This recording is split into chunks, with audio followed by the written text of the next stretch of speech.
Grandson of the Holy Emperor is a necromancer. Chapter 301, 159. Yet Another King -2, Part 1. Translated by a Passing Wanderer. Edited by Red. The vampires were tense. Their excellent eyes could see the Holy Emperor, Celt All-False, standing on the Imperial Palace's highest balcony in the far distance. That was the Holy Emperor, one of the most fearsome beings in their thousands of years of history, ruthlessly suppressing and hunting down vampires. Not only that, the man was also referred to as the strongest monster ever in the long line of the Holy Emperors. Because of that man, their kin were hunted down to have their heads chopped off, and skewered by stakes. Such an absolute being didn't even get flustered by their invasion, but was grinning away madly instead. The vampires raring to go only a second ago suddenly all went pale. Marquis Kyram took a close look at Celt in the distance before lowering his head. As expected, it's still unrealistic, sire. Even if the Holy King isn't here, Holy Emperor Celt is still going strong. He was addressing his liege, the Vampire King. Kyram was responsible for planning this event, but only because the Vampire King had expressed his unwillingness to delay things any longer. This matter had escalated to the point where the Vampire King himself chose to get involved, so there had to be a matching price to pay. Duke Duran was that sacrifice. The Vampire King, covered in the torn rags and bandages tightly wrapped around his body, wordlessly raised his spear, then slit his wrist lightly, just enough to draw some blood. He then held his bleeding arm towards Marquis Kyram. "I shall now bestow on you the peerage of a duke, Kyram. Now that we no longer have Duran with us, we need you to fill the void in the ranks of the dukes." "Such an honor." "Be but your majesty, Holy Emperor Celt is right before us, so for you to split off a portion of your power like this. A small power will serve no purpose in front of a man like that," the Vampire King replied. Kyram bowed his head with an enraptured expression, then cupped his hands to catch the falling blood to drink. The Vampire King stared at his own spear. Its color grew even redder after coming in contact with his blood. "Grand Duke Ivaldi, it seems that the time to test your creation, this spear, has finally come." He slowly shifted his attention to the side, and stared at a man filled with rippling crimson muscles all over his 2-meter-tall frame. His head was covered in an unkempt beard and hair, while a pair of horns protruded out from his crown. In his hands were a pair of tongs and a hammer used by a blacksmith. Grand Duke Ivaldi held his head high despite being in the presence of the Vampire King. "That spear has been allowed to drink the blood of 100 sacrifices annually. And that tempering process has lasted for the past 500 years. As such, I can proudly say that its performance will not fall behind the treasured tools of the imperial family." "Excellent." The Vampire King strode forward. "What are you all doing, not getting ready to attack? Where is your pride? We are the apex predators, so do not be cowed by some measly livestock." 2 Duke-class vampires were roaring out now. The royal knights and the vampire nobles heeded their orders and stood in orderly files. Once the organizing of the troops was completed, the 2 Duke-class vampires bowed their heads deeply in the Vampire King's direction.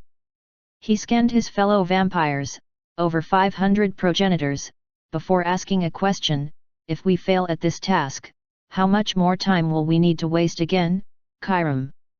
Kyram bowed deeply as well and replied, "Although it'll depend heavily on the unfolding situation, if we work under the assumption that both of our dukes survive, then around 400 years, your majesty." The Vampire King turned his head and stared at Holy Emperor Celt in the distance.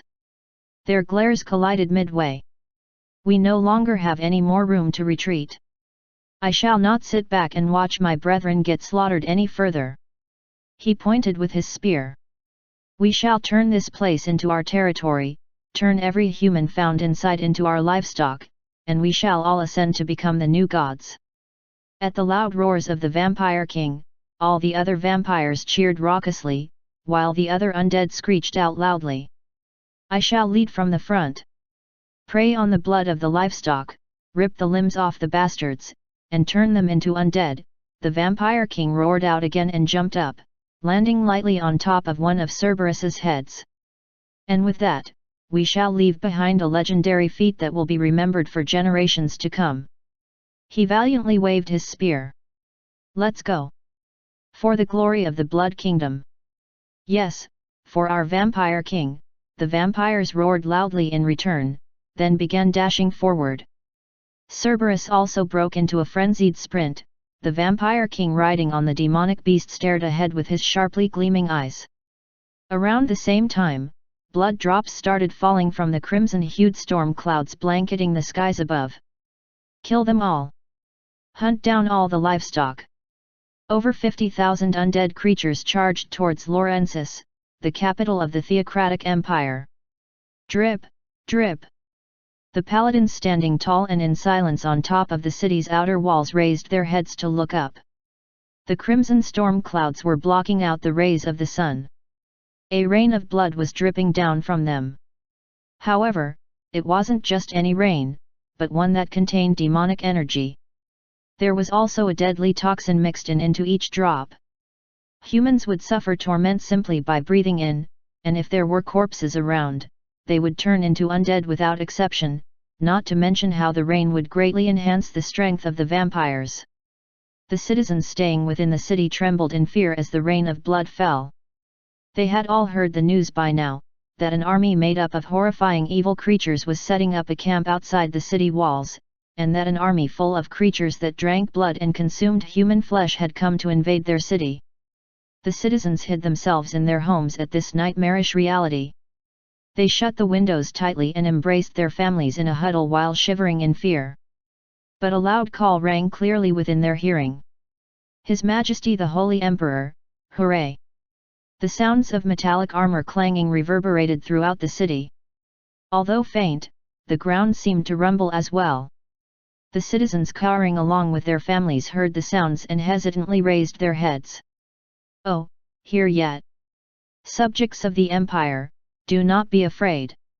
Rays of golden light could be seen beyond the shut windows of the unlit rooms. The citizens worked up their courage and reached out with their trembling hands to open the window panes.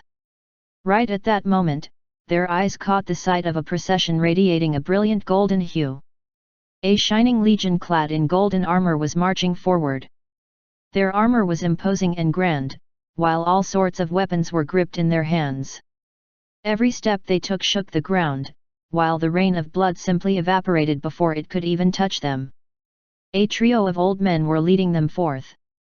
Holy Emperor Celt Alphonse was accompanied by Cardinal Raphael Astoria and Oscal Baldur the Sword King.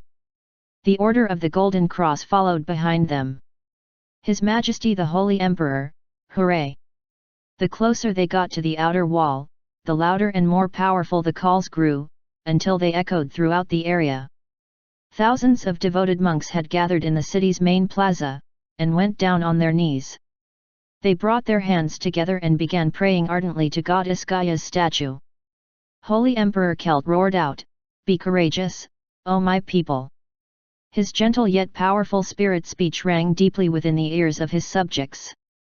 We shall never be defeated by the likes of these evil creatures leading false lives. The Holy King's procession finally arrived before the goddess statue. We are the victors. The goddess's care will protect us all. He roared out once more, prompting the prayers of the monks to intensify even further. Raphael also opened his mouth, and began singing a sacred hymn. Sparks began dancing over Celt's warhammer. He held it up high in the air. O my subjects and you vampires! Behold! He slammed the hammer down on the altar placed before the goddess statue with all his strength. This is the power of the imperial family. The altar crumbled from the warhammer's strike. As if to match that exact timing, a streak of lightning bolt broke through the crimson storm clouds. The azure hue of the sky gradually spread open amid all those crimson clouds above them. The crimson clouds began dissipating, starting from the empire's capital as the center. As for the power of lightning leaking out from the warhammer and the lightning bolt falling from the heavens, they enveloped the goddess statue. The jaws of all those citizens who had opened their windows to take a look fell to the floor. Their eyes grew wider in shock, and their whole bodies were overcome with convulsion. GG Goddess! Gaia! The goddess statue, at least 20 meters tall, began moving. It secured its armor, and even put on its helm. The statue, a shield slung on its back and a sword resting on its side, moved forward as if it was a living entity. The goddess statue strode forth over the ground, placing its hand on the hilt of its sword, then pulled it out. The friction of the blade being pulled out sent forth sparks to dance in the air. "Our goddess has descended among us," the monks called out loudly. The statue lowered its empty hand, and Kelt stepped onto it. The gigantic goddess statue headed towards the city's outer wall. The citizens hiding in their homes looked on their holy emperor Kelt all false and cheered fervently. They were no longer afraid. Their deepening faith prompted them to offer even more ardent prayers. Instead, pray with all of your hearts. All of your prayers will soon become our strength. The soldiers on standby above the outer walls had also prepared their weapons.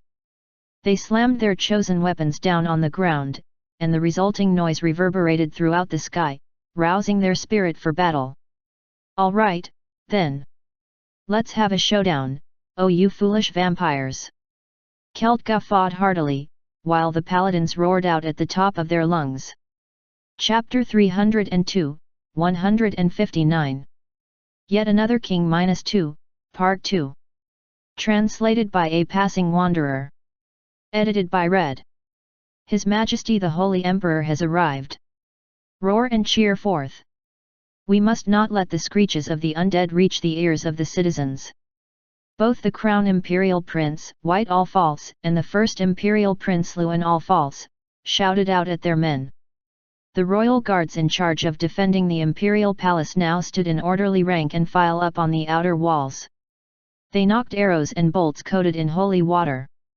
Ballista bolts with gleaming tips made of silver took aim at their targets. "Lift them up! Hurry!" Several symbols of the theocratic empire, emitting gentle rays of light that resembled the Chinese character for wood, were installed in various spots along the outer walls. Priests were praying, while the magicians were chanting their spells. Crown Imperial Prince White shifted his gaze away from them and to his front, outside the wall. He could see 50,000 undead, spread out across a wide area and rushing towards the city, with many vampires mixed in among them. White loudly roared out, "Fire!"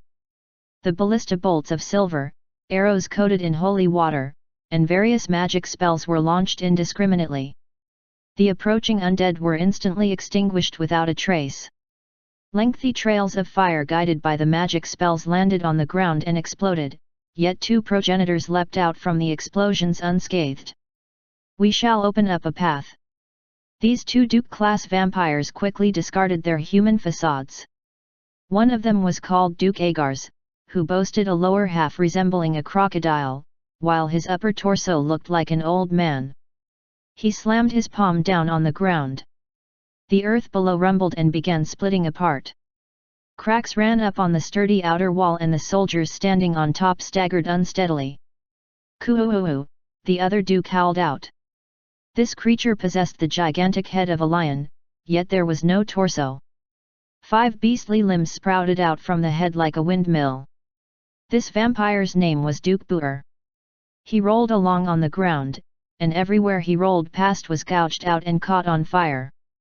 His body crashed straight into the sturdy wall, causing it to rock even more, yet the structure didn't come down.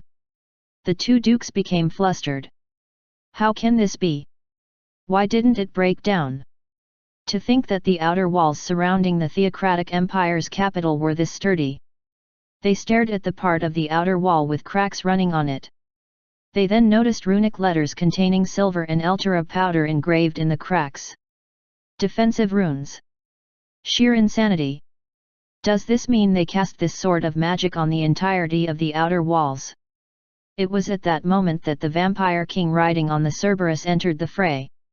The paladins up on the outer walls cried out, "Target that creature! It's the vampire king!" The ballista bolts and arrows descended on the three-headed hellhound, but before they could reach their target, the vampire king held his spear up. Droplets of blood rapidly formed on the weapon's surface. He swung the spear, sending out a wave of spear light that utterly obliterated the platform on top of the outer wall. The paladins flinched nastily and stared at their comrades who had been blown apart to death. Kuaa! The dead knights turned into ghouls and began pouncing on their former comrades immediately. We will break through, the Vampire King commanded while tugging at the reins of the Cerberus. The three-headed monster slammed its entire body against the cracked outer wall. The structure rocked before collapsing in a heap. But right at that moment, a huge stone sword flew out from beyond the collapsed portion of the wall. The edge of the blade brushed past one of the cheeks of the Cerberus. The Vampire King raised his head, and the other vampires rushing towards the outer walls all flinched and stopped in their tracks. They imitated their king and also raised their heads to look up. But, we never heard about something like that existing before. They could see that, beyond the collapsed outer wall, there was now a gigantic goddess statue at least 20 meters tall. In its right hand was a stone sword, while its left was carrying Kelt Alfalz, who himself was wielding a large warhammer. The eyes of the Vampire King under the bandages grew wider. Holy Emperor Kelt Alfalz! Vampire King Vlandmir! These two absolute beings glared at each other as grins spread on their lips. Their madness-filled glares locked on each other as their weapons took aim. The biggest hindrances to each of their goals were now standing right before their eyes. To think that I'd get the chance to cut off the head of the Holy Emperor so soon. I'll tear your skull off and show it to my grandkids later. Cerberus charged forward. The goddess statue also pounced towards its target, while Kelt leapt from the statue's hand and took a mighty swing with his warhammer. The Vampire King deftly wielded his spear to deflect the incoming hammer. Meanwhile, the goddess statue took a step back, pulled out the shield mounted on its back, and slammed it against Cerberus's head with incredible force. The head in the middle groaned in pain, while the other two on the left and right tried to bite the statue. Every time the huge monster and the goddess statue did something, their surroundings were destroyed.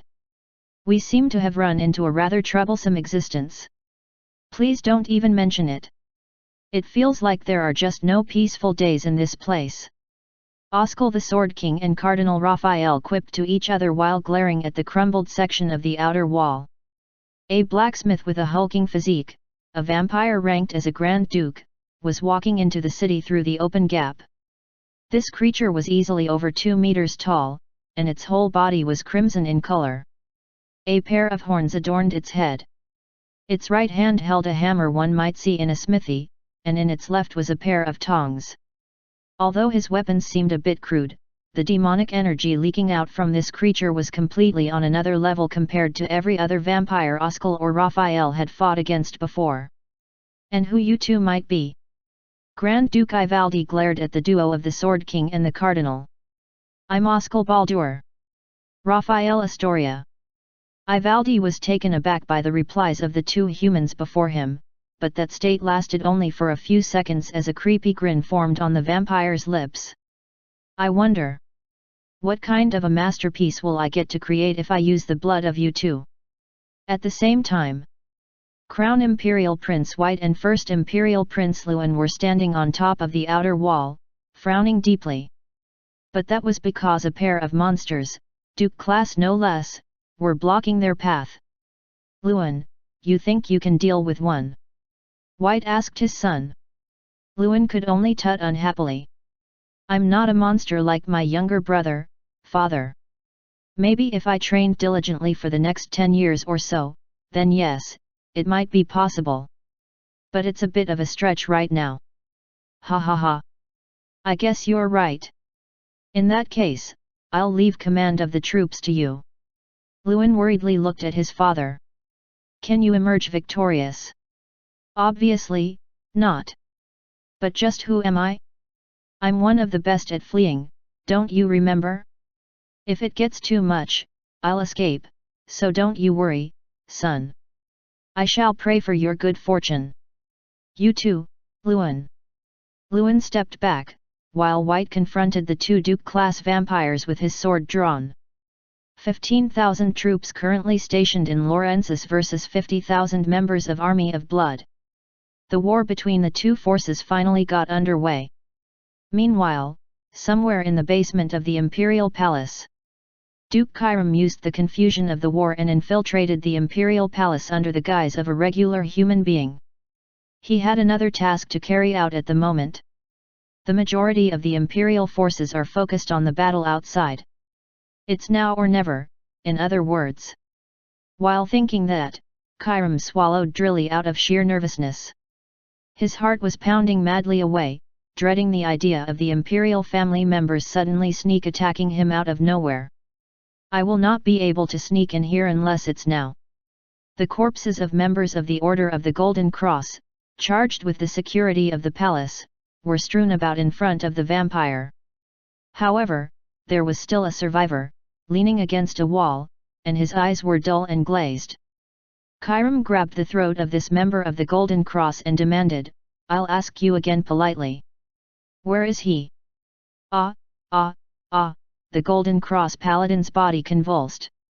Just as his lips parted and some words threatened to leak out, "For the glory of His Majesty." He tried to bite his tongue, but Kairam quickly blocked the attempt with his finger. The vampire's expression contorted in displeasure. To think that this human tried to commit suicide, instead. Things could not be delayed any longer. Kairam discarded his human facade and revealed his lengthy arms and even longer legs. He reverted back to looking like a bizarre clown with an emaciated body.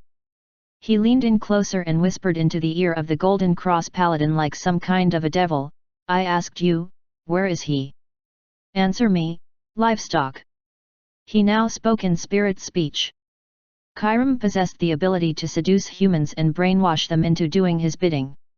Even then, this Golden Cross paladin didn't want to tell him what he wanted to hear. What a bunch of stubborn bastards! Just how deep their devotion and loyalty ran, anyway. Kairam's expression displayed how fed up he was right now, but he still shouted at the paladin nevertheless, "Out with it! Where is?" Right at that moment, the eardrums of the paladin burst apart and blood began pouring out from his eyes, nostrils, and mouth. Underground, F40, 4th floor, location. The Golden Cross paladin opened his mouth and muttered his last words, "That's where." Second. Prince Ruppel. Kairam released the paladin at the end of the sentence. The lifeless body sagged against the wall as a creepy grin floated up on the vampire clown's face. And so, it was now time to make preparations to welcome back the second Imperial Prince, Ruppel all false. 159. Yet Another King -2, Part 1 and 2, Fin. Chapter 303, 160. Yet Another King -3, Part 1. Translated by A Passing Wanderer. Edited by Red. 2 days had passed by since the vampires launched their assault. No, more correctly, today would be the third day. Count Hans Jerurami was currently hiding in a room located inside the Imperial Palace. The flames of war were still blazing fiercely outside. Despite the palace being far away from the outer walls, he could still hear the continuous stream of screams coming from there. Just how long am I supposed to hide like this? Hans calculated all sorts of things in his head. By now, the news of the Army of Blood's invasion should have reached Aslan. Although it depended on the prevailing weather conditions, this news should reach its intended recipient as quickly as possible by using communication crystals as well as messenger birds. Alright, now let's see. Let's assume His Majesty the Holy King sets off immediately after receiving the news. If I consider the Bone Wyvern's flight speed as well as the weather conditions, then calculate when he might get here, assuming he doesn't take any detours or breaks. Tomorrow? Or maybe, tomorrow evening. Hans continued to mutter to himself while huddling under a desk. The vampires tunneled underground to reach the outskirts of the capital and launched their assault after waiting for 4 days by the mountain range. So, it'd be 7 days after adding the 3 days of bitter fighting. The undead bastards proved to be near unstoppable and merciless after they were given enough time to finish their thorough preparations. Even now, the numbers of victims were climbing rapidly. Right then, several loud bangs sounded out from the door after someone pounded on it. The noise was loud and sudden, and Hans shrank away in fright. "Count Hans! Are you in?" "Sir Harman." "Yes, I can live." Hans hurriedly shot up from his hiding spot and flung the door wide open. Harman was panting heavily, as if he had been running through the imperial palace's halls. More paladins were standing silently behind him, while an old priest was accompanying them all. "Sir Harman! What has happened so far? Can we stop the vampire menace? Before that, we need you to accompany us, sir." "Pardon." Harman reached out and grabbed Hans's arm, before pulling him outside. The paladins surrounded the confused alchemist and escorted him. Hans asked, "What is going on that you need me?" "We found traces of a vampire infiltrating the imperial palace. Also, this creature seems to be considerably skilled. Several members of the Golden Cross have been killed so far." An even more confused expression floated up on Hans's face. Why was he being told of this news? While he was thinking about that, Hans got a feeling that the paladins and Harman were guiding him underground.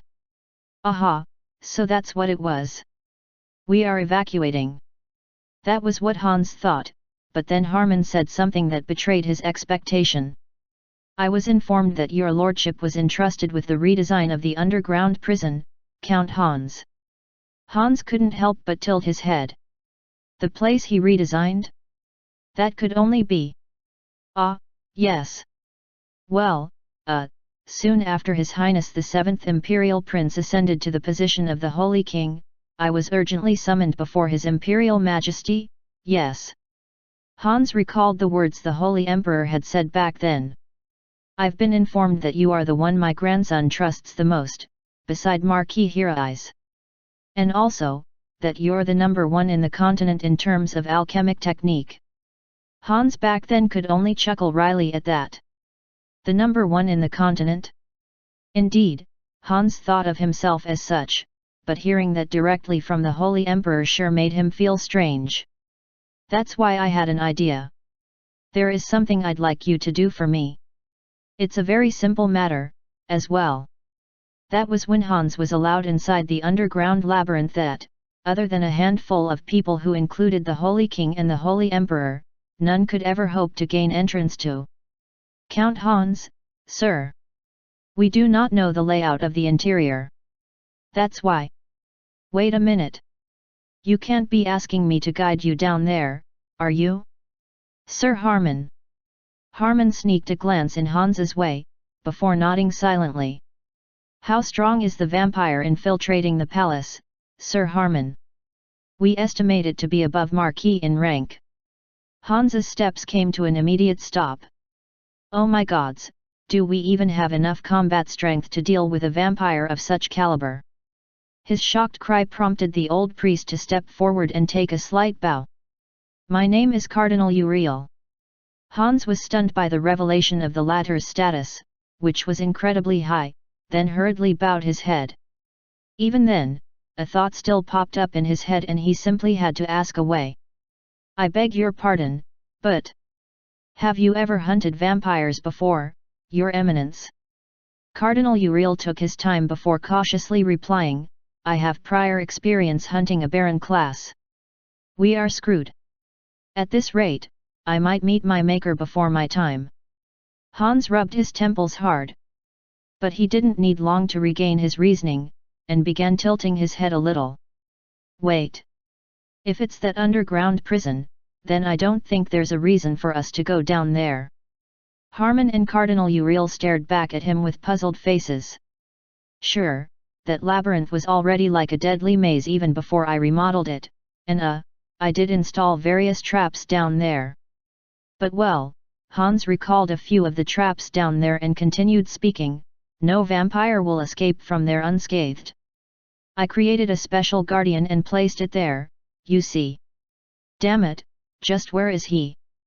Kyram utilized the physical attributes of a vampire to dash around inside the underground labyrinth.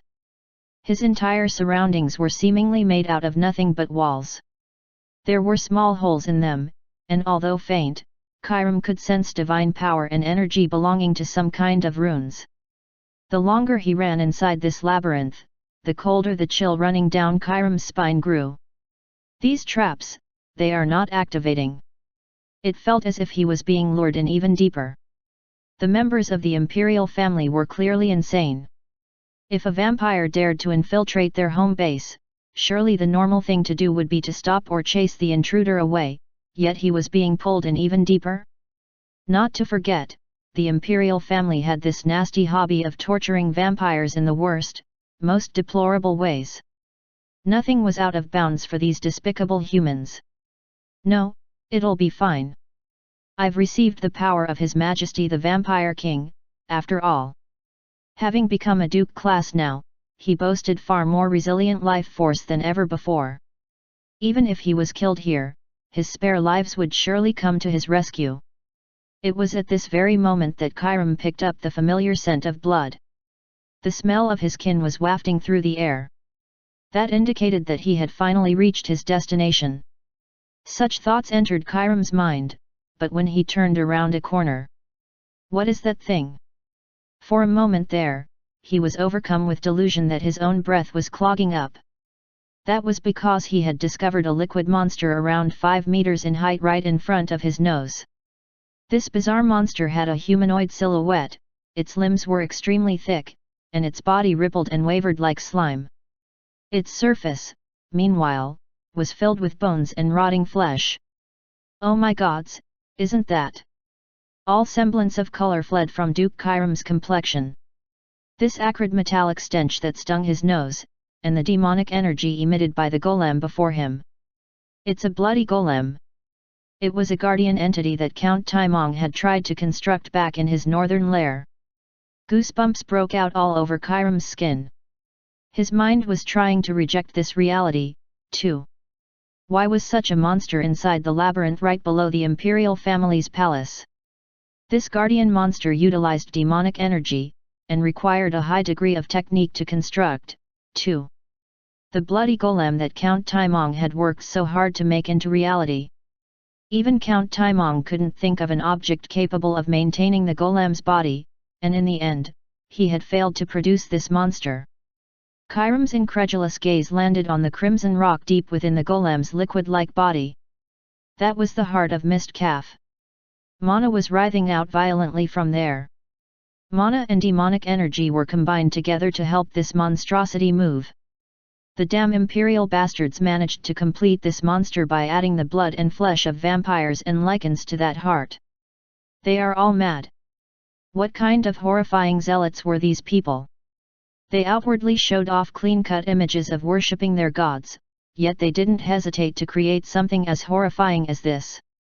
These Imperials, they were. You sons of devils! All devils! The bloody golem suddenly opened its mouth wide.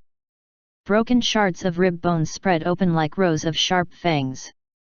Cooee! The viscous monster rushed towards Chiram.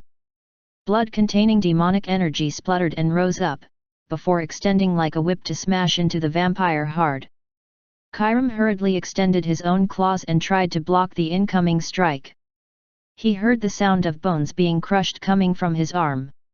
It didn't stop there, bones protruded from the whip of blood shooting out from the bloody golem.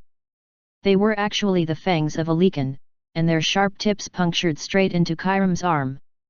The vampire looked down at his own arm. Blood trickled out from all those puncture wounds, and the bloody golem was absorbing all the lost blood. Damn it! Chiram was a vampire who specialized in infiltration and interrogation. He might possess specialized techniques for fleeing or violating someone, but truth be told, he was definitely not a combat type. It'll take too long to get rid of this golem. Most importantly, the paladins must have noticed things by now. If they showed up here, then that would make the matters much more complicated. Chiram yanked his arm away and quickly retreated. He turned around and urgently fled from there. The bloody golem chased after him, its body seemed to crumble all of a sudden, only for its outline to shift into that of a lion. Its hind legs kicked the ground with great strength to push the creature up into the air. Its maw split wide open. Dozens of broken rib bones inside began spinning around as if it wanted to grind and devour its prey. Kairam screamed in shock. The Imperial family! What a bunch of horrifying monsters they were! Chapter 304, 160. Yet Another King -3, Part 2. Translated by A Passing Wanderer. Edited by Red. The soldiers of the Theocratic Empire were getting fatigued. They shifted their gazes over to the waves of the army of blood still rushing in. No matter how many undead the soldiers killed, their numbers kept increasing. Instead, the progenitor vampires continued to summon more and more undead in the distance. Crazy sons of B*****, don't they get tired, at least? The soldiers roared in a fit of anger and thrust their spears to shove a zombie off the top of the outer wall. They looked around themselves afterwards. The goddess statue and Hell's gatekeeper were still fighting away, their bodies riddled with wounds. As for the Holy Emperor and the Vampire King, they had also been fighting each other non-stop for the past 3 days. There was no end in sight for their battle, as their strength turned out to be about equal. Kuaa-aa. Just as the soldiers were distracted and looked away, a monster with its wings spread wide open swooped in from the sky. This monster was actually a statue of a demon, its whole body covered in a shell as hard as stone. The gargoyle pounced on the distracted soldier to bite at him and swing its deadly claws. The outer gate! It's been breached, someone cried out, and the soldiers up on the outer walls hurriedly headed to the gateway in question. Indeed, it had been breached. A humongous battering ram crafted out of bones and forged steel had finished breaking through the gate, and was already in the process of pulling back. Tens of thousands of undead stood before the open gateway. Standing valiantly before them were paladins in white armor and soldiers wielding swords and spears in both hands. Spears over 3 meters long were aimed at the undead, while the paladins drove their divinity into their swords. Their determined eyes were glaring at the undead army. "Come, you damned evil undead! Kuaa!" The undead horde advanced on them. Soldiers also rushed forward, brandishing their spears. The paladins rapidly charged out to meet their enemies first. The lengthy spears pierced through the undead and held them up in the air. Paladins wielded their swords to sever the heads of the walking corpses. Endure for a bit longer. Meanwhile, near the gaping hole in the ground by the mountain range, the progenitor vampires were still summoning undead in great quantities. They had been focusing on doing nothing but summoning undead for the past 3 days. The initial plan was to tire out the paladins and break through that way, but what a bunch of monsters! The paladins of the imperial family were still holding on gallantly on the 3rd day of the assault. They continued to fight back without a break and repeatedly killed off the incoming waves of undead. However, it'll be over soon, the vampires thought. The gateway had been breached, and the non-combatant livestock were living in the city beyond. Those would turn out to be a wonderful source of undead for the vampires. While they were thinking that, one of the progenitors turned its head to the side. That's because there was someone sitting on a boulder with interlocked fingers some distance behind the progenitors. It was a vampire wearing a mountain goat's skull helm on his head. "Oh I, what are you doing there in a daze?"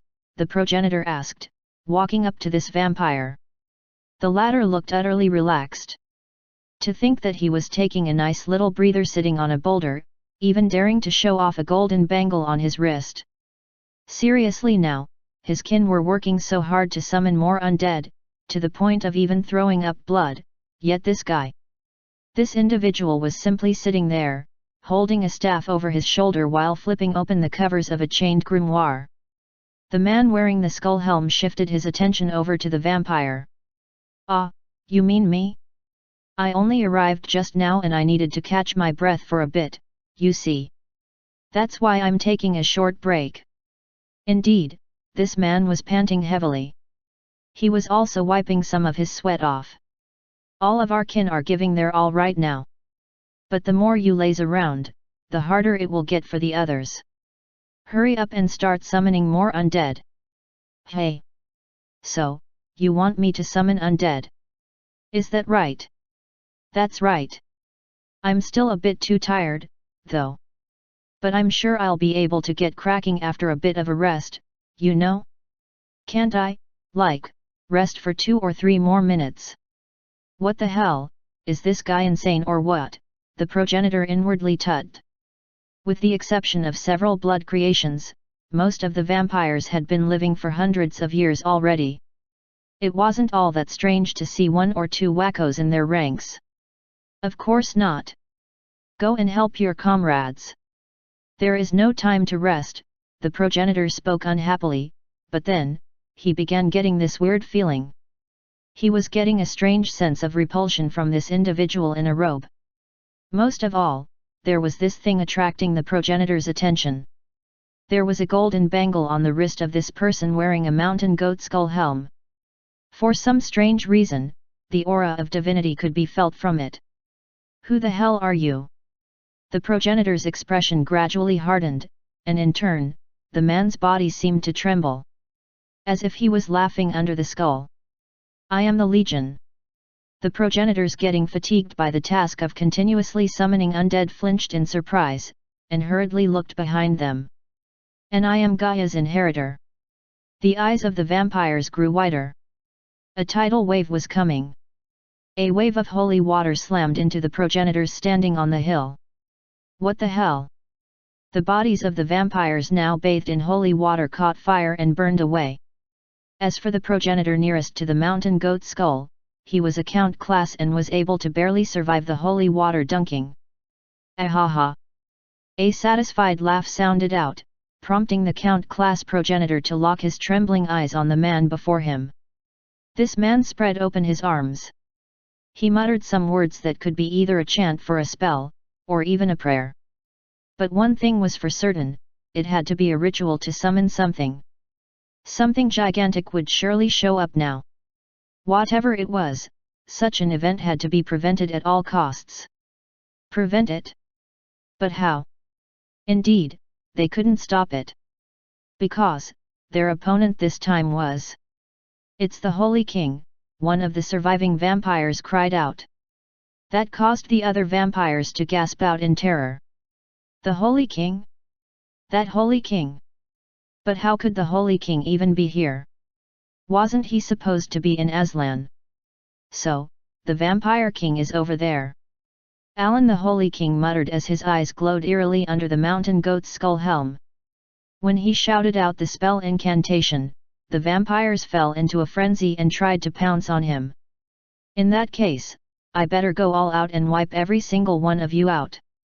Holy undead leapt out from all around Alan and blocked the vampires' attacks. In the meantime, the summoning ritual continued on. His divinity rapidly spread throughout the area, and the people bitterly fighting by the outer walls began reacting to it one by one. This aura, isn't that? Kel turned his head slightly to glance at the mountain range. The Vampire King also turned his head before his brows shot up high.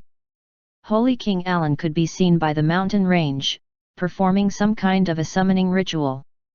That's dangerous, the Vampire King muttered. That bastard came back much sooner than Kyram had anticipated. The Vampire King's strength was about the same as the Holy Emperor's. But if the Holy King was added to the mix, then the vampire would have no chance of victory here. Where's Kyram? There was still no news from the clown. That left the Vampire King no other choice. He stared at the Cerberus. Create a path. The three-headed hellhound slammed into the goddess statue and forced it back. Panting heavily, the gatekeeper of hell used its front limbs and all 3 of its heads to dig out the ground. It even fired flames of hell from its maws to melt the ground beneath. Even the gargoyles circling in the air descended rapidly to the ground to start digging, as well. Dense smoke and dust obscured everyone's vision. Kelt gripped his warhammer tightly while watching this scene unfold. The speed of these monsters digging away was incredibly fast. However, he couldn't afford to let the Vampire King escape. Where do you think you're going? Kelt roared out and pounced at the Vampire King. Lightning bolts descended on his warhammer, and that destructive power was directed at the king of all vampires. The Vampire King pulled his spear closer in response. The blood scattered throughout the battlefield rapidly gathered on the weapon, making the spear blade much tougher and sharper. The two individuals went all in with their final attacks. The jaws of the vampires by the mountain range fell to the ground. They no longer entertained any thoughts of getting closer to the Holy King. The hundreds of holy undead blocking their path simply had no openings to allow that. More than anything else, though, the summoning ritual had already been completed, anyway. The Holy King held his head high. This man, filled to the brim with sheer overbearing arrogance, began smiling under the mountain goat's skull. His smile sent shivers down the spines of all who could see it. Archangel, he opened his mouth to speak. Metatron. Suddenly, a deafening roar loud enough to rupture the eardrums exploded forth. The noises of cogwheels spinning around reverberated throughout the land. The vampires hastily covered their ears. Even though they were under great torment, they still looked up at the sky. Time and space were distorting visibly. Heavy-looking gigantic hands extended out from the distortion and began tearing at the empty air. The space was forcibly distorted and the being beyond it displayed its great power. One of the terrified vampires opened its mouth. That! From the distorted space, a head covered in metal slowly emerged. That is Calamity itself. A gigantic figure at least 20 meters in length, with many spinning cogwheels floating all around it. There was no lower torso, only its upper half floating in the air. Its total height alone easily surpassed 30 meters. 12 wings made out of divine power spread out magnificently, and white feathers gently drifted and scattered everywhere. The Archangel Metatron was now entering the battlefield. 160. Yet Another King -3, Part 1 and 2, Fin. Chapter 305, 161. The Return of the King, Part 1. Translated by a Passing Wanderer. Edited by Red. Vampires were doubting their own eyes. The spectacle unfolding before their eyes was like their worst nightmare imaginable brought to life. The thick crimson fog summoned by the Vampire King was dissipating, and bright sunlight was pouring down from the heavens above.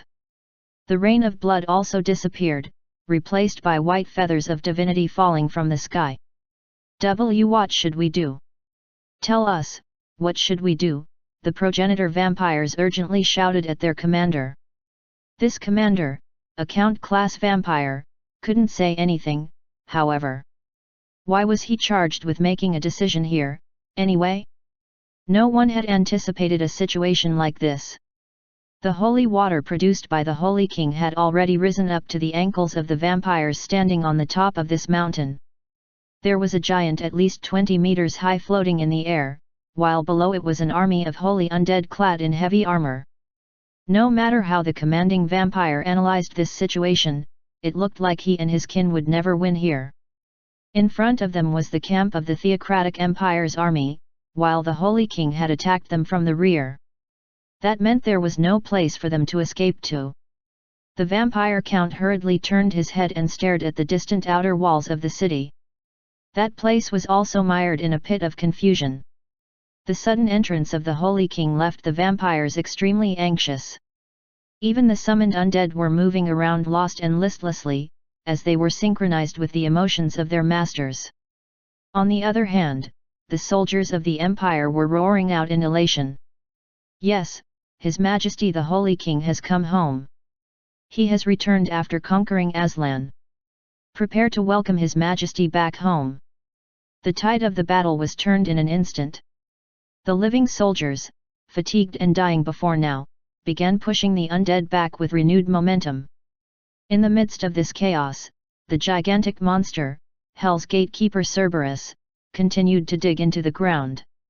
The goddess statue finally got back up to its feet and pounced on the three-headed creature, interrupting its attempt to dig at the ground.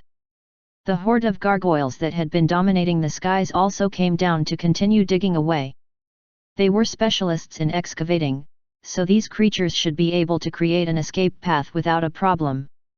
The odds of the vampire's survival would improve drastically with more time.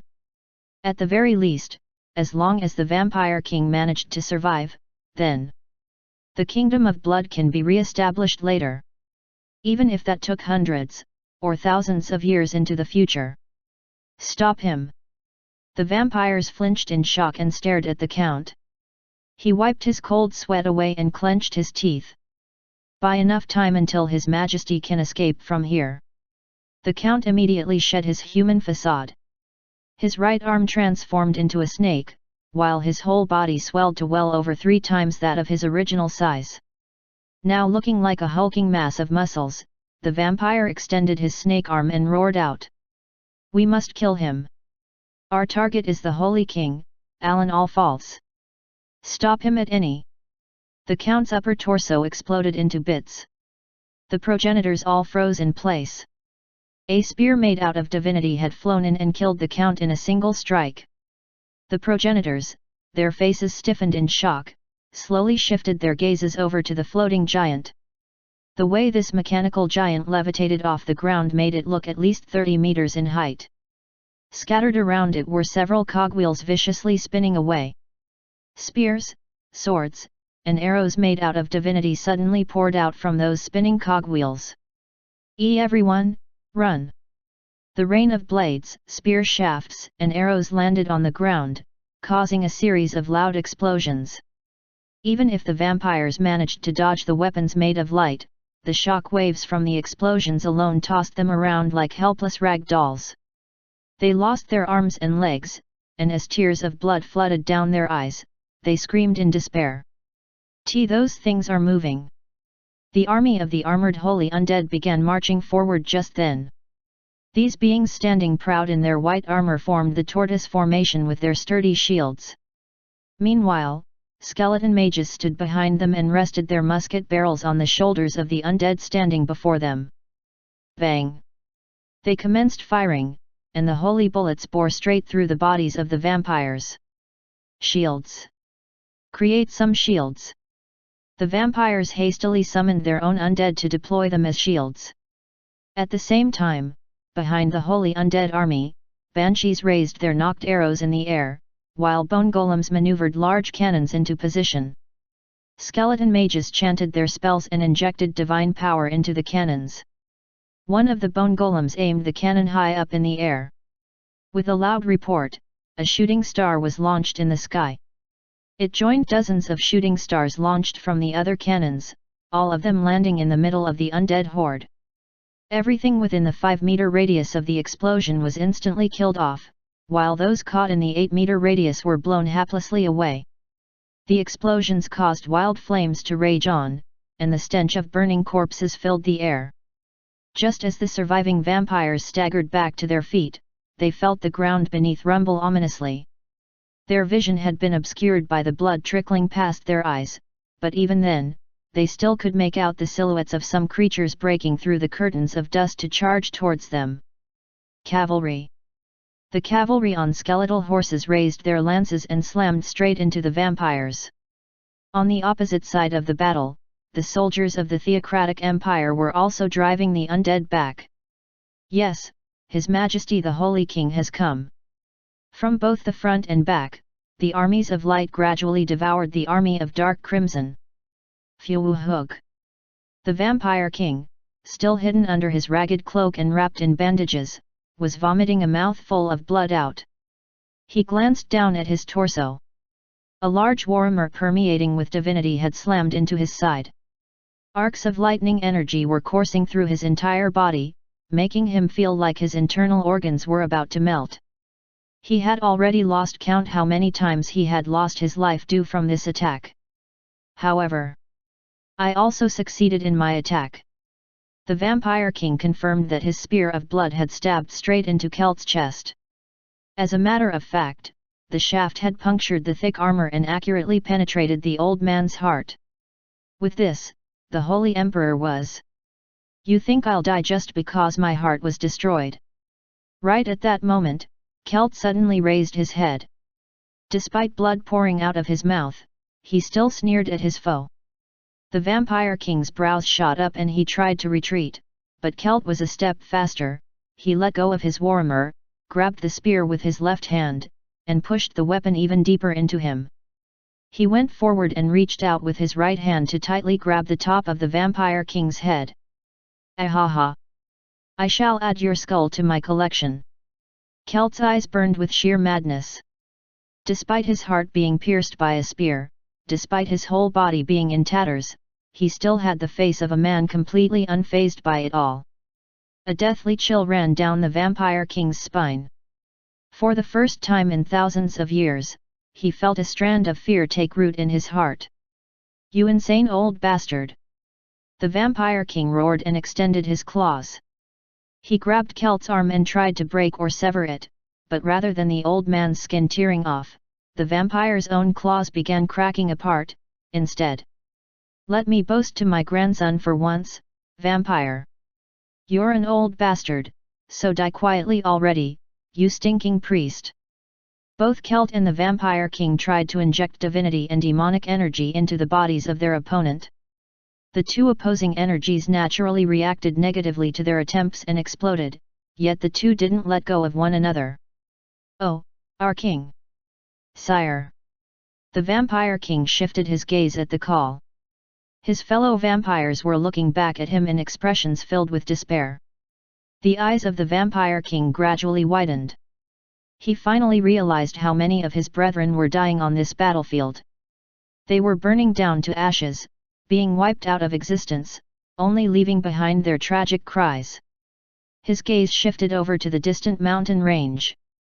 The floating mechanical giant was descending from there, beating its 12 wings and accompanied by an army in white armor. The cogwheels surrounding it spun rapidly, flames arced and danced in the air as numerous sparks spread everywhere around it. The archangel's body suddenly took on a crimson hue. The giant brought its large hands together and joined them. It even bowed its head as if it was praying. In the name of my new master. The vampire king clamped his mouth shut when he heard the mechanical giant speak. As the sword of the heavens. The mechanical hands clutching each other seemed to convulse violently and slowly parted open. And in between the parting hands was a large lump of heavily condensed divinity. I shall judge the demons. Ah! The lump of divinity in Metatron's hands spread out like ripples. The terrain beneath it cracked and split apart, burning with fierce flames. The undead couldn't even scream before they were wiped out of existence. Even the vampires, looking and desperately reaching out towards the vampire king, were touched by the light and instantly evaporated from view. It was just one attack. Yet over 1,000 undead, and 50 vampires alongside them, were destroyed in an instant. You stinking bastards! This was no longer a war. No, it had morphed into a wanton slaughter, instead. The king of all vampires, Vlandmir, glared murderously at the holy king over yonder. That holy king, riding on a skeletal horse and commanding the divine undead army while making his way down the mountain. I swear that one day you... It was right at that moment that the sounds of bones being crushed came from the vampire king's skull. Vlandmir urgently shifted his gaze. Time to die, oh dear vampire king! A cruel grin spread on Celt's face. At the same time, the words of God began shining brightly on his body. It was the Astal rune. All the wounds inflicted on his body were rapidly healing. The vampire king witnessed this sight and sighed softly under his breath, what a monster! This old man! Even though he was getting old, his strength didn't seem to have waned, only getting stronger with time. The skin around Vlandmir's neck began ripping apart as if his skull was about to be torn off. He even sensed his neck bones were twisting away now. Death! It was swiftly coming for him. Chapter 306, 161. The Return of the King, Part 2. Translated by a Passing Wanderer. Edited by Red. How disappointing you are, oh my king! Without warning, Celt's right hand was crushed by a blacksmith's hammer. He flinched in surprise and turned his head. He discovered a Grand Duke-class vampire with crimson skin and a pair of horns on his head, Ivaldi. This undead was using his hammer to crush Celt's right hand. You bastard! Celt roared out as his left hand let go of the spear shaft. He reached out to grab Grand Duke Ivaldi, but the latter acted first and kicked Kelt in his chest, then used his tongs to grab and yank out the spear. The Holy Emperor stumbled back from the kick's force and a fountain of blood gushed out from his chest, but his body recovered in an instant.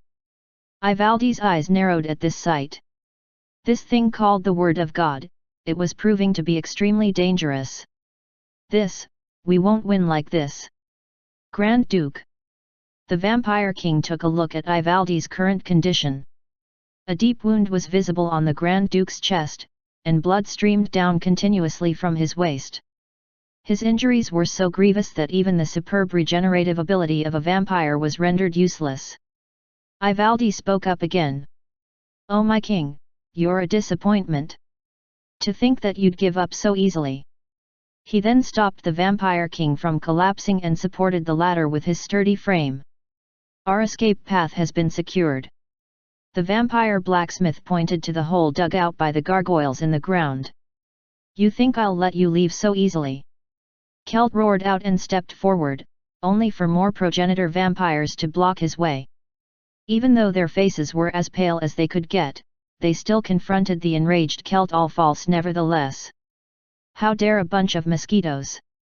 Uawaaa!" The progenitors practically threw themselves at him. Kelt waved his hand dismissively, causing a deluge of sparks to erupt out. The progenitor vampires were turned into piles of ashes and wiped out of existence. The heavily wounded Cerberus blocked his path next. Kelt picked up his discarded warhammer from the ground. Grand Duke Ivaldi watched Kelt before shifting his gaze back to the Vampire King. "We have lost." The vampire blacksmith helped the Vampire King towards the hole dug out by the gargoyles, and they entered it together. "However, we should not despair over this event." The gargoyles on standby there lowered themselves and placed the Vampire King on their backs. A horrifying screech exploded from behind them, and one of the heads of Cerberus slammed down at the mouth of the hole. The side of this head had been crushed to bits, and its tongue was dangling limply out of its slack maw. "We were always on the losing side, only fighting back for the promise of a future victory." The Grand Duke also climbed aboard a gargoyle. "As such, we shall continue to survive and fight back for our future." He stopped talking there, prompting the gargoyles to begin flying into the hole in the ground. The goddess statue dragged the corpse of Cerberus away from the mouth of the hole, allowing Kelt to stand tall there. His eyes glared into the darkness of the underground tunnel. The progenitor vampires defending the hole all howled out at the top of their lungs. "Protect our Vampire King! We need to buy time! What a bunch of impudent punks!" Kelt tutted unhappily and gripped his warhammer tightly. The paladins kitted out in golden armor rapidly surrounded him. They had come to escort Kelt now that the battlefield had been sorted out to some degree. "Wipe them all out! We shall give chase!" After issuing his order, Kelt leapt into the hole, and the members of the Golden Cross followed fearlessly after him. Soon afterwards, the desperate cries of the dying vampires exploded out from the hole. "Ha, ha ha! I'm still alive!" White panted heavily while staring at the Duke-class vampire before him. This creature with a lion's head was burning in blue flames. "Man, to think that one day, I'd get to kill a Duke-class. He really got lucky this time." Alan's sudden entrance had thrown the whole battlefield into chaos, and one of the two dukes left the scene, saying it would go and help out the Vampire King. Thanks to that development, the fight suddenly became one-on-one. White had barely managed to eke out a victory. He shifted his gaze down below the destroyed outer wall. "Hey! I guess a Grand Duke is indeed ridiculously strong, then." Both Oskel the Sword King and Cardinal Raphael were collapsed on the ground, utterly spent. Even though those two powerful old men had attacked together, the Grand Duke still shook them off and went to aid the Vampire King. Oskel the Sword King spat out some blood as his eyes gleamed murderously. "I swear to cut off your neck next time we meet." He sounded utterly furious. But that made some sense, since they had still lost despite ganging up together on a single enemy. If Alan hadn't shown up to sow such chaos and confusion in the battlefield, then it was quite possible that the two old men wouldn't have survived. Ah, wait a second. That's the same story for me, isn't it? White thought to himself, while wiping the back of his hand on his forehead. The once noisy battlefield gradually calmed down. The undead horde had all been wiped out, and the paladins began hunting down any remaining vampires. These paladins of the Empire were now looking down at the vampires through their helms. They watched the progenitors helplessly crawling around on the ground. The paladins proceeded to place shackles on the ankles of the surviving vampires, and began dragging them away, despite all the screams filled with torment coming from the undead. The Empire's soldiers roared out, "We are victorious!" The vampires were then bound to the symbols of the theocratic empire that resembled the Chinese character for wood, before the contraptions were raised up to be placed throughout the battlefield. While the 10,000 or so soldiers were stepping on the corpses of undead horde to display the surviving vampires on the symbols, a certain individual finally reached the city's outskirts. This existence who commanded the Holy Army and the gigantic Archangel. The soldiers watched the Holy King wearing his mountain goat skull helm and bone armor and proudly riding on the skeleton horse come closer to them, and knelt down, one by one. "We greet your Majesty the Holy King, the conqueror of Aslan, and the one who put an end to this war." The Holy King had returned. Chiram was still stuck in the underground labyrinth, and was panting breathlessly away. He sneaked a glance beyond the corner, and spotted the bloody golem busy turning its head around some distance away, evidently looking for something. It was searching for its prey and was currently wandering around aimlessly. Chiram shifted his gaze towards the end of the corridor he was in. He had finally arrived at the location of the second Imperial Prince, Repel all False. Damn it! I had to go through such humiliation just to find some little tyke. Wouldn't he be more of a help by participating in the war, instead? Chiram felt conflicted, but he still shook his head. There was no point in regretting now. Even if they defeated Holy Emperor Kelt today, the vampires still needed to raise more forces in order to attack the remaining Holy King. In order to do that, they needed the strength of second Imperial Prince Repel. The vampires would be able to greatly strengthen their forces by waking up the sealed Jotner in the northwest of the continent, making the king of the giants submit, then inserting Repel into the creature to take over its body. Although, it's still unknown whether that's possible or not. The gods had sealed the Jotner away. As such, it'd not be an easy task to steal their king's body. The vampires would have to prepare thoroughly beforehand. His Majesty the Vampire King will somehow deal with Kelt all False. No matter how fast the Holy King is, he will still need some time to reach here. Chiram flung the steel door open at the end of the corridor. Before that happens, I shall leave with Repel in tow. The doorway opened into a space filled with inky black darkness, but to Chiram's eyes, this place was as bright as the middle of the day. He was now standing on a long passageway, both of its sides filled with steel bars and doorways.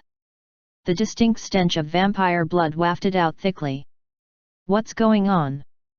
Could it be? It's a progenitor. A progenitor has come to rescue us.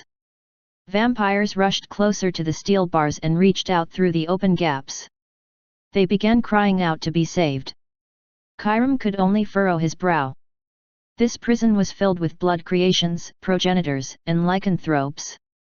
After imprisoning Chiram's fellow brethren down here, the imperial bastards no doubt would have leisurely watched the undead like some kind of zoo animals, then tortured them and performed all sorts of heinous experiments on them. But that would come to an end today. Chiram extended his claws and easily broke the cell door made of steel bars. However, he wasn't doing that for the sake of comradeship. Actually, what he needed right now was bait to lure the bloody golem outside away from here. "Thank you, my lord. May I ask what your name is, sir?" Chiram ignored their question and asked them back, instead. "I have something to ask you. Have you seen a progenitor infant in this place?" "Pardon? And not sure, sir. Wait, now that I think about it, I do remember seeing the Crimson Cross bastards bringing in such a baby before. A creature that looked like a fetus. Kairam stared at this blood creation. Not only was it buck naked, all sorts of wounds riddled its body, as well. It had lost all of its vigor as a vampire and couldn't even heal itself. Kairam asked this pathetic-looking blood creation, where was it taken? In that direction, sir. The blood creation pointed towards the far end of the passageway. There was a noticeable steel door with thick chains in front of it. Kairam shifted his gaze over to a nearby table. There were keys strewn about on top. Something is wrong here.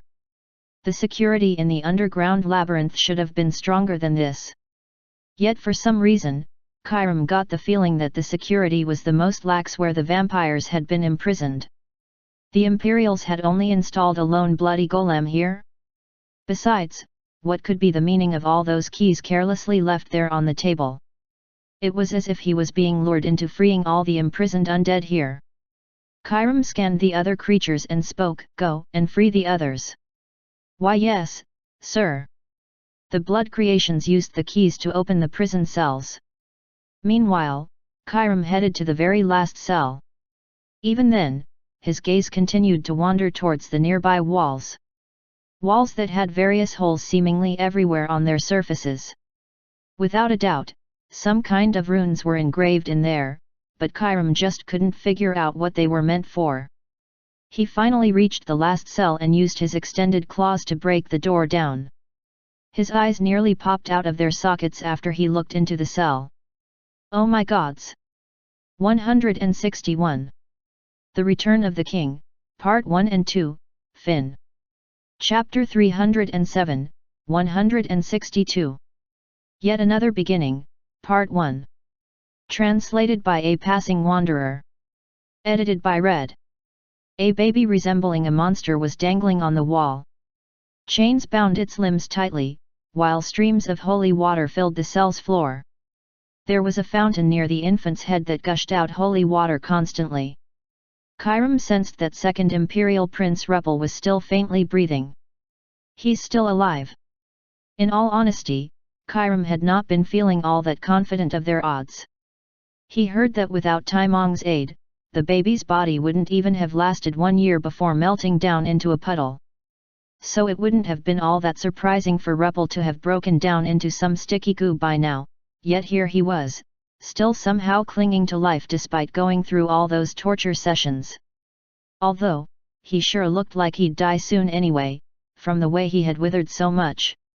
This process was what the priests called a purification ceremony. They were doing this horrible thing under the pretext of purifying the corrupted soul, but the truth was, to vampires, their death signified their complete erasure from existence itself. The moment they died, their souls would be imprisoned in purgatory.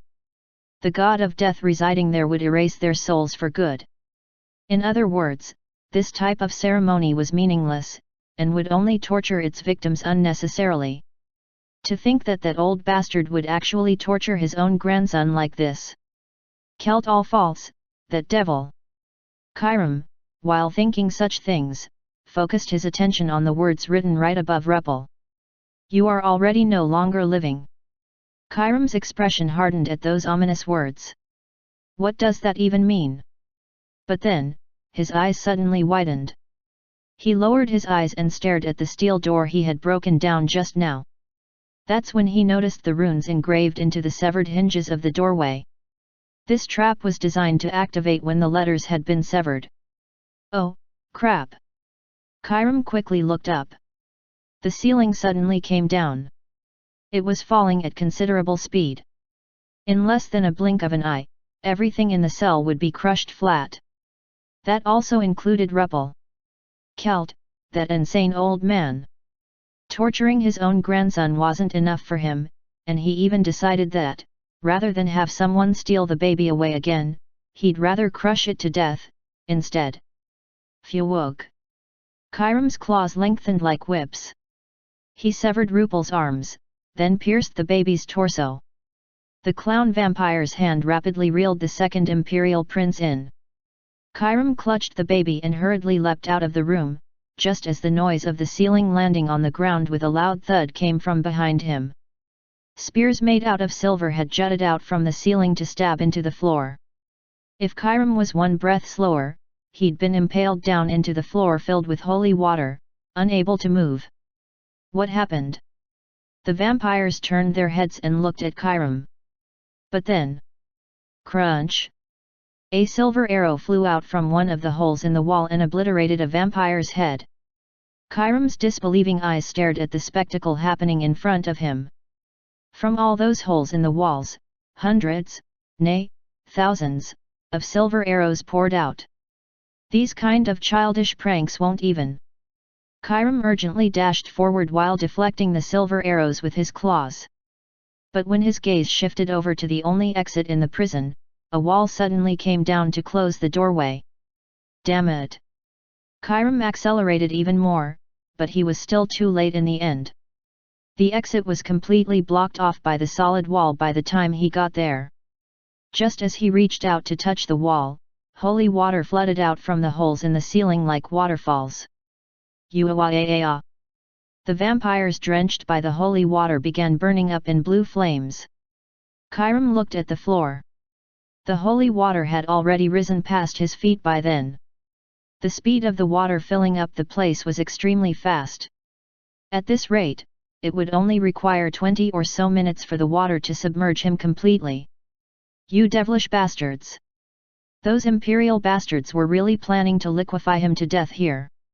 Chiram hurriedly slashed at the wall with his claw. He managed to crack its surface a little.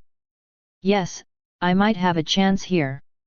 A flickering light of hope lit up in Chiram's heart. He began exerting all of his strength to create a hole in the wall. It began breaking slowly apart. Bits and pieces of stone tumbled and fell. He continued to break it down. Chiram grew progressively more and more frenzied. The tragic screams of his kin continued to sound out from behind him, but with the passage of time, even those noises gradually died down. From a certain moment on, only eerie silence remained in the prison filling up with holy water. Every one of them had died. Chiram didn't bother to look behind him, continuing to swing his claws non-stop. He struggled mightily in order to survive somehow. His claws slashed at the surface of the wall again. Just as the stones crumbled down, his claws shattered.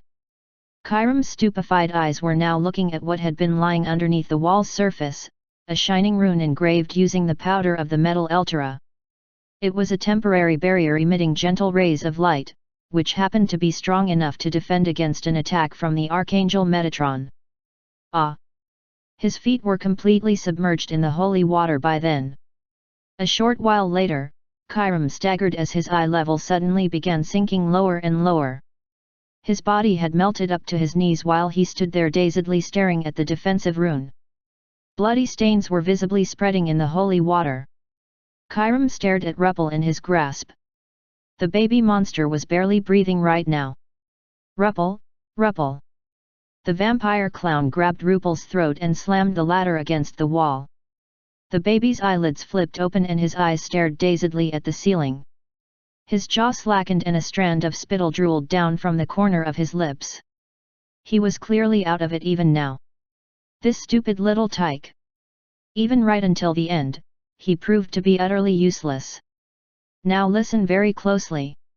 I won't be able to survive this place. However, you still can.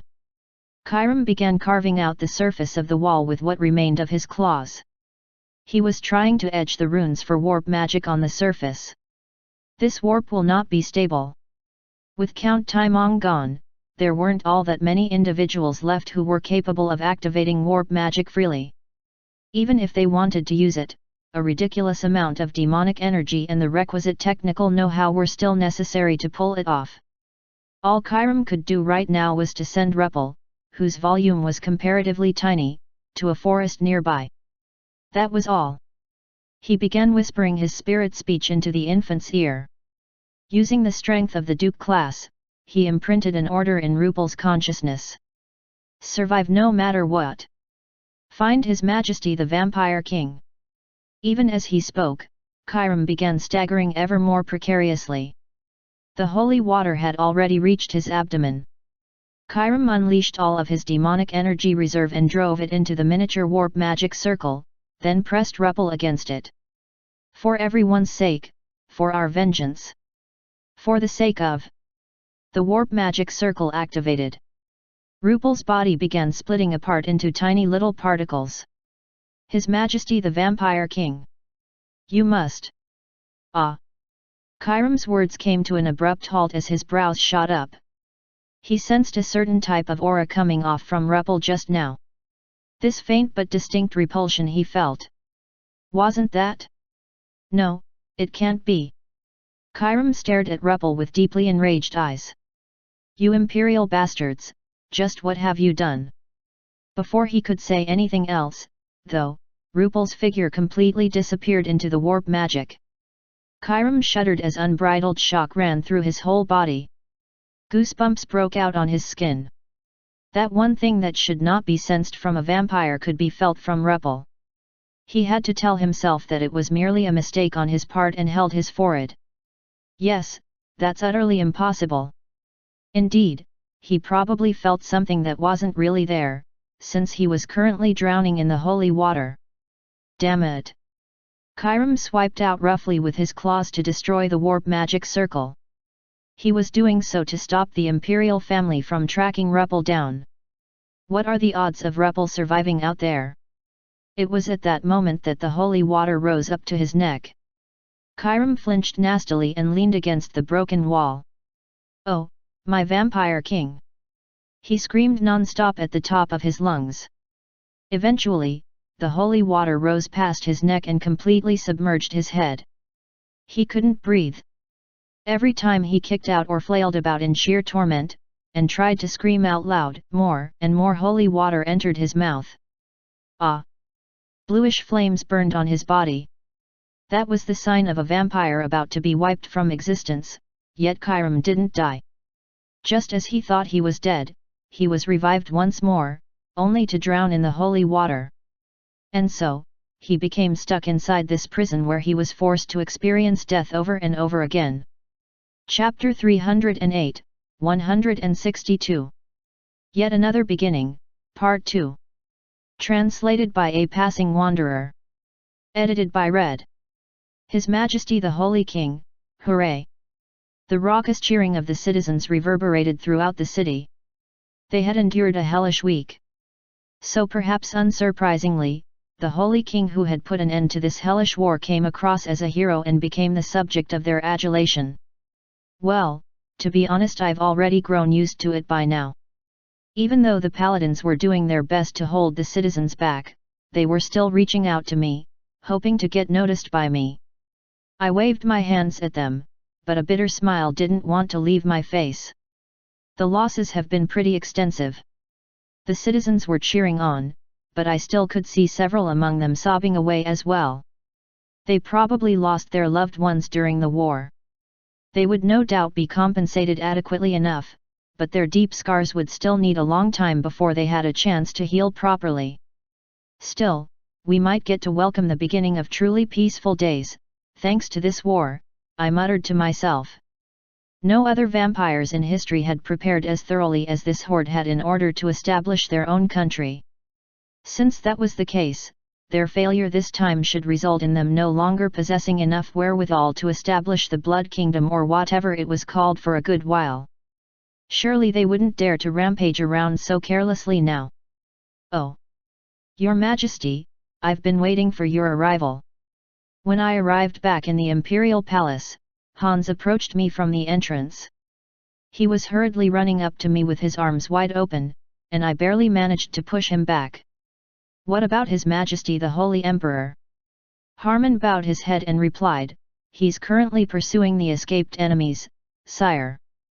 Both Lord Oskal and His Eminence Raphael, plus His Highness the Crown Imperial Prince, are accompanying His Majesty.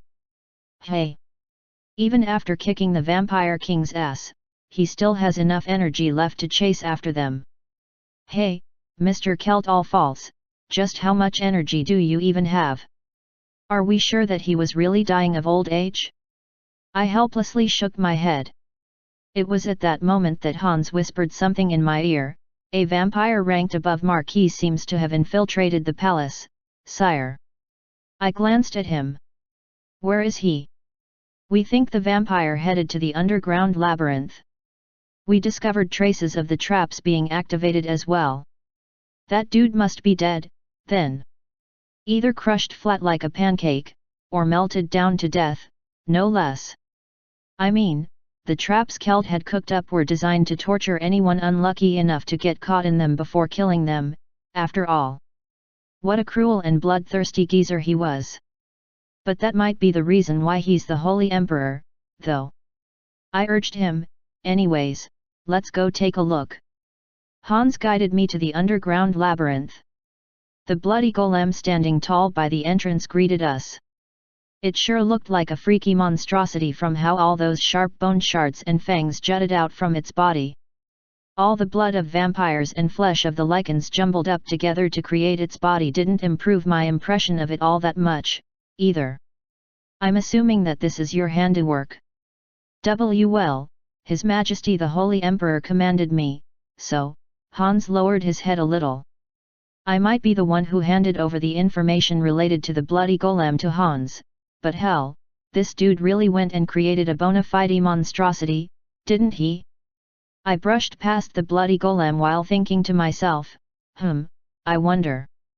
Can I store this thing in my item window? I thought that it might be doable, since the thing wasn't a living creature. If not, then well, it'd be enough to store only its heart, at least. We eventually reached the prison located in the labyrinth. Harmon and other paladins, plus Cardinal Uriel, followed us on the way. While everyone was getting tense, Hans began manipulating the runes engraved on the walls in order to cancel the traps. The wall blocking our path rose up rapidly, prompting a flood of holy water to gush out to the floor we were on. We were greeted by a figure barely visible through the open gap. It was a tall, lanky vampire, still barely managing to stand on its feet despite its whole body having melted down like a slimy mud. I used my mind's eye, then called out the vampire's name, Kyram, is it? Kai-ya-ya. Kyram extended his claws and charged at me, his whole face distorted hideously. I lightly dodged the attack, grabbed the vampire's head and slammed it straight down on the floor. Restrict him! Harmon shouted out, and the paladins thrust their spears to impale Kyram's arms and legs. Holy King, you bastard! Hey, he's still alive! I was surprised by this revelation and stared at the vampire while still holding his head down. To think that he managed to survive drowning in holy water. Now that was some vitality, all right. How many lives did this guy possess, anyway? What should we do with him, sire? Harmon asked me. Your Majesty, over here. Before I could answer, Hans called out to me. He was pointing at a surface of a wall, where a damaged warp magic circle could be seen. Hans continued, I may need around a week to restore the circle and track down the coordinates, sire. I spat out a groan. What do you mean, what should we do? It's obvious, isn't it? I narrowed my eyes and looked at Kyram still restrained on the floor. We find out what this punk was trying to do down here. It was late at night. The news of the vampires trying to assault the Empire's capital had spread throughout all the surrounding villages. It prompted Lawrence and his wife, who had traveled the breadth of the continent as merchants, to cut their travel short and head back home. We traveled such a long way, so why do we have to suffer such hardship, I wonder? Oh dear Gaia, please extend your protection to us, as well. The wagon belonging to the married couple was currently traveling along the rough roads in an unnamed forest somewhere. Lawrence scanned the forest, now covered in the veil of darkness. He could just about hear the growling and howling of wolves coming from there. Dear, will it be all right? What with the vampires invading the capital earlier and all, his wife asked him worriedly. He looked back at her. I'm sure it'll be fine. They are none other than the imperial family. The higher UPS surely will take care of it without a problem. As for us simple folks from the rural outskirts, we only have to hurry up and go back to our hometowns, that's all. But, what will we do after going back home, dear? We don't have anything else to. Well, we have saved up enough money to buy some land, haven't we? Let's just start a farm and live a peaceful life that way. While saying that, Lawrence shifted his attention back to the forest. He noticed some shadows flitting about beyond the trees. Weren't those wolves? A pack of wolves was congregating on a spot, as if they had discovered something interesting. Lawrence narrowed his eyes and used the moonlight to see. That's when he noticed something wiggling on the open field over there. Which happened to be a small baby. Oh, no. Lawrence hurriedly stopped the wagon and picked up the lit torch hanging from the vehicle. Dear! Look, there's a child. A child. At Lawrence's prompt, she also shifted her gaze to the forest and noticed a baby with dark crimson skin writhing and flinching away on the ground. Wolves were slowly gathering around the baby. These creatures bared their fangs and displayed how bad their hunger was right now. You beasts! Lawrence roared out and waved the torch around to chase the wolves away. Meanwhile, the wife hurriedly walked up and wrapped the baby in a cloth before picking it up. Dear! Damn it, what's wrong with these damn creatures? Lawrence smacked away one of the wolves trying to pounce on him with the torch. Oh my goodness! This baby is badly injured. The wife's cry prompted Lawrence to urgently roar out. Just what kind of heartless bastards would abandon a child here? Look, this baby! Lawrence glanced at the baby. The child's outer appearance looked like a bizarre monster. There was no need to speculate anymore, the baby's parents must have been disgusted by his appearance and discarded the child here in the forest. Those scum, how dare they? Dear! Slowly back away into the wagon, dear! Lawrence continued to wave the torch around as the pack of wolves slowly closed in on him and his wife. The horse pulling the wagon parked nearby also neighed and tried to back away after being scared by the wolves. Hurry, get inside! The woman quickly scampered up into the wagon. Lawrence threw the lit torch at the pack of the wolves before jumping up on the vehicle himself. Giddy up! The wagon broke into a fierce sprint. Wolves chased after them. This child is hurt really badly. The wife cried out in shock, and Lawrence quickly replied to her, we should have some holy water in the load bay. Using that might help. She quickly rummaged through the luggage in the load bay and found a bottle of holy water. She pressed the tip to the baby's lips, but the latter shook its head as if rejecting the holy water. It's for your survival, child. You must drink it to live. The baby slowly cracked its eyelids open. The woman gently smiled back. There's a good child. Now drink it. There, there. She gently stroked the baby's head, and with trembling eyes, the latter reached out to grasp the holy water bottle.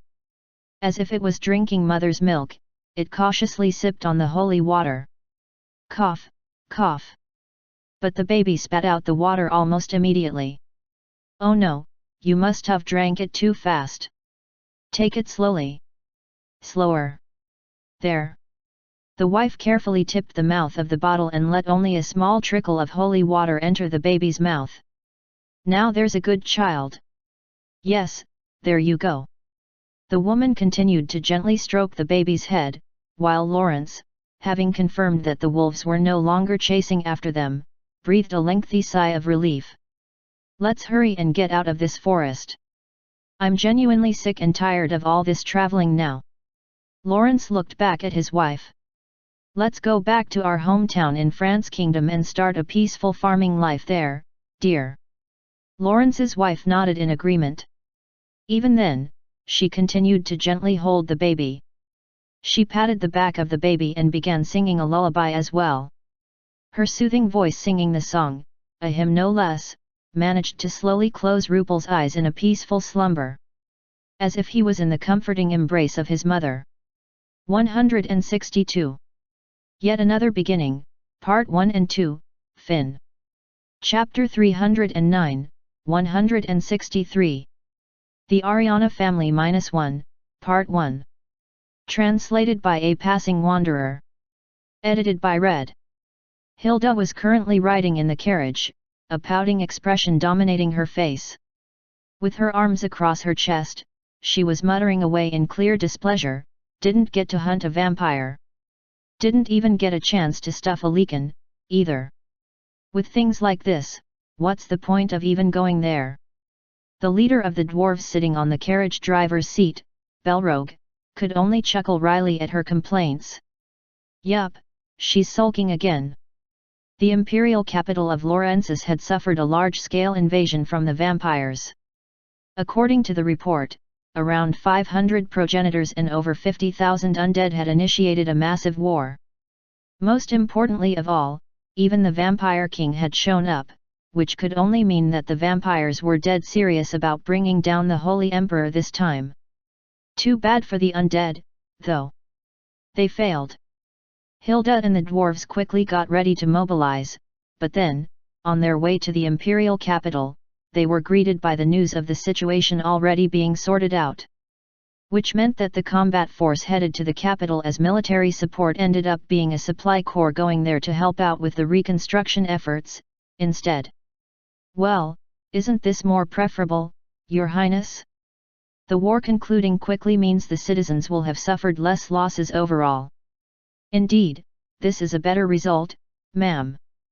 That's true. I shall agree with that sentiment. The corners of Hilda's lips curled up as if she felt buoyed by the idea. Belrogue guffawed loudly at her reaction.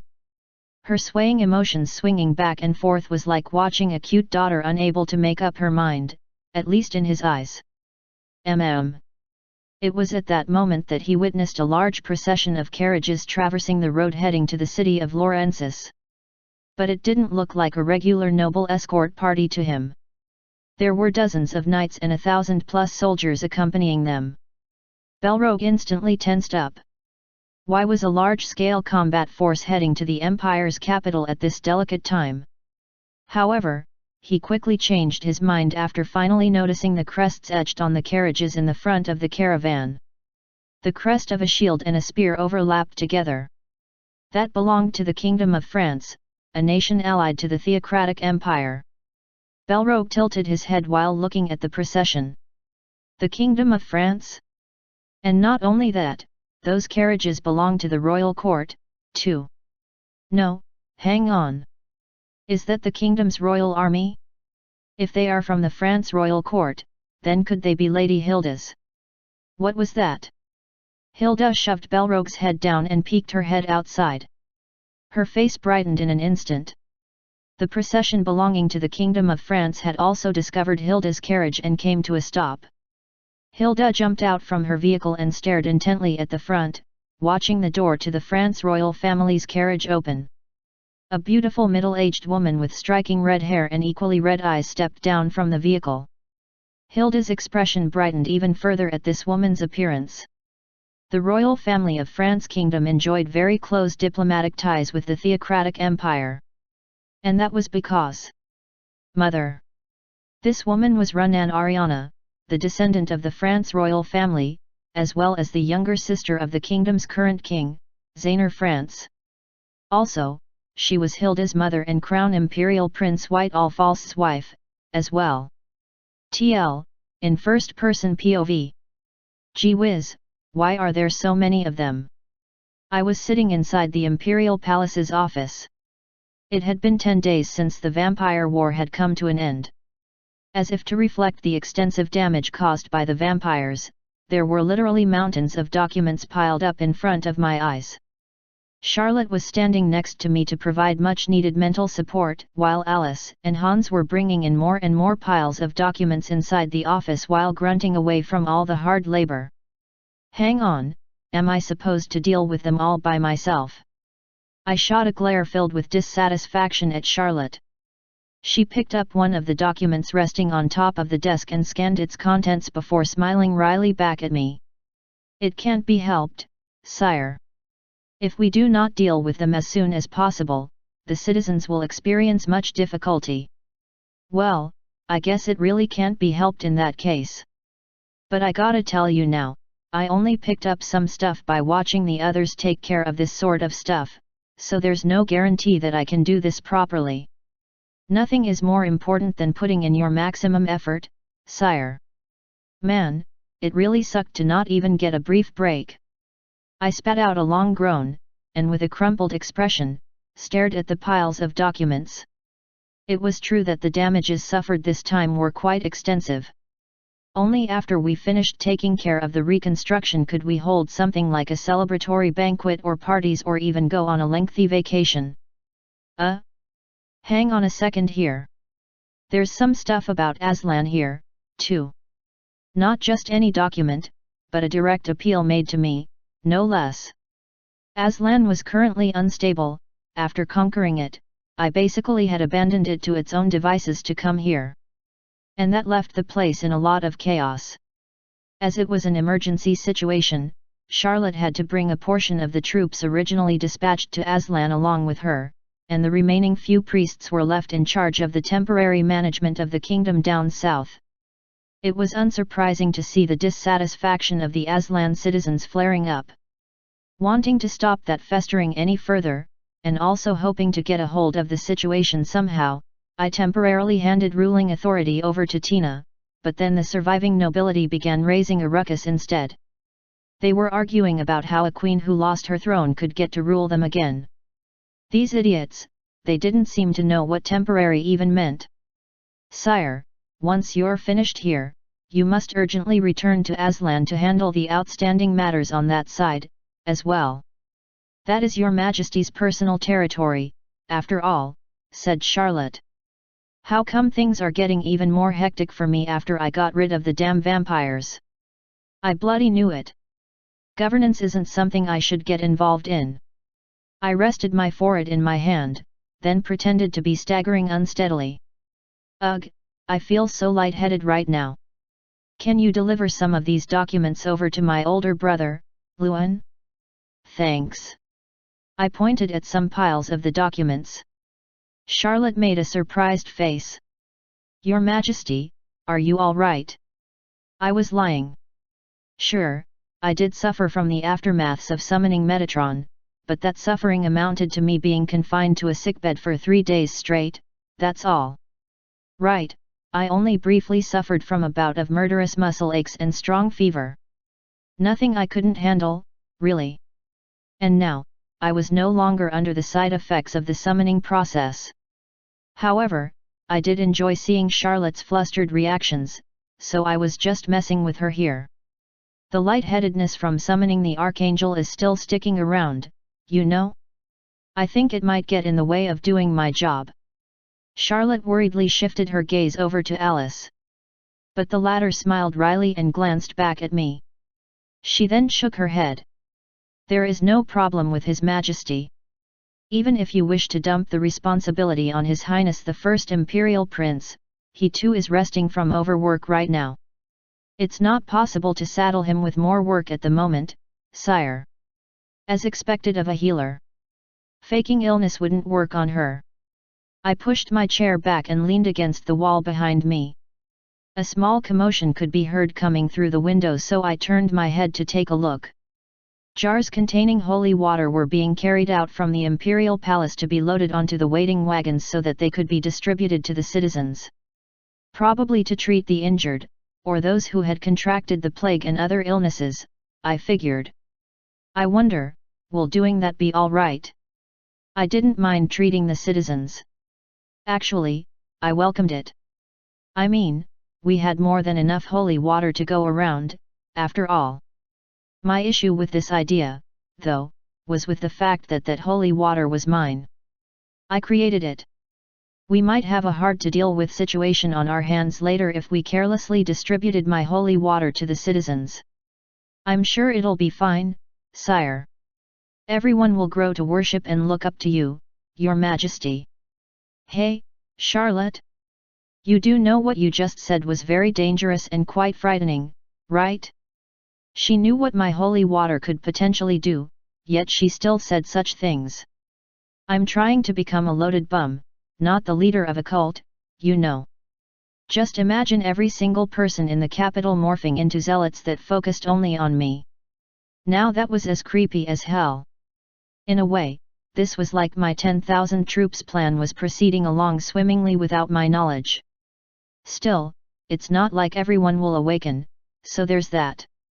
In the case of the northern region, the convicts were constantly exposed to danger, so they ended up awakening in order to survive. The former slaves of Aslan became monks through Damon's intense training, while I hadn't heard any notable news coming out of Lomé Kingdom yet. The latter probably indicated that it would be hard for regular folks to experience awakening without training. I guess I'll have to continue with the 10,000 troops plan a bit later. When I said that, Charlotte looked at me in surprise. Your Majesty? You're still planning to go through with that, sire? Of course. You are supposed to prepare for war during the peaceful times, you know?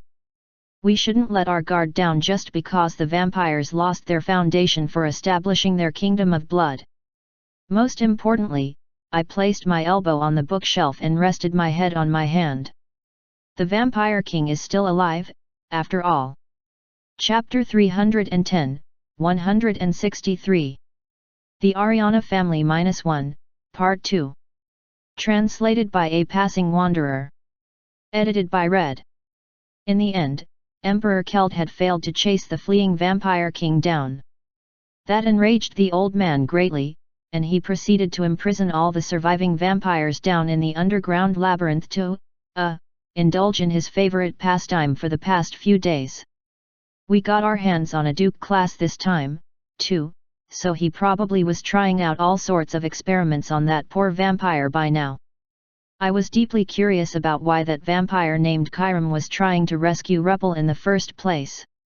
What was he trying to achieve by saving the second Imperial Prince, who was already at death's doorstep? There was one other point that left a bit of a sour taste in my mouth too, and that was the Duke-class vampire's reactions. Just what have you done to him? That was practically the same thing as contradicting your own gods, the one you claim to care so much about. Just what kind of experiments did you even? That guy was roaring at the top of his lungs. I couldn't tell whether this guy had misplaced a few of his screws after drinking too much holy water, or he just wanted to reject his current reality. I had been to the underground labyrinth a few times before, but I had never tried to check out Ruppel's situation on my own. Hey, Hans. Hans was perusing documents, and looked away from them to stare at me. I narrowed my eyes and asked him, just what did you do to second Imperial Prince Ruppel? He flinched a little, then his eyes darted around urgently. His expression showed how troubled he was right now. Well. His Imperial Majesty said it was simply an experiment, sire. Simply an experiment? What kind? Using the blood of the Imperial family to, Okay? Using it for what? The more I questioned him, the deeper Hans shrunk back. Judging from his irises trembling like that, he seemed to be hesitating about something here. Even I could tell that the Holy Emperor had done something other than pure torture to Ruppel. Knowing that only made me much more suspicious. I glared at Hans and pressured him through this weighty silence, but other than breaking out in buckets of cold sweat, he didn't say anything. This punk, he seemed to have learned how to keep his mouth shut after becoming a count recently. It was right then that knocks on the door broke the silence. Charlotte opened the office's door and found a paladin there. I could see him whispering something into her ear. She blinked her eyes a few times at the report, before her brows shot up in surprise. She quickly walked up to me and quietly informed me of the news. Your Majesty. The members of the House Ariana seem to have arrived in the Imperial Palace. House Ariana? Yes. It's one of the blood descendants of the royal family of the Kingdom of France. The head of the Duke House, Duchess Renan Ariana, has arrived in the palace, sire. Now I remember. Harmon had handed over a list of the imperial family tree to me in the past, and that name was on it. She was Hilda's mother, the younger sister of Zainer France, the current king of France, and the third wife of the Crown Imperial Prince, White. All false. I couldn't help but be taken aback. This vampire incident must have been a huge deal, that's for sure.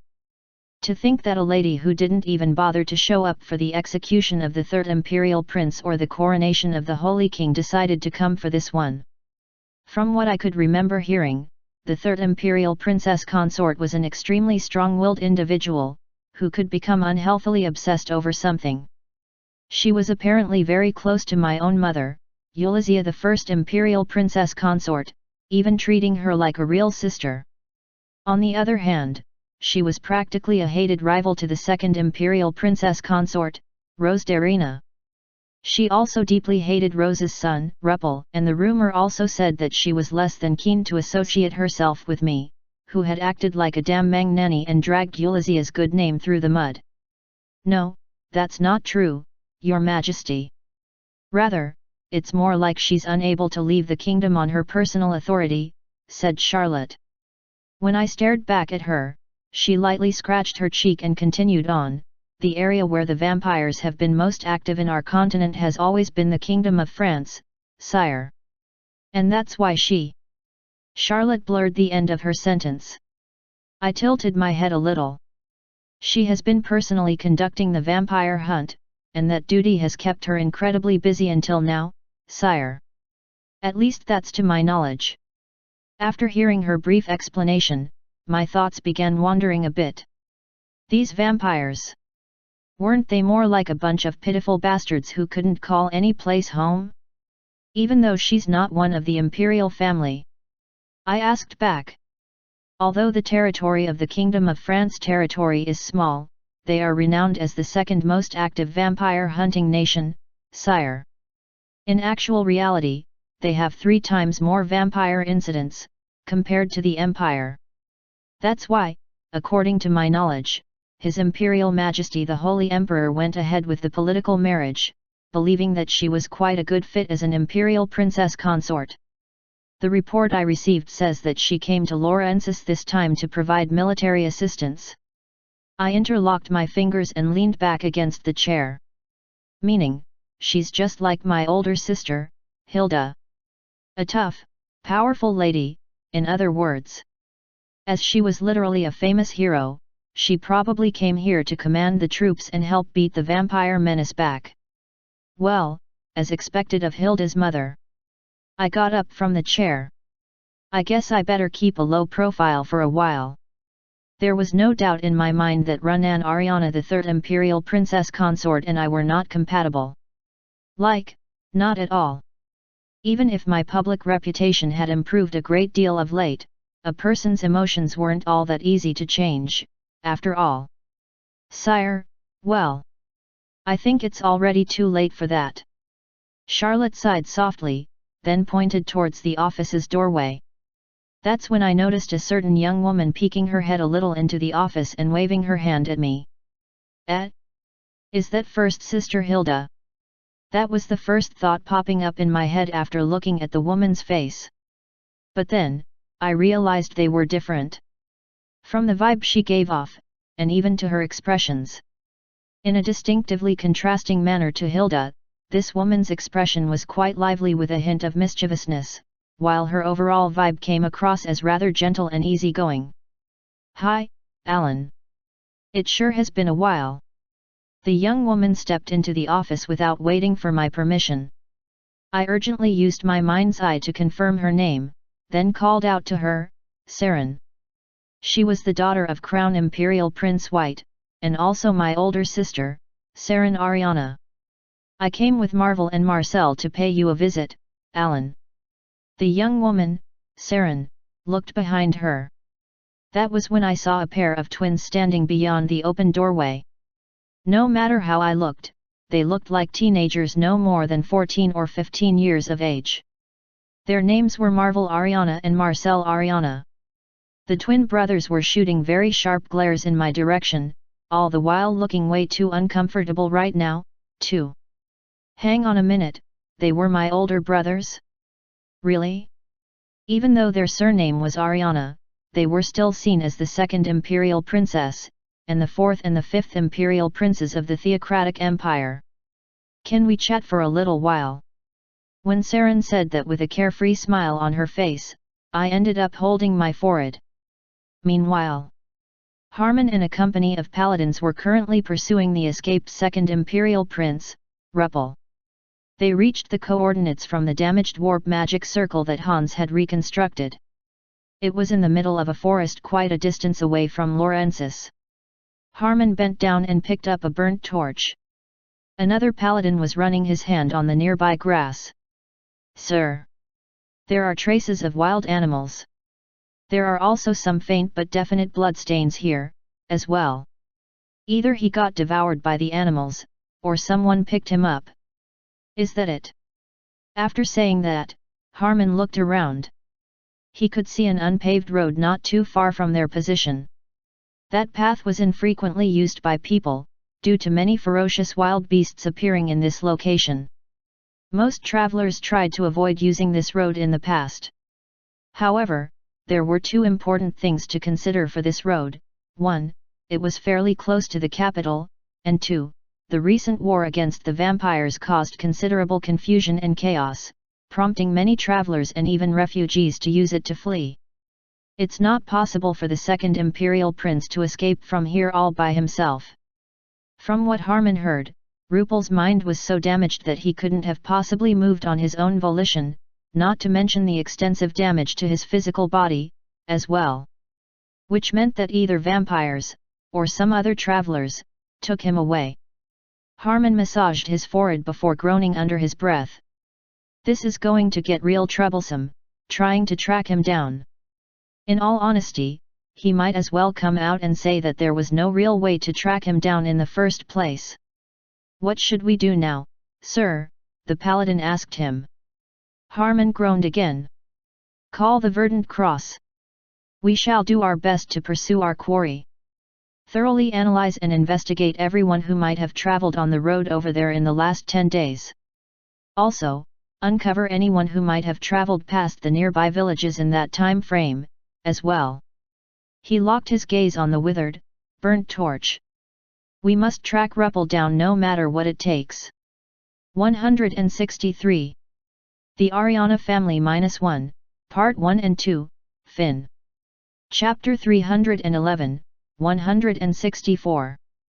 The Ariana Family -2, Part 1. Translated by A Passing Wanderer. Edited by Red. Emperor Kelt's heart was not at peace. The most worrisome existence he had met in his entire life. That was the king of all vampires, Vlandmir. Yet he couldn't catch the one existence that could truly threaten the Theocratic Empire. And that wasn't even the end of the story. A delegation from the Kingdom of France was standing right before his eyes, as well. Their justification was to provide military support against the vampire invasion, but truth be told, that was more like an excuse. White's wife, Renan Ariana. A woman who never left the territory of France actually came to see Kelt like this. She was wearing a gorgeous red dress, while a rapier was hanging from her waist. She bowed elegantly and greeted the Holy Emperor according to established custom. I am grateful that you deigned to meet this one despite your busy schedule, Your Imperial Majesty. His busy schedule, she said. She was right about that. Kelt was stuck in a seemingly endless loop of taking care of all the neglected documents that had piled up during the daytime, while at night, he used the vampires to let off some steam. Since some stability had returned to the Theocratic Empire, his tightly wound mind was slowly relaxing, but now that he was seeing Renan like this, a lengthy drawn-out sigh automatically escaped from his lips. Raphael, Kelt muttered softly. Cardinal Raphael quietly bowed, and as befitting a man with quick wits, he had all the retainers currently present in the imperial audience chamber leave. Paladins, members of the nobility and even the clergymen left the chamber, and once the last person was gone, the doorway was firmly closed shut behind them. Only Emperor Kelt sitting on the throne, as well as Raphael and Oskel standing on either side of him, remained behind. Emperor Kelt, waiting in silence until everyone was gone, finally opened his lips. There must have been a reason for the one charged with the protection of France to come this far. Now I ask of you, what could be that reason? We were informed that the vampires had invaded, your Imperial Majesty. Yes, that did happen. And unfortunately for us, we failed to completely root them out. They did manage to hurt the vampires quite badly. Not just Duke Duran, but even Duke Kyram and another duke with a lion's head were killed off, while almost 300 of the original group of 500 progenitors were slaughtered without mercy. Around 50 of them had been captured alive and were being used as lab rats in magic research and experiments. However, Second Imperial Prince Ruppel went missing during the commotion, which unfortunately meant that Kelt wouldn't get to see the end of his little experiment. Still, that creature's mind had basically become an invalid by now, while his physical body had been rendered mostly useless, so even if Ruppel managed to survive somehow, he'd be weaker than a blood creation. That matter shouldn't pose too much of an issue. But now that Ronan had personally traveled from the Kingdom of France to meet him like this, there had to be yet another grave threat on the horizon. Ronan Ariana spoke up, the Vampire King has been defeated, true. But it was he who acted as the restraining hand on the vampires. There can be no other, more threatening existences to innocent citizens than soldiers abandoning their defeated army, Your Majesty. Indeed, the Vampire King had been reigning in the progenitors up until now. But now that central pillar of control had broken down, all the other vampires dispersed throughout the continent would no doubt start behaving in unhinged manners. Kelt's expression remained indifferent even after hearing her, however. What she said just now wasn't what he wanted to hear from her. There was no way Ronan chose to come this far to say something that Kelt already knew. He kept his gaze locked on her and asked, what did King Zainur see this time? The Kingdom of France was on paper, an allied nation, but in actual reality, it was more like a vassal state that had been serving the theocratic empire for a long time. That was especially true with a certain arrangement where the royal family of France would sometimes inform the imperial family of some important matters. And that would be, yes, Your Imperial Majesty. He has indeed seen something. Ronan bowed her head lightly, before raising it back up to hold Kelt's gaze on her. He has witnessed this world being led to its ultimate destruction. The king's ability to look into the future through the divine aura he possessed, called foresight. Kelt's eyes widened in an instant. Ultimate destruction, you say? Despite the defeat and retreat of the Vampire King. A rat pushed to a corner is bound to bite back even more ferociously, Your Majesty. Kelt's face crumpled and his complexion grew flushed from his rage. Sparks erupted from his body, and the throne began breaking down. He shot to his feet, and while rubbing his temples, he tried very hard to maintain his rationale. I should not have allowed that bastard to escape. This destiny isn't one we can avoid simply by killing the Vampire King, Your Majesty. No, that would have only made it worse, Ronan replied, causing Kelt's brows to furrow deeply. Even as he listened to her, strength seeped out of his legs and he nearly faltered to the floor. Raphael quickly supported him. Kelt worked quite hard to calm his mind, then looked back at Ronan. Let me ask you again, O Duchess of France, and Crown Imperial Princess Consort of the Theocratic Empire. He managed to get a grip on his emotions and continued to speak, the ultimate destruction will still occur even with my presence. In the future we have witnessed. Your Majesty the Holy Emperor was nowhere to be seen. And it's not a distant future, but something quite close. Ronan quietly closed her eyes, then bowed deeply. Informing you of this news was the true purpose of this trip, Your Majesty. Kelt was stupefied by what he had heard. But that state lasted only for a little while, and the corners of his lips gradually curled up. His shoulders began quivering all of a sudden, and eventually, he guffawed out loudly. So, that's how it is. I won't be around when that happens, is that it? He laughed as if he felt truly refreshed by the revelation. Even if it's supposedly the destruction of our world, there is still a way to stop it. And that's why you have come here, is it not? While asking that, Kelt settled back down on the damaged throne. A pleased smile remained on his lips as he continued on. I see. You came here to tell me that I should just entrust the task to the next generation. Renan wordlessly bowed. I've heard the message of the King of France loud and clear. Tell him that I'm much obliged. Understood, Your Majesty. Kelt slowly rubbed his chin. He was just told of his own impending death. The message said that his life would be over in the near future, and he'd disappear from this world. But rather than be worried or scared, he felt quite refreshed, instead. As a matter of fact, it felt like he had been liberated. I guess the only remaining thing now is to die peacefully and head to the heavenly world. The world of the gods where only ones free of sin could enter. He didn't have many days left until leaving this world for the heavenly world. However, he still had something left to do before that. His life didn't have much time left, so shouldn't he try to enjoy it to its fullest? Raphael. Yes, Your Majesty. Raphael smiled bitterly as he looked back at Kelt. But the Holy Emperor was making a benevolent face, instead. Prepare for a trip for me. May I ask, to where, sire? Kelt had spent the majority of his life inside the imperial palace. Now, time had come for him to leave all of this behind. I'm thinking of going on a journey, Raphael. I'd like to tour the peaceful Aslan, the one not mired in conflict. And I'd like to see the kingdom of Lomé no longer gripped by a civil war. Finally, Kelt pondered for a little while, then continued on. I wish to head to the Queendom of Irons, where an old acquaintance of mine is waiting for me. His grandson had achieved all those feats. He wanted to take them all in with his own eyes. A short vacation, in other words. Isn't it fine for me to go on one? Raphael. When Kelt casually asked that, Raphael silently bowed his head in agreement. TL, in first-person POV.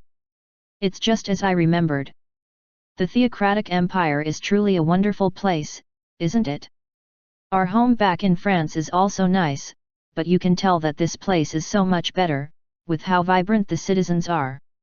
With a bright smile on her face, Seren Ariana was roaming around the streets of Laurensis. I was following closely behind her, while hiding my face under a hood. My twin older brothers glared at me for a second before chasing after Seren. Most importantly, just take a look at the expressions of the subjects. Look how bright and lively they are. It has to be because His Majesty the Holy Emperor and you, Alan.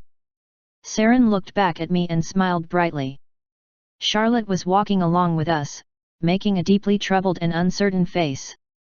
Her face was also well known, so she had to hide herself under a thick hood as well.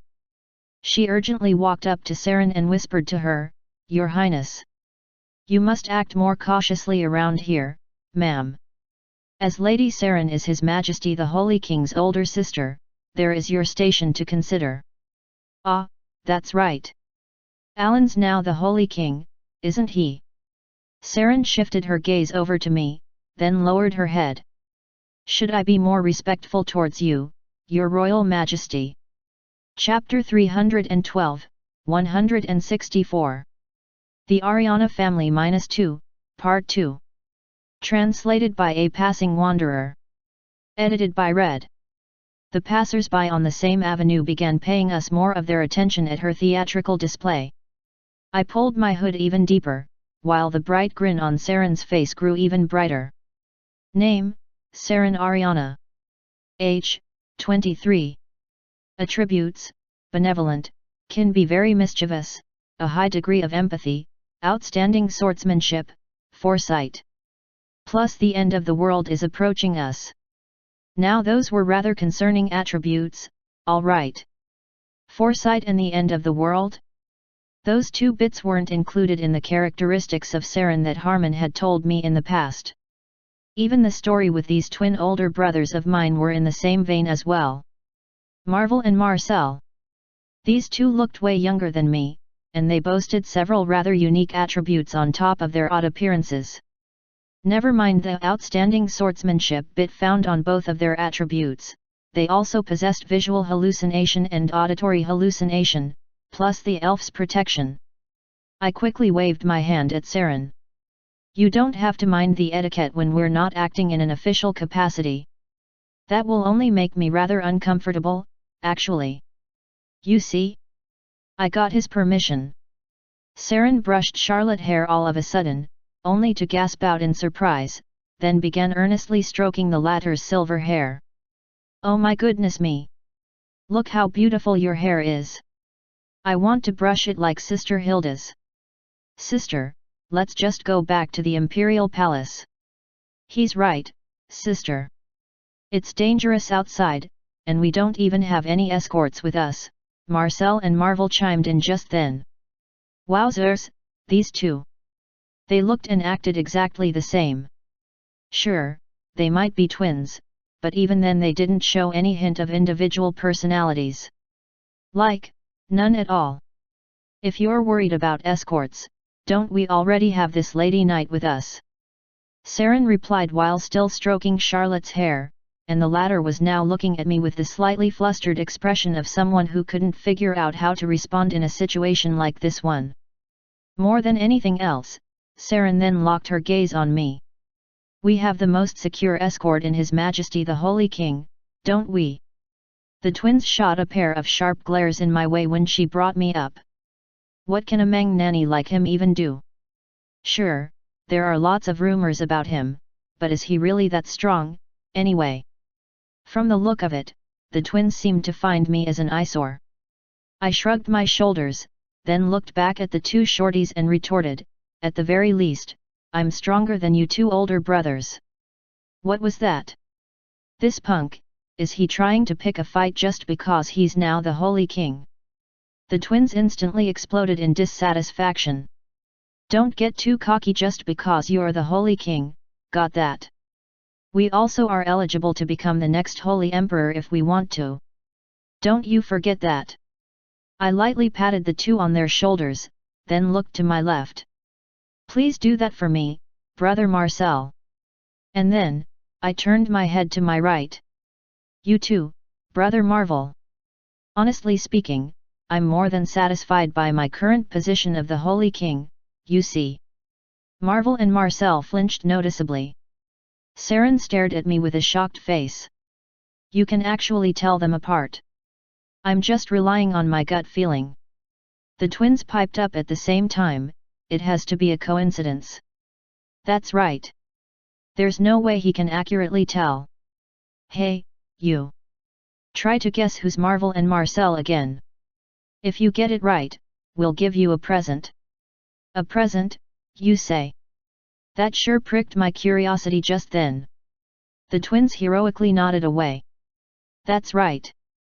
We'll show you a visual hallucination. And we can even let you hear an auditory hallucination, too. Holy cow, really? Just looking at them like this was already making my head spin, yet what else did they have in store? Saren was giggling away behind us as if she too found this scene rather amusing. All right, now. Close your eyes. I groaned, then closed both of my eyes. The sounds of shuffling footsteps came to me next. Yup, they were switching positions, weren't they? All done. I heard one of the twins speak, so I opened my eyes. The twins were silently, intently staring back at me. But why did they look so expectant for some reason? I dismissively pointed to right, then left, while speaking up. Brother Marvel, then Brother Marcel. The end. The expressions of the twins stiffened up, because it was the correct answer. It's a coincidence. Right. It has to be. A coincidence. I drilled my knuckles on top of their heads. Please stop behaving like kids. Who you calling kids here? Us two are perfectly fine adults, we'll have you know. But don't you two act and speak like a couple of kids all the time. I continued to drill my knuckles on their noggins while chuckling away. Saren looked even more impressed. That's amazing.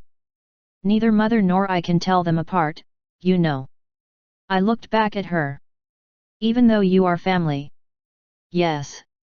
Despite us being family, we just can't. I mean, they are far too similar to each other, aren't they? Their personalities, manner of speech, even their actions. I can perceive who's who to a degree, but even then, I get it wrong plenty of times. Well, that's not that surprising, since I cheated a bit and figured it out through my mind's eye. I groaned at length again and replied to her, in any case, let's keep going. Let me introduce to you a rather nice little eatery. Thanks. Saren replied with that trademark bright smile of hers. The location I took the Ariana trio to was a bakery that happened to be quite famous in the capital. We settled down around a table. Charlotte wanted to stand next to us, but I forced her to sit down, then ordered a round of soup and some bread. Not too long after that, loaves of freshly baked savory bread were brought out, and the scent of warm soup tickled our nostrils enticingly. Saren tasted the soup, then gave her impression, "It's really good. I need to tell Sister Hilda later about this place." She sounded quite impressed, but the twins were still shooting me some fierce glares even now. Try to guess again. Yeah, who's Marvel and Marcel? Can you tell? Right is Marvel, left is Marcel. I replied, causing the twins to clamp their mouths shut. I also noticed that their sharp glares had gotten a tad softer as well. Saren seemed to be amused by something, because with a warm smile, she began stroking the heads of the twins. "Looks like your moods have improved a little. You were pouting so much at the prospect of meeting Alan again, too. Hey! These two hated me that much?" Charlotte leaned in and whispered quietly in my ear, "Apparently, Your Majesty used to kick them and rough them up in the past. While saying that since they were so small, it was easy to bully them. I keep thinking that all the time, but Charlotte is one seriously quick-witted girl, isn't she? These two. Are they really my older brothers? I mean, they are really small and all." Everyone in the imperial family had accepted the story of me losing all of my memories by now. Asking a question like this shouldn't seem unnatural. From what I investigated, the twins have received the elf's protection, sire. What's that? The elf's protection? Apparently, the twins had freed an enslaved high elf when they were much younger. As a sign of gratitude, the high elf bestowed this protection thing, which turned out to be the gift of extended youth. Hey! Nominally it was the gift of youth, but to me, that sounded much closer to curse, instead. The physical and mental growth might slow down like an elf's, but that didn't actually mean their lifespan had been extended or anything like that. The high elf probably considered humanity's trait of seeking out youth when handing out this gift, but to these two young ones, this was practically the same thing as returning kindness with a sucker punch to their guts, instead. I slowly rubbed my chin. Was that the reason why they looked and acted like children? By the way, why did Charlotte mean when I kicked and roughed them up? Hey! What did I do to Sister Saren, then? Apparently, there were incidents of Your Majesty trying to douse her with water, or knock the teacup out of her hands while she was trying to enjoy her tea. I guess I really was a bastard back then. Even then, I didn't sense one iota of animosity coming from Saren. Could she have treated all those terrible actions of her younger brother as nothing more than just some childish pranks? If true, then her attributes of benevolence and empathy made a lot of sense. It was right then that Charlotte continued with her explanation. "I heard that she took that as an attempt at a prank, and got her revenge on you, Your Majesty. Like, dumping you into a river, or lacing your tea with laxative, and. Ah. So she was the type to get you back 2 or 3 times worse. As expected of Hilda's younger sister, I guess." While thinking that, I glanced at Charlotte. This kid, just how much did she investigate about me? Sure, it was fine to do a thorough investigation on all personnel for the sake of the imperial family's safety, but I was getting a bit scared by how excellent she was as a retainer. I shifted my gaze back to Saren while mulling on some of my petty dissatisfaction. "May I ask the reason why you came to see me? NG? We just came to hang out with you, that's all. Really? I was still thinking back to the foresight and the end of the world bit from her attribute window. There was also the matter of the current grave atmosphere in the imperial palace to consider as well, which didn't seem to gel with the claim of the Ariana family coming here for a spot of fun. I decided to ask her directly. Could it be that you came to see me after something has happened in the Kingdom of France? Saren visibly flinched. A bitter smile crept up on her lips next. Yes, that's correct. Actually, my mother came here for a specific reason, but my reason for seeking you out is wholly separate. We need your help. When you say my help, does it concern the vampires? Correct, but that is also a little bit wrong, too. Saren put down the loaf of bread she had been chewing, then wordlessly stared at me for a long while. Then she bowed her head as her manner of speech suddenly changed. Saren Ariana, from the ducal house Ariana affiliated with the Kingdom of France, officially requests the assistance of your Majesty the Holy King. Her head slowly rose back up. I beg of you to hunt the one abducting our subjects every night. The one referred to as the farmer. 164. The Ariana Family -2, Part 1 and 2, Fin. Chapter 313, 165. The Ariana Family -3, Part 1. Translated by a Passing Wanderer. Edited by Red. In the Dukedom of Ariana in the Kingdom of France, and more specifically, a rural village located somewhere in its outskirts. I beg your pardon? It's really so cheap.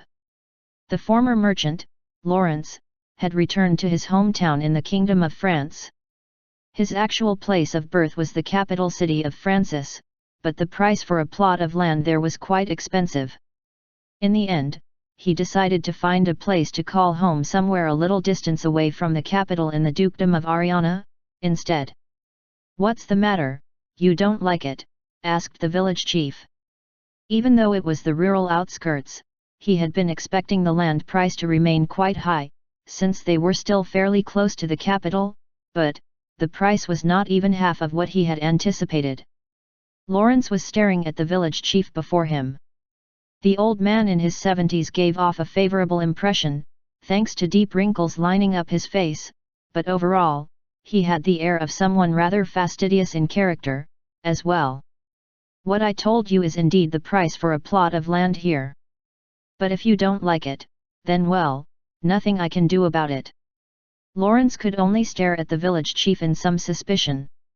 He had been working as a merchant for a long time, so naturally suspicion was the first thing to pop in his head when facing an abnormal-sounding transaction like this one.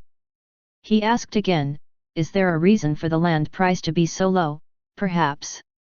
The reason, you say? It's rather simple, actually. The village chief sighed at length. That's because the Dukedom of Ariana has been beset with a few missing persons cases lately. Missing persons? Indeed.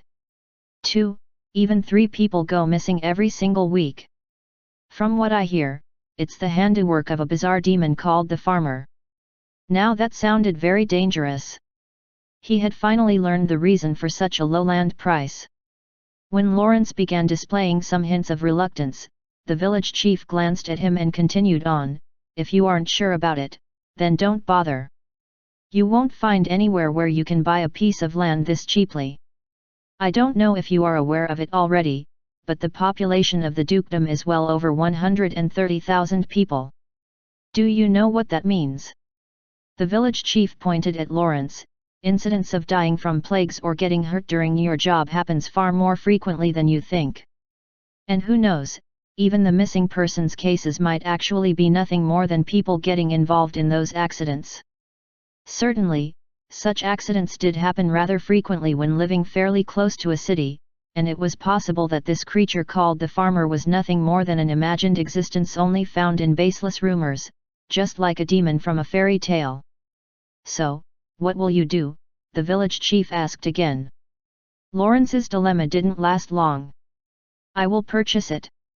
He revealed his intent to buy the land to the village chief, and was temporarily given a deserted house to stay for the night from the old man. After the talk was over, he went to the deserted house, where his wife was waiting for him. "Well, it certainly is derelict, isn't it?" Lawrence muttered while inspecting the shabby deserted house. "It's all right. Having a roof over our heads is already a relief, anyway," his wife replied with a sing-song voice while carrying the baby in her embrace. He glanced at the child in question. The baby looked quite grotesque. Not only was his skin withered and cracked as if he had been burned alive, his physique was also unbelievably small. Lawrence then looked at his wife's face. She was smiling contentedly while giving her all to care for this baby. She was unable to have children, and that perhaps made her treat this baby, randomly picked up from the forest by sheer chance, as her own child. "Have you looked for a suitable child care institution, dear?" Lawrence asked his wife, while sitting down on a spot opposite her. She nodded and replied, "There's a church nearby. It was apparently created by Second Imperial Prince Ruppel all false in the past." "What, that traitor? Dear, please be more mindful of what you say."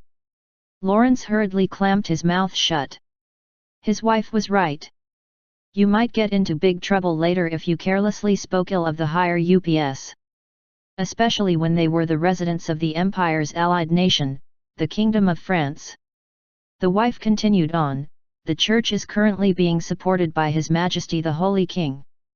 I'll be working there from now on." Did she say she'd be working there? She wasn't going to entrust the child there, instead? Lawrence made a troubled face, but had to relax his expression a short while later after studying his wife. She was gently poking the baby while making a happy smile. Well, as long as she was feeling happy. Lawrence got back up to his feet. She asked him in a puzzled voice, "Where are you going, dear?" "I only stopped by to see how you were doing, dear. The village chief said he'd explain the lay of the land to me, and I also need to check out the plot of land we are planning to buy. Even though it's already so late in the evening." Well, what could possibly happen in a rural village like this? Lawrence reassured his wife. "I'll be back soon. Don't wait up for me, dear. Please be careful. I heard that the area nearby has become a lot scarier recently." "Of course. Don't worry." He left the house while thinking, a lot scarier recently? But there were over 130,000 people living in the dukedom. The so-called missing persons cases frequently happening here should be no more serious than another routine occurrence to the commoners living in this day and age. Lawrence headed directly to the village's meeting hall, where the village chief was supposedly waiting for him. He knocked on the door, and the village chief wearing a strange-looking monkish attire opened the front door. The old man stepped aside, allowing Lawrence to enter. The latter, initially puzzled by that strange get-up on the village chief, soon froze up stiff where he stood. "Welcome, welcome. We were waiting for you." Lawrence's eyes took in the sight of other men standing behind the village chief. There were 10 of them, and they too wore the similar priest-like garb as the chief. In the middle of them was a rune inscribed in blood, and a naked man, tightly bound and gagged, was struggling away on top of that blood rune. Lawrence swallowed back nervously, then looked at the village chief. "Welcome, Lawrence. Unfortunately, you. This old man, you must go to the underground world for us." He was a demon worshipper. Lawrence hurriedly turned around only for a club held by another man standing behind to slam into his head. He crashed to the floor, and as his consciousness faded away, the village chief's voice entered his ears. "From this moment on, you'll have to struggle with all your might to survive in the underworld." A sinister grin was etched on the village chief's face as he looked down on the unmoving Lawrence. "Only then will our Lord Farmer be pleased, you see." TL, in first-person POV. "The farmer, you say?" I stared at Saren while munching on the bread. "That's right. That's what we call it." "No, wait. That's what the villagers living near the area are calling it, actually." I crossed my arms and asked her. Could it be that we're dealing with a vampire in disguise of a regular person? If that's the case, then it'll be tough, even for me. It's practically impossible to scan all those people and... No, that's not it. Saren shook her head left to right. This vampire isn't in the disguise of a person. She pulled out a rolled-up parchment from her inner pocket, then pushed it towards me. I took a look at the unfurled document, and discovered a drawing on it. It depicted a monster with a bald head and not a single speck of hair, lengthy and spindly fingers, a long and hooked nose, and finally some very large ears. It kind of reminded me of an overgrown goblin, if I was honest. What was this, though? It's the appearance of the farmer, said Saren. Well, that's a very good drawing, I have to say. You think so? I drew it, actually. Saren sat up tall and proud. It seemed that she was rather talented in art, as well. I continued to stare at her. However, if it doesn't even resemble a regular person, shouldn't it be easy to hunt this thing down? If that's not the case, could it be that the creature is unexpectedly strong? We don't know if it's really that strong. No one has seen it before, after all. What a contradictory story this was turning out to be.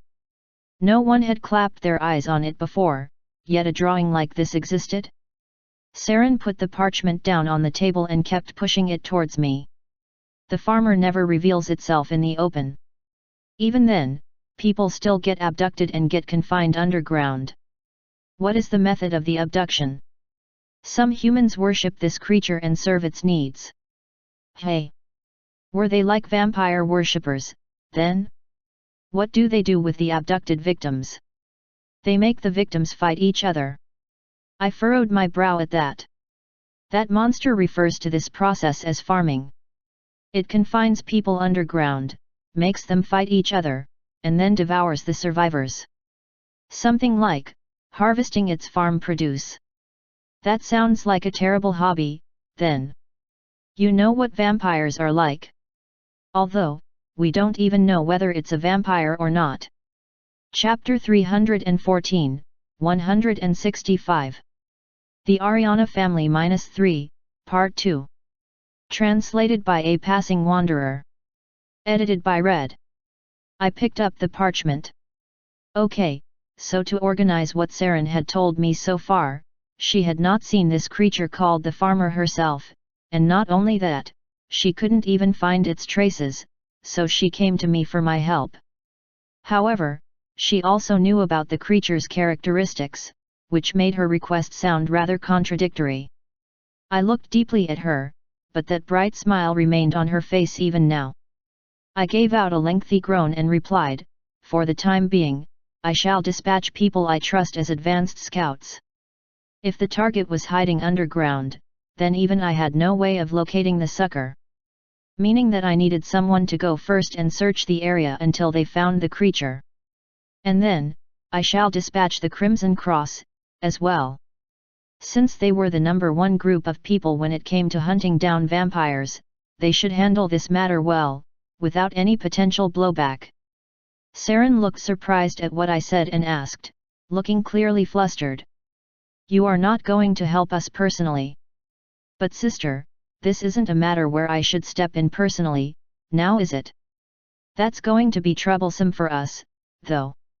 I looked at her, feeling a bit puzzled by her reply. You must personally get involved.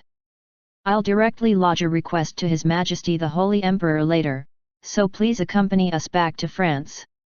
Is there a reason why I must get directly involved? I've heard all the rumors about you, but it's difficult to make judgments based purely from some rumors, you know? I want to witness your true strength with my own eyes. To find out if you're really strong as they say. You know, something about this conversation sounded like we were not exactly on the same wavelength here. It felt like some important information had been left out. I tapped on the parchment and asked her again. Could it be there's something else besides the farmer that you're not telling me? If so, you gotta tell me first. Otherwise I will not help you. Saren suddenly went quiet. The twins cautiously studied my mood before chiming in. Alan, we can't tell you that. That's right. Even His Imperial Majesty the Holy Emperor doesn't know about. It was then that Saren suddenly sucked in a deep breath. No, I'll tell you. You'll come to know about it sooner or later, anyway. As the member of the Ariana family, Saren Ariana will tell you the truth, Your Majesty. She firmly locked her gaze on me. I am a blood descendant of the France royal family.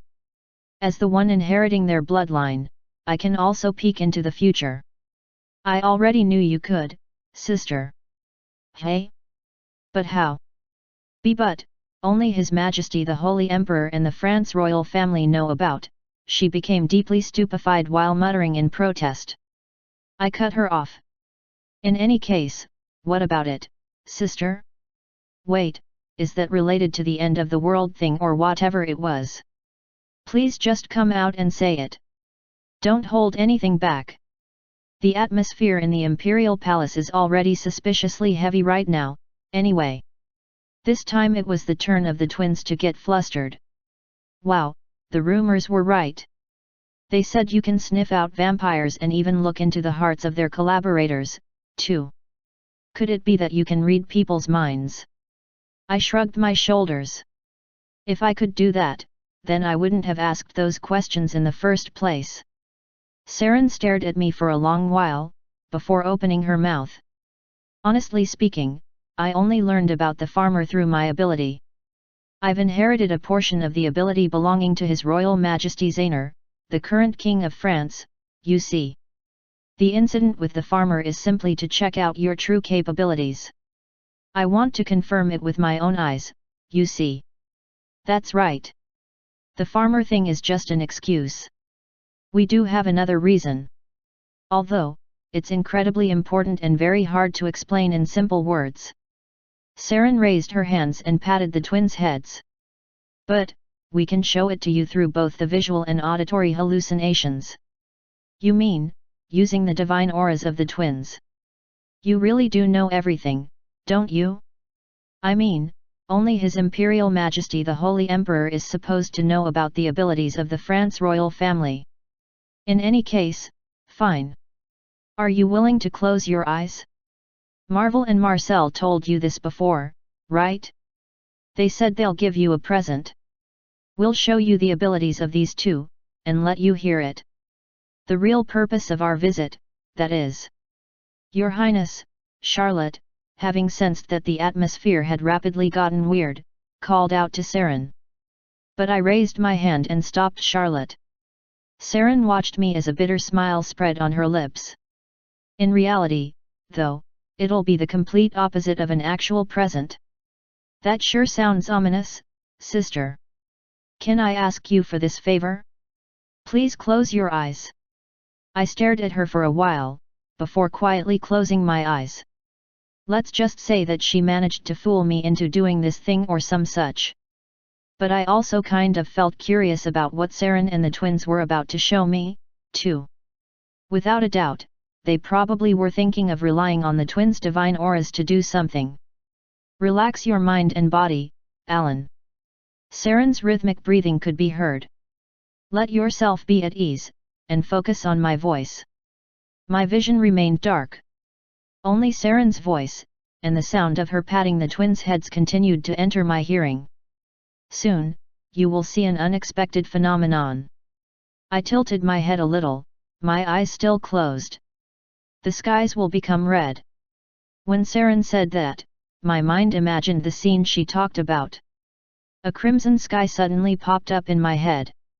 And then, you will hear screaming. Kya-ya-ya. I abruptly shot my eyes wide open. The crimson skies were still above my head. But now, I was inundated by the screams of countless people coming from every direction. Screams that had been so loud that my eardrums nearly burst open. Countless giants will rise from their slumber. Saren's voice grew deeper, heavier, and the fake sounds became real in my ears, instead. You bastards! Don't you know what gratitude means, you damn giants? The vampire king was roaring at the top of his lungs while wielding his spear. Several creatures casting pitch-black massive shadows all over him began snickering away while looking down at the vampires. The vampires wish for vengeance, but they can't control the giants. I watched on as the vampire king was captured by a giant. Meanwhile, other vampires got trampled by the giants and were killed off in gruesome fashion. They will battle each other, but in the end, the vampires will submit and do as they are told. The vampire king was on his knees. He kowtowed, then had to experience the humiliation of kissing the foot of a giant. The giants will proceed to destroy the civilization we have built up. The horde of giants began marching forward. They were laughing loudly and cruelly. They will devour and crush humanity. Giants reaching a dozen plus meters began slaughtering humans. They scooped humans up and devoured them, or simply trampled on them as if they were stepping on insects. The first to fall will be our Kingdom of France. The sight of the Kingdom of France going up in flames greeted me next. Countless refugees were fleeing from the advance of the giants. The second to fall will be the Queendom of Irons. Everyone, retreat! I said, retreat, now! Crown Imperial Prince White was trying to fight back against the tide of giants with his blood-stained sword. The third will be the Kingdom of Lomé. And no, let me go.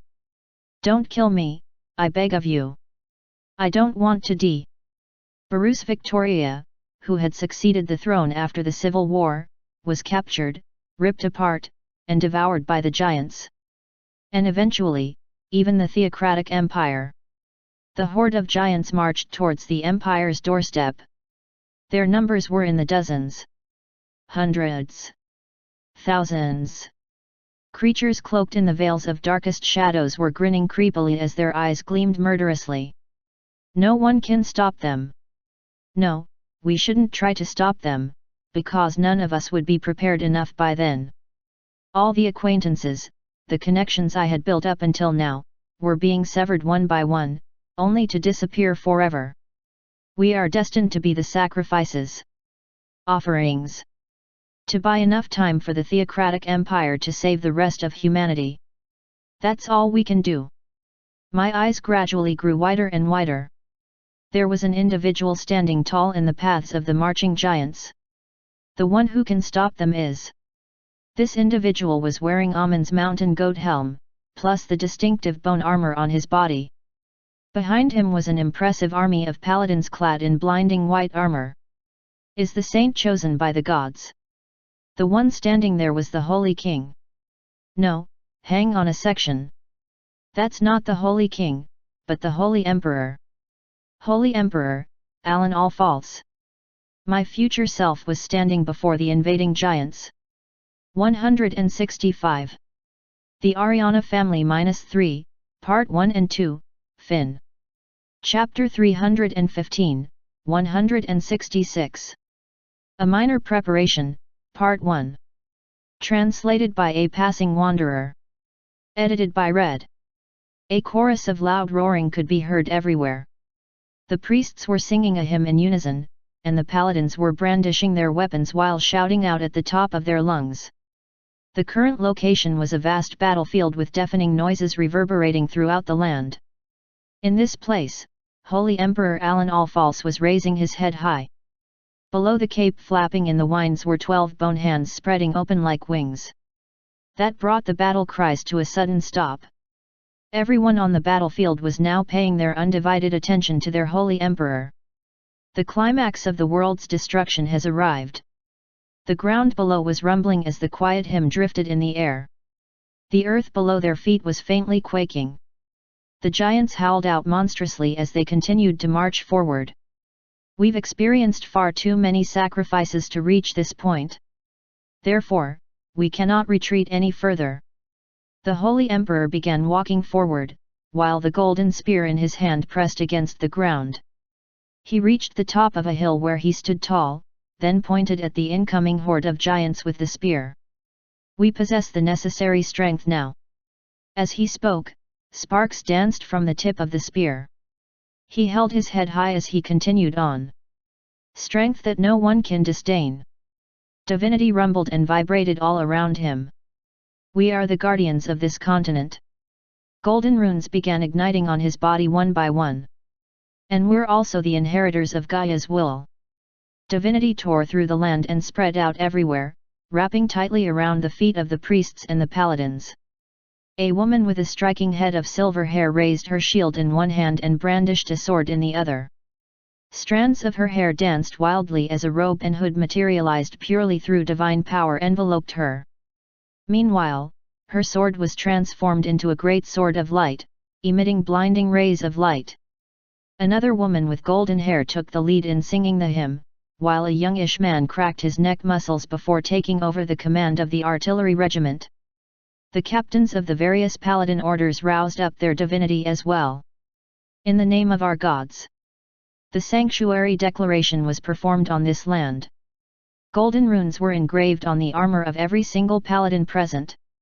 The Astal runes effects were activated on everyone on the battlefield, turning them into saints that transcended the limits of human beings. We shall judge these bastards.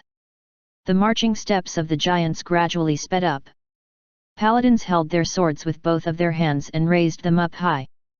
The Holy Emperor drew in a deep breath as the glow in his eyes under his helm sharpened considerably. The tip of his spear touched the ground below as he broke into a sprint.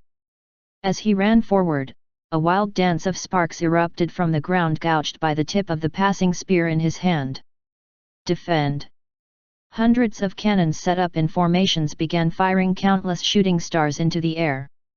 And then, protect! The ground exploded and caved in. Because, we are the hope of all mankind. The Holy Emperor leapt up in the air. The large hand of a giant reached out to him. The golden spear in the Holy Emperor's grasp was swung hard towards the attacking giants.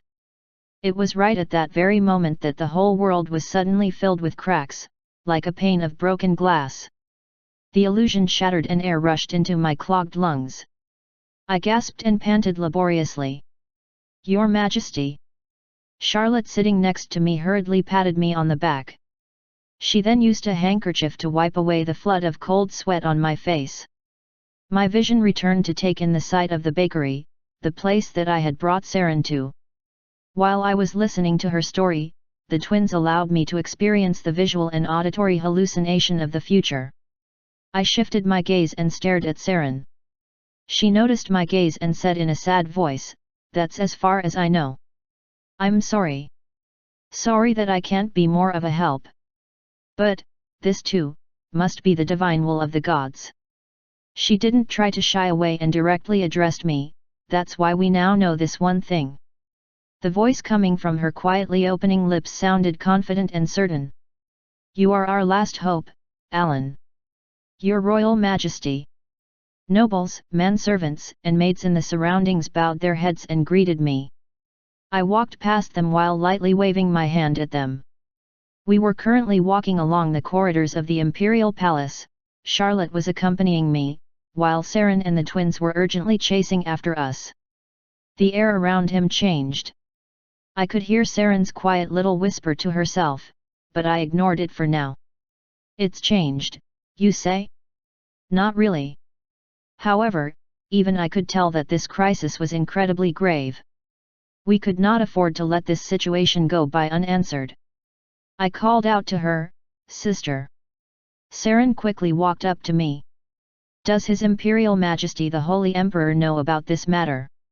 "Since my mother is having a meeting with him, he should have been informed of it by now, or at least some parts of it.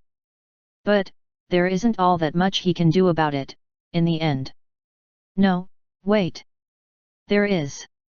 That's right. There was something." I clenched my teeth. It felt like veins were bulging on my forehead. We arrived before the Holy Emperor's audience chamber. The paladins on standby were opening the doorway far too slowly, so I decided to not wait and simply shoved the doors open with both of my hands. The sight of the long hallway greeted me. The high-ranking nobles and the members of the clergy were standing on either side. The paladins recognized me and bowed their heads to welcome me into the chamber. I shifted my gaze to my front. Emperor Kelt was sitting on the throne. However, he was not wearing the usual ceremonial robe that the Holy Emperor should be wearing, but a regular traveler's outfit that you might commonly find on people walking on the streets outside. I could even see traveling bags behind the throne, while both Raphael and Oskal were donning similar types of clothing as their boss. My eyes narrowed to slits. Was this old man planning to go somewhere? Maybe his thoughts and mine aligned? I stepped forward and walked until I reached the foot of the stairs connected to the dais where the Holy Emperor and his throne were situated. "Welcome back, grandson." He spoke in a voice that didn't contain a single trace of the dignity befitting the Holy Emperor. No, it was a gentle voice that a grandfather would commonly use to talk to his grandson. I took in his attire and asked, "Your Imperial Majesty, are you going somewhere?" The Holy Emperor glanced at Saren and the twins behind me. Charlotte and the Ariana trio knelt down and bowed their heads according to accepted etiquette. The old man smiled in contentment and replied to my earlier question, "Yes. I'm thinking of going on a trip." I knew it. He was thinking of the exact same thing as me. There was only one thing that Emperor Kelt could do as he was now. For that purpose, the throne will be left vacant for the time being. The Holy Emperor slowly stood up and caressed the throne. "Until that moment, I'll leave it in your capable hands." He was practically declaring his intent to step down from the throne of the Holy Emperor and hand all authority over to me. "Your Imperial Majesty. I have Aslan to take care of." Aslan is also now a part of the Theocratic Empire, isn't it? Emperor Kelt Allfall stared straight at me and continued on. "This will be my last trip, so let me act immaturely for a while, my grandson." Hearing him say that made my entire body tense up. "But, Your Imperial Majesty, if it's too much for you, then I'll leave it to Lewin and White for a little while." "As you command." It sounded like he had already made up his mind. I also didn't have a reason or pretext to stop Emperor Kelt here. The old man began moving. The first thing he did was to pick up the warhammer resting behind the throne. It was the treasured weapon that had been passed down through the generations of holy emperors, throughout the empire's history. Emperor Kelt stepped down from the platform to hand that weapon over to me. The treasure containing the power of lightning, just like Kelt's own powers. I silently received the warhammer. It was imposing. Far heavier than I expected, too. I had to hold it with both of my hands, yet the Holy Emperor only used one hand to push the heavy thing in my direction. "Alan, I'll leave everything to you," the soft whisper came from him. A whisper that announced his intention to step down from the throne of the Holy Emperor. I closed my eyes and muttered back, "I understand, grandfather." Emperor Kelt guffawed loudly at my reply. "Well now. A journey after such a long time. Raphael, Oskal." The two old men followed after Kelt. "Let us enjoy our adventures to their fullest extent." His laughter echoed throughout the chamber, and eventually, it grew further away. The doorway of the imperial audience chamber closed shut, leaving the stunned nobles, the clergy, and the paladins inside. Their eyes were wide open, while their undivided attention was focused on me. I didn't find their shock all that surprising. After all, Emperor Kelt had just handed over the imperial family's treasured tool to me in their presence. The meaning behind that action was clear for all to see. "The Holy Emperor, is it?" I slung the warhammer over my shoulders. I began walking forward. Each of the steps felt quite heavy. Maybe, the weight was coming from all the burden I would have to carry in the future. I settled down on the empty throne, and looked up. The countless nobles present knelt down, bowed their heads, and offered their formal greetings. I scanned them all, then quietly opened my mouth. "His Imperial Majesty the Holy Emperor, Kelt Allfalls, has vacated his position for a short while." The end of the world I saw in the twins' illusion.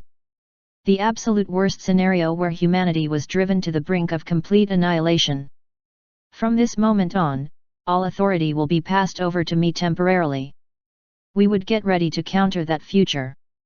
"I, the Holy King Alan Allfalls, command you. In this place, the center of the theocratic empire's beating heart, I made my first declaration as its ruler. From this moment on, we shall stop the advent of Ragnarok. Chapter 316, 166. A Minor Preparation, Part 2. Translated by A Passing Wanderer. Edited by Red. Ragnarok. That was the name given to the event known as the Twilight of the Gods, found in the northern European myths. The legend said that when the end of the world began, the gods tried their best to stop its advent. They struggled so hard, yet in the end, their world still fell, heralding the dawn of a brand new era. That's why I came up with that title, with that legend as the basis. However, there was one crucial difference from that story to ours. This was a different world. A world not populated by the gods, but mere mortals. Everyone below the rank of Marquis, vacate the audience chamber immediately. However, all archbishops and cardinals, you shall remain. I issued a command, and the nobles hurriedly obeyed. The paladins also started moving as well, leaving the audience chamber in an orderly fashion. Once they were all gone, I then revealed the advent of the end of the world to the highest-ranked nobles of this empire. They froze up stiff where they stood after listening to my explanation. "Your Majesty, is this really true?" They stared at the members of the France royal family with distrusting eyes, but their suspicions didn't last for long. The Holy Emperor suddenly vacating the throne, then temporarily handing the position of the Holy Emperor to his successor, were ample enough proof for them. Leak only the littlest information to the other, lower-ranked nobles. "Your aim is to eliminate the voices of dissent as much as possible," I ordered. I had already brought up Ragnarok before everyone. The lesser nobles would surely fail to understand the meaning behind that term, and seek to find the answers from the high-ranking nobles. They would be wanting to know just what was going on here. But if they learned the truth, a major commotion would surely break out. That's why we needed to hide the truth as much as possible while leaking only the bare minimum necessary information to restrict the potential unrest. I continued on, "Summon all the nobles of the empire. Gods existed in this world, but it didn't take a genius to figure out that they would never get directly involved. Send a secret communique to other nations. Warn them of the major crisis about to hit them, and to get ready for it. We lacked enough power to stop the giants right now. And announce this to the rest of the continent. We shall be summoning any and every skilled priest and alchemist, as well as those possessing a variety of talents. Announce that we shall not hold back on our support to these people. As such, we simply had no choice but to reinforce our combat strength." Charlotte. "Yes, Your Majesty. My 10,000 troops plan, we shall restart it right away. Prepare enough holy water, plus the wonder drug, as well." Charlotte, having noticed that the atmosphere had gotten very heavy, bowed her head deeply. "As you command, sire. Another thing. I bestow the rank of Marquis to Hans Jerurami." Charlotte flinched a little, and raised her head to look back at me. The nobles were also starting to say something, but I simply grasped the warmer's handle with both hands, before slamming its large head on the floor. I injected my divinity at the same time it landed, causing a deluge of sparks to flood out. "So, this is the lightning bolt." The floor cracked from the impact, and the arcs of electricity coursed throughout the audience chamber, rumbling loudly. The nobles staggered unsteadily before stumbling back. "The end of the world is coming for us. I implore all of you not to be blinded by the idea of petty little benefits. If not," I held my head high and glared straight down at the gathered nobles, "do you have a problem with me?" They obediently lowered their heads. Sure, I had just made a former commoner into a marquis. Opposition to this move would surely be quite vocal. However, I needed Hans's strength if we were to successfully repel the invading giants. No, let me be clear, it wouldn't just be Hans alone, but Charlotte and Alice, too. Not only that, Lewin and White, and even Shuppel would prove to be a major help later down the line. Even if I had to become unreasonable and forcibly make it happen, we simply had to reinforce our troops. Our neighboring nations would vocally oppose this, and our citizens would grow worried about the military build-up. Even then, I wasn't planning to back down. Even if this was the path of a tyrant, I must. I sucked in a deep breath and declared loudly, we shall not stop at nothing and will try every method at our disposal. But if anyone wishes to oppose or obstruct our decision, then tell them to come and directly address me.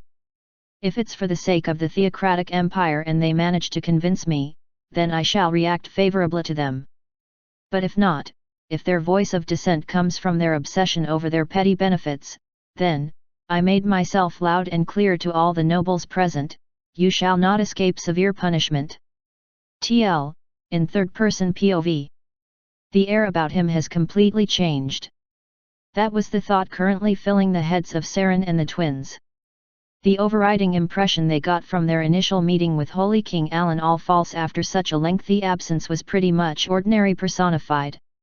The vibe he gave off was similar to a commoner you could easily find in a city's avenues. Not a shred of the refinement, grace, or dignity befitting a member of the imperial family could be felt from him. But now, everything about him had changed. Every step he took carried this indescribable weight.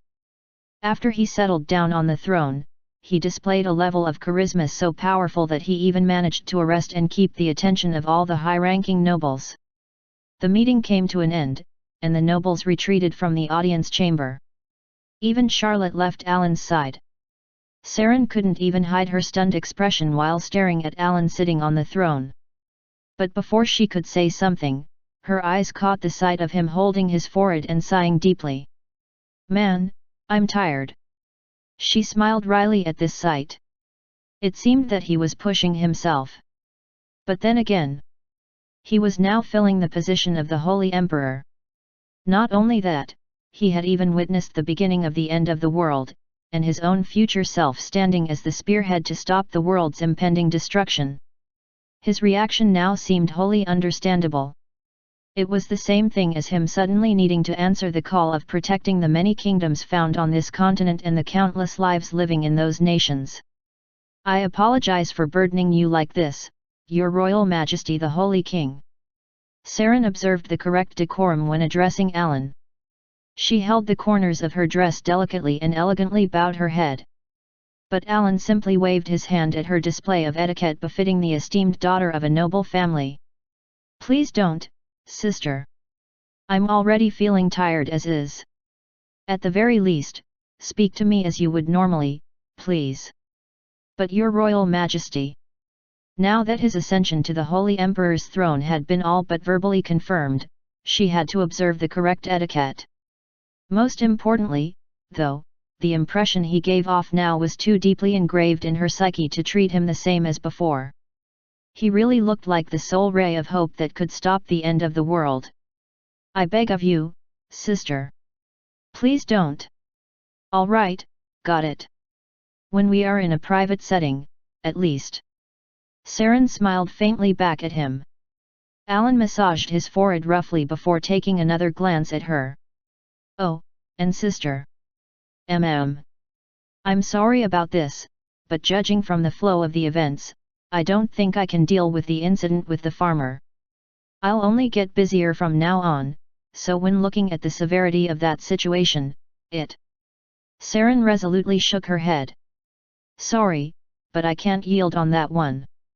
Alan furrowed his brow at that. She quickly waved her hands in a fluster. "Ah, wait. Don't misunderstand me. I'm not saying this because of some petty emotions or anything like that. I told you, didn't I? The farmer incident is just an excuse. When I saw the farmer, I also saw the future of the world. The only reason why I could see those two visions at the same time must have been because the farmer incident is somehow related to the end of the world. Which means, the end of the world is connected to this vampire called the farmer. If that's not it, then there's some other connecting thread between the two. The thread of fate extended back from the end of the world to either the farmer, or one of the humans that the creature had abducted. That's what Saren wanted to emphasize. We may find a hint there on how to stop the end of the world. That's why I believe my divine aura had activated in that manner. I see. There was no more reason to hesitate, in that case. If there really was a connection between this incident and the advent of the world's destruction, then he definitely couldn't afford to waste time anymore. Alan addressed Saren, I shall summon the Order of the Crimson Cross. However, they weren't going to be your regular Crimson Cross members, because every single one of them had been tattooed with the Aztal runes. They shall directly ferret out all the demon worshippers. 166. A Minor Preparation, Part 1 and 2, Fin. Chapter 317, 167. Heresy Inquisitors -1, Part 1. Translated by A Passing Wanderer. Edited by Red. Lawrence, who had been abducted by the devil worshippers, finally regained consciousness, and urgently took a look around himself. Just where was he now? He seemed to be inside some kind of a cave. He could only see darkness ahead of him. His feet were standing on something wet and soggy, while bizarre screeches and hisses were coming from seemingly everywhere. Lawrence picked up a rock from the floor. This would have to do as his makeshift weapon for now. He recalled the events that had taken place just before he ended up in this strange cave. He went to speak to the village chief, and had learned that some of the villagers were devil worshippers. But then something hit him in the head, causing him to lose consciousness. By the time he woke back up, he had already been imprisoned in this dark cave. Panting heavily away, he tried to heighten his senses as much as possible. Dear, please wait for me a little while longer. I'll survive this situation and return to your side no matter what. His eyes shifted around this wide-open space until they came to a stop in front of him. There it was, a flickering but bright enough light over yonder. Could that be a lit torch? Yes, it was. Now that he thought about it, wasn't there someone else who got dragged in here just like him? Indeed, there had been a bound and naked man in the middle of the devil worshippers, hadn't there? Lawrence hurriedly ran towards where that light was coming from, but his running steps came to an immediate stop. That was because the torch was rolling around on the floor, casting its amber light on the darkness of the surrounding cave. The illumination revealed a place filled with bones and bits of rotting flesh. All sorts of weapons and equipment were scattered around, but no living humans were using them. All Lawrence could see were corpses of people, their dead faces filled with terror and tear stains rolling down from their lifeless eyes. Plus, some monsters were busy devouring those corpses. Ghouls. The Walking Dead featuring hideously melted and disfigured faces, spindly arms and legs, plus super sharp claws on both their hands and feet. The ghouls were greedily devouring the intestines of a corpse. But even more horrifyingly, the corpse itself began writhing about as its eyes rolled around. It had become a zombie. Oh my goddess! Maybe this place is hell. Lawrence began stumbling back, only for his foot to trip on an old bone, cracking it. A small but audible noise echoed inside the previously silent cave. The ghouls twitched simultaneously. They turned their heads and glared at Lawrence. He turned around to flee while yelling at the top of his lungs, "Ah, ah! Goddess Gaia! Please save me!" The ghouls chased after him. He breathlessly panted away while squeezing his eyes shut. Just wait for me, dear. A little bit longer. I'll survive this somehow and go back to you. TL, in first-person POV. I was riding in the France royal family's carriage. Our traveling group went past countless villages and towns, eventually leaving the empire's border altogether. First, we traveled past the kingdom of Lomé that was regaining its stability little by little after the end of the Civil War. Next up was Irance. We kept traveling northwest. I was jolted awake from my nap at the sound of our carriage clunking away from the rough road surface. Wanting to get some air, I opened the window pane. The members of the Order of the Crimson Cross were riding escorts to us outside the carriage on their horses. "Thank you for coming with us like this." I turned my head at that voice and looked opposite me.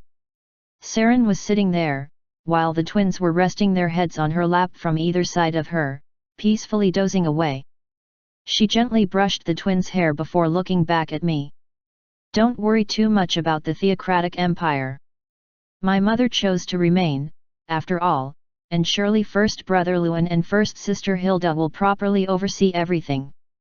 Ah, and let's not forget about our father, too. Saren chose to mention our father dead last. Hey. I'm not worried, actually. Honestly, this is an excellent opportunity to cool my head at least a little bit, so it's all good for me, I replied to her, and leaned my back against the seat cushion. My complicated thoughts were gradually cooling down while I made this short journey. But, is this fine? Not bringing your escort? You sounded really obstinate back then. When Saren asked me that, I ended up recalling Charlotte. She wanted to come with us, but I firmly dissuaded her. She had to work together with Harmon to train the army, after all. I replied, well, she has another task to handle, you see. Saren smiled happily, then pointed outside the window. We've arrived, Alan. Welcome to the Duchy of Ariana. I followed her finger and shifted my gaze outside the window. The first thing I saw were rolling green hills, then a road stretching along a gentle hill. As for the city itself, there was no outer wall surrounding it. There were several large and small villages in the vicinity of the city, and beyond them were scattered farmland. That was the territory of Ariana, as Saren had introduced just now. I entered the duchy's citadel. Well-trained knights were standing at every corner of the castle's corridors, while servants and maids were moving about busily here and there. While walking through the corridors, I continued to scan the contents of the documents Saren handed over to me. 2 to 3 people going missing every week? That's quite a considerable loss, isn't it? You must be deeply worried about your subjects. A bitter, helpless smile formed on Saren's face. The twins walking alongside her yawned at length, as if they hadn't fully woken up yet. We are doing our best, but we have nothing to show for our efforts at the end of the day. Our subjects have to suffer in silence, that's all. Not only that, she then handed over the next set of documents. I perused its contents before frowning deeply. Wait, what? Even paladins got abducted. Yes. They were out patrolling. These bastards are getting bolder with every passing day, swore Saren. I pointed out the village that had been affected the worst so far as denoted in the reports. It seems that the incidents happen most frequently in this village called Venia. Yes. We believe that's the likeliest hiding place for the farmer, as well. However, finding where the devil worshippers are hiding isn't easy at all. Saren helplessly shook her head. There are no traces of magic being used, and the villagers living there show no signs of having learned magic, either. In fact, most of them are devout believers who attend the local church diligently. We even tried to search the houses of the suspects, but we couldn't uncover any evidence, only earning the citizens' ire, instead. Did that mean our quarry was being extremely cautious? As we chatted away, we finally reached the citadel's audience chamber. The doorway to the simple and plain chamber opened up, revealing a man seated on the throne and a young man standing next to him. By using my mind's eye, I figured out the man on the throne was the King of France, who must have come to visit the Duchy of Ariana. He was in the later part of his 40s, while a set of crimson hair and an unkempt, abundant beard covered his face. As for the young man next to him providing assistance to the king, he seemed to be 1, maybe 2 years older than me. His name was Marcus Ariana. And yet, he was also my older brother. It seemed that they came to the duchy after receiving the news of me heading here. Welcome to the Kingdom of France, Your Majesty Holy King Alan. King Zainer France got up from the throne, placed his hand on his chest lightly, and bowed slightly to greet me. Marcus stood next to him and assisted his king, then bowed as well. They had the apathetic eyes of someone who didn't have much of an impression of me. I also bowed a little to greet them back, as per established decorum. However, I still whispered softly at Saren, "Is he not feeling well?" Saren bowed while standing next to me to greet the king, but whispered her reply to me at the same time, "It happened some time ago. While leading a vampire hunt, he ended up getting cursed. Although the curse itself was undone, a little bit of its after effects still linger and affect him psychologically." Psychologically, is it? If it was a physical problem, then I was confident of fully healing a patient about to cross death's doorstep, but even I had no way of treating a psychological problem. The King of France, Zaner France, looked at me and smiled politely, "It must have been taxing to travel so far, Your Majesty." He then glanced at Saren next to me. "I hope dear Saren here has explained the situation sufficiently to you." "Yes, Your Majesty King Zaner. Not only did I hear it, I even got to see it, as well." Chapter 318, 167. Heresy Inquisitors -1, Part 2. Translated by A Passing Wanderer. Edited by Red. King Zaner France smiled wryly at that and replied, "From this moment on, we at the Kingdom of France will not hold back on our support of the theocratic empire. Also, if you so wish, we shall not interfere in the slightest in the handling of this farmer incident, Your Holy Majesty. That means you will turn a blind eye to whatever I'm planning to do." The King of France expressed his silent consent with a slight nod of his head. Saren behind me softly whispered, "Please keep it at a level where the citizens aren't harmed unnecessarily." The corners of my lips curled up as I replied to her, "I'll do my best." Yes, this was all for the sake of their innocent subjects, and since the devil worshippers weren't really included in the category of innocent subjects, it should be fine. I left the audience chamber and was guided to the state guest room, while the twins returned to their own private quarters. Only Saren accompanied me, and after we arrived in my temporary quarters, she ordered the maids to bring us some tea. I picked a scenic spot by the room's balcony and settled down on a chair there. The Ariana Citadel was located on top of a hill, and the state guest room was located on the castle's top floor, so I was afforded a pretty great view of the entire duchy. The hours were getting late, yet I still could see the King Zaner France climb aboard a carriage and leave the citadel. In the distant villages, I could see the torches belonging to the paladins and duchy's soldiers going on patrol. Saren asked me, "It's rather tiny compared to the Empire, isn't it? The soldiers are working hard, it seems. NG. Everyone is doing their best. Sometimes, Marvel and Marcel also accompany them on patrols, but it's still tough. Hang on, those twin brothers of mine also do that. Their growth might be slower due to the High Elf's blessing, but their skills are still excellent, after all. They can respond instantly if a vampire decides to show up." Saren sat opposite me, and began pouring the red tea a maid had brought in into our cups. She stared at me as if she found something rather entertaining. "By the way, how are you planning to find them? The devil worshippers, I mean." Of course, the Order of the Crimson Cross features the absolute best vampire hunters in the whole of the theocratic empire, but that's the tale when they are acting as heresy inquisitors, isn't it? As she implied, the members of the Crimson Cross were specialized in pursuing heretics. Sure, their discerning eyes might be excellent, but it wasn't as if they could see through everything. "In the beginning, I was thinking of using my holy undead," I replied. "My plan was to summon up some holy undead and share my mind's eye with them. However, I figured that there is no reason to put the already worried citizens even more on edge. That was why I had thought up a new plan. So, I'm now thinking of bestowing a miracle on the members of the Crimson Cross tomorrow." "A miracle?" Saren tilted her head. "Yes, sister. A miracle," I smiled brightly back at her, then got up from the chair. Leaning against the railing, I took a look below the balcony. The Crimson Cross members could be seen down there, currently inspecting and maintaining their equipment. Their weapons came in all shapes and sizes, such as scythes, saws, spears with barbs meant to restrict and bind the movements of their targets, and even shovels. You know, the scary kind. I'm planning to bestow on them the eyes of a god. Saren's head tilting only increased after what I said.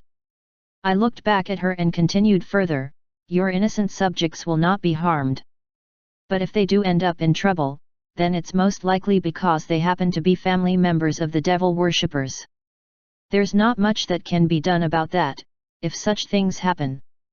I would like you to be aware and understanding of such possibilities. Saren went silent after listening to me. It was her way of expressing her consent in silence. I shifted my gaze back to the city and the surrounding villages of the duchy, then narrowed my eyes. Things might get a bit rowdier, tomorrow. The next morning, I was staring at the 50 members of the Order of the Crimson Cross. These folks, clad in their distinctive crimson robes and hoods, as well as the birdbeak masks hiding their faces, were kneeling in front of me, their heads deeply bowed. All of you, remove your masks. They obediently took their masks off. The revealed faces displayed a wide range of ages, ranging from the early 20s to even the late 50s. Not stopping there, they even possessed all sorts of different talents as well. Assorted runes could be seen tattooed on their faces and necks using the powder of Eltera. That was the Aztal rune. With his ability, Hans could have tattooed the runes far more discreetly, so that they wouldn't show. But the Crimson Cross members all felt honored and proud to be the recipients of the Word of God, so they requested that the runes be fully visible at all times. Their faith, and their undying loyalty to the imperial family, could easily be measured from this. The corners of my lips curled up as I took a good look at them. It was now time to use their faith. I thought about what a religious con man might say in situations like this one, then opened my mouth. From this moment on, I shall reveal to you a portion of my powers. The members of the Crimson Cross looked at me, their eyes stunned. Not minding them, I began rousing my divinity. The Aztal rune tattooed on my face and the rest of my body responded, and the golden runes began glowing to life upon me. I shall grant you eyes that can differentiate between normal people and the devil worshippers. As if to react to what I said, the golden runes were also engraved on the members of the Crimson Cross. Ability transfer activated. At that moment, holy golden lights shone from within the eyes of the Crimson Cross members. Their brows slowly rose in astonishment. Their eyes urgently shifted around to look at the paladins standing nearby. Doing that showed that they should be able to see it. The it being, of course, the name, age, attributes, and beliefs of the person they were now looking at. That's right. Now you all possess the eyes of a saint. What I had done here was to temporarily grant them the mind's eye. Their jaws were falling to the floor. Oh my gods! This is... They should be feeling confused and stunned right now. Not only did they gain access to the target's information, but even the deepest thoughts bubbling away inside, as well. The members of the Crimson Cross, their expressions completely frozen up, looked up at me. Even their previously hard, uncaring faces slowly melted away, the corners of their lips curling up in sheer excitement. They looked enraptured, their expressions now clearly filled with madness. I asked them calmly, "What can you see?" "Reporting to your majesty. We can see the names of our targets, and their beliefs." It seemed that unlike me, they could only see a portion of the information. The age and attributes seemed to be missing. That made some sense when I thought about it, since the Aztal rune wouldn't be so ridiculously overpowered as to transfer the mind's eye in its totality. I asked them once more, "What can you see about me?" "Reporting, sire. We do not see anything from you." Now that was very satisfactory. The mind's eye wasn't effective on the original player, me. Well, it was meant to be used against the NPCs in the game, after all. I looked at the Crimson Cross with considerable satisfaction, then spread open my arms wide. "Now that you have experienced it," I asked them, "what do you think about the miracle of the gods?" The Crimson Cross members began shuddering deeply. They brought their hands together to pray quickly, as if their faith had grown even firmer. "Sure, I did feel a bit guilty for exploiting their deep faith, but this result should be considered a good one since they were all visibly happy. And so, let us begin. I smiled with my eyes as I addressed them. It's time to subjugate some heretics. Each of you will form a squad. 1 Crimson Cross member will take command of 1 paladin and 10 regular soldiers. I shouted out while walking past the Crimson Cross. They began mounting their horses, one by one. The paladins of the Duchy of Ariana stared with some awe and respect at the people donning the crimson robes and hoods as well as their bird-beak masks. If you find someone suspicious, capture them. If they are indeed devil worshippers, then they should be stained by their wickedness and unhealthy obsessiveness. I also mounted a horse and continued to roar my commands at them. Their very own thoughts will prove to be the surefire evidence that they are our enemies. That's right, no one would be good enough to fool the mind's eye. And that included vampires as well, so there was simply no way that a human would prove to be an exception to that rule. Go and hunt the demon. The Crimson Cross members all pounded their chests with their fists and roared out, "We shall obey the command of your majesty, Holy King Alan All False. We shall not fail in subjugating and punishing the devil worshippers." They soon led the troops of the duchy away and scattered through the city's streets, as well as into the surrounding villages. And so, the heresy inquisitors possessing the mind's eye began their hunting of the duchy's heretics. 167. Heresy Inquisitors -1, Part 1 and 2, Fin. Chapter 319, 168. Heresy Inquisitors -2, Part 1. Translated by A Passing Wanderer. Edited by Red. Lengthy crimson robes flapped in the winds. The member of the Order of the Crimson Cross, his face hidden beneath his bird-beak mask, dashed furiously ahead on his horse, accompanied by the duchy's soldiers. What the heck, without any warning. Be careful. Citizens traveling on the thoroughfare jumped up in surprise and hurriedly ran out of the way of the charging steed. In that brief moment of him passing them by on his horse, the Crimson Cross member shifted his eyes, rapidly scanned the faces of the citizens, and confirmed their information. And then found one. The Crimson Cross pulled on the reins and brought his mount to a halt. The horse neighed roughly and reared up, kicking the air with its front hooves. Heo! The individual this Crimson Cross member was focusing on was an ordinary-looking peddler with a rather rotund physique. Name, Ronnie. Age, 5. Attributes, greedy, selfish perso. Plus FO a Lord Farmer. The glory Lord Farmer WI grant us all eternal life. The information itself came in fragments. However, the mind's eye still accurately peered into and displayed this fat peddler's information regardless. Ronnie the peddler broke out in buckets of cold sweat. He realized that the Crimson Cross member had singled him out and immediately sensed that something had gone wrong here. How may I help you, good sirs? The peddler couldn't help but stutter just then. He even bowed his head before asking his question, to avoid rousing suspicion as much as possible. It should be fine. There was no way that the Crimson Cross knew about him being a devil worshipper. His opponent was merely a paladin, that's all. Without any proof, this holy knight wouldn't be able to do anything to Ronnie in the middle of a public road like this. Unfortunately for him. So, you're a heretic. The paladin in the red robe was confident of his finding. Ronnie the peddler flinched in shock, and hurriedly raised his head. That was when he noticed that the Crimson Cross member had already raised his shovel up high. The weapon mercilessly slammed down hard on the fat peddler. Ronnie crashed to the floor. The nearby citizens all screamed, while the soldiers accompanying the Crimson Cross member also flinched and froze in their places. The heresy inquisitor dismounted from his ride. "Oh-wah-ah!" The peddler writhed on the ground from the pain of being struck on the head by the flat side of a shovel. Help me! A lunatic is going on a rampage. We now possess the eyes of our Lord Saint. Oh, here yet, you foul devil worshipper! Do not dare to hide your corrupted soul. And no, wait! That's not true. I'm not a devil worshipper. The Crimson Cross member grabbed Ronnie the peddler's arm. You still dare to spout lies when we can see through everything.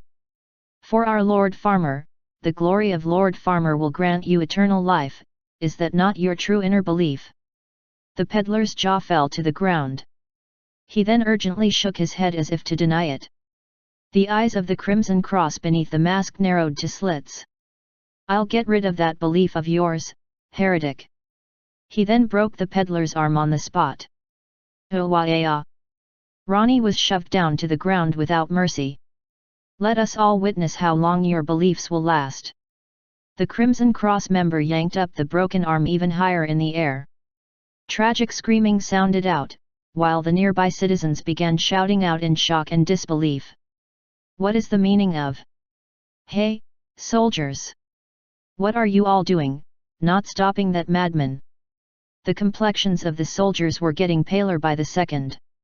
They didn't have the authority to stop the Crimson Cross. The Order of the Crimson Cross was directly under the command of the imperial family. If any one of them tried to step in and stop this event, then they wouldn't be able to escape the Inquisition process of these crimson-robed people, either. Now, speak. Reveal who you truly are. The Crimson Cross member ruthlessly pressured the peddler. Ronnie's eyes rolled over, but he hadn't blacked out yet.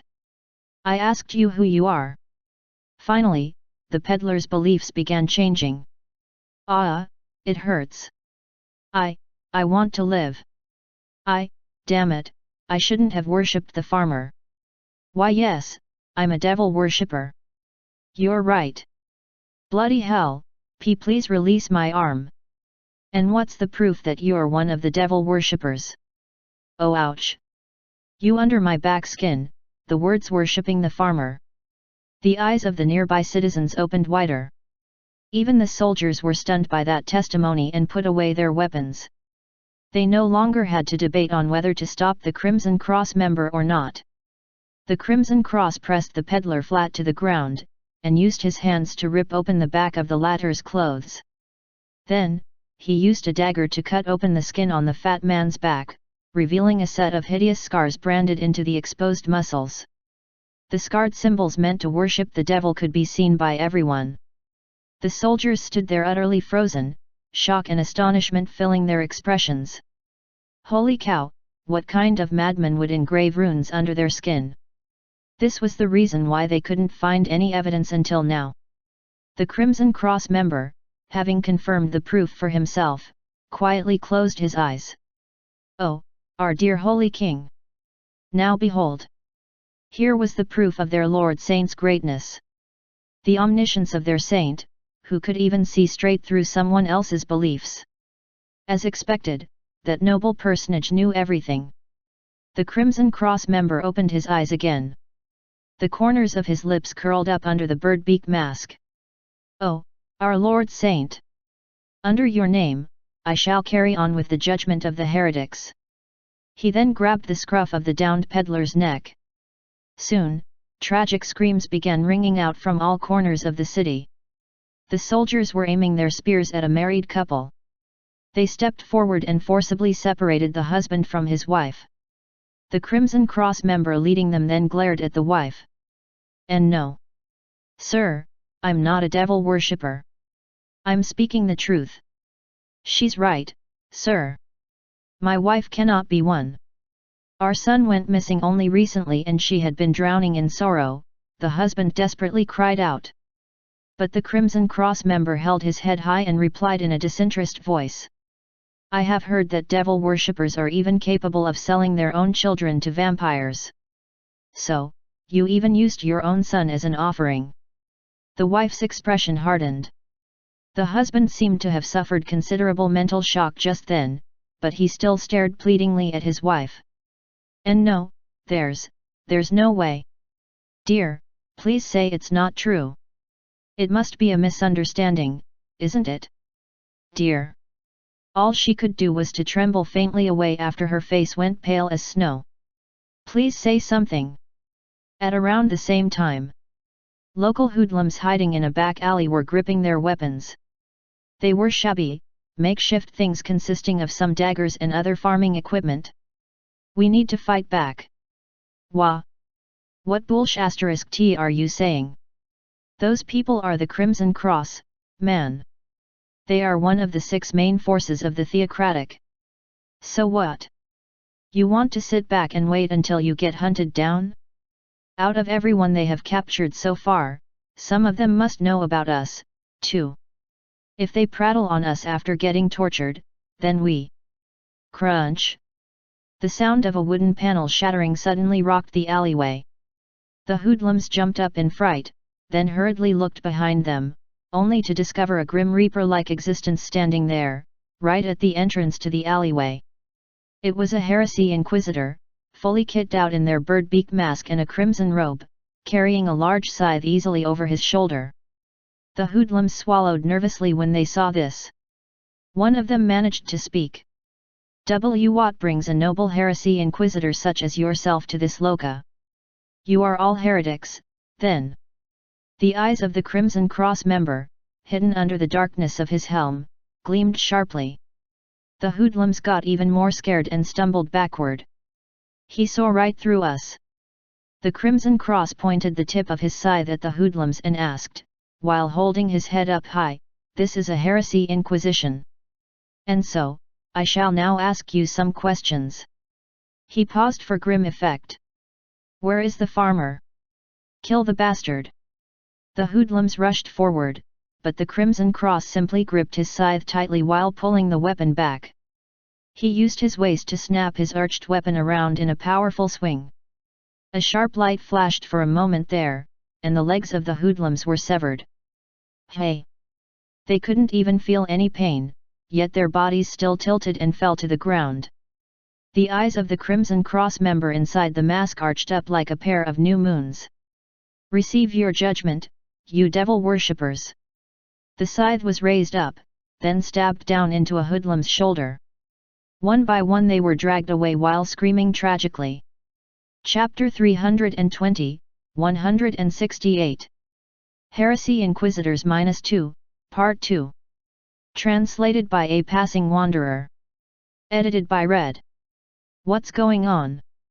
And not sure why, but they said our neighbor Mr. Hamas was a devil worshipper. Say what? Wait, wasn't his whole family in mourning after their child went missing not too long ago? Citizens began gathering in the city's plaza.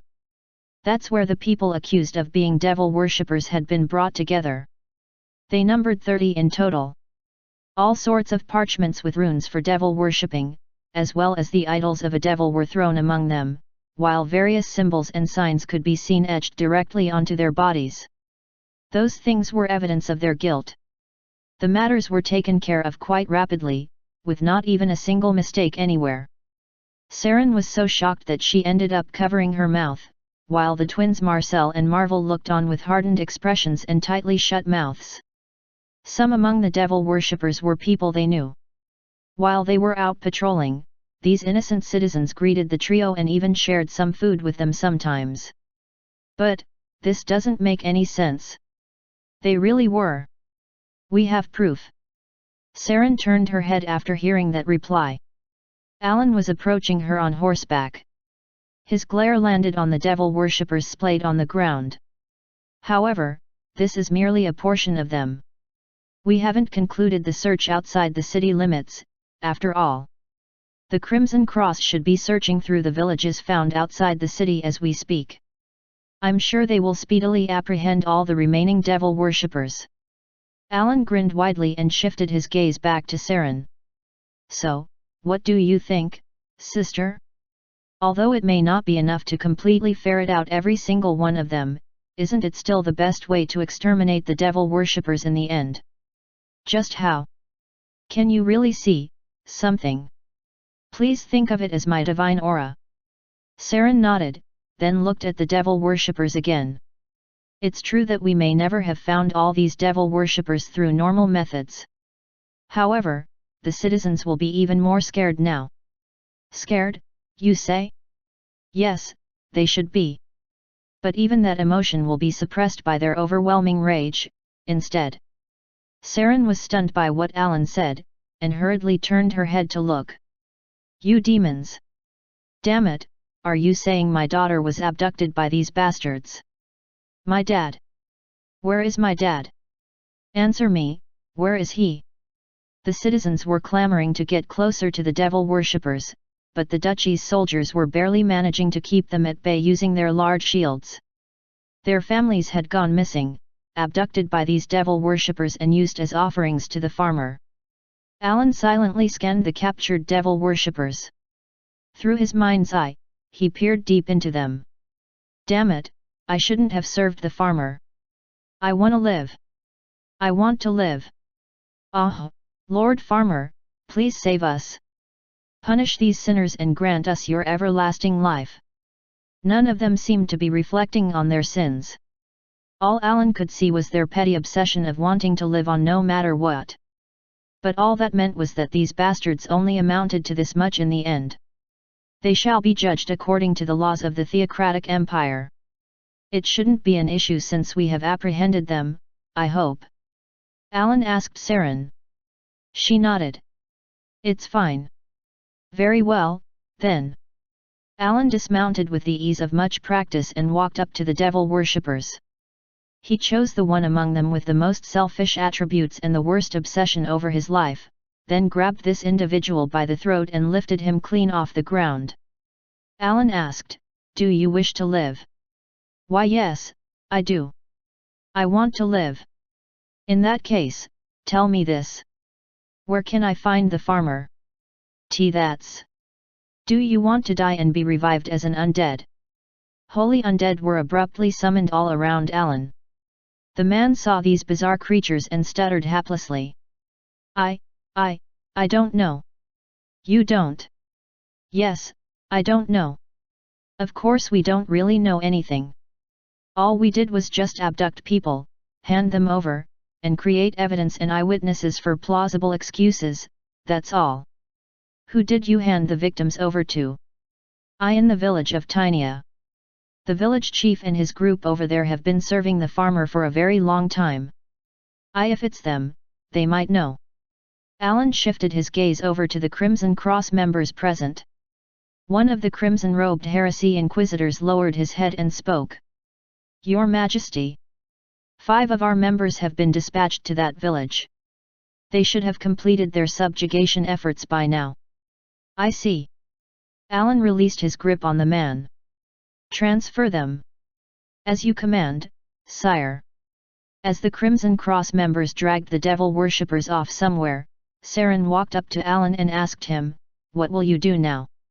He lightly stretched his neck muscles and replied to her, I'll be heading out to this tiny village.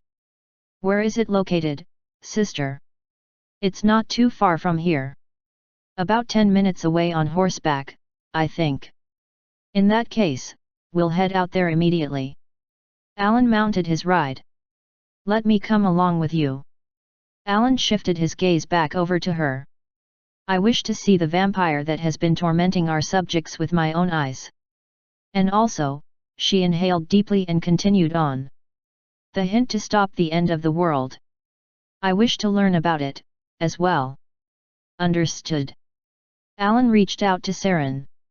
She took his hand and climbed up on the saddle behind him. Lawrence's wife was shuddering in deep worry while carefully holding onto the baby. Out of the blue, some people wearing crimson robes with hoods and birdbeak masks had descended on the village. Screams followed soon after, and some people, including the village chief, were forcibly dragged out to the center of the village, only to be thrown into a heap there.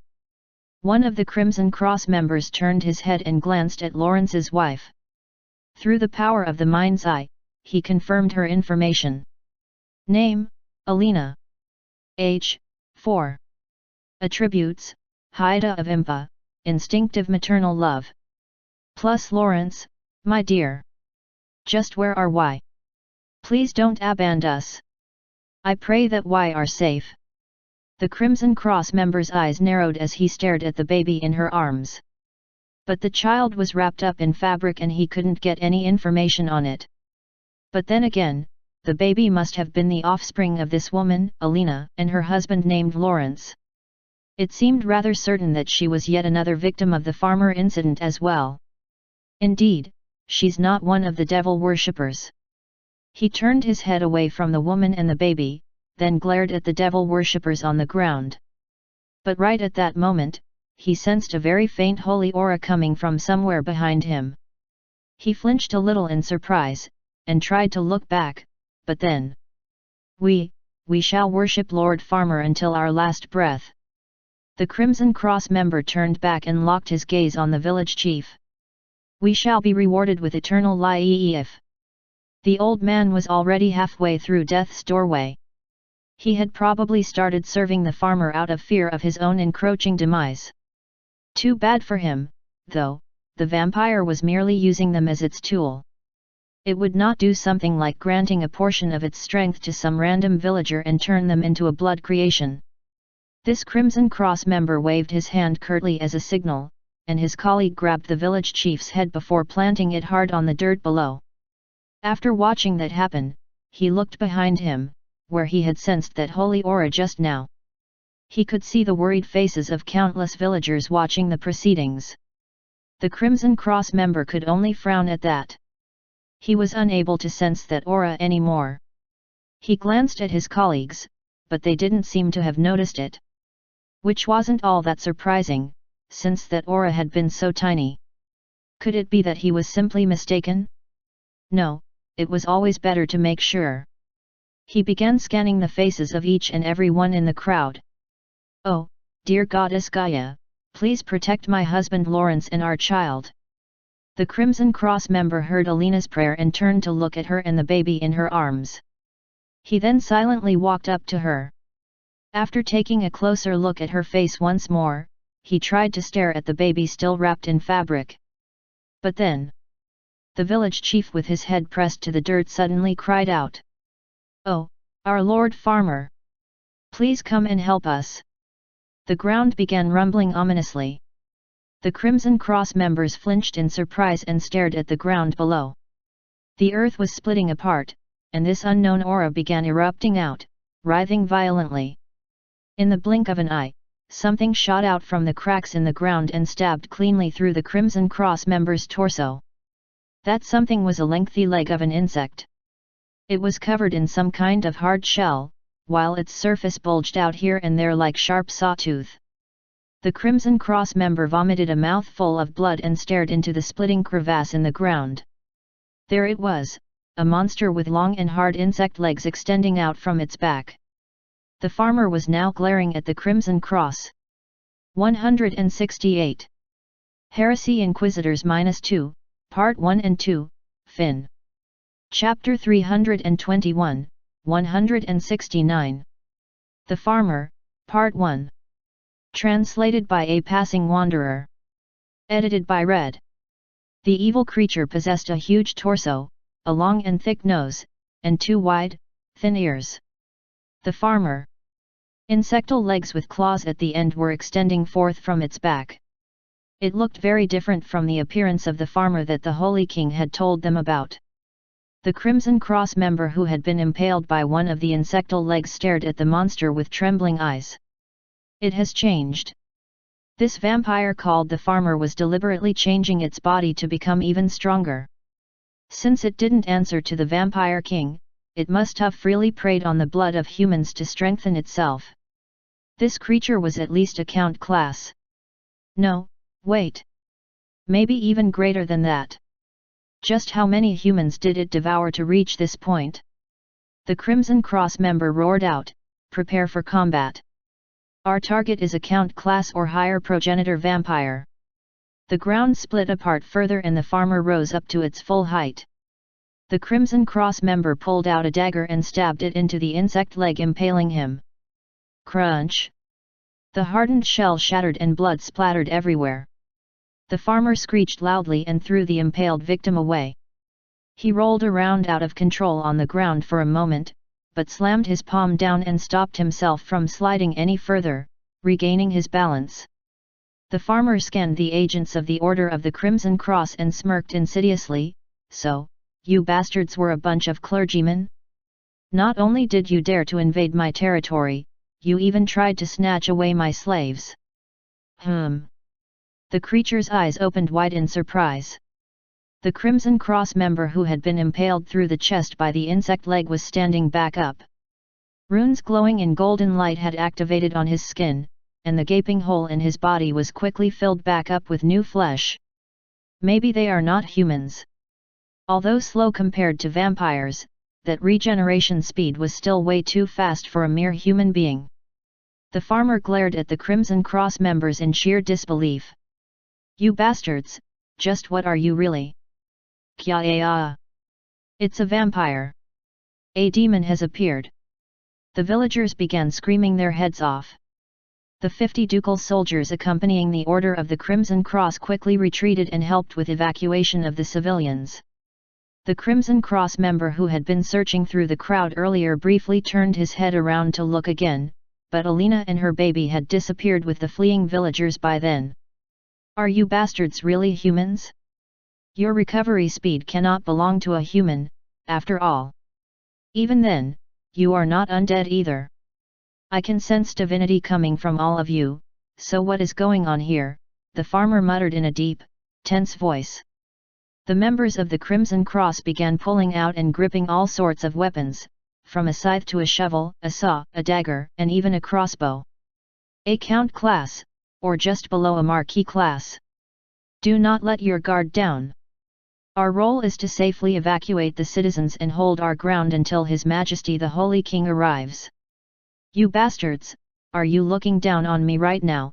The farmer growled, and took a step forward. Its back wriggled hideously, and another insect-like leg sprouted out from him. The Crimson Cross members watched 4 such legs appear on the creature's back, then lowered themselves into their battle stances.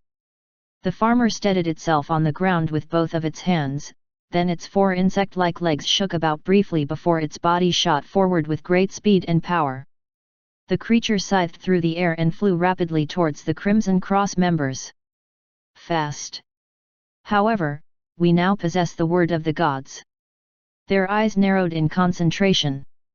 The Astal rune amplified their divinity, enhancing all of their senses to their fullest and allowing them to track the incoming farmer, regardless of its speed. Offer your prayers. In the name of our Lord Saint. We shall subjugate the demon. A crossbow imbued with divinity fired its load at the incoming creature, and the bolt accurately pierced the farmer's shoulder. The monster flinched in surprise and stared in shock at where the attack had landed. The bolt continued to spin, and then completely punched through the monster's flesh. Hey! Its body threatened to twist around, but it forcibly withstood the impact's momentum from diverting it, and continued to charge forward. The 4 other Crimson Cross members were suddenly enveloped in pure white light. They kicked the ground hard and also surged to greet the incoming farmer. The scythe, shovel, and the saw were swung around, and 3 of the insectal legs were severed instantly. What is this? The last Crimson Cross member, wielding a dagger coated in holy water, agilely swung up onto the farmer's back, severed the remaining leg, then stabbed the creature's broad back. The farmer sensed the holy water entering its body through the wound and screeched out loudly, I said, what is this? Then threw the crimson-robed man off itself. Just what are you bastards? The Crimson Cross members quickly distanced themselves from the creature. They themselves looked somewhat stunned as they took off their gloves. They stared at the Astal rune tattooed on their bodies, extending all the way down to the backs of their hands. This is the power Lord Saint granted us. The farmer glared at the crimson-robed humans. I shall not go easy on you anymore. I swear, I shall drink every last drop of your blood. The severed stumps of the insect legs dropped from its back, then 6 even thicker and larger pairs of legs sprouted from it. The farmer's entire body began ballooning up as well. The Crimson Cross members flinched in surprise and retreated quickly. The monster was shedding its human facade completely now, transforming into an insect. The 6 pairs of legs planted themselves firmly on the ground to raise its enlarged body up. Its lengthy hind legs supported its rotund torso. Its belly had become far more bulbous and much heavier, while the upper torso of the farmer still retained the appearance of its smaller form. The lower half now boasted a huge spider's head and maw, and dozens of eyes dotting that grotesque head. The upper torso remained the farmer, but the lower half had become a spidery monster. Coo-oo-oo-oo. The farmer screeched out monstrously. Responding to its call, ghouls began crawling out from the split crevasse in the ground below. It was like looking at a mass hatching of spider eggs that had been buried underground, and the resulting offspring were now pouring out en masse. The agents of the Crimson Cross gripped their weapons tighter. Can we do this? It'll get difficult, yes. However, we certainly cannot back down. The farmer snickered derisively and glared at the Crimson Cross. Now come and do your worst, you foolish holy men. Lawrence sucked in his breath. He shrunk his body as much as possible and hid between the boulders. How many days had it been already? He had survived by catching and eating rats he found in the cave, and quenched his thirst by drinking drops of water falling from the ceiling. Even then, it was a miracle he had survived this long. Maybe it is the goddess's grace at work. That was what Lawrence chose to believe as he leaned his back against a boulder while trying to calm his heavy breathing. I'm at my limit. I must get outside, above ground somehow. Lawrence looked up at the cave ceiling, visible through the gaps of the boulders. He could see what looked like hundreds of ghouls crawling all over the ground, the walls, and the ceiling, trying to escape to the outside world. The ceiling itself had been broken wide open. That hole had been opened up by the creature called the farmer, or whatever its name was. What if he used that hole? I'll be above ground again. Unfortunately, the ghouls were climbing up first. Would he be able to survive even if he went outside in that case? It was then, he heard some screams. They came from other survivors still trapped underground. They were discovered by the ghouls and hunted down. Their abdomens were ripped open and their intestines were being devoured right now. Yeah, as I thought. It's impossible for me. Lawrence grew pale with fright. He shifted his gaze back to the hole leading to the surface, and inwardly prayed, "Oh, dear Goddess Gaia, I beg of you. Please save me.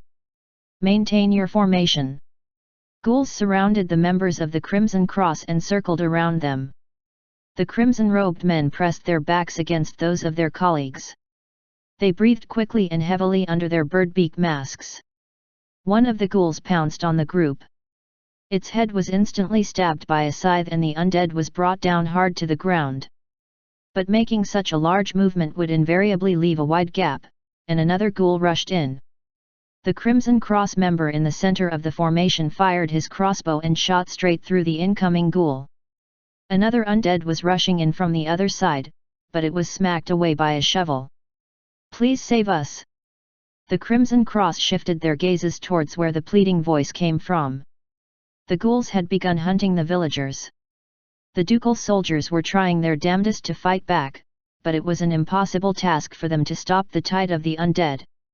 That momentary distraction allowed the ghouls to get in close and pounce on the Crimson Cross. The farmer sneered and roared out, "Struggle unsightly in suffering." The claws of a ghoul sliced past the shoulder of a Crimson Cross member. "Die and become another zombie that serves me." Another member's wrist was bitten, and his hand was ripped off. "Beg. Plead to be saved. Pray for your suffering to go away." The 5 Crimson Cross members gradually grew tired and were forced into a corner. "When that happens, I shall grant you an opportunity. An opportunity to become my slaves." Chapter 322, 169. The Farmer, Part 2. Translated by A Passing Wanderer. Edited by Red. The farmer waited for the Crimson Cross members to scream and beg for their lives. No other sound was as pleasing to listen to as some measly livestock's tragic cries. Their screams were directly linked to the creature's own enjoyment, after all. But oddly enough, the crimson-robed ones didn't scream. "This is nothing more than a trial Gaia has bestowed upon us. Pain is proof of our devotion, our belief." The muscles around the farmer's eyes twitched. These humans, they were all insane. The toxins from the ghouls must have spread throughout their bodies by now and caused intense suffering, yet they were converting all that pain and fear into the fuel for their belief, instead. You're all crazy. Death swiftly approaches you, yet you still dare to put on an act like this. The Crimson Cross members clenched their teeth under their masks. Their legs were punctured, and their arms were being ripped off. The Astal rune continued to heal their wounds, but the recovery speed was well behind the rate of enemy attacks. If this continued, they would soon be devoured by these monsters. It was at that moment that they saw something within the forest over yonder. Gentle rays of pure light were gathering there. The members of the Crimson Cross were momentarily dazed by that sight, only for the corners of their lips to curl up. Death, you say? One of them glared at the farmer while not even bothering to stem all the bleeding on his body. That's coming for you, not us. What did you say? At that very moment, part of the farmer's head exploded. A gunshot belatedly rang out in the air, and only then did the monster show some reaction. It screeched monstrously, but it couldn't even touch its damaged head due to the sheer pain and could only reach out with trembling hands. Thud. Boots made out of bones and metal stomped on the grass-covered ground. Clack, clack. Wielders of muskets maintained a formation and took aim with their weapons in perfect unison. The farmer flinched in shock and hurriedly looked behind itself at them. What is the meaning of this? The Crimson Cross members collapsed to the ground in exhaustion and muttered softly, in the presence of the great Holy King. The Undead Legion, glowing with a bright light, was standing in rank and file in the forest, taking aim with their muskets. Greet your demise, vampire! The farmer's eyes trembled the moment it heard the strained muttering of the Crimson Cross, who were closing their eyes now. The muskets began unleashing their volleys simultaneously. Loud gunshots rocked the surroundings. Holy bullets spun around energetically inside the lengthy barrels before exploding forth. The blinding flashes of light escaping the muzzles, along with dense puffs of smoke, pierced straight through the ghouls and flew towards the farmer. Dozens of ghouls were destroyed in an instant. At the same time, the farmer's legs were also shattered, causing its body to crash to the ground. The dozens of eyes on the farmer's body trembled in shock. Could this be? Struggle in vain from the pain. A man was striding out of the forest, also wielding a musket. He was breathing into the weapon. Die and be incinerated into a pile of ashes. He raised the musket high up in the air, then lowered it to point at the farmer. Beg and plead for your life. Crawl on your face and beg for your pain to go away. Alan smirked and threw what the farmer had said right back at the monster. If you do, I shall grant you an opportunity. An opportunity to die without further pain, that is. You, a measly human, dares to. The musket's trigger was pulled, and the farmer's head exploded completely. The creature's arms flailed about all over the place where its head used to be. It struggled and kicked wildly, like an overturned insect, thrashing about in an ungainly manner. It's now. Everyone, evacuate! Saren cried out while jumping out of the forest. A few of the ghouls had pounced on her and took a swipe with their claws, but she lowered herself and evaded the attack smartly. She quickly yanked out a rapier, and its slender needle of a blade accurately stabbed into the front of the ghoul's skull. Rotten blood splattered on her face, but she didn't even bat an eye, pulling her rapier out and shoving the ghoul away with her foot. Hurry, everyone! Her shouts woke up the soldiers from their stupor and they urgently guided the villagers to Saren's location. In the midst of the fleeing villagers was a woman holding a baby. She was breathlessly running away just like everyone else. The fabric wrapped around the toddler came loose and his outer appearance was revealed to the world. It was a baby with dark, scorched skin and a small, withered torso. The woman and the baby ran right past next to Alan, and he got a good look at both.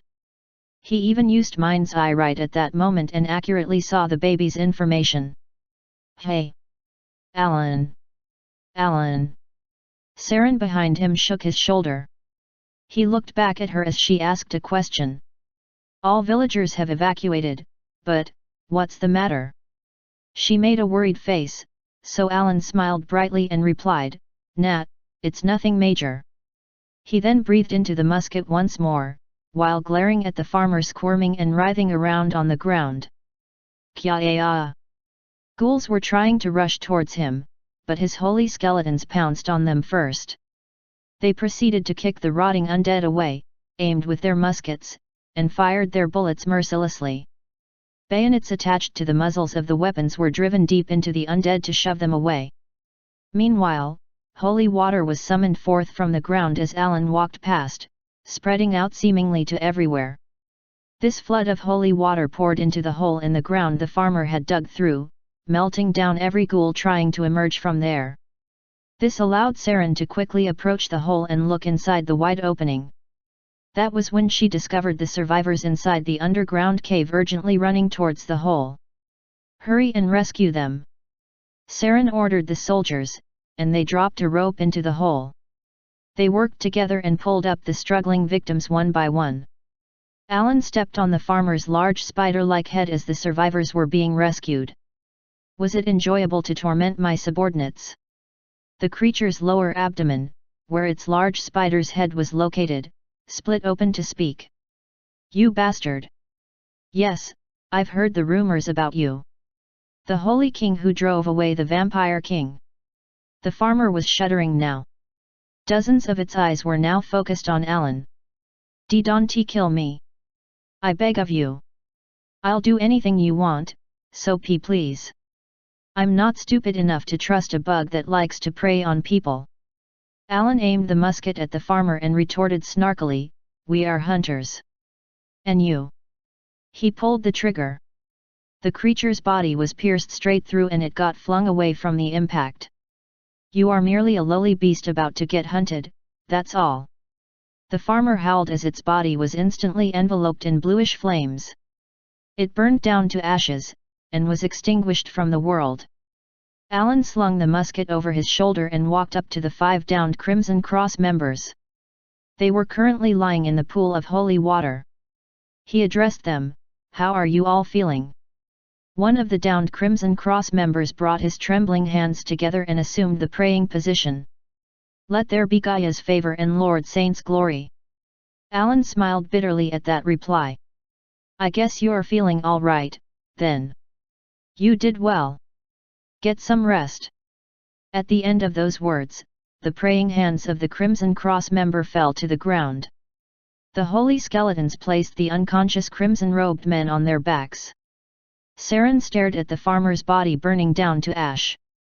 She nervously chewed on her fingernails while scanning the faces of every person emerging from the underground cave. There is nothing. Her irises trembled unsteadily as she continued to confirm each and every survivor. None of them possessed divinity. She wondered if one of them was a hidden talent or someone possessing the status of a saint, just like Alan. At the very least, she thought that this person, whoever it was still in the middle of their growth and therefore, not noticeable yet. But there was no one like that. Every survivor was an ordinary person. None of them. But, why? How come? Without a doubt, the hint to stop the end of the world. Could it be that the foresight was wrong? If that wasn't it either, then maybe she had simply failed to recognize the hint in the first place? Just as Saren started to hurriedly climb down to the underground cave, Alan rushed in and grabbed the hem of her dress to stop her. Alan! Sister, there's no reason for an esteemed daughter of a duke's household to get covered in dust. Well, getting splattered in blood is the part of the job description of being an imperial family member, so that part can't be helped, I guess. Alan used his handkerchief to wipe the blood from Saren's face. He then nodded briefly at his holy skeletons, directing them to enter the underground cave to rescue any still trapped survivors down there. But, the hint to stop the end of the world is still, Saren stuttered out her reply. Alan used his mind's eye to scan the rescued people. He then noticed a man hurriedly running towards the evacuated villagers by the nearby forest. Alina! Oh, dear goddess! Are you safe? Oh, thank you. Thank you, Goddess Gaia. Alan stared at the man's wife, then back at him. Name, Lawrence. Age, 45. Attributes, benevolent, high degree of empathy, unshakable will, gift of gab, deep faith. Plus Alina, wait just a bit longer for me. I'll definitely protect you and the baby. Alan silently observed the man named Lawrence and the woman he walked up to, plus the baby held in her arms. Lawrence. Oh my gosh, you are safe. I'm so relieved. Look, our baby is also safe as well. He's even smiling. Alan watched this scene for a bit longer before opening his mouth. Well, we found it, all right. Saren flinched in surprise and looked at him. A deep smile formed on his face as he continued on, that hint you were talking about, sister. 169. The Farmer, Part 1 and 2, Finn. Chapter 323, 170. The Sealed Ones, Part 1. Translated by a Passing Wanderer. Edited by Red. Inside the Duchy of Ariana's executive office. Saren handed a piece of parchment over to me. This is all the information on the man named Lawrence and his family. I took a sip of my tea, then received the document. Its contents were brief and concise. Lawrence, along with his childhood friend Alina, left their hometown of France's royal capital to embark on the life of a wandering merchant. They plugged away at this lifestyle for over 20 years, and in the process, they got hitched and spent many happy years together. However, they found out that Alina couldn't have children, which had plunged the couple into sadness. In the middle of this, the war between the theocratic empire and the vampires began, and the couple returned to the Kingdom of France in order to flee from the conflict. It lines up with the report Harmon submitted earlier, I thought to myself, then put the teacup down on the office's desk. I then turned to look at Saren. Sister, the report came in faster than I expected. It's well organized and very concise, too. Thanks. I've been helping my mother out since I was young, and I've become a bit of a pro at these sorts of things. It seemed that she really was talented in multiple things. By the way, just what is the hint regarding the end of the world, Alan? She asked me again, while tilting her head. I figured that she was really curious about it. While not saying anything back, I recalled the baby Lawrence and his wife were taking care of. Which happened to be the second imperial prince of the theocratic empire, Ruppel all false. I was dead sure about that. But I couldn't tell what his exact condition was right now. Just as I got ready to reply to her, knocks came from the office's door.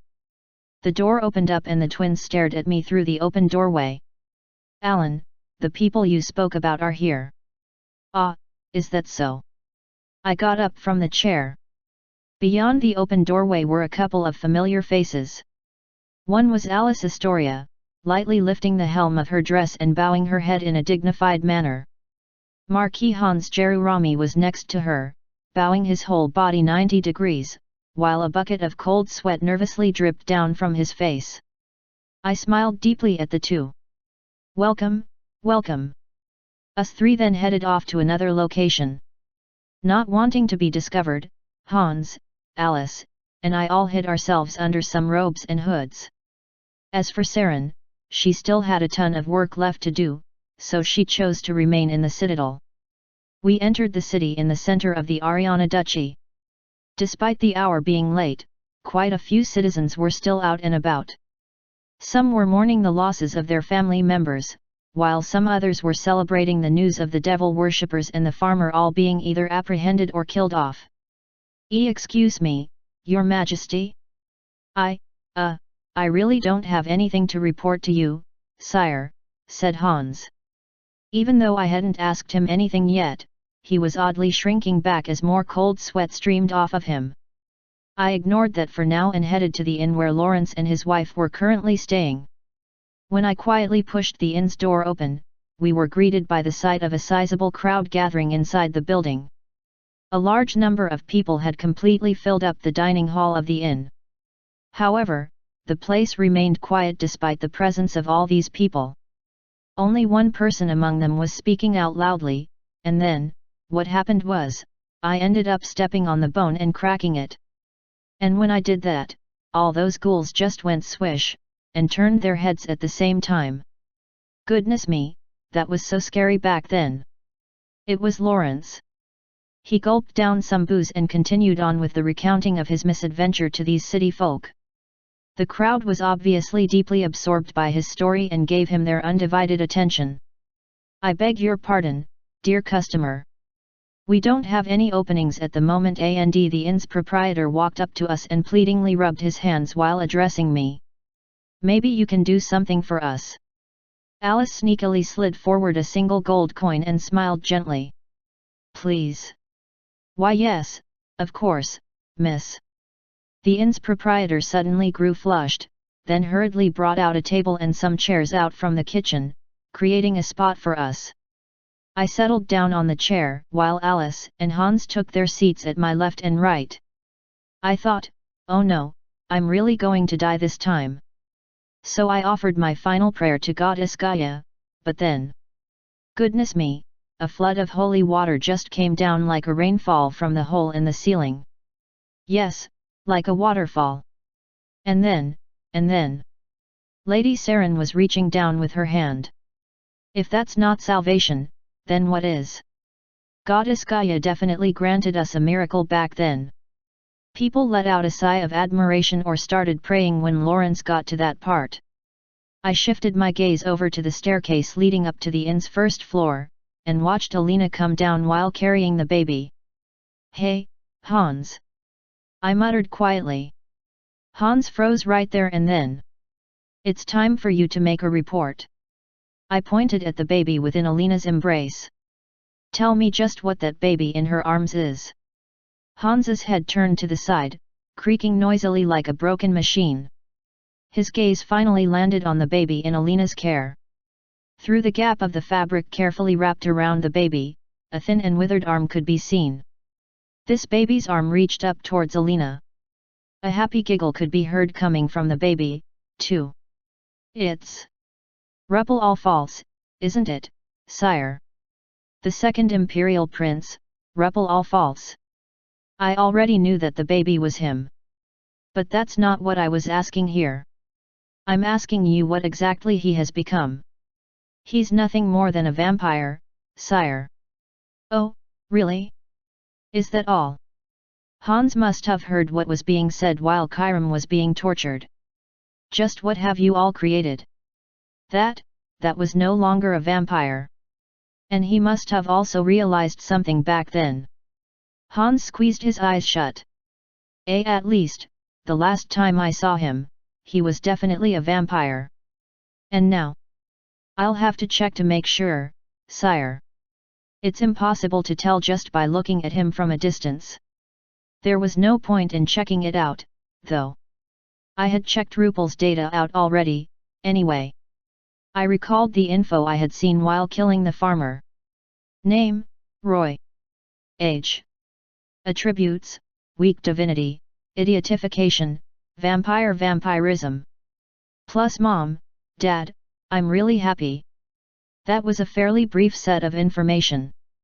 Also, that vampire vampirism thing in his attribute window? I couldn't figure what that was all about. Even his name had changed, while all of his abilities seemed to have been reset. I heard that Ruppel had turned into an invalid and his mind had been completely lost. As for the change to his name, I figured that was because the married couple gave him a new name. If it wasn't for his appearance, I'd have thought I was looking at a different person altogether. I shifted my gaze over to Hans and asked him, "You punk, just what kind of experiments did you and my grandfather do on him?" Hans took his time before barely opening his lips. It was something the ancient holy emperors have been experimenting on for a very long time, sire. Creation of a completely different existence to vampire. A completely different existence to vampire, was it? He was talking about experimenting on the vampires using the blood of the imperial family. His imperial majesty said that if we managed to succeed, then there would not be a need for war anymore. And His Imperial Majesty also ordered me not to tell this to anyone, including even me. Yes. At least, not until you ascended to the throne, that is. Even though I'm acting as his proxy now, with all of his authority. Hans kept his mouth shut. This guy. He used to have a really loose pair of lips in the past, but he seemed to have finally learned how to keep his trap shut. It probably was part of his desire to respect Holy Emperor Celt's wishes, though. I got up from the chair. Lawrence, could you please keep it down? Our baby can't sleep because of all the ruckus. Oh. Sorry about that, dear. But look, even our baby loves to listen to me talk. Lawrence smiled as he looked at the baby in his wife's arms. The crowd all smiled in content as well at the couple. He poured more booze into his mug and shouted out, in any case. Let me continue on with my tale. It happened right then. His Majesty the Holy King raised this weapon, the musket, or whatever it was called, and then I pushed the hood back. Lawrence regaling the crowd with his story saw my face and froze up stiff on the spot. Clatter. The noises of someone shoving the chair back in surprise could be heard next. The citizens inside the inn were shocked into silence, and hurriedly kowtowed on the floor. Lawrence also sobered up in an instant and tried to prostrate himself, but I held my hand up and signaled that he didn't have to bother. He made a stupefied and unsure face, while Alina was alternating her own stunned gaze between me and her husband. I ignored them and walked up to the baby in her arms. Hey! It's been a while, brother. The baby's eyes shifted over to me. His roundish eyes visible among the scorched black skin quietly took in my face, before they began shaking. Fear quickly dyed the baby's expression, then he began flailing about with his arms and legs while bursting into a loud wailing. Will you ee? Chapter 324, 170. The Sealed Ones, Part 2. Translated by A Passing Wanderer. Edited by Red. What's the matter, Roy? What's wrong? Alina hurriedly tried to calm the baby down.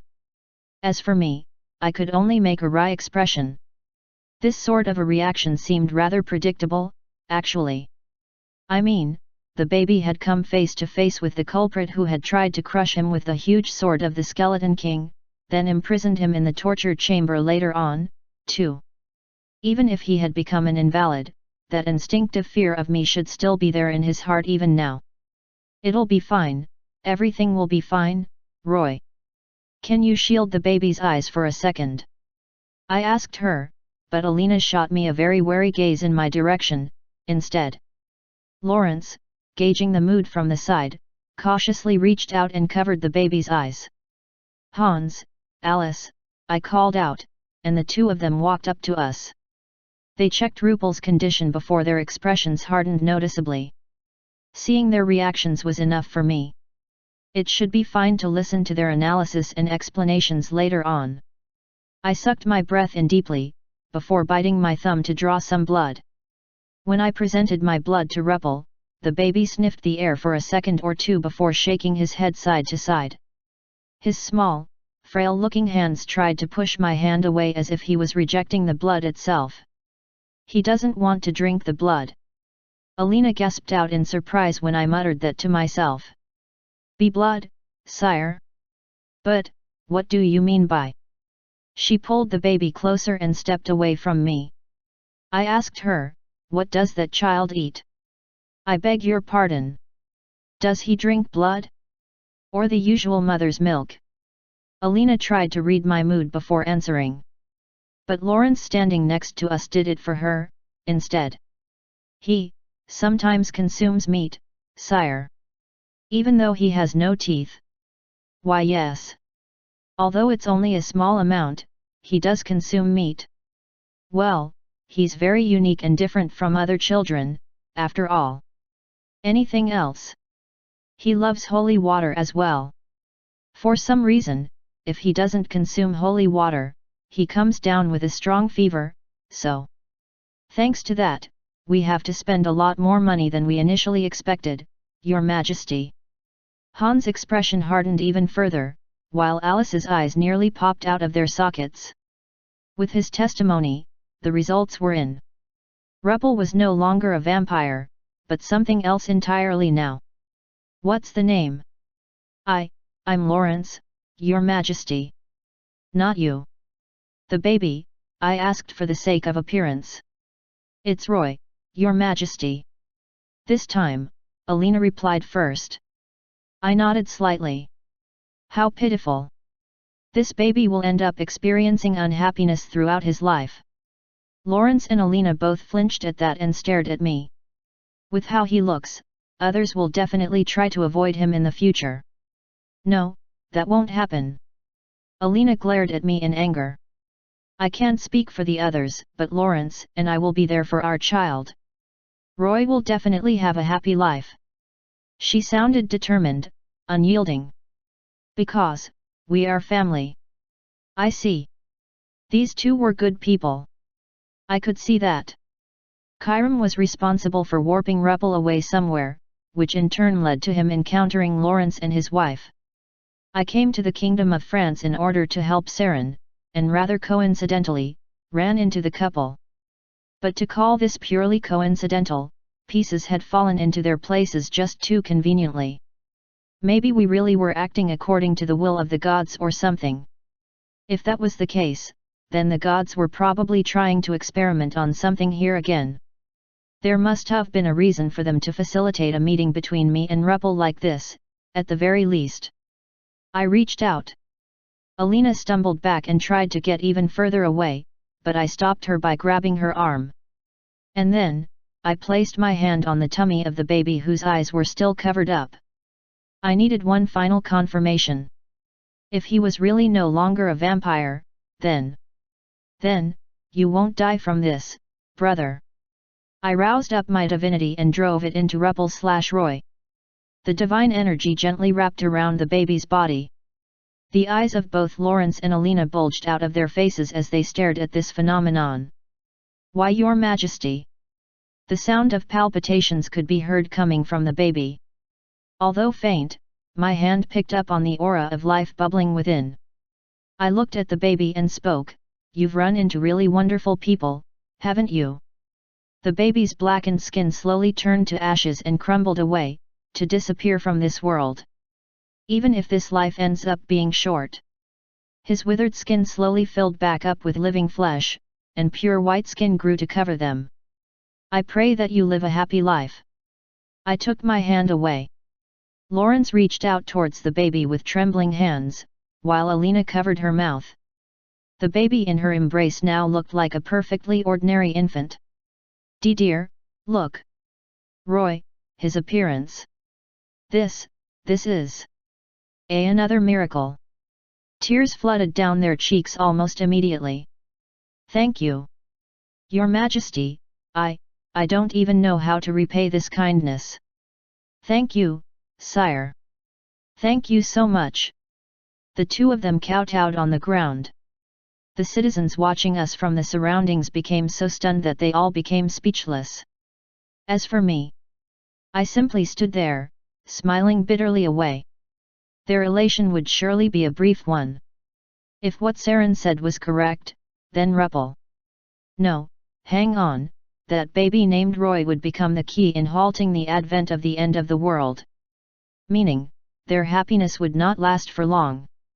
I addressed Lawrence and his wife. I heard that you were trying to purchase some land and start a farm. However, how about you try another line of profession, instead? They looked back at me in some confusion. As it turns out, my older sister Lady Saren is looking for a servant at the moment. So, how about it? Such a thing, sire. Thank you, thank you. Oh my goodness. How can anyone be this generous? Lawrence clamped his hands together and urgently prayed. I patted him on the shoulder and spoke, Take good care of that baby. He's a blessed child. I pray that you all enjoy happy lives. Thank you, sire. I thank you from the bottom of my heart. I turned around to leave, but still didn't forget to quietly whisper into Hans's ear, "Hey, Hans." Why yes," he stuttered nervously. "Do not hold back on supporting this family. Periodically supply them with holy water and your wonder drug. And even if it's a minor matter, make sure that every single thing happening to them will be reported back to me. As you command, sire. Oh, and also, this matter regarding my older brother," I glared deep into Hans' face. "I'll have you explain everything in detail." Somewhere in the northwestern region, in a frozen mountain range filled with glaciers, Vlandmir, the king of all vampires, slowly rubbed his abdomen. Traces of divinity slowly wafted out from under the bandages tightly wound around his torso. Whenever that happened, a horrifying pain would besiege him. The deadly wound inflicted on him by the Holy Emperor, Kelt all false, still remained, although it seemed to have weakened now. How dare measly livestock! Vlandmir burned inwardly in pure rage. Kelt's divinity was still eating him away from the inside even now, and it would be a long time before the wound was completely healed. However, Kelt, you bastard! It's also over for you. Vlandmir had tested Kelt's strength through direct combat and confirmed that the latter didn't have too long to live. Soon, the Holy Emperor would depart from this world. That would mean the elimination of their biggest hurdle. No, wait. One other hurdle still stood in their way. The Holy King, Alan All-False. That bastard was still there, the abominable monster who had gleefully slaughtered Vlandmir's brethren. The Holy King would no doubt continue to get stronger. The more he hunted vampires, the more powerful he'd get. In the end, he'd be able to acquire a level of strength equaling that of Holy Emperor Kelt. No, maybe even greater than that old man's. In that case, there was only one way remaining to fight against the imperial family. Vlandmir shifted his gaze over to what lay before him. Masses of ice covered just about everywhere, while a set of frozen chains could be seen tightly wrapped around a huge steel gateway nestled within all that ice. There it was, the sealed doorway.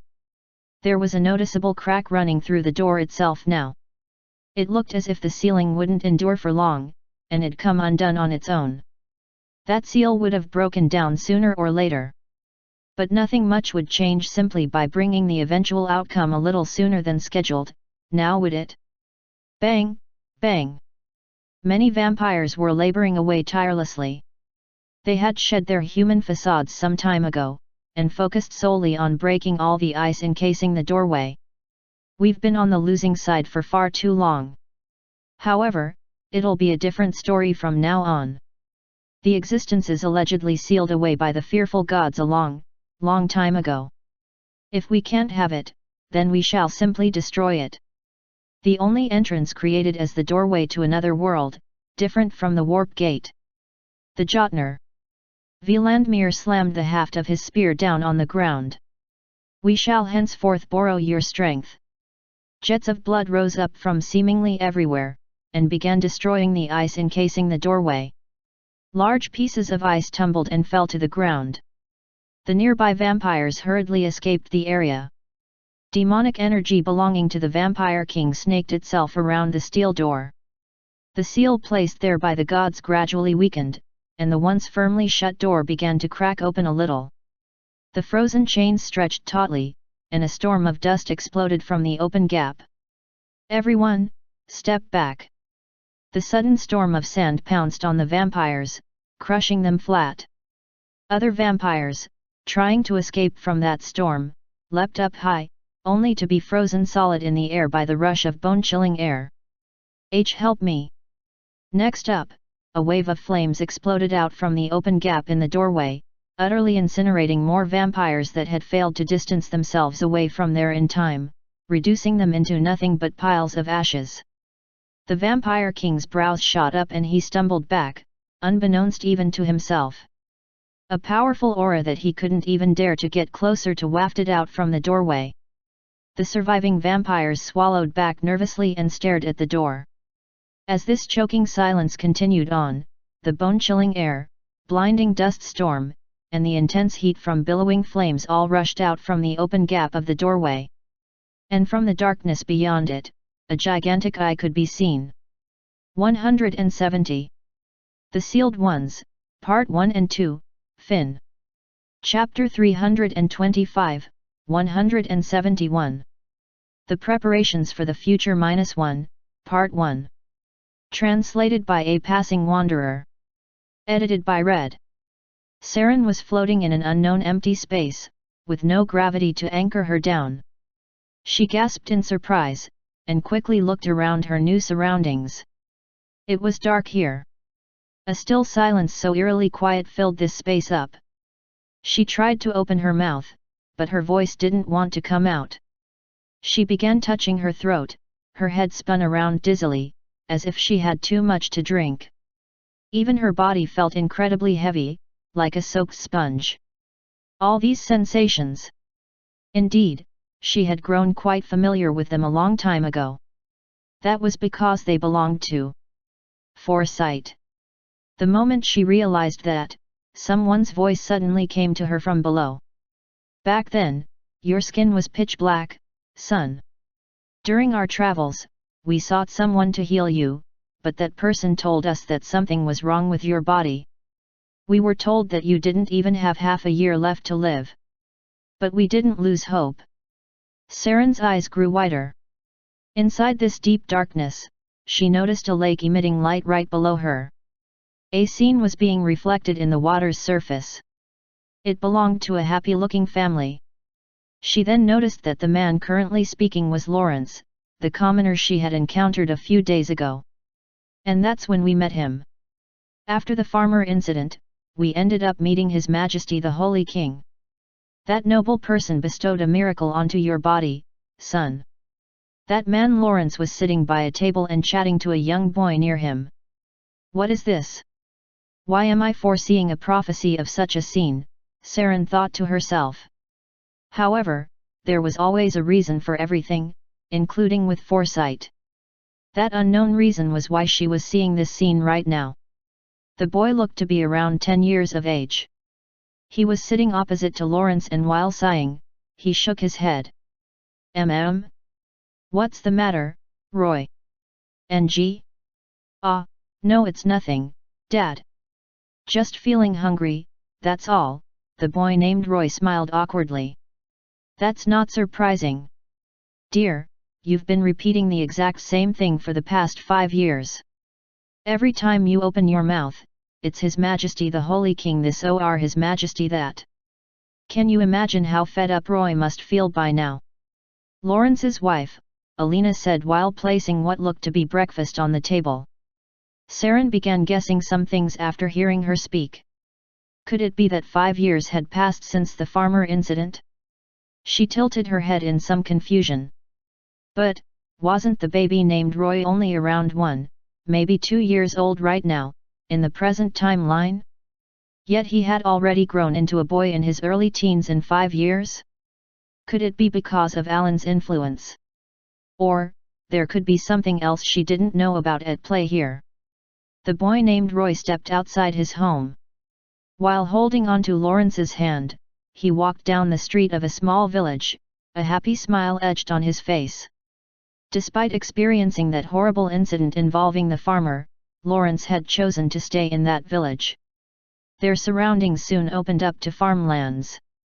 Lawrence and Roy waved their hands to greet the farmers and asked about their well-being. From the looks of things, both Roy and Lawrence seemed to be servants. They were certainly dressed like servants, too. The next scene reflected in the lake showed them walking towards the Ariana Citadel to start their morning work. Vitality and life filled the city streets. Travelers were busy walking along the streets, while the peddlers and shopkeepers were smiling away happily as they conducted their business.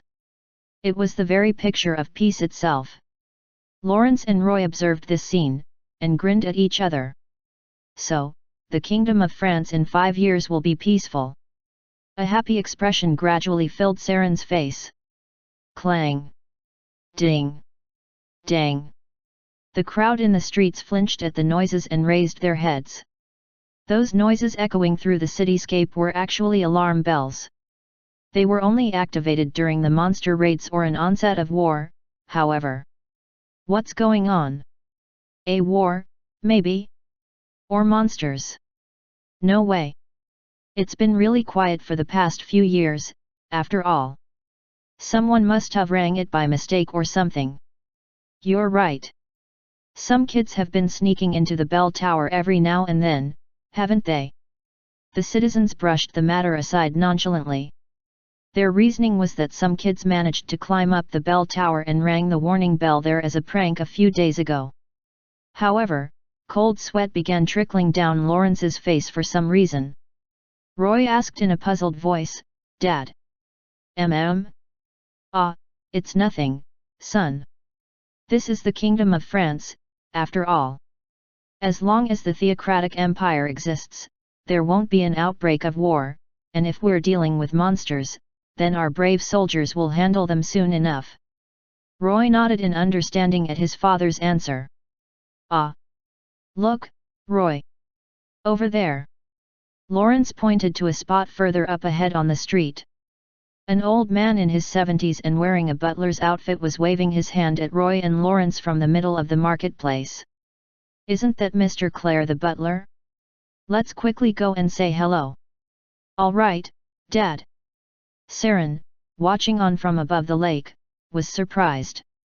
Butler Clare was a loyal retainer who had been serving the House Ariana with unyielding devotion for nearly 50 years. "He hasn't changed at all in 5 years, has he?" She smiled gently at this sight. Roy bowed his head towards the butler. "Hello, mister." But then something happened. Splat! Clare! Roy's eyes caught sight of a huge boulder crushing Butler Clare to death. Saren's expression froze stiff in an instant. The boulder responsible for crushing the old butler continued to roll forward and destroyed the marketplace. Kaboom! Explosive noises suddenly rocked the city. Dang! Ding! Dong! The noisy alarm bells continued to ring on and on. Kya-ya-ya! A person was crushed. What was that? Where did that boulder even? Help me! My leg! My leg! Roy and Lawrence froze up in their spots. Saren, watching all these things happen through the pool, quickly covered her mouth with her trembling hands. That boulder suddenly flying in generated screams and tragic cries from seemingly everywhere. The street was instantly bathed in blood, and a person who got his leg crushed under the large rock pleaded with the others to save him. Roy cautiously looked up. He was greeted by the sight of countless boulders descending on the city. Ah! He hurriedly grabbed Lawrence's arm and ran away from there. Crunch! Boulders began pummeling the ground, more screams could be heard coming from behind the fleeing duo. Help me! The powerless citizens minding their own business on the streets earlier were crushed to death by the falling boulders, their blood and flesh splattering everywhere. The buildings collapsed and blew apart, trapping even more people under the debris. Kya-ya-ya! Run, Ruoyun! What is going on here? The once peaceful city was transformed into a pandemonium of blood in the blink of an eye. Oh no! Saren inwardly cried out. She hurriedly reached out and dipped her hand under the pool's surface, but she wasn't allowed to interfere. All she could do for now was to passively watch the future unfold. Hurry and run, Dad! Huff, huff! Lawrence panted roughly away as they ran. Right at that moment, a carriage suddenly pulled up and blocked their path. You two, hurry up and get in. Lord Harmon! Roy cried out the name of the paladin riding on the carriage driver's seat. Just what is happening here, sir? I'll tell you the details later on. Hurry up and get inside already. Roy and Lawrence boarded the carriage. Mom? What about my mom? The boy cried out again. Harmon quickly replied, other paladins have already been dispatched to your village. They will ensure the safe evacuation of the villagers there. Roy relaxed a little at the paladin's reply, only to flinch in surprise and freeze up once inside. Sister! Are you all right? Sister, please hold on.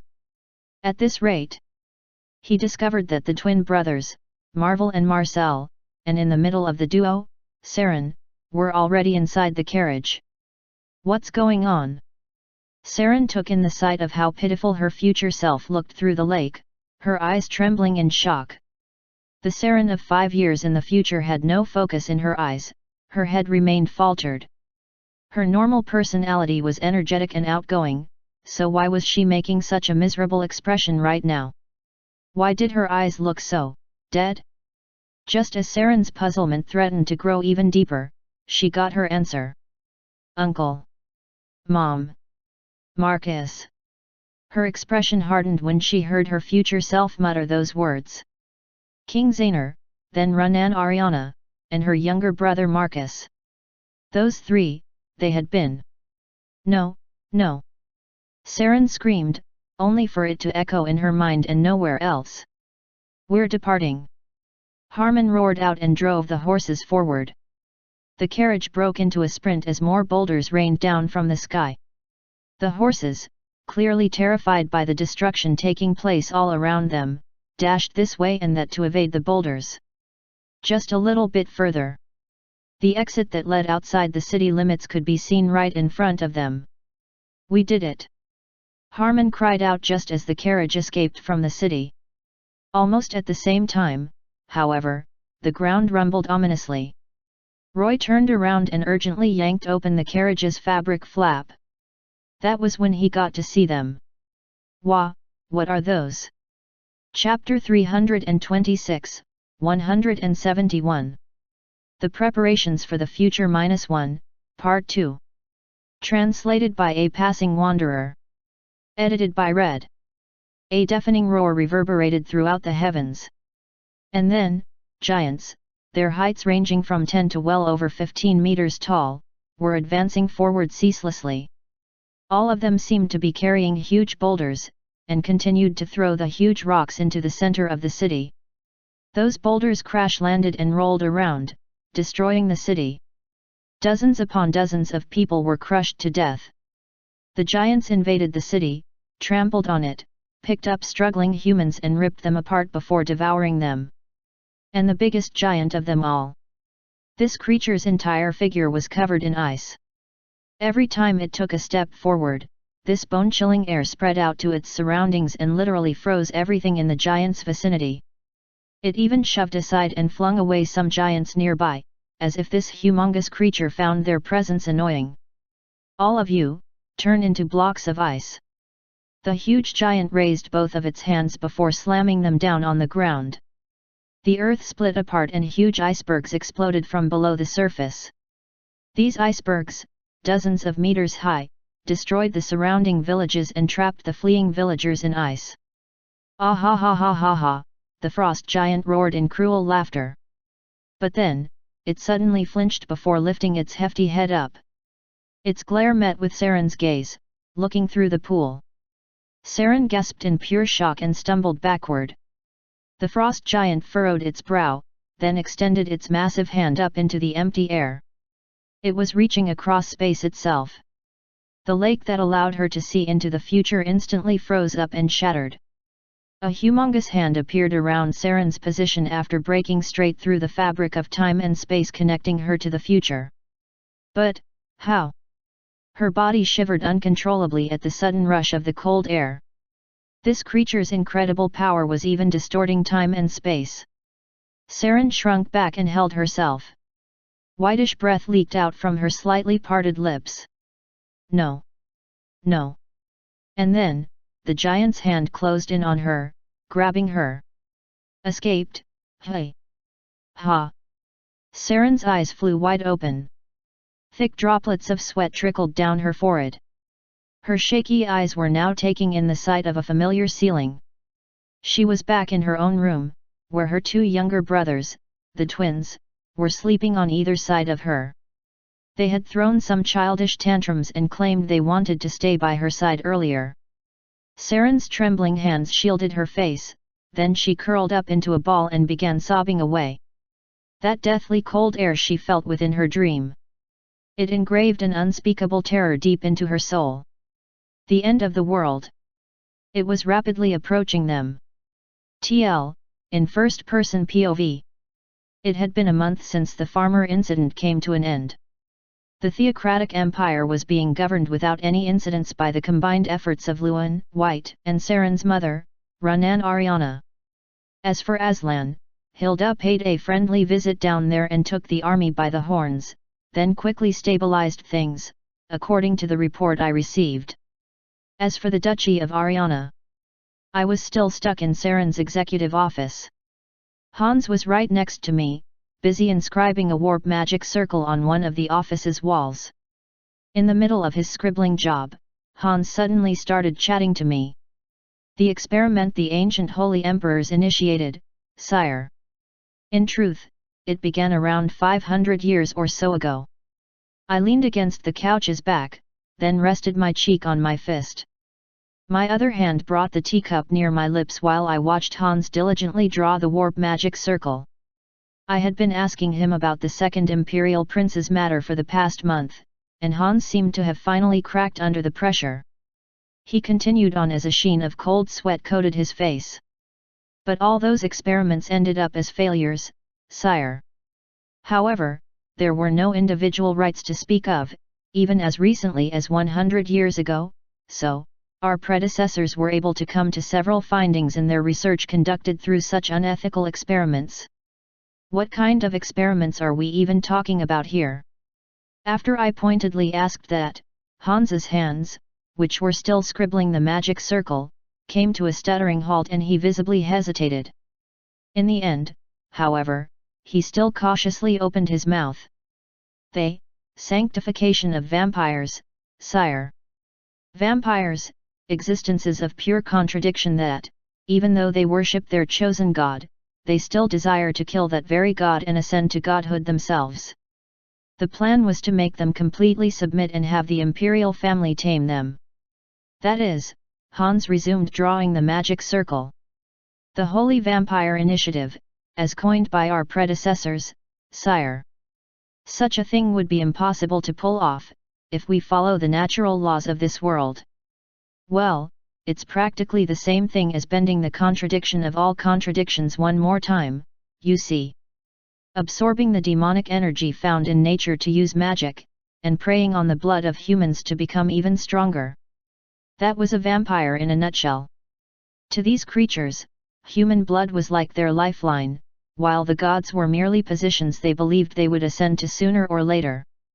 So, rejecting human blood and worshipping the gods honestly would mean death itself for them. Yeah, that's completely impossible, isn't it? I muttered back. Yes, sire. It should be impossible, normally speaking. However, the pathway to potential success has opened up recently with the appearance of a common-sense-breaking individual. A common-sense-breaking individual, is it? I asked in a puzzled voice. Hans stopped drawing the magic circle, turned around to look at me, then frowned rather deeply. His expression practically blared, "Sire, are you asking me that because you honestly can't tell? I'm talking about Your Majesty the Holy King. None other than Alan All-False, of course. You could argue that the whole imperial family is an organization of superhumans who have transcended the limits of regular human beings. The blood belonging to this family is included in the category of very, very rare." And finally, Hans spat out a lengthy groan and resumed his magic circle drawing. "Your Majesty's holy water is also quite beyond common sense, as well. Goodness me! Where would you even find holy water that makes everyone who drinks it turn into zealots that worship Your Majesty and exalt the gods? Even through the very best alchemic techniques available, such a substance is simply impossible to create." Hans shuddered theatrically. "That's almost on the level of brainwashing, you know? Just as importantly, do you think it makes any sort of sense for holy water to push someone to the brink of awakening their ability to wield divinity just by drinking some of it? Even if you're a saint, all these things are simply too unprecedented in the history of this continent, sire." Yup, I was sure that was the case. There was the power of the saint at play here, sure, but then my game-like system was added on top of it as well, pushing that holy power to the extremes as a result. That's what I believed had happened here. I smacked my lips ruefully. When your majesty showed up, His Imperial Majesty the Holy Emperor became hopeful again and tried the experiment one last time, sire. The end result is what you saw. The birth of a holy vampire, in other words. Definitely not a human being, but still a top-tier predator nonetheless, which drank holy water and devoured other vampires. The absolute and undeniable natural enemy to all vampires out there.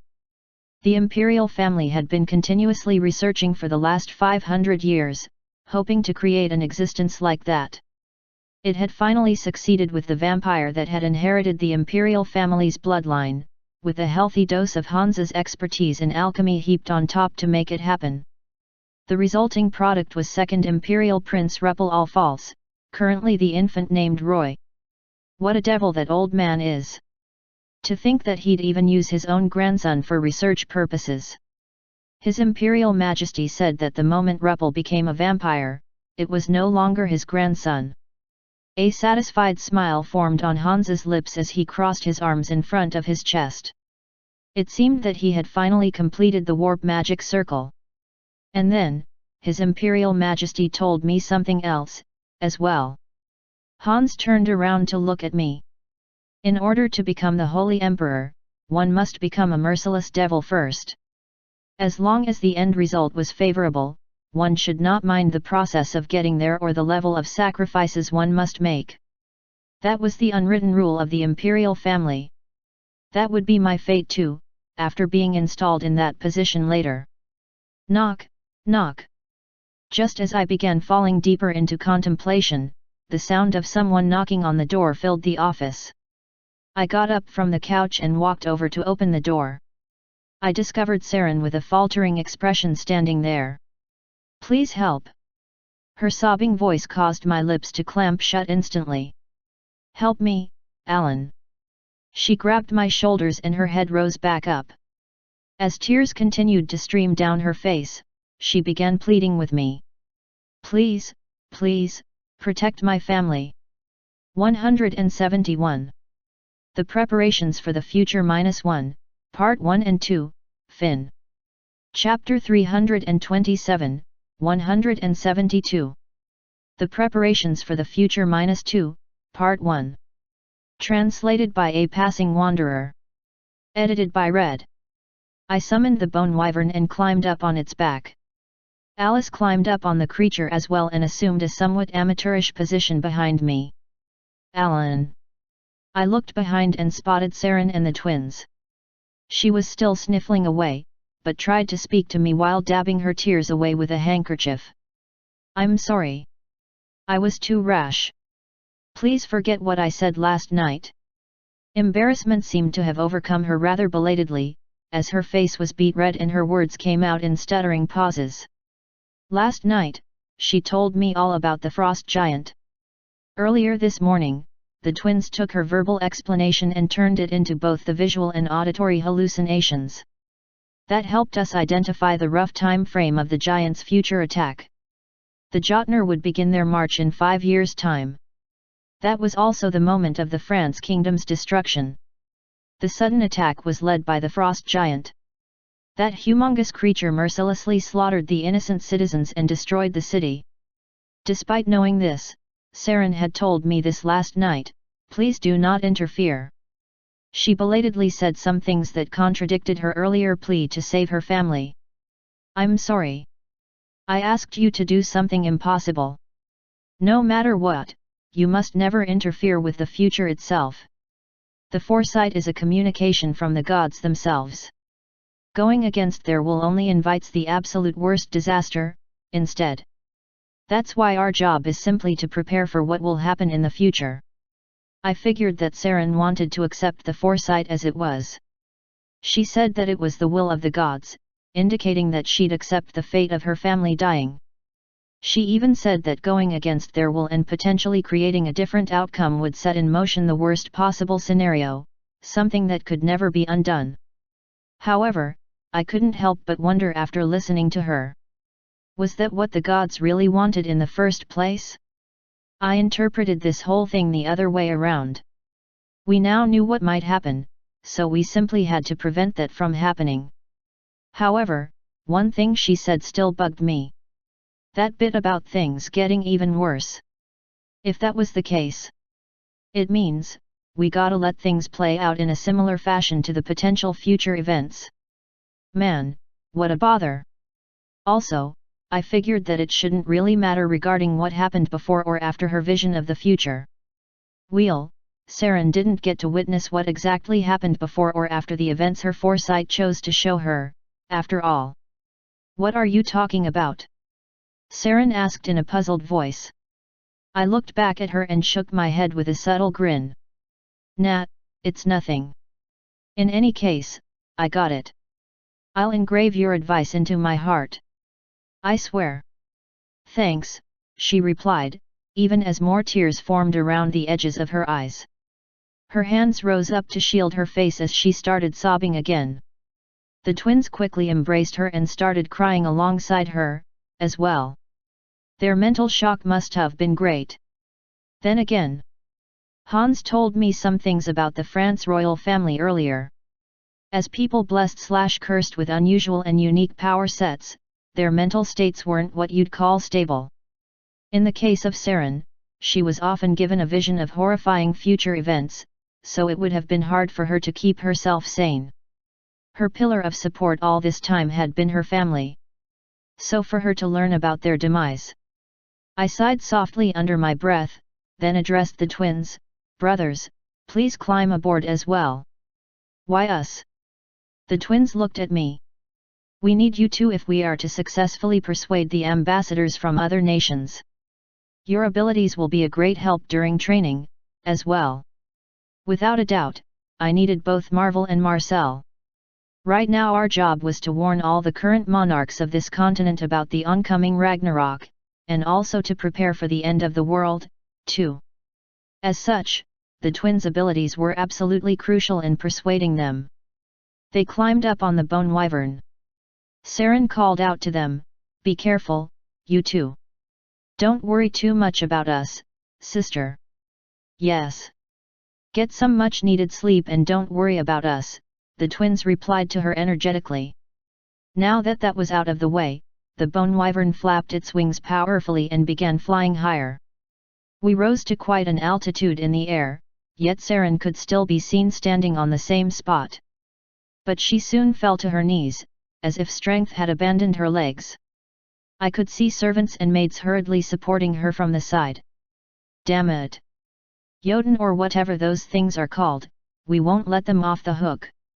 Marvel and Marcel chewed out some expletives under their breath, before shooting a sharp glare in my direction while sticking tightly to Alice's back. Alan, are you really going to pretend that you didn't see anything? Sister is right about not going against the foresight. However, those people are our precious family members, you know. We can't just let them die like that. I groaned at the twins egging me on. Man, what a pair of persistent tykes they were. Of course I wasn't planning to sit on my butt and do nothing. That event will happen in 5 years. What we're trying to do right now is to prepare against it. Only then did the expressions on the twins soften a tad. Thanks. Did they finally stop hating my guts now, at least by a little bit? I shrugged my shoulders. Don't worry about it.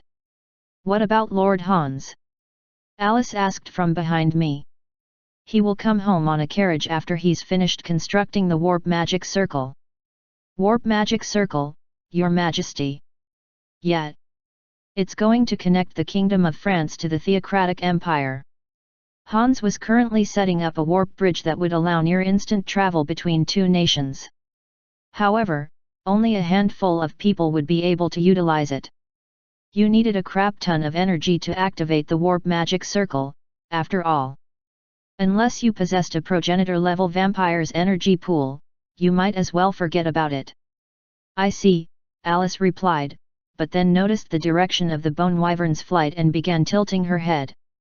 That was because our current flight path had deviated from the direction that would have taken us straight back to the Theocratic Empire. Your Majesty, aren't we returning to our home country? Not yet. We have somewhere else we must stop by first. Alice's head tilting intensified. Where to, sire? Aslan. There was something I had to do there first before starting anything else. Hold on tightly, everyone. I'm going to increase our speed. The bone wyvern accelerated even more. TL, in third-person POV. Jerem was living in a slum area. While all of his fellow feudal lords of Aslan had their heads chopped off for treason, only Jerem was allowed to keep his. The reason for that was fairly simple. It was because he chose to kneel in submission after witnessing the revival of King Rahama. Also, he provided the Holy King with information pertaining to the Army of Blood. In a way, one could say that he managed to barely save himself by betraying all of his fellow feudal lords. That's right. I only managed to keep my neck, that's all. His demonic energy reserve had been destroyed, turning him into a cripple. Forget about casting magic, he couldn't rouse even a lick of demonic energy now. All he could do these days was to squat on some street corner and keep begging the passers-by to earn just enough coin to keep his life going for yet another day. That was all. The pride of having been one of Aslan's 12 feudal lords was long gone by now. His sin of betraying the queen, acknowledged by King Rahama, was just too grave. He believed that this was his rightful punishment for being blinded by the false promise of an eternal life. We won't take your life. Please live on. That will prove to be even more painful, after all. Those were the last words Queen Tina had said to Jerem. Recalling them made him break out in a hollow chuckle. What a black-hearted little queen she was. That's probably why she got betrayed like that in the first place. Just as Jerem began shaking his head, a sizable gold nugget clattered into his empty begging bowl. Jerem jumped up in surprise and hurriedly looked up, only for his expression to crumple immediately. What brings the new and undisputed true king of Aslan to this humble one's spot? The new ruler of Aslan could only be the Holy King, Alan All-False. Sure enough, Alan was standing before him, his figure and face hidden under a thick robe and a hood. I was looking for you, actually. Alan shrugged his shoulders. Besides, I ain't no undisputed king or whatnot. I mean, really now. I've abandoned this country and wandered around here and there all the freaking time, anyway. Honestly speaking, I'm not qualified to be called a king at all. Jerem chuckled and while fidgeting with the gold nugget, replied, I heard that you achieved a total victory against the vampires. Congratulations. Thanks for the sentiment. I guess that now leaves you with the matter of conquering the rest of the continent, then. Jerem retorted while looking up at Alan. The latter sat down in front of the former feudal lord. World conquest? Why would I do something that is so exhausting and annoying? Because someone like you possesses more than enough strength to become the supreme sovereign that rules the entire continent. I'm already preoccupied with so many things, so I sure don't have the time for that. You seem to lack manly ambition, then. Jerem leaned against the wall behind him and asked again, all right, then. Why has the newest king of Aslan decided to grace this beggar with his presence? He then spread his arms wide and spoke in a snarky manner, surely, you haven't come here to mock this poor one. Let me ask you something. Are you thinking of wasting the rest of your life like this? Jerem tilted his head in puzzlement. I've already lost my status as a feudal lord. I betrayed Her Majesty Queen Tina, after all. Honestly speaking, I would have lost my head a long time ago if I had insisted on sticking with my fellow feudal lords. The only reason I'm still breathing is due to Her Majesty's mercy, that's all. Well, this is a bit too cruel to be called merciful, wouldn't you say? Your ability to wield demonic energy has been destroyed, turning you into a useless cripple who can only beg like this to eke out a living. Jerem furrowed his brow. Even though I've lost my warrior's pride, to think that you'd behave so tastelessly like this. It seems that a holy king has a lot of free time to kill these days. Nah, I told you, I've got a crap ton of things to do. Way too damn many things need my attention, and that's why I'm too damn busy. Even now, I gotta dash to somewhere else as soon as I'm done talking to you. As for the reason why I came to find you? It's pretty simple. Alan grinned deeply. Tina will be reassigned to the military. Chapter 328, 172. The Preparations for the Future -2, Part 2. Translated by A Passing Wanderer. Edited by Red. She will be stripped of her title as the Queen, then she will be made to serve in the military for the next 30 years to assist me. That is her punishment for failing to stop the insurrection. Jerem was inwardly relieved to hear that. A forced conscription to the military, was it? At least she didn't end up as a slave again, which was a fortunate thing, indeed.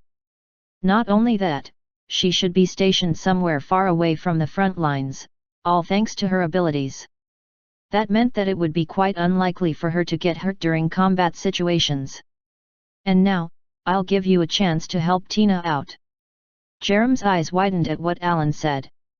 We don't have enough people to train the army, you see. What are you talking about? I heard that out of the 12 feudal lords, you were one of the stronger ones. Even Damon acknowledged you as a good drill instructor. Well, yes. It's true, although you defeated me in just one hit.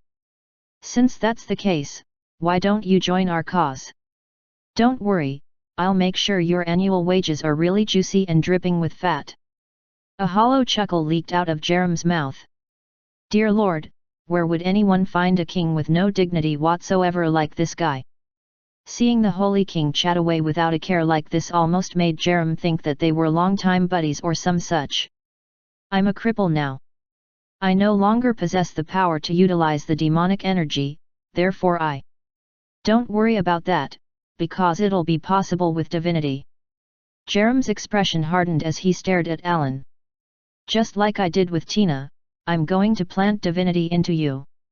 I'm thinking that at minimum, in half a year's time, you will have about the same amount of divinity as your lost demonic energy pool. Just what are you planning to do here? Are you sure you aren't really planning to conquer the world? Alan shook his head as a bitter grin floated up on his lips. I only have one reason for doing all this. I need an army to stop the advent of the end of the world. The end of the world. This is what I want you to do. Nurture and train another 500 or so of, Alan's head cocked to the side as he continued on, monks similar to what Damon managed to nurture. Inside the Imperial Palace's executive office, Lewin looked like he was stained deeply to the core with exhaustion. Dark bags hung loosely below his eyes, and his head faltered on its own as sleepiness kept creeping up on him. I shouldn't have fooled around with those 3 maids last night. All thanks to his indiscretions, he couldn't even get to enjoy a decent night's sleep, yet he had still had to wage a bitter battle against mountains of documents for the past several days. This is the next set of reports, said Charlotte, who was currently standing next to him. After Alan's departure, she was left in charge of the army's training, as well as assisting Lewin with his work. The plan to raise 10,000 troops is progressing smoothly as we speak, Your Highness. Also, the mass production of the cannons developed by Marquis Hans has commenced, as well. Lewin shifted his gaze over to the reports. Around 5,000 priests had been successfully nurtured by now. Only about another 5,000 left to go, in other words. Around 200 more cannons were being manufactured currently, as well. All of these things could only be utilized as tools of battle if Alan was present, however. Cannons and muskets would prove to be nothing more than some fancy toys without Alan's divine aura. Something found among the documents caught Lewin's attention just then. And what exactly is this item, now? It's a magical tool that His Majesty the Holy King mentioned in the past, Your Highness. That magic tool, was he talking about this set of armor? Lewin picked up the document and his head began tilting to one side. There was only one drawing on the parchment. It depicted a figure covered from head to toe in plate armor, each of those armor pieces featuring a rune engraved on its surface. The document was actually a blueprint for a set of magic armor. Lewin muttered to himself, even then, this armor is much larger in bulk than regular armor, isn't it? Is he planning to manufacture small golems or something? He said he wants to outfit the paladins with them. Just for what purpose were all these preparations for? Lewin just couldn't figure it out. Not only did the members of the France royal family suddenly show up, Holy Emperor Kelt vacated his position out of the blue as well. Despite achieving an overwhelming victory against the vampires, the nurturing of the army only intensified even more. Everything was a mystery to Lewin right now. He heard about the end of the world from Alan before, but it still didn't sound all that realistic. As such, the neighboring nations were raising one hell of a ruckus, accusing the Empire of raising an army to invade them in the future. It was up to Lewin to come up with a way to silence their discontent, but that was easier said than done. His thoughts only grew more complicated, and he leaned his pouting face on the back of his hand. Arg, my stress level. He then sneaked a glance at Charlotte next to him. Although it's pleasing to have such a beauty assist me in my affairs, I can't exactly lay my hands on my younger brother's personal knight, now can I? Most notably, though, Charlotte's attitude when addressing Lewin was very cold. It was like he was dealing with an ice princess or something. It seemed that the biggest factor to blame here was Alan leaving her behind while he went off on another one of his adventures, making her somewhat unhappy. Oh, dear Charlotte here eyes. You sure can make my heart palpitate. Lewin cracked a little joke, hoping to change the cold, stiff atmosphere. This is the next set of reports regarding the nurturing of the army, Your Highness. Please do me a favor and at least pretend to humor me. For the past 10 days I've been doing nothing but administrative work on less than 2 hours of sleep. Alan just straight up abandoned his duties and ran away, you know? So can't you humor me with a witty remark or something, at least? Lewin helplessly reached out. However, Charlotte shot him a glare as if she just discovered an insect to squash. He did not run away, Your Highness. He went there to perform his duties. Lewin was suddenly overcome by a hallucination where his arm was chopped off by a sword, so he quickly withdrew his hand. How scary! Alan was indeed amazing to keep an ice princess like her around by his side, without meeting any accidents. Lewin spat out a groan, and turned his attention back to the documents. But then, the outside of the office became rowdy for some reason. He raised his head and looked at the door, only to hear loud bang, bang, bang, pounding noises coming from over there. What is it now? Now normally, whoever was outside should have politely knocked on the door, so how come? Your Highness. Why Your Highness, His Highness the 7th Imperial Prince has. No wait, His Majesty the Holy Emperor has returned to the palace. That report instantly loosened up Lewin's tense face. Yes, I'm finally free. Now that Alan's here, my workload should decrease by a lot. Just as his thoughts reached that part, he heard the sound of something falling to the floor and he turned his head. It was Charlotte. She had inadvertently dropped her documents just now. Ah, my apologies. The corners of her lips were quivering away. It seemed that she was forcibly suppressing a smile from trying to break out on her lips. She must have been really happy to hear the news, then. Lewin got up from the chair, but at the same time, the office door was flung open as well. Your Highness. We have a big problem, sir. A big problem. Lewin locked his gaze at a group of nobles standing before his eyes. They must have ran to get here as soon as possible, because cold sweat had utterly soaked them from top to bottom.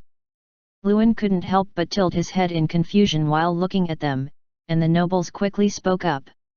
His Majesty the Holy King, He is addressing the ambassadors of the other nations in the appearance of the commander of the goddess's army.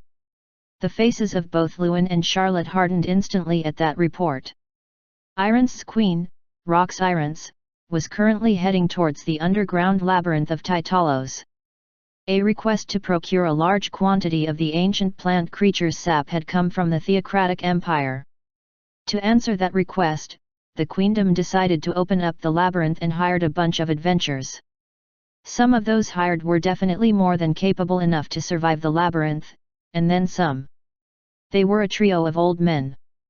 Their fame had spread quite quickly around the continent.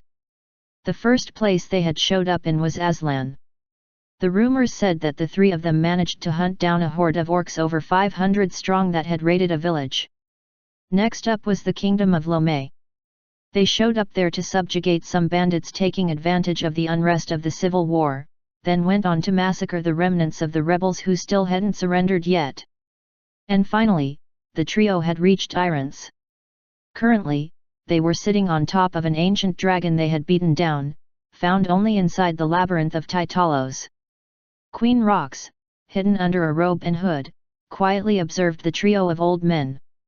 A snap of fingers summoned a barrage of lightning to fall from the heavens. One swing of a sword, and apparently hundreds of orcs were sliced apart and killed on the spot. When one of them prayed, countless rays of light descended from the sky to utterly evaporate the hapless bandits. She had heard all those rumors countless times already, and she was able to guess a few things about the trio after listening to all of those stories. There weren't all that many people in this world capable of performing such feats. That's why she had personally come down here to confirm the truth, and that's how she had the chance to meet him like this. It's been a long while. The old man sitting on the head of the downed ancient dragon addressed her. Queen Rox's eyes flew wide open. Her trembling hand rose up to cover her mouth. How have you been? The old man turned his head, revealing a familiar face under his own hood. Kelt. It sure has been too long, Rox. Holy Emperor Kelt all false. He was smiling gently at her. 172. The Preparations for the Future -2, Part 1 and 2, Fin. Chapter 329, 173. The Preparations for the Future -3, Part 1. Translated by A Passing Wanderer. Edited by Red. The heads of the twin brothers, Marvel and Marcel, were lowered deeply while their whole bodies were frozen stiff. It had taken them a whole month to visit Aslan and return to the Theocratic Empire, despite traveling as fast as humanly possible. The weather conditions made it difficult to fly on the back of the bone wyvern all the time, so sometimes they had no choice but to travel on carriages instead. The twins shuddered away. They were deeply fatigued by their lengthy itinerary, yet there was no time to rest. It wasn't just the twins who were frozen stiff and rooted to their spots, however. Inside the Imperial Audience Chamber, paladins were standing in orderly rank and file. These brave knights, who wouldn't normally budge an inch from anything, were all dripping with cold sweat under their helms at the moment. On their left and right sides were members of the Empire's aristocracy, as well as the clergy. All of them were also frozen stiff, their heads lowered deeply. In the center of them all, on top of the crimson carpet, were the ambassadors sent from various other kingdoms. What exactly has happened? Why, especially in front of us, representing the Empire's allies. They were joined by the leader of the dwarves, as well as the top blacksmith of Hilda's fiefdom, Master Belrogue. Even the leader of the Paladin Corps, Harmon, was also present. He's gotten way stronger than back when he last paid a visit to Lady Hilda's territory. Is he angry about something? Maybe, because I failed to find any leads on Ruppel. Belrogue was inwardly sighing in admiration, while Harmon could only shed thick drops of cold sweat in silence. He hadn't yet heard about Ruppel's matter in the Kingdom of France, after all. One of the ambassadors worked up his courage and cautiously lifted his head a little. His consciousness threatened to abandon him just then, a bout of powerful lightheadedness taking over him. But his blurry vision still took in the sight of a certain individual. That is the Holy King. A man kitted out in the mountain goat's skull helm and bone armor was perched arrogantly up on the throne. Just staring at the pure white streams of air oozing out of him made the ambassador feel that his whole body had grown so much heavier from the sheer pressure alone. On his left side was the Death Knight version of King Rahama, wearing pitch-black armor and a hood, wielding a large mace with both of his hands. On his right side was an undead lich covered in a thick robe and hood, gripping onto a musket at least 2 meters long. It's like staring at Oskel the Sword King and Cardinal Raphael. As for the Holy King himself, it was like staring at the Demon King from a scary fairy tale or some such. No, wait, he might be even worse than those imaginary beings, in all honesty. Rounding out this trio were twin brothers standing on the either side of the throne. They seemed to be deeply nervous as well, because they kept their heads bowed and their shoulders occasionally flinched uncomfortably. You dare to raise your head tall in the presence of the undisputed king? Rahama held his head high and roared out threateningly. Two glowing eyeballs burned fiercely within his skull. The dense killing aura he emitted sent chills down the spines of all the gathered ambassadors. The one who cautiously raised his head hurriedly lowered it again. Nasus spoke up as his teeth clattered, "Kneel down, O you humans." Everyone present instinctively went down to their knees.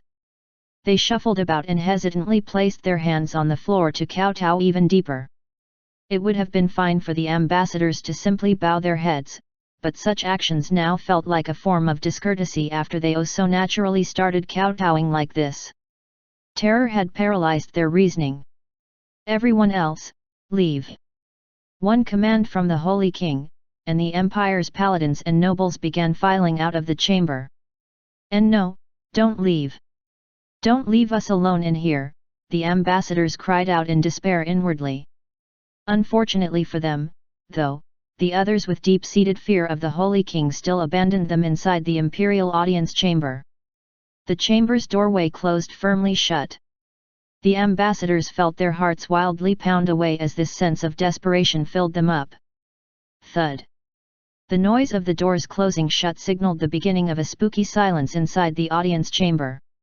One of the ambassadors began panting laboriously. He thought he might lose consciousness from the sheer pressure alone. And no, keep it together, man, he cried out inwardly, but without him realizing it, his words leaked out of his mouth. Keep it together. The other ambassadors flinched nastily in surprise, and their expressions hardened. They glared murderously at their fellow ambassador who had muttered those words just now. At the same time, though, the silence was shattered for good. I know full well why all of you have gathered here today. It's because the theocratic empire has been raising a mighty army recently. The weighty voice came from the Holy King, and none of the ambassadors dared to reply. All they could do for now was to bow their heads even deeper and express their agreement. However, be at ease. We do not plan to invade you. We simply desire to stop Ragnarok. To stop the advent of the end of the world. The end of the world. The ambassadors couldn't quite process what they heard just now. Did he say the end of the world? Even the term Ragnarok sounded foreign, too. When judged solely by the situation they found themselves in, it was not all that surprising for these ambassadors to get confused. The part about stopping the end of the world hadn't even registered with them. To them, the Holy King before their eyes seemed more likely to bring about the destruction of the entire world, instead. The Holy King is scheming to take over the entire continent. Oh my gods! Does he really wish to conquer the whole world? He's definitely an existence similar to the Demon King from the fairy tales. There is no guarantee that he won't do it. Just as the confusion of the ambassadors spiraled nearly out of control, the Holy King loudly declared, "We shall show it to you, then." Marcel. He didn't call the twins his older brothers. This was an official occasion. As such, Alan held a far higher position than them. The twins flinched in surprise, and their trembling eyes shifted over to Alan. The Holy King held his head high. Show it to them, and let them hear it. Let them experience what will happen during the end of the world. The twins squeezed their eyes shut. When they activated their abilities, the ambassadors began screaming at the top of their lungs. They held their heads, remained prostrate on the floor and trembled pathetically away. They must have seen it being the horrifying scenes of the giants ruthlessly slaughtering humans and destroying the civilization humanity had built up over thousands of years. They must have heard it, too. Heard the name of the sole existence capable of stopping them. That is. His Majesty the Holy Emperor. Right at that moment, the ambassadors regained their wits. As tears streamed down their cheeks, they collapsed on the spot. They totally forgot to observe the correct etiquette in front of the Holy King, too. Their dazed faces soon shifted over to Alan. How was it? The Holy King's dignified, solemn voice rocked the audience chamber. That is Ragnarok. The eyes of all the ambassadors trembled uncontrollably.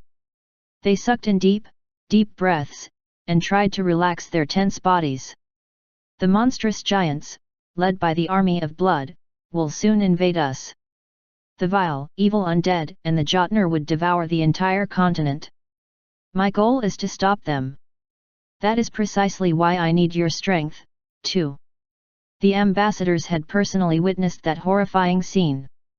Only the theocratic empire was capable of stopping that future. For the sake of humanity, we need your strength. All these ambassadors had been dispatched by countless nations around the continent. Not only were they the appointed representatives of their respective nations, these diplomats were also in the position of deciding the fate of their homelands, as well. They sobered up right away and fixed their attire in silence. They then knelt smartly again and observed the correct etiquette. Please tell us what we need to do, Your Majesty. Do not hold back on supporting our cause. We shall become not only your shields, but your swords, as well. The ambassadors hesitated slightly before cautiously raising their voices. We have personally witnessed the advent of the end of the world, Your Majesty. However, we foresee that our own monarchs will claim it to be lies and not agree to your terms. In such cases, it will be even simpler. The Holy King interlocked his fingers and addressed them. If you fail to convince your leaders, then convey them your guesses of the theocratic empire secretly scheming to invade them in the near future. The ambassadors all stiffened up where they knelt. When you do, surely your leaders would be a lot more willing to prepare for war. But Your Majesty. Our war will commence in 5 years' time. Until then, you must nurture strong knights, train powerful magicians, develop better weapons, and research new magic spells. Those acts will become the necessary strength to protect humanity. Can you do that much, at least? The ambassadors bowed their heads deeply. As you command, Your Majesty. The Holy King shifted his gaze and stared at Belrogue and Harmon behind the group of ambassadors. Leader of the dwarves, hear my words. Yes, Your Majesty. Belrogue got back up to his feet stiffly, walked to the front of the group, and knelt down again. You have a new job you must perform for me.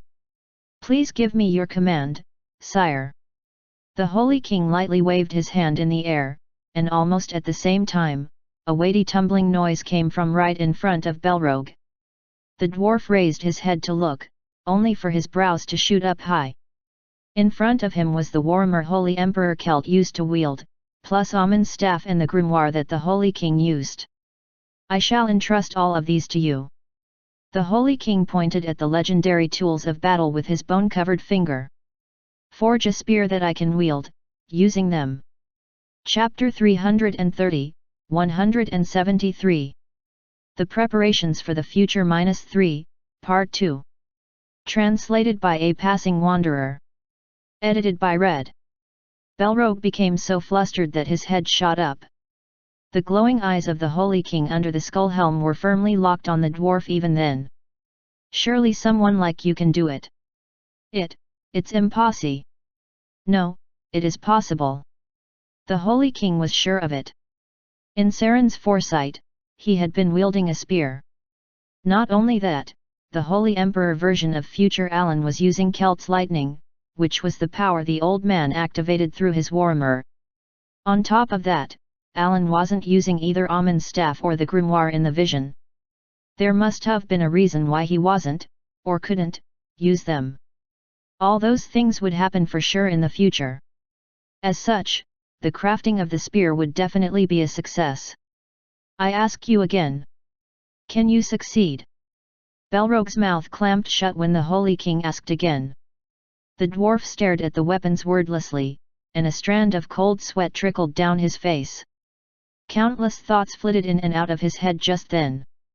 Why, yes, your majesty. It should be possible. How long will you need? I estimate around 4 years, sire. That's longer than I thought. It won't take long to complete the spear, but, Belrogue bowed his head as he replied. It will take quite some time to convince an acquaintance of mine first, sire. You can leave it to me, however. Very well. The moment the spear has been completed, have it sent to the Duchy of Ariana in the Kingdom of France. As you command, sire. That acquaintance I told you about stays near France as well, so I'm certain it shouldn't be that difficult, your majesty. The Holy King was in no rush. The foresight came from the gods themselves, and as such, there must have been a reason for Saren to witness it. Besides, there was definitely an advantage to knowing what would happen for real in the future. The Holy King then looked at Harman. Paladin Harman. I await your command, sire, Harman replied, but a bucket of cold sweat still flooded down his face. Up in the northwest, more specifically in the Duchy of Ariana in the Kingdom of France. That's where the quarry you've been searching for can be found. Harman flinched in surprise and looked up at the Holy King. I must apologize to you in advance, but for the next 5 years, I want you to stay there. You will be dispatched there as an undercover trainee paladin. Your role is to report back to me every little thing that happens there in detail. As you command, sire. The Holy King, Alan Allfalls, wordlessly tapped on the throne's armrest with his fingers. With this, the conditions had been met to a certain extent. Now only one thing remained on the to-do list: wait. Indeed, the remaining task was to strengthen their forces and patiently bide their time. Alan glanced to his sides and noticed the twins still shuddering away in fright. He placed his hands on their heads and patted them.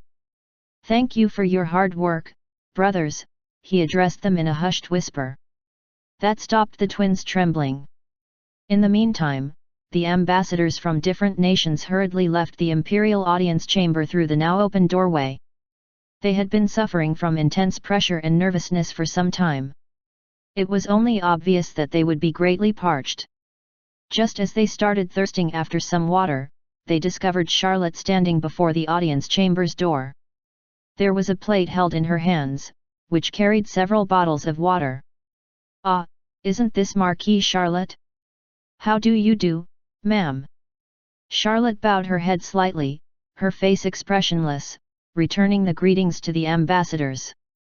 Please, drink these to quench your thirst, sirs. Thank you very much. The ambassadors picked up one bottle each, which actually didn't contain normal water, but holy water created by Alan. Oblivious to this fact, these men soaked in sweat from top to bottom went on their way while chugging down the holy water to rehydrate themselves. Charlotte silently watched their departing backs, then turned around towards the Holy King visible through the open doorway of the audience chamber. She bowed her head again. What a meticulous kid she is. Alan smacked his lips under the mountain goat's skull helm. Even if these ambassadors were treated to the scenes of the end of the world, and fear had been deeply engraved into their hearts through Amon's relics, 5 years was still quite a long time period. There was a chance of the ambassadors changing their minds. However, making them drink holy water ensured that they would remain favorable towards the theocratic empire to some degree, even if they did change their minds later on. Even though no one had told her to do it, Charlotte smartly took care of things on her own nevertheless. Eventually, the ambassadors left the theocratic empire to head back to their homes. Belrogue headed to the Kingdom of France, or to be more specific, to a mountain range well past its borders. Meanwhile, Harman went to the Duchy of Ariana. With that, his preparations were more or less coming to an end. 3 months later, Belrogue and several other highly skilled dwarves travelled past the Kingdom of France and reached an unnamed mountain range frozen in permanent ice. They wandered around in the tall peaks for a while. On this land located somewhere far northwest, large snowflakes continued to fall ceaselessly. The dwarves, clad in thick wool coats, ploughed onward under the barrage of bitter snowstorm, whitish breaths leaking out of their lips. They were carrying luggage far larger than their own bodies while treading on the rough mountain paths. Seriously, boss? Are you sure that a skilled blacksmith is living in a remote mountain range like this one? Belrogue replied to that question. Yes, there is. A human who is far more skilled than me, no less. What? A human? A human is more skilled than you, boss. Holy cow! But, that won't do, boss. Where is your honor and pride as a dwarf? Belrogue's fellow dwarves grew quite noisy. Hey you lot! Take a better care of the weapons instead. You lose them and there will be hell to pay. Every single one of them are legendary items that His Majesty the Holy King has entrusted us with. When we get there, you better keep your eyes peeled, because that man is a truly, scarily skilled artisan. You will learn a lot from him. While roaring that out, Belrogue couldn't help but shed some cold sweat himself. Even he had to admit that he was nowhere as good as that human when it came to blacksmithing. Learning from a human. But we have our pride too, boss. The person we're going to meet is actually the master blacksmith. That one sentence from Belrogue greatly stunned the rest of the dwarves. The master blacksmith. Oh my gods! You can't seriously believe in such superstition, boss. He's right. There's no way that the master blacksmith really exists, boss. The dwarves tutted away, unimpressed. The master blacksmith. An existence treated as legendary folklore by all the blacksmiths out there. The weapons he created were exalted as the works of the gods themselves. Some even said that a normal, unremarkable person could rise up to become a king simply by wielding this blacksmith's weapon. Some rumors doing the rounds even said that this legendary blacksmith was responsible for crafting the weapons of the former Necromancer king, Amun, the very staff and the grimoire they were now carrying. No, he definitely exists. Way back when I was trying to run away from the life of a slave, I received the master blacksmith's help, you see. The dwarves all froze up nervously at that. They could see that Belrogue wasn't joking around here. They continued to walk forward, and Belrogue, continually looking up, eventually discovered the silhouette of a small hut within the fierce snowstorm. Found it. Belrogue's walking pace sped up greatly. But when he got to the front of the hut, he grew deeply tense. He swallowed nervously, then knocked on the door. There was no answer. Belrogue cautiously grasped the door's handle. Wait, he couldn't have died, right? Their meeting happened such a long time ago. It must have been well over 25 years by now, so there was a good chance that that old man had perished from his advanced age. Belrogue grew even more nervous and opened the door. He was greeted by the sight of an empty hut's interior. What's this? There's no one here. There isn't even any furniture in here, either. Just as the dwarves began expressing their dissatisfaction, Belrogue started guffawing in happiness, instead. Ah ha ha ha! I knew it! That guy, he's still alive. As I thought, he's one tenacious man. That's how a blacksmith should be. Although the hut was empty inside, he still could sense some warmth coming from within. That meant that the master blacksmith was definitely still alive. And who are you fools supposed to be? It was right at that moment that a voice Belrogue wanted to hear came from behind the group of dwarves. Belrogue smiled brightly and turned around. That's when he discovered the legendary existence among the blacksmiths standing there. A figure in the latter half of his 70s, with a face filled with lots of wrinkles. But even as an old man, he boasted an imposing physique, filled to the brim with rippling muscles. There was a game slung over his back that he must have hunted just now. Master Blacksmith! Hey, is that you, Belrogue? The Master Blacksmith! The vampire under the facade of being human, Grand Duke Ivaldi, was deeply furrowing his brow. 173. The Preparations for the Future -3, Part 1 and 2, Fin. TL, in 1, there has been what I assume to be an intended pun at work. The Korean word for Grand Duke is the same as Great Artisan/Master Craftsman, or in this novel's case, the Master Blacksmith. Chapter 331, 174. Encounters and Farewells, Part 1. Translated by a Passing Wanderer. Edited by Red. It had happened around 2,000 years ago. Advance. Attack. Back then, the whole continent was mired in the age of chaos. Flames of war continued to rage on, and corpses were liberally discarded all over the various battlefields. The dead followed the natural laws of the world and soon became the undead. The job of bringing those zombies down belonged to the theocratic empire. What are you all doing? You're bait, so do your job properly, slave. The empire back then was quite literally an organization of tyrants, filled to the core with thugs tainted deeply by corruption and madness. Such people were shouting out angrily, "Go and lure the zombies in." Avaldi was deeply terrified. He tried to run, but his unsteady footing caused him to tumble down. He looked back and discovered hundreds of staggering, shuffling zombies closing in on him. 1.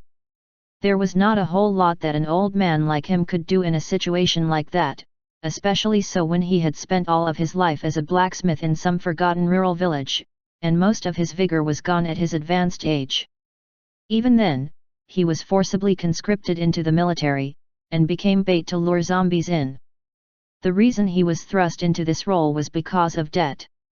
His most ardent wish was to craft Batlajir, right up until his dying day. But in order to achieve that dream, he needed lots of capital, and that eventually led to his forced conscription. Elder Avaldi. Avaldi shifted his gaze at that call. A young man in his early 20s rushed up to the old man and helped him back to his feet. Wieland. Just as Avaldi called out the young man's nickname, a zombie chomped down on the old man's ankle. Blood splattered all over the place. Damn it, you abominable bastards! Wielandmir thrust his spear and shoved the zombie back. But just before he could help Avaldi escape quickly from there, both of them froze in place. That was because a group of paladins was standing before their eyes. These so-called holy knights grinned in a sinister manner, and shattered large pots. Oil gushed out from there and soaked the grass below. One of the paladins even tossed a pouch of oil in Wielandmir's direction, as well. This is an order. Be a good bait and get purified alongside the undead. What are you even? Someone bitten by a zombie will spread plague around. We have no more use for slaves like you lot. And no, wait. We have families to look out for. My younger sister, she's... Don't you worry, fella. We will take a very good care of your younger sister for you. The paladins tossed several lit torches forward as insidious sneers formed on their faces. Wielandmir hurriedly shoved Avaldi out of the way. Flames rapidly spread out and enveloped the young man in an instant. His arms flailed about, trying to put the fire out, but it spread too quickly over his body, instead. Even in the midst of his struggles, zombies still pounced on the duo. Why you sons of B******. Avaldi panted laboriously as the zombies bit into his flesh. Even as he suffered from the excruciating pain, his eyes shifted around to look around himself. He could see Wielandmir's burning figure being devoured by the zombies. The young man wielding a spear cried out at the sneering paladins in the distance, "I curse you all! I'll kill you, I'll kill all of you! Curse away, slave! Too bad for you, we are all blessed with Gaia's grace, anyway! Ah ha ha ha!" The paladins then retreated from there. Soon, screams could be heard coming from a village nearby, the village that both Wielandmir and Avaldi hailed from. Not too long afterwards, eerie silence was the only thing coming from the village. The torrential rain continued to fall from the heavens. Wielandmir was dead, now merely a burnt black corpse. Avaldi had also lost his life from excessive loss of blood. Some time later, they became undead themselves and were revived. They shuffled around without any functioning ego and eventually arrived at their burnt-down village. Every villager who used to live there was now dead. The paladins had gone on a killing and looting spree, using zombie hunting as their pretext. The village's men were turned into playthings and killed, while women suffered indescribable humiliation before being discarded as corpses themselves. The zombified Wielandmere tilted his head this way and that.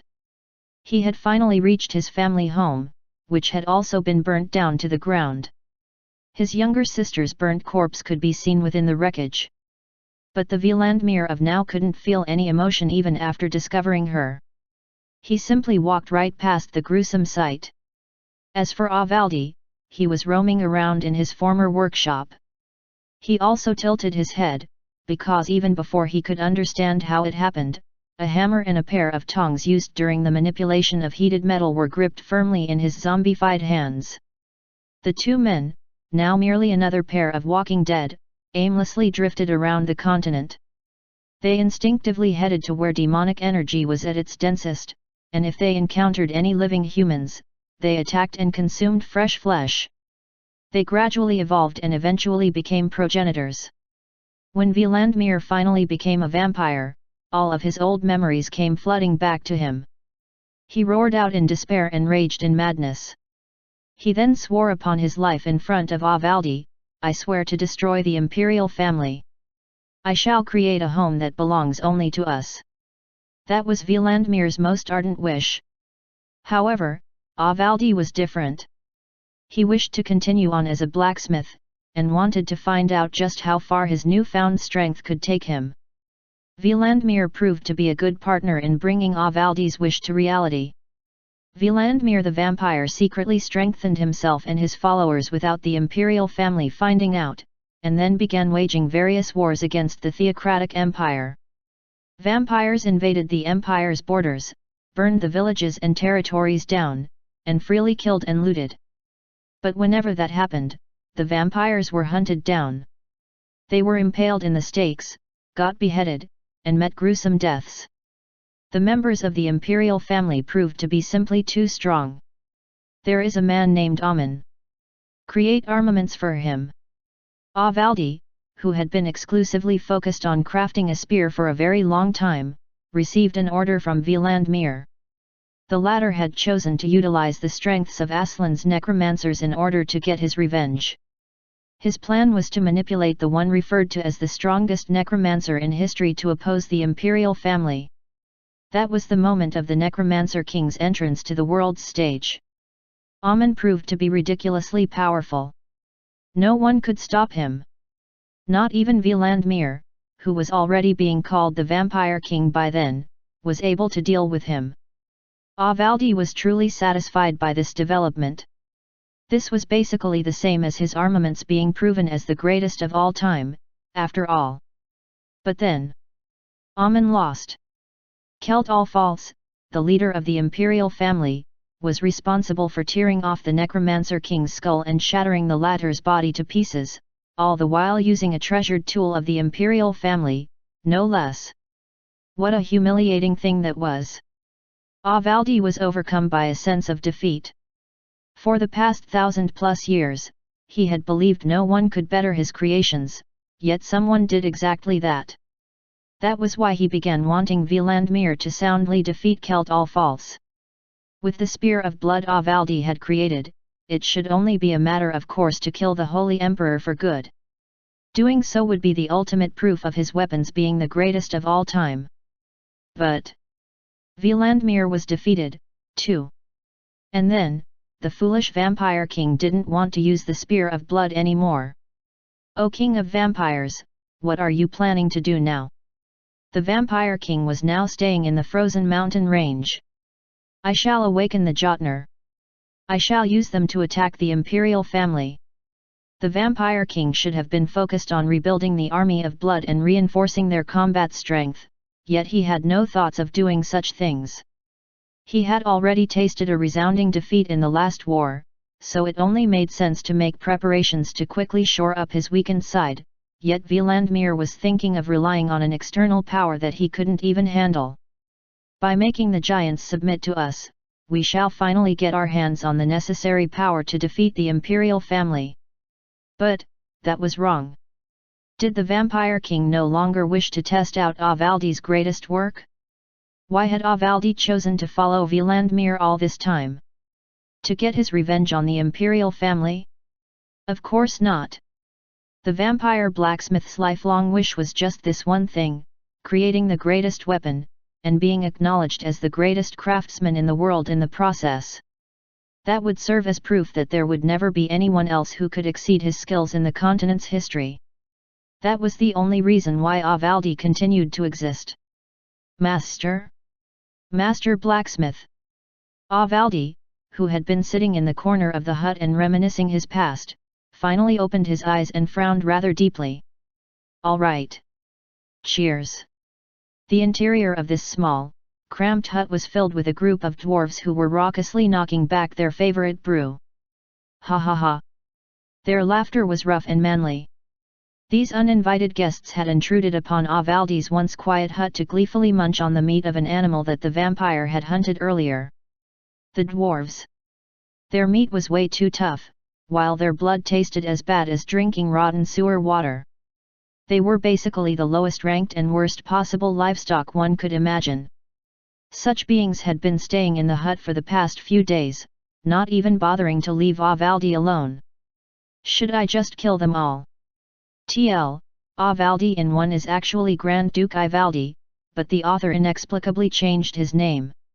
I assumed they made a mistake since the Korean alphabets for I and A are right next to each other on the Korean keyboard, and thus ignored it in the previous chapter, but from this chapter onwards, the author keeps using Avaldi. Hence we'll stick with the changed name, as well.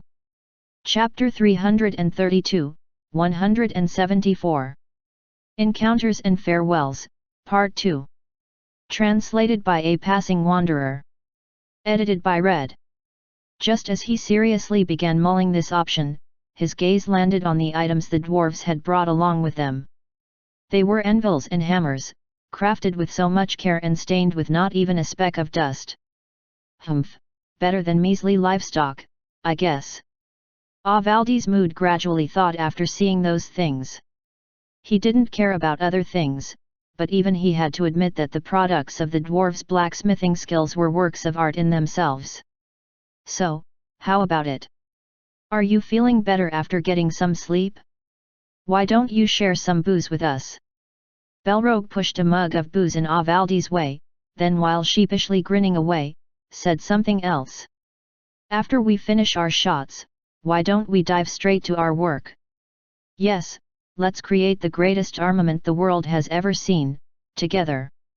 Belrogue, his face now in the shade of healthy pink, pointed at the weapons carefully tucked in luxurious fabric resting in another corner of the hut.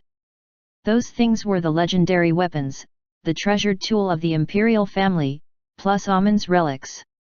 The treasure of the imperial family was apparently crafted by a distant ancestor of the dwarves, while Amon's relics were Avaldi's own creations.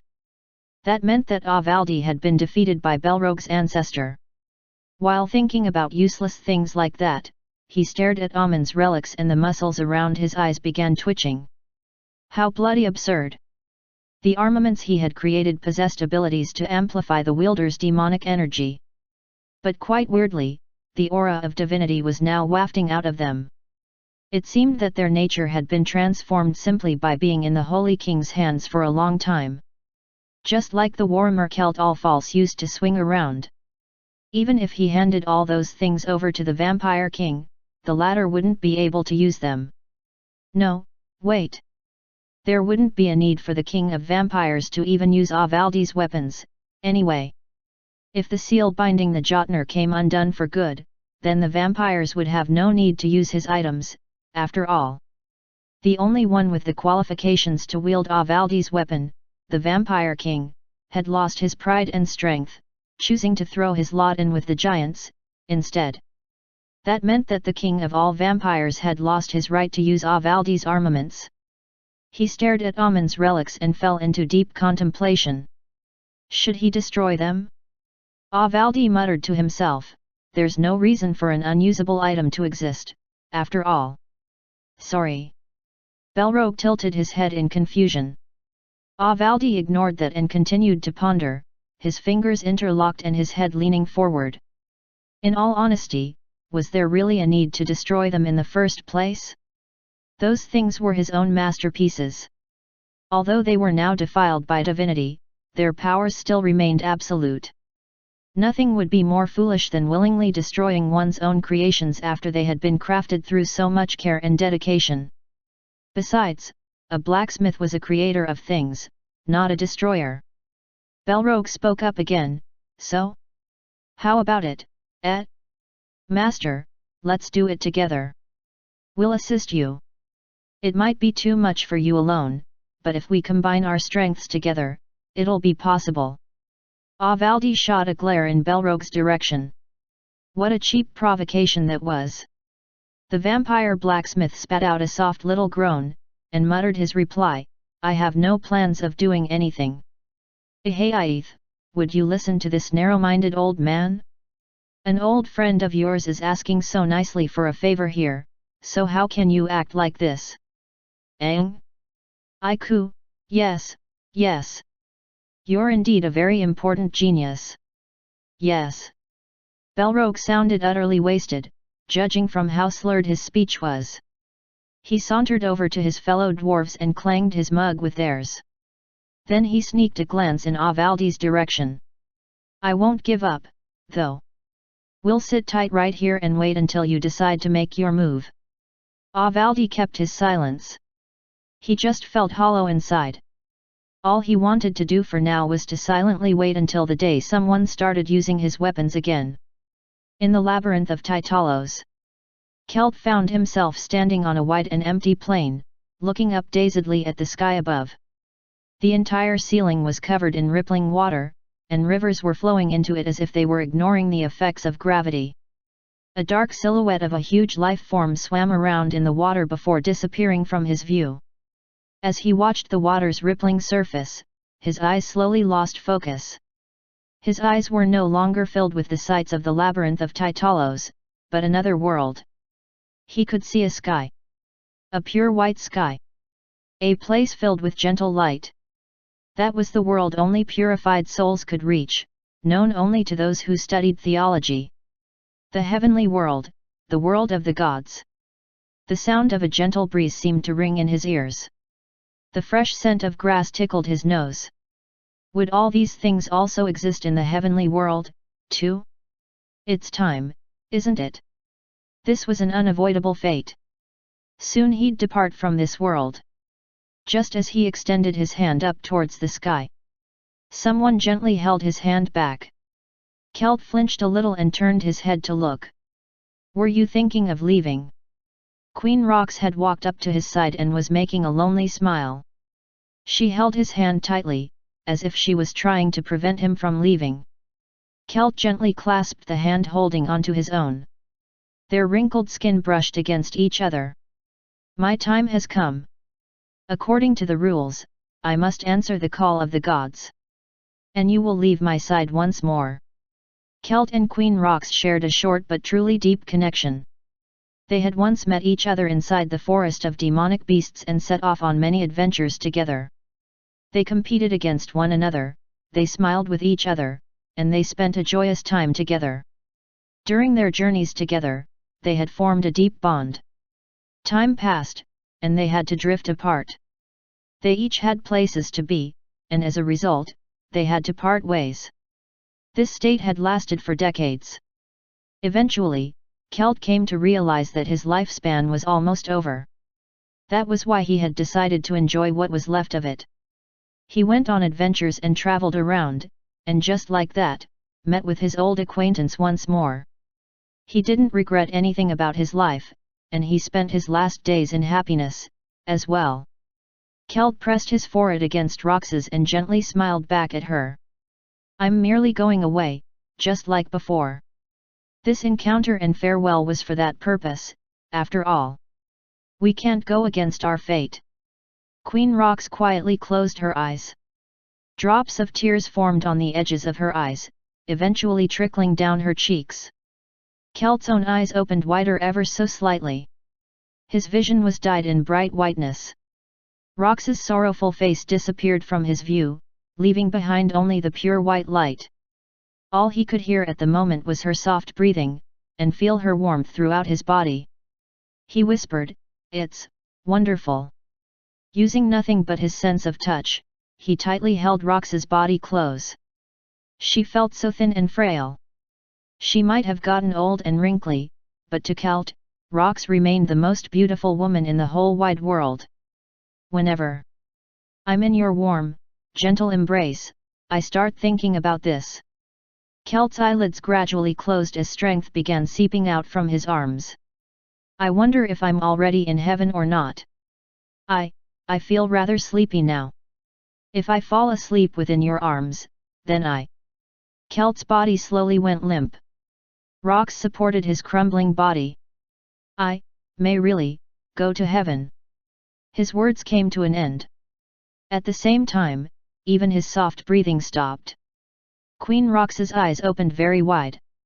As her irises trembled, teardrops began falling. What a terrible person you are! She brought Kelt even closer and held him tightly. You are a truly terrible person. She reached up and carefully caressed Kelt's face as a sad grin spread on her lips. If it's really fated. Rox carefully laid Kelt on the grassland. As she caressed his face again, mana began leaking out from her body. Then, we'll just have to be together. I won't let you be lonely anymore. I too, will be by your side, Kelt. She buried her face on his chest. With you, always. Her eyes quietly closed. Cardinal Raphael looked up at the sky. Another night had come to the labyrinth of Tytalos. After Kelt asked for some alone time with Rox, he agreed to let them be for a while. However, too much time had passed now. Raphael was the trusted advisor to the Holy Emperor, so he naturally grew worried. He walked through the forest and eventually reached an open field of grass. He froze in place and stared at the scene before him.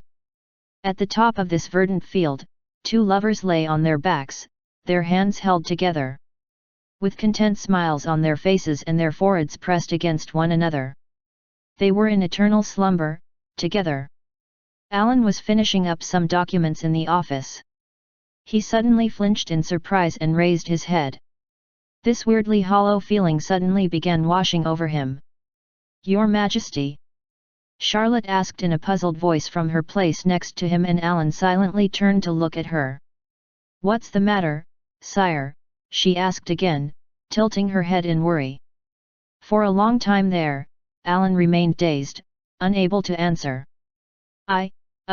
It's just... He rose from his chair and headed to the balcony connected to the executive office.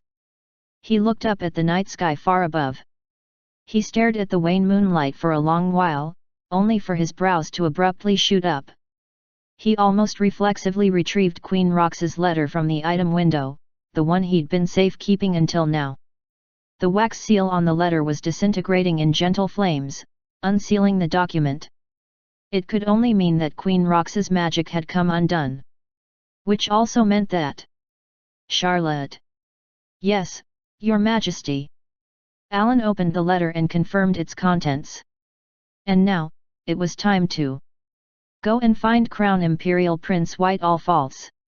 Fulfill the request Queen Rox had entrusted to him. 174. Encounters and Farewells, Part 1 and 2, Fin. Chapter 333, 175. The Beginning of the Destruction -1, Part 1. Translated by A Passing Wanderer. Edited by Red. I couldn't help but feel these weird gazes fixed on me as I walked down the Imperial Palace's corridor. Who is Marvel, A&D? Who is Marcel? Can you tell? I glanced behind me just as the twins threw me a question. Despite sensing an onset of powerful migraine, I still pointed to each of the twins and replied, right is Marcel, and left is Marvel. After we returned to the Imperial Palace and finished warning the ambassadors, the twins kept asking me similar questions to this one every chance they got. Thanks. The twins smiled brightly back at me. However, I kept getting this strong feeling of disharmony from them. It was like they were acting all spoiled and such just to help them cope with their deep-seated sorrow. After the twins left my side, Charlotte walked up and addressed me, "The two princes seem rather taken by your majesty. It's kinda burdensome for me, actually." It seemed that they had become rather addicted to this routine now. That wasn't all that surprising, considering that even their family members had a hard time trying to differentiate the two. They probably ended up developing a favorable impression of someone capable of perfectly guessing who was who. However, I couldn't help but wonder if they had gotten way too nice to their little brother, whom they had previously disparaged rather greatly. "I'm sure it's because the two princes are hiding their sorrow, your majesty. Her Highness Saren can't be next to them, and more than anything else," Charlotte stopped there, unable to continue on. She couldn't bring herself to mouth the event that had happened in the Imperial Palace recently. A wry, hollow grin also floated up on my lips. "A few days ago, I gave an order for Whitehall Falls to be located. He had been dispatched to another country for a vampire hunt. On the same day he returned from his overseas business trip, news of Celt, who had departed from the Theocratic Empire some months ago, finally reached us. The news was of Holy Emperor Celt All-False's passing. Oskel and Raphael returned to the imperial capital of Laurensis, along with a coffin containing white lilies. The news spread and the grief-stricken citizens wailed in sorrow, while White, who had returned urgently from his deployment, walked around with a dazed expression on his face for a long while. Not too long after that, all the siblings of the imperial family gathered together to hold the Holy Emperor's state funeral.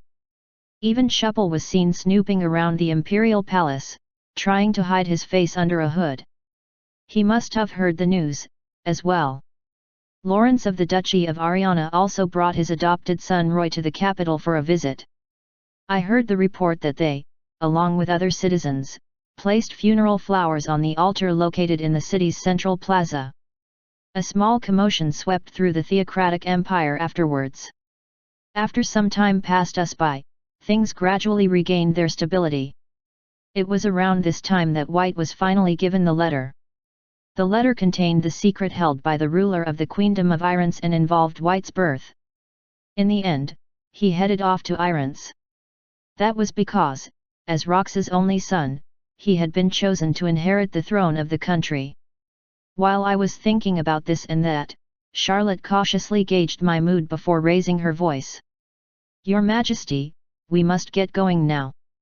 All the preparations have been completed already." "Hey! So it's that time already?" I began rubbing the back of my neck after listening to Charlotte's urging. I hadn't slept properly for the past few days, and my whole body felt stiff as a result. "Please pardon this rudeness, Your Majesty."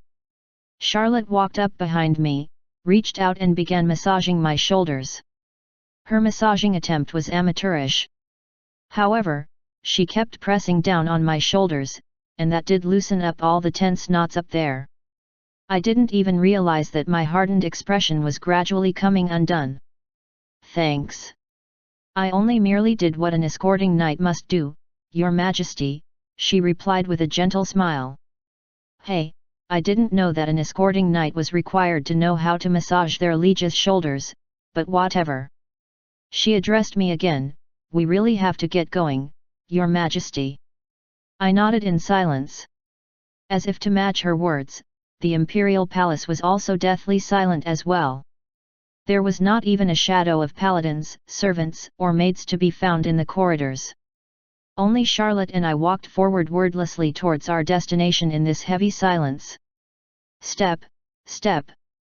Every step we took caused noises to echo, which in turn made me quite tense, but the sounds of Charlotte following me from close by calmed me down. Eventually, we arrived before the imperial audience chamber. Paladins were standing in front of the doorway, but they weren't in their usual armor. Lengthy white robes adorned them instead. They bowed deeply and cautiously opened the door. We were immediately greeted by the long, crimson carpet laid out on the floor. On the left and right sides were the members of the empire's aristocracy and clergy in white robes, their heads deeply bowed. I tried to get control of my breathing by inhaling deeply and letting all that air out. The nervousness soaked my back in sweat. I shifted my heavy legs and continued to forge ahead. Right in front of the throne were Raphael, Oscar, and Alice.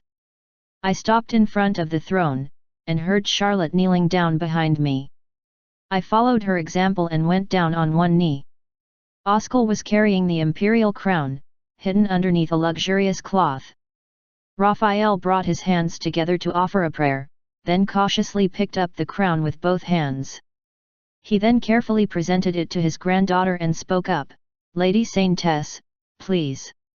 Alice flinched ever so slightly at the unfamiliar title, but she quickly hid her discomfort and gracefully bowed once before accepting the imperial crown.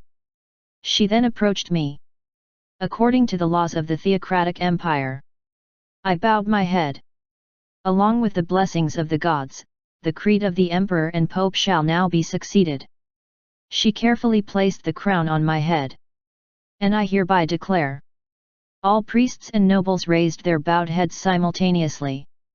They seemingly became one entity, staring only at me. That the Holy King, Alan All-False, has ascended to the throne of the Holy Emperor. I too raised my head and watched Alice extend her hand towards me. I took the offered hand and slowly got back up to my feet. "Your Imperial Majesty, Holy Emperor Alan All-False." While saying that, Alice knelt down demurely before me, her hand still holding mine. I scanned my surroundings with a stupefied expression etched on my face. Raphael, Oscar, the nobles and the priests all knelt down at the same time. "You are now," even though I hadn't fully digested this reality yet, Alice's voice still entered my hearing nonetheless, "the Empire's absolute monarch." Horns blared loudly, ringing out in every corner of the theocratic empire's capital city. At the same time, the celebratory bells rang loudly in the air. Hundreds of thousands of imperial citizens gathered in front of the imperial palace and voiced their passion while cheering. I stood on the palace's balcony and waved my hand at them. But within this chaos, a wry grin was filling up my face. All these people, they were expecting a lot from me. This is troublesome.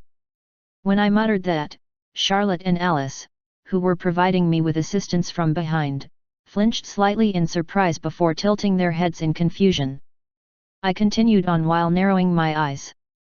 "My plan is going down the drain now." That's right, my plan had gone down the drain. However, I had no choice but to accept this fate now. I was in no position to go against it. In the end, I settled down on the Holy Emperor's throne and lorded over the theocratic empire. My siblings provided counsel and helped me out, so I didn't face all that many challenges. Not too long after that, a piece of news came from Irance. Crown Prince White Irance has ascended to the throne. His previous surname of All-False was gone, replaced with Irance in its place. The nobles there raised one hell of a ruckus in opposition to this move, and that brought a period of massive chaos to the kingdom of Irance. I figured that things were getting rather hectic for White over there. Meanwhile, the training of the Empire's army continued on, unabated. 1 month, 2, 3, and eventually, half a year later, an army of 10,000 trainee priests was finally completed. By using the Astal rune, the musket brigade, as well as an artillery brigade consisting of members from the theocratic empire's 6 main forces, were formed. With that, the 1-year mark came and went. The second year came around. The 10,000 trainee priests experienced hellish real combat situations and gradually morphed into a powerful army of paladins. Eventually, they became an army capable of hunting vampires down. During the 3rd year, Hans managed to improve the Astal rune somehow and came up with a new item, armor sets engraved with the runes. He used the basic structure of the Cyclops golems we encountered back in the ancient Aslan tomb to come up with the armor.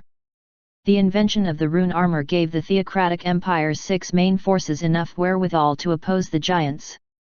He didn't stop there, and even succeeded in mass-producing communication devices as well. By relying on their new rune-engraved armor sets, each troop would now be able to communicate with each other, provided that they were within a certain distance. And eventually, during the 4th year, our preparations were still not quite enough. The giants were coming to destroy our world. I kept getting the feeling that what we had prepared so far wasn't enough to stop those bastards. I mean, we were talking about the end of the world here. So we definitely had to prepare everything perfectly. While sitting on the throne, I began staring at the loaded unemployed bum plan that I had cooked up all those years ago. Chapter 334, 175. The Beginning of the Destruction -1, Part 2. Translated by a Passing Wanderer. Edited by Red. Although I had called it a plan, in reality it was more like a list of all those destinations around the world that I wanted to visit as a tourist, while traveling in comfort as a valued member of the imperial family. I guess I'll have to defer it to another time, then. I carefully folded the document and stored it away in my item window. Now that that was done, I got up from the throne. "Let me accompany you, Your Majesty." Charlotte, who had her silver hair neatly coiled in a pony style behind her head befitting a mature and dignified woman, addressed me from the side. But I waved my hand lightly, then pressed forward a list of orders that she needed to perform for me in the future. "This is," she tilted her head in confusion. I smiled and replied to her, "For the next year or so, please take care of things for me. I've already spoken to Lewin and Hilda, so things won't get too hectic around here." Charlotte stared at me with a stunned face. Leaving her behind, I headed to my destination by myself. That place happened to be the labyrinth located in the deepest part of the Imperial Palace's basement floors. Hans was on standby there already, with the bloody golem standing next to him. He bowed his head deeply in my direction and spoke, "Your Majesty. Preparations have been completed." "All right, then. Let's go." We headed to the deepest part of the labyrinth itself. The place we eventually arrived at was an enclosed space where countless runes had been engraved seemingly on every visible surface. A single vampire was imprisoned in here. A vampire in a jester get-up, with lengthy and spindly limbs. Marquis Kyram. The moment he saw my face, he was frightened out of his wits and hurriedly scrambled back. He crouched in the corner of the enclosed space and shielded his head. "Your Majesty, are you really planning to go through with this?" Hans cautiously asked me. I replied while taking off my clothes. "I won't die at least, so don't you worry." "Well, in the future where my fate has been set in stone by the gods, that is. Of course, merely having knowledge of the future events could potentially alter one's destiny in some ways. But then again, the gods wouldn't have been so sloppy with their planning that this little action of mine would have a devastating butterfly effect later on." I chucked my clothes on the floor. Hans quietly stepped back and closed the door to this enclosed space, sealing it tightly. Behind me was the bloody golem that had devoured vampires and lycans to become a completed being. The crazed clown, Kyram the vampire, was the only one left before my eyes. What are you going to do? Are you here to torment this lowly vampire once more?" Kyram began screaming at me. Even then, he didn't forget to cover his face in despair. Oh. How scary, Agu, so scary. A holy emperor who loves to bully the weak. By the way, why did you undress all of a sudden? Could it be? Do you have such a horrible hobby?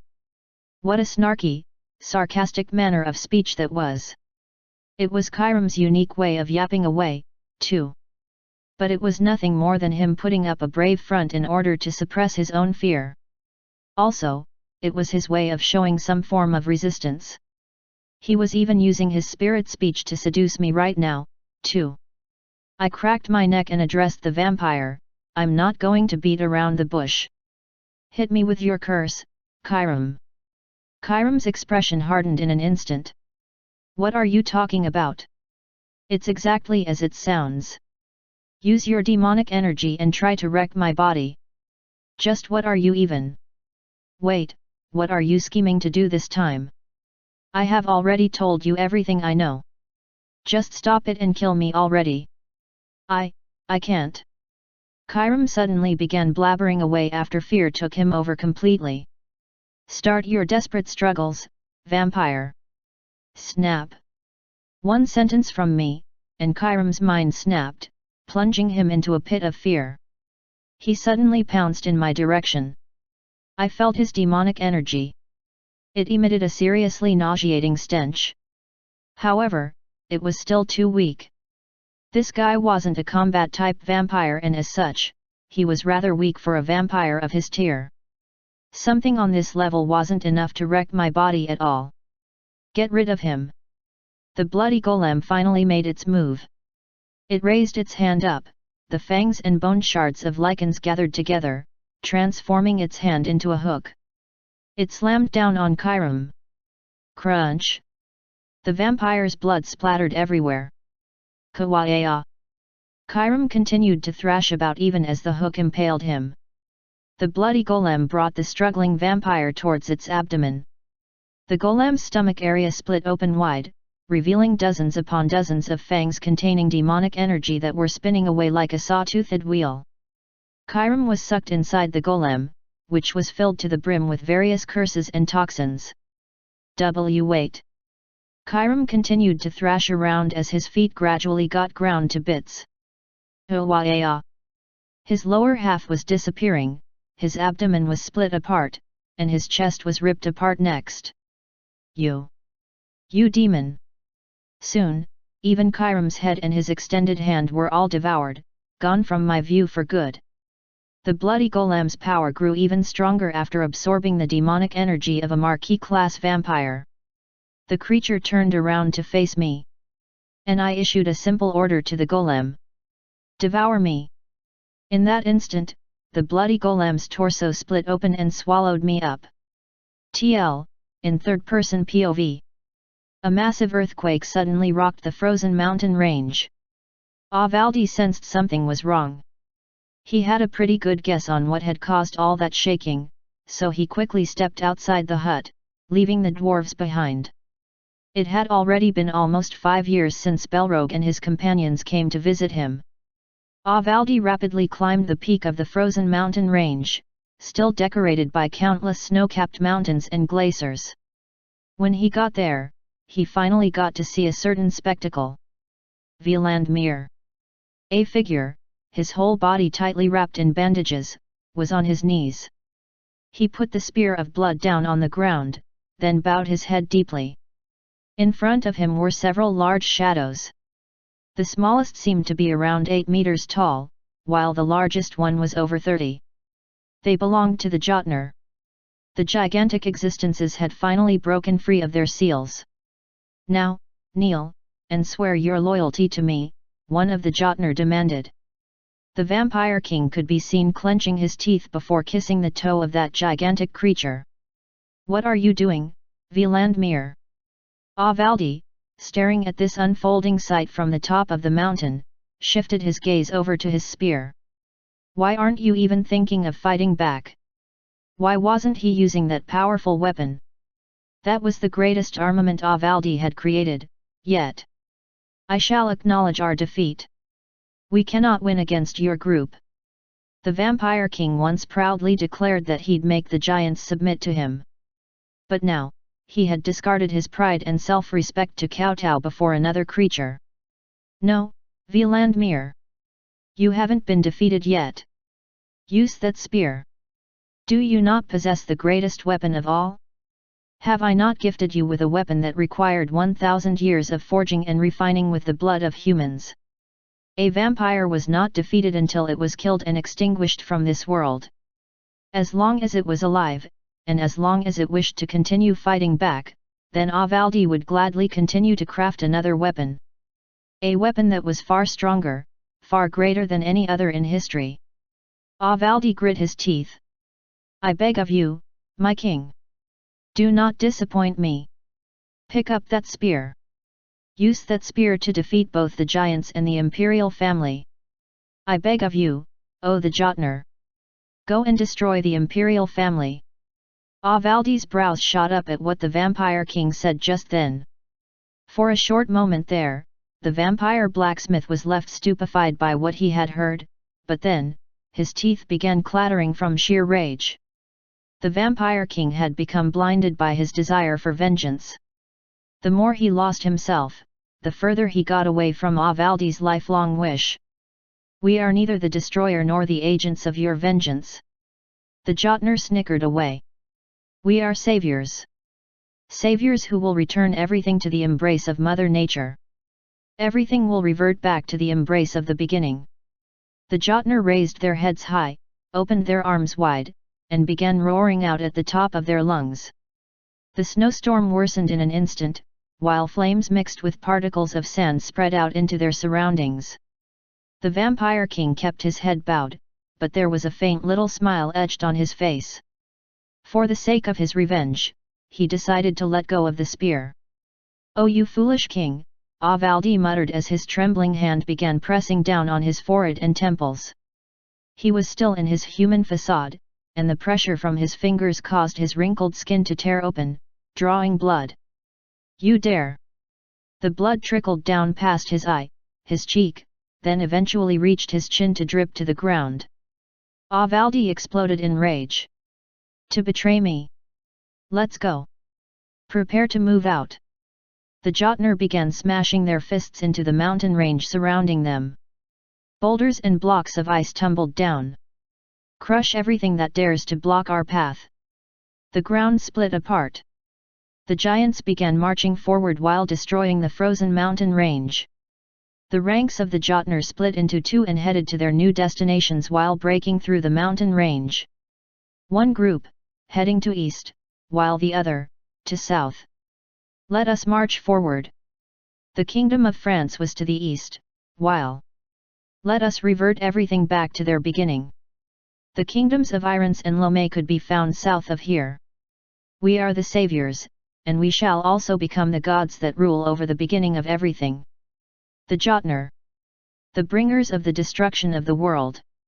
And so, the march of the destruction had begun in earnest. 175. The beginning of the destruction -1, Part 1 and 2, Fin. Chapter 335, 176. The beginning of the destruction -2, Part 1. Translated by a passing wanderer. Edited by Red.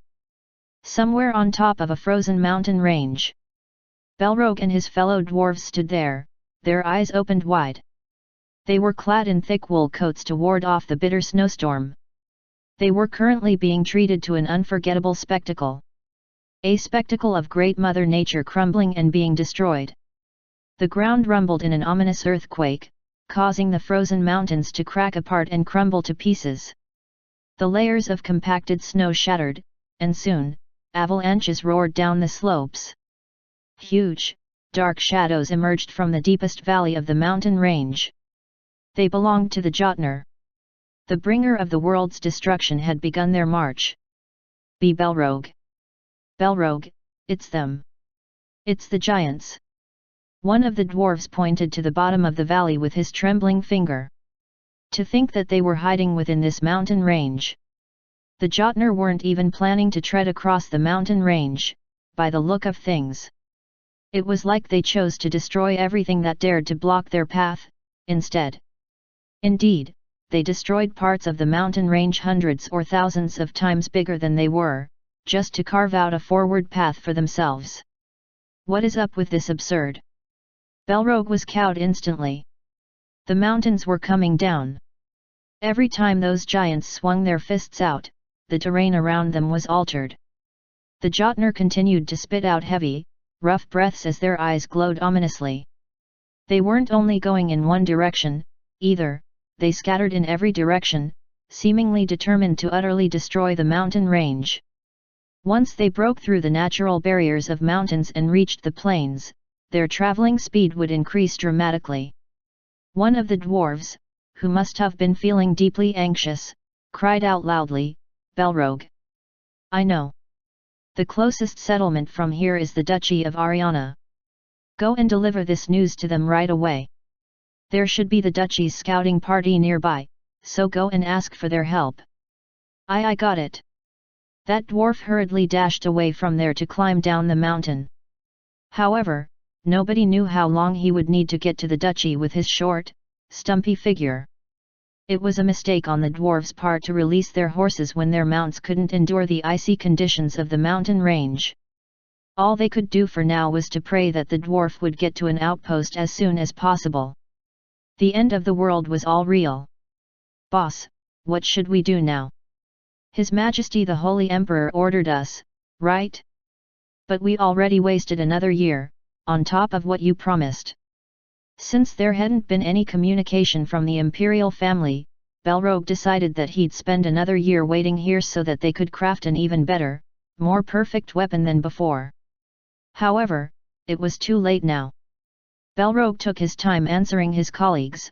"Let's not forget, His Majesty the Holy Emperor, Alan Allfalls, has been missing for the past year or so. About a year ago, Holy Emperor Alan Allfalls suddenly went missing, his whereabouts unknown." Marquis Hans Jerurami was the one who conveyed the news. Charlotte Hirais, the Emperor's personal escort knight, seemed to have accepted that revelation without too much fuss. The first imperial prince was acting as the Emperor's proxy after he was temporarily given ruling authority. Despite the Holy Emperor's whereabouts being a mystery, the theocratic empire didn't fall into the clutches of chaos. It was all thanks to the Holy Emperor making sufficient preparations beforehand. Belrogue clenched his teeth. "It's too late now. We can't afford to rely on the master blacksmith anymore." They were left with no choice now. They simply had to refine the weapon with their own strength and abilities. But how? The Holy Emperor had entrusted 3 different types of armament to Belrogue. One was a magician's staff, the second was a grimoire, and finally, a warhammer. How were they supposed to refine those things into a single spear? 10 days. "We shall craft the armament His Majesty had commanded us in that time period. The Jotner should need some time to break through the frozen mountain range. The dwarves could use this short opening to refine the weapon, bringing out much of its potential in the process." Belrogue and company hurriedly returned to the hut where the armaments were resting. But when they threw open the door, they discovered the master blacksmith was already inside. The trio of weapons were in front of him. "Damn it!" Belrogue inwardly cursed out. For some reason, he began resenting the towering master blacksmith. "No, wait. Why am I resenting him in the first place? It's my fault for relying on him without his permission." Belrogue blamed himself. He believed that if he had worked together with the master blacksmith, then they would get to create a truly complete armament, the likes of which this world had never seen before. But his expectation ended up ballooning far too high. "I'm sorry about this, Master. But we won't rely on you anymore." Belrogue reached out towards the trio of armaments. "I shall do something about them, so." It was right at that moment that the master blacksmith suddenly grabbed Belrogue's wrist. The harsh pain, akin to his wrist getting crushed to bits, struck the dwarf without warning. Belrogue gasped out in pain and turned his head to look, only for his whole body to flinch and shudder as this nasty chill crept down his skin. "Do not touch the armament that I have created, Belrogue." A glare filled with dense killing intent and madness locked on Belrogue. The other dwarves were also frozen stiff in place. Master Blacksmith." Just as Belrogue began trembling in fear, Master Blacksmith Avaldi released the dwarf's wrist. "Get out of my sight. You'll only be a hindrance. What? The level of your abilities will only get in my way. You will only damage the armament. What are you thinking of doing, Master?" The master blacksmith grabbed all the armaments, then headed to the entrance of the basement workshop located in the corner of the hut. "I shall do what you wanted from the beginning." Did that mean? Just as Belrogue's face brightened with elation, the master blacksmith continued on, "However, don't you dare interrupt me. Don't even linger around in the surroundings, you hear me? You will only bother me." Belrogue was unable to refute what the other party was saying, because it was all true. The skill level of Belrogue or his colleagues couldn't even reach the toe end of the master blacksmith, after all. Even then, they couldn't afford to back off here. While the dwarves were specialized in refining metal through their advanced metallurgy in the shortest time frame as possible, human smiths were known to take their time in refining weapons. It was already too late now to entrust the creation of the weapon to the master blacksmith. But even before Belrogue could say something, Avaldi stopped his steps, taking him down to the basement. "Do not fret." Veins on Grand Duke Avaldi's forehead were pulsating. "I only need 2 days." He turned his head back and glared at Belrogue. "Do you honestly think I haven't mastered the dwarves' refining and alchemical techniques? I didn't even need 3 days to craft Amon's armaments back then." Belrogue began smiling awkwardly at that revelation, a strand of cold sweat trickling down his face. Holy cow, that legend was actually a historical fact? A blacksmith who crafted the Necromancer King's weapons. And besides all that, he only needed 3 days? That was the maximum time limit the dwarves accepted when they wanted to avoid unnecessarily damaging the armament being created. Hey! He has utterly crushed the pride of us dwarves, hasn't he? Belrogue instinctively clenched his fists tightly. Although it was vexing, he had no choice but to believe in the master blacksmith. "I'll leave it up to you, then." Belrogue and fellow dwarves left the hut as if they were being chased away. Avaldi entered the basement forge, then studied the trio of armaments closely, the staff, the grimoire, and the warhammer. He then began recalling it. It being Wielandmir's betrayal. Even though the Vampire King wielded Avaldi's spear, he was still defeated by the giants. It meant that that spear was not enough to kill the giants. Giants that even the gods had allegedly feared. In that case, I shall create a weapon that even surpasses the giants, then. Avaldi's figure suddenly ballooned in size. Rippling crimson muscles filled his flesh, while horns rose on his head. A perfect weapon that I've offered up all my being to create. He used his right hand to grab his horn, and broke it. His left hand sliced open his own chest to extract his heart. The flames permeated in the broken-off horn, while the heart burned up in demonic energy accumulated for the past 1,000 years and more. I shall complete a true masterpiece even if it costs my soul. Avaldi began his hammering on the 3 armaments. Hans was feeling quite anxious. It had already been 5 years. He knew that the invasion of the giants would commence in 5 years, but he didn't know exactly from when, where, and how those bastards would start their invasion. The only thing he knew for sure was that they would start attacking some place in the Kingdom of France first. Is His Majesty still down in the underground labyrinth? Charlotte had already departed for the Kingdom of France, with the army in tow. Holy Emperor Alan had given her the order to do so after the 1-year mark of his absence arrived. Hans took his time deliberating, but in the end, he headed to the underground labyrinth. I might end up interrupting him. However, he was left with no other choice. Even if he's down here training to get stronger, his method is already abnormal to begin with. The members of the imperial family grew stronger by fighting against the vampires. Their physical bodies would get destroyed by attacks containing demonic energy, and by healing such wounds through divinity, their bones and muscles would become even more developed than before. This was the reason why the imperial family members could become sufficiently strong in only a few short decades to fight against vampires who had been living for several centuries. Out of them all, His Majesty Celt and Marquis Charlotte are 2 unique cases. Their whole bodies were ripped apart by the curses of demonic energy, yet they had still managed to survive. That led them to possess transcendental physiques which allowed them to hunt vampires without relying on divinity, but on just pure physical strength alone. Alan also wanted to possess such a physique. That's why he had willingly stepped up onto the experimental table. Even if the vampires are all gone and he couldn't fight them anymore, this was still too rash. After the war against the vampires came to an end, the opponents he could potentially fight against had practically vanished overnight. He couldn't grow stronger anymore, so he had chosen to artificially strengthen himself this way. Hans eventually reached the underground labyrinth. He touched the massive wall blocking his path, and several runes engraved on its surface began to shine. The wall lifted up, revealing the enclosed space beyond. Only the bloody golem stood tall there. Hans could see that Alan wasn't inside the golem's body, either. Where did His Majesty even go to? Hans muttered out to no one in particular, but the bloody golem still answered, pointing at the entrance Hans was standing in. He turned his head to look, and his gaze went past the exit leading outside of the labyrinth itself. The warp magic circle he had installed there could be seen. That was the bridge that led directly to the Kingdom of France.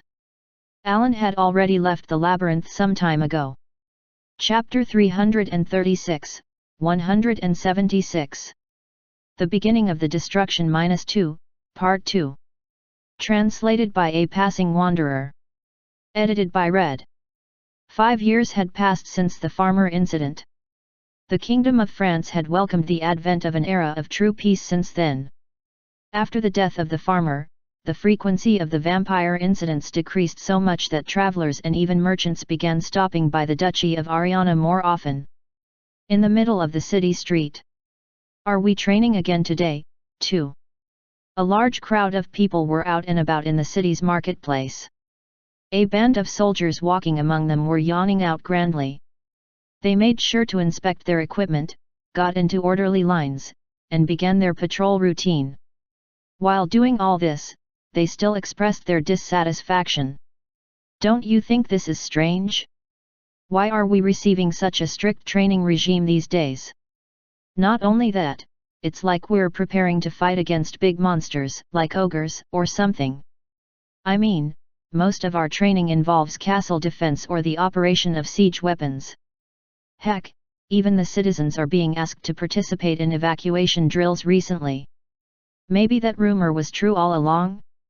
You know, the one about the end of the world and stuff. I keep hearing about that thing in my local pub all the time lately. Other kingdoms are also raising a lot of ruckus over it, apparently. They are all saying that the end of the world is about to hit us." The soldiers busily chatting away suddenly grew quiet, but a short while later, they broke out in loud guffaws. "Ahaha! Now that's funny. If the end of the world really happens, I'm gonna brand my palm or something." It was at that moment a man hiding himself under a white robe and hood brushed past the chatting soldiers. "Hey? Wasn't that a musket?"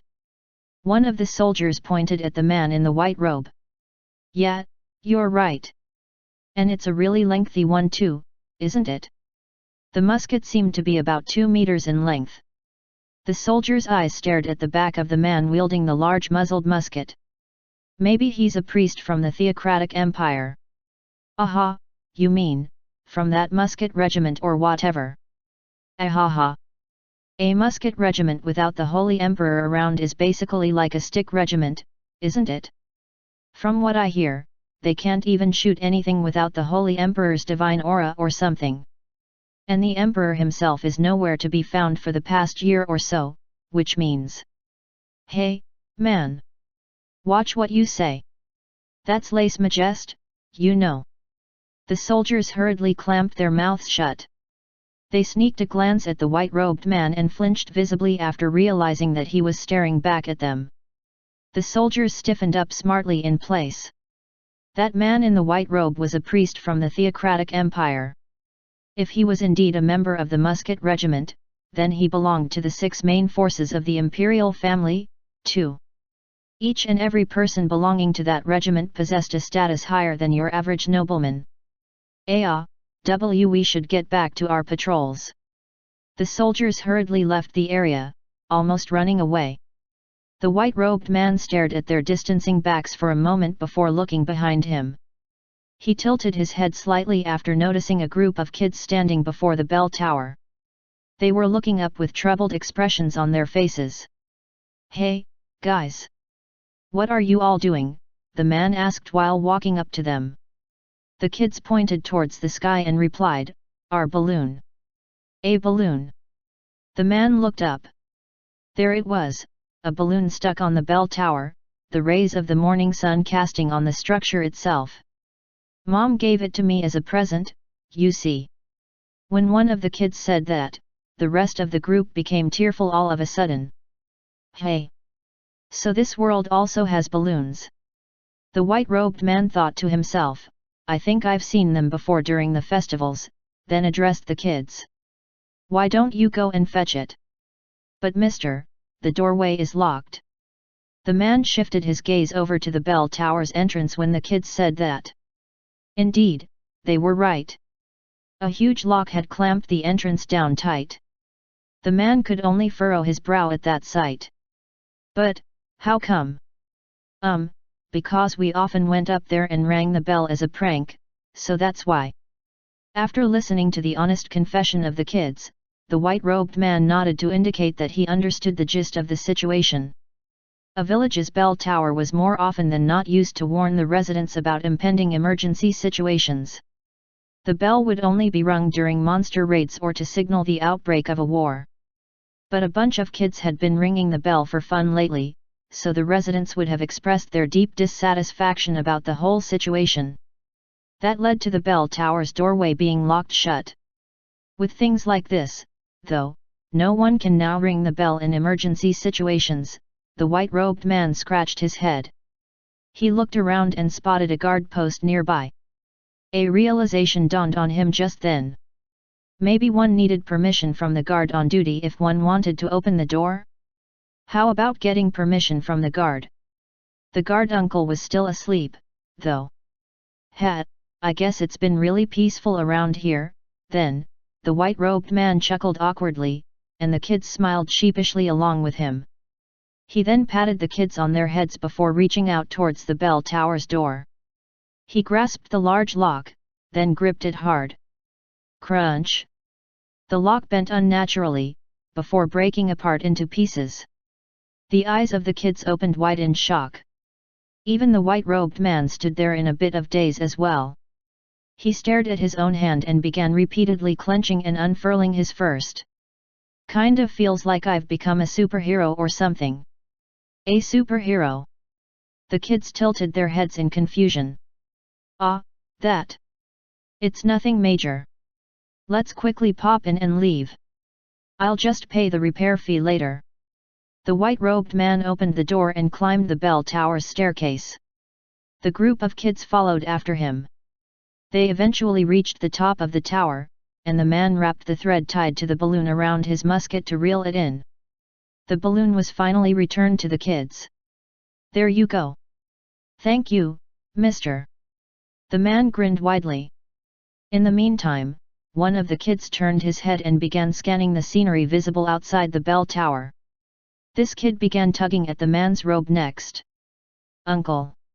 Hey kid, I'm not old enough to be called an uncle yet, you know. The man turned his head at the kid, and the latter pointed to the distance. What's that over there? The man shifted his gaze in the direction the kid was pointing at, and his facial expression hardened in an instant.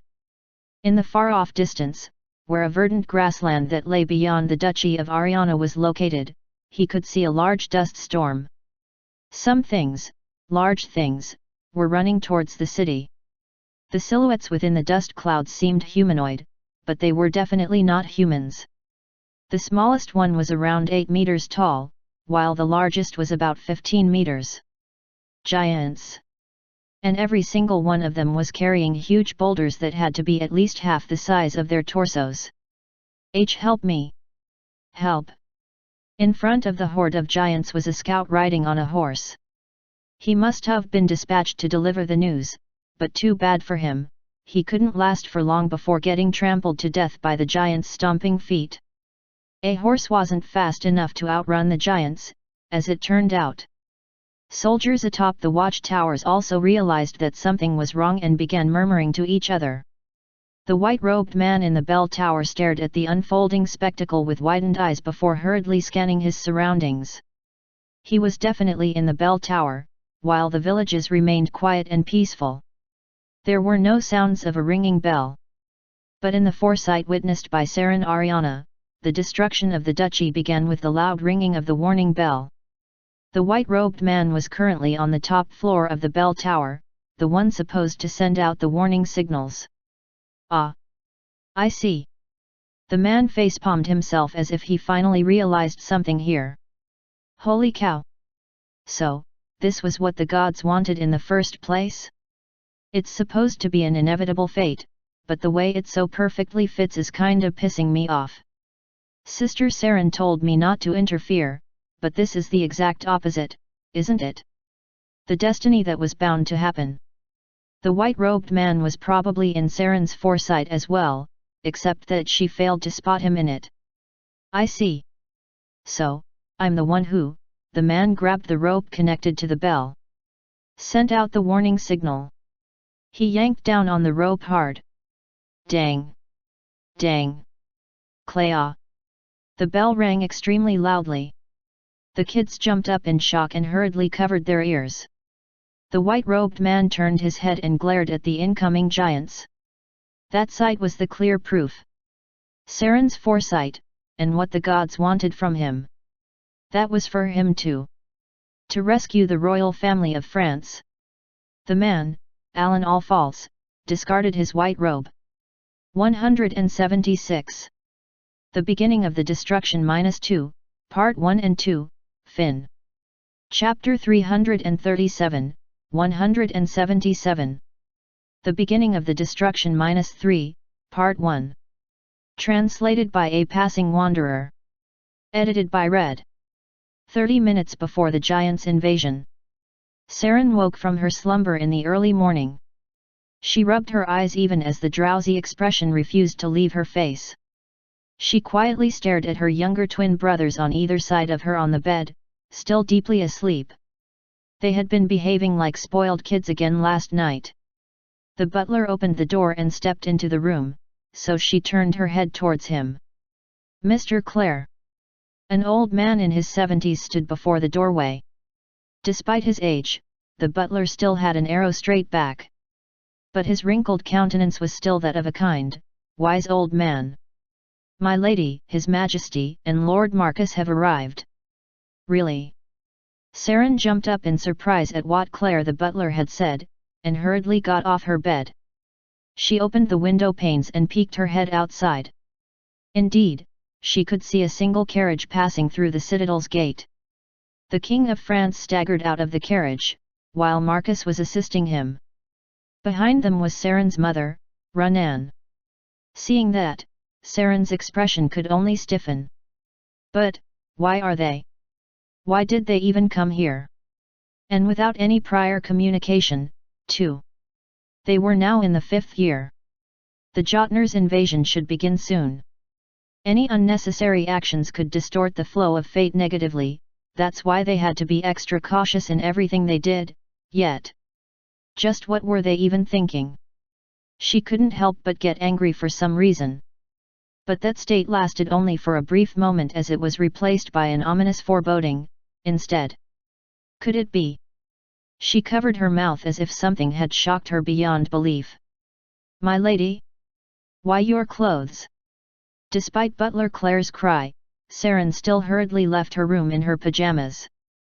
15 minutes to go until the giants' invasion. She urgently headed to the castle's entrance and greeted the King of France. What's the matter, Saren?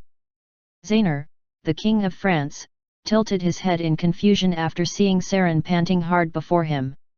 He was supporting himself with a cane in his right hand, and Marcus helping him from the other side. Saren quickly replied to him with a question of her own, What brings you here, Your Majesty? I came to ask you about something important. Something important? Zainer, the King of France, frowned a little and began explaining his reason for being here. Saren, please do reconsider. I understand your heart well, but it's wrong to go against our assigned fate. We are already prepared to accept what fate has in store for us. But if you ask the theocratic empire's help at this current point in time, please hold on, Your Majesty. What do you mean? Saren asked in surprise. The King of France also seemed a little puzzled. The theocratic empire has dispatched an army, and they have crossed the borders without my permission.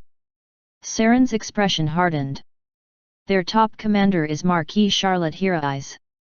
She is leading one of the 6 main forces of the Empire, the Heavenly Army, and they are headed to the Duchy of Ariana as we speak. When they were crossing the borders, they mentioned you by name. There must have been a reason for this, I presume. Saren was utterly stupefied by this. She had no knowledge about this at all. Why was Charlotte leading the Heavenly Army to this place? Not only that, while bringing up Saren's name, too. Understandably, she fell deep into a bout of confusion. The Theocratic Empire's army that had crossed the borders, and the trio of the King of France, Marcus, and her mother Runan showing up here to inquire about that very matter. Could it be? Claire. Where is Mr. Claire, our butler? Saren even forgot about guiding the King of France to the VIP chamber and hurriedly ran around the interior of the citadel. Her urgent cries startled the maids and one of them replied to her, Miss Saren, Mr. Claire departed for the marketplace just now. He said he wanted to shop for supplies. Saren's complexion was instantly drained of all color. That old butler, he could have left that job to the servants and maids, yet he still stepped up to perform something so cumbersome. That earnestness of his would ultimately cost him his life. And no, it can't be. Strength abandoned her legs. She collapsed on the floor, an expression of despair etched on her face. Everything was falling into place. That could only mean sister. Older sister? What's the matter? The twins Marvel and Marcel hurriedly ran up to her. The citizens. We must evacuate our city. Dang. Clang. Clong. Time left until the giants' invasion, 0 minutes. It had begun. Boom. A loud noise reverberated throughout the land, followed right after by a small earthquake. Saren's face hardened as she turned her head.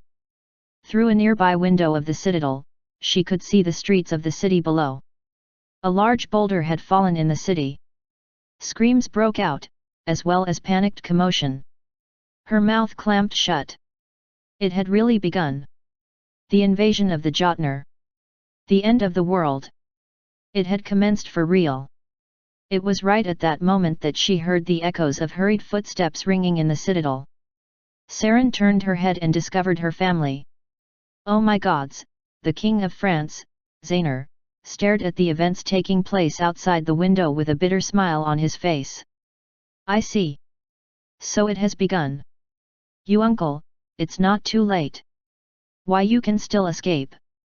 Saren had already long forgotten about established custom or manners at this point. Just as she reached out to King Zainer, Saren's mother, Runan, issued an order to the escorting knights. We shall leave Saren, Marvel, and Marcel under your care. The knights stepped forward and forcibly began dragging the Ariana trio away by their arms. Mother! Your heart's too weak, my child. Runan quietly shook her head, then walked up to Saren to hold her tightly. I pray that you survive this calamity. No, mother. Please. Saren cried out in despair. The twins, their whole bodies trembling from anxiety, could only alternate their worried gazes between Saren and their family members now growing further away from them. The King of France watched them leave, rubbed his face down, then asked Runan, Aren't you scared, sister? In my eyes, my dear older brother, you look far more scared than I am. Marcus, Zainer called out to his nephew. Marcus turned his head to stare at his king. You will also make your escape from here. Marcus's eyes grew wider.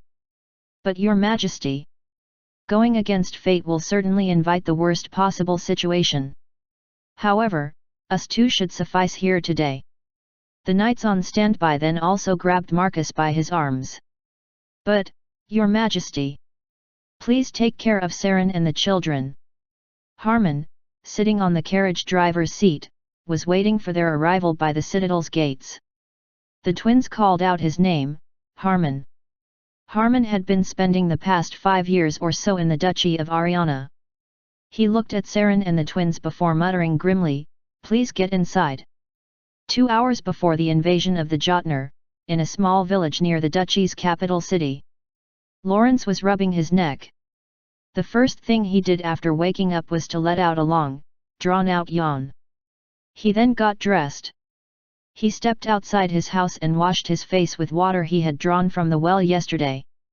His whole body felt heavy and sluggish, though. He dearly wanted to take a nice long holiday, but he knew he had to go to work today. He was a servant of a noble house, and as such, he had to do his best. He needed to do his job well so that his son could also get a job as a butler, or maybe even receive a letter of recommendation after he got older. If the latter happened, then his adopted son, Roy, might even become a trainee paladin someday. That's right, Roy is a blessed child.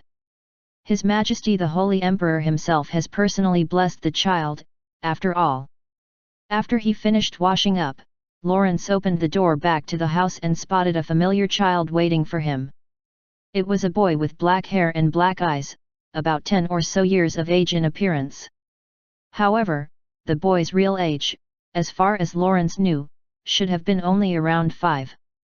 For some strange reason, this child's growth rate was a lot faster than other kids his age. The boy brought his hands together and bowed his head in greeting. "Did you sleep well, father?"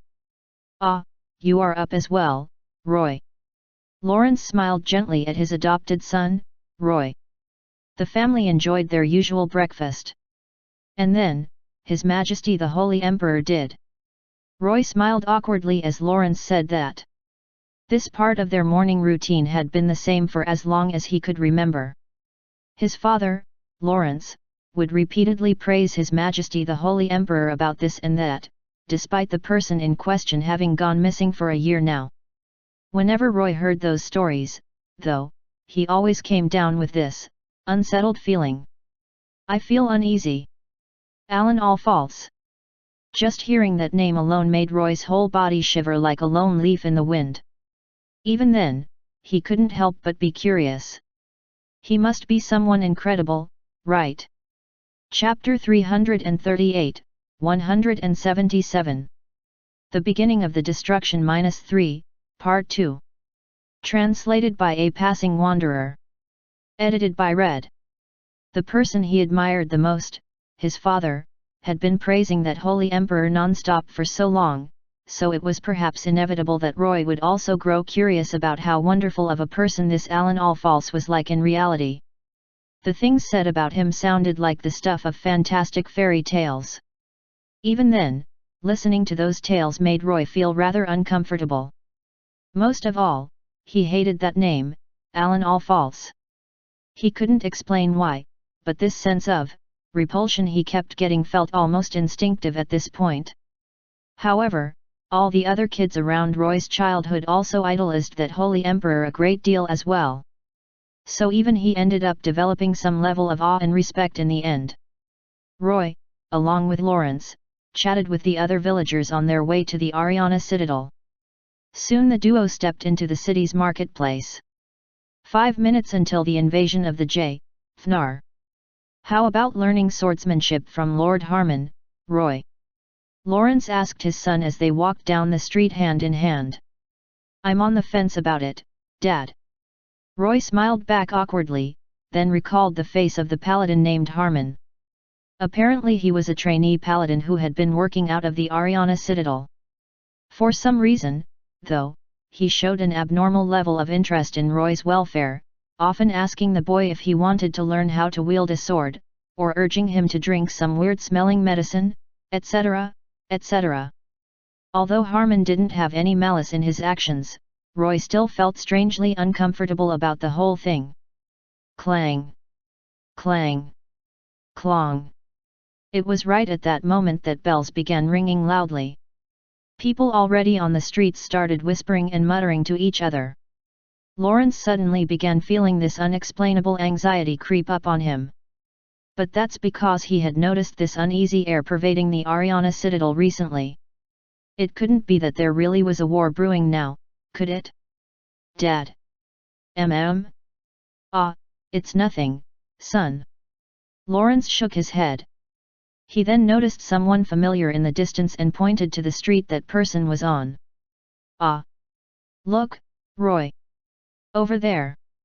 An old man in 70s wearing a butler's outfit could be seen at a spot some distance away from the marketplace. He was the old butler, Claire, and he was waving his hand at Lawrence and Roy. You should say hello back to him, son, encouraged Lawrence. Roy faced the old man and bowed his head a little.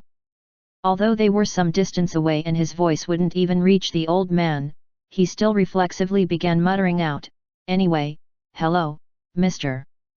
0 minutes left until the invasion of the giants. It began right then. A creeping chill ran up Roy's spine. Claire. When the boy raised his head back up, a humongous boulder crushed Butler Claire seemingly to death. Boom! The boulder continued to roll around and destroyed the buildings in the surroundings. Countless people were crushed and their blood splattered and spread everywhere. Screams of people resounded out. Someone got crushed. Roy's trembling eyes were fixed to his front. Mr. Claire. The old butler was in the grip of an unknown individual, a paladin kit from head to toe in gleaming white armor. A musket was slung around his back and sticking over his right shoulder. Who is that? But now wasn't the right time to question that. Roy's head automatically rose. Countless more boulders were seemingly flying in the sky. It looked like they were falling in slow motion to the boy's eyes. Phew. Roy sucked in his breath, grabbed Lawrence's hand, and began escaping from there. Not too long after that, many boulders rained down and crash-landed on the spot they had been standing on earlier. We gotta get out of here somehow. What kind of a calamity was this? Dear Goddess Gaia! And His Majesty the Holy Emperor! Please protect us! Roy turned his head to look at his father when he heard that prayer. Lawrence was still running right behind the boy, a despairing expression on his face. How could he even think about praying to the goddess in the current situation? Dad, even if you're feeling desperate, gods won't help us in a situation like this one, you know? So you shouldn't. This happened right then. Just as Lawrence began staggering unsteadily after his stamina had run out, a carriage came to a screeching halt in front of the fleeing duo. Roy jumped up in shock and took a look at the person riding on the driver's seat. It was none other than the trainee paladin, Harmon. Holy cow, did the goddess really answer my dad's prayers? Just as Roy reflexively gasped out in amazement, Harmon cried out to him, you two, hurry up and get in. Well, that was a close call. Wouldn't you agree, Mr. Butler? Butler Claire was frozen stiff while staring at the boulder that had practically whooshed past right in front of his nose. Like a broken machine, his head creaked noisily as he turned around to stare at the paladin who had pulled the old butler back in the nick of time. Who? The paladin was kitted out in a set of white armor from head to toe. It also featured rune engravings on its surface. Claire next looked beyond the paladin. More specifically, at the creatures behind the knight. It was a skeleton horse that emanated a sacred feeling. Some local kids were riding on top of the creature as well. A holy undead. No, wait. Could he be? Claire was stupefied for a moment there, but he quickly regained his wits and realized who the paladin under the helm was. He loudly cried out, "Why, your majesty the holy emperor!" The old man was about to kowtow on the ground, so Alan quickly reached down to stop the butler, pulling the man back up. He wrapped his arm around Claire's waist, urgently mounted the old butler on the skeleton horse, and then he himself jumped up on the undead creature. He roared out, "Let's go!" The skeleton horse broke into a fierce sprint. Boulders continued to rain down right behind them. Claire urgently looked above him. What is the meaning of? It was like he was now staring at a hailstorm, except that, instead of hails, boulders ranging in size from 3 to 5 meters were falling on the city. Everyone, evacuate right now.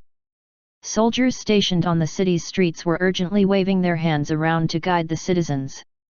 The soldier manning the guard post by the bell tower had woken from his slumber by now, and was urgently ringing the bell in panic as well.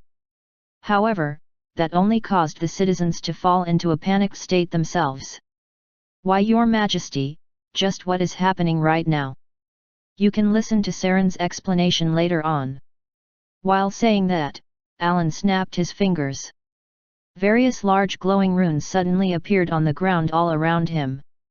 Bones broke through the surface and rose up, becoming summoned skeleton horses and skeleton soldiers. Alan roared out, "Evacuate everyone, now!" The holy undead creatures grabbed the panicking citizens and placed them on the skeleton horses, but somewhat understandably, the scared people tried to push the skeletons back or even outright escape from being captured. Still, most were caught before long. The skeleton horses carrying people began dashing away to safety. But the boulders falling like hailstorm still crushed the fleeing undead, turning them and the humans riding on them to bloody meat paste. No matter how hard Alan tried, it was impossible to rescue everyone. "Give me a freaking break!" Alan yanked his musket off his back. "Dear goddess! It's been a while since I last prayed, but be kind and please take good care of me." He breathed deeply into the musket's loading chamber. At the exact same time, the skeletons riding along with the evacuating citizens also pulled out their muskets in unison. "Oh, dear Gaia!" Claire was riding behind Alan when he realized that a large shadow was looming over them. The old man hurriedly looked up and ended up screaming in shock as a flood of cold sweat gushed down his forehead. "Why, your majesty! There's a massive boulder, a boulder! Please grant your servant the necessary power to..." Divinity began swirling and spinning within the musket's muzzle. The local children also riding on the skeleton horse trembled in terror while hugging their heads. Divine Aura is activating. Spread shot ability has been granted. Equipment will temporarily be upgraded. The Astal rune has been activated. The granted ability will now be transferred. Protect these poor lambs through your... Glowing runes appeared to engrave themselves on the muskets wielded by the skeletons. Grace. Alan aimed the musket at the boulder falling on top of him and pulled the trigger. The spinning divinity fired out of the lengthy barrel and scythed through the air. The holy bullet split apart into dozens upon dozens of rounds and pierced straight through the boulder. Kaboom! A loud explosion went off, and small bits of broken rocks rained down. Skeletons raised their shields to block the pelting stones. And just like that, the skeleton horses carrying the citizens managed to safely leave the city limits. On the other hand, the skeleton horse carrying Alan and Claire headed straight to the city's citadel. Instead, they saw a boulder crashing into the citadel's wall, breaking it down. Claire cried out, But, my lady and his majesty are all inside the..." "I know already. But before that, we are not out of the woods yet. Soon, that creature would show up here. The frost giant. And then, the calamity that thing would cause. All of you, turn into blocks of ice," a loud and heavy voice suddenly roared out from somewhere far away. Alan cried out to Claire behind him, "Hold on tight." Right at that moment, the ground they were running on froze in an instant, and broke apart as an iceberg tore through from below the surface. 177. The Beginning of the Destruction -3, Part 1 and 2, Fin. Chapter 339, 178. The Frost Giant -1, Part 1. Translated by A Passing Wanderer. Edited by Red. Bone-chilling air that was cold enough to freeze the bottom of our shoes quickly rushed after us. The skeleton horse was breaking apart and the surrounding terrain was being altered rapidly. The buildings were collapsing while blocks of ice thrust up into the air in the literal blink of an eye. I was instantly creeped out by the sharpness of these icebergs. "Give me a freaking break!" I hurriedly summoned the bone wyvern and tossed the old man, Claire, high up in the air. The undead creature caught him in its maw and flew away. "Why, your majesty!" Claire shouted out towards me. "You shouldn't worry about me, dear Mr. Butler. The sky filled with flying boulders is far more dangerous than the freezing ground I'm on, you know. Your job is to aid King Zaner, Runan, and Marcus with their escape from this place." I roared back, and Butler Claire hurriedly nodded. The bone wyvern flew towards the citadel. In the meantime, the frostbergs continued to shoot up, freezing me from the bottom of my feet all the way up to my head. I was eventually encased in ice, just as blocks of ice several hundreds of meters wide froze the entirety of the duchy's capital from its center. The whole thing now looked like a literal ice mountain. Countless many citizens who had failed to evacuate on time, just like me, were trapped inside and instantly froze to death. Jesus, it's freaking cold. The blood in my body was freezing up, and even my soul seemed to have solidified in ice, as well. Consciousness threatened to abandon me. That frost giant, what an absurd monster it was. As expected of the bringer of destruction, capable of destroying the whole world. While I was inwardly thinking up of some words of praise for it, my frozen eyes caught a certain spectacle still playing outside. I could see that the giants were still messing around with the boulders right outside the city limits. And then, there it was, one particular Jotun that stood so much taller than the rest. Its height shot past the 30-meter mark. It was the frost giant. Maybe the sense of disharmony was to blame here, because I thought I was looking at a moving mountain of ice found in the great outdoors or something. Cold air circulated all around it, while ice encased the creature's entire body, like some kind of armor. Under all that ice was compacted snow that looked like silky smooth muscles. This thing was quite similar to the mud giant I encountered some years ago. However, the sense of disharmony I got from this one was different. Yup, this one was far, far stronger than that one. It was as if, this thing was not an artificially created being, but the Mother Nature manifesting itself. Name, Hrimmer. Age, unknown. Attributes, crushing, squashing, impaling, creating ice mountains, freezing everything, cruel and vicious disposition. Plus I shall revert everything back to the beginning. The attributes of the creature I saw through my mind's eye were all specialized in destroying and wrecking stuff. While still trapped in ice, I continued to watch the frost giant make its next move. The creature lifted its arms back up after it had finished smashing them down on the ground. As the whitish air leaked out of its mouth, the frost giant suddenly looked up in the air, then its expression distorted as if it had seen something up there. It reached up, then by using some unknown power that could either be magic or just sheer physical strength, it twisted time and space itself. What kinda absurd dog *T was that? I kind of figured out why the gods chose to seal the Jotnar away. That kind of power simply broke all common sense. No wonder the gods wanted to get rid of them somehow, since they possessed such incredible power, and let's not forget, their instinctive need to demolish everything standing in their way. The extended fingers of the frost giant broke through the transparent wall of space. I instantly realized what that thing was. The wall of time and space that connected to the past. The pocket world existing within foresight that Saren had been in. The frost giant, Hrimmer, was trying to capture Saren from the past right now. Move. Muscles all over my body began writhing and wriggling.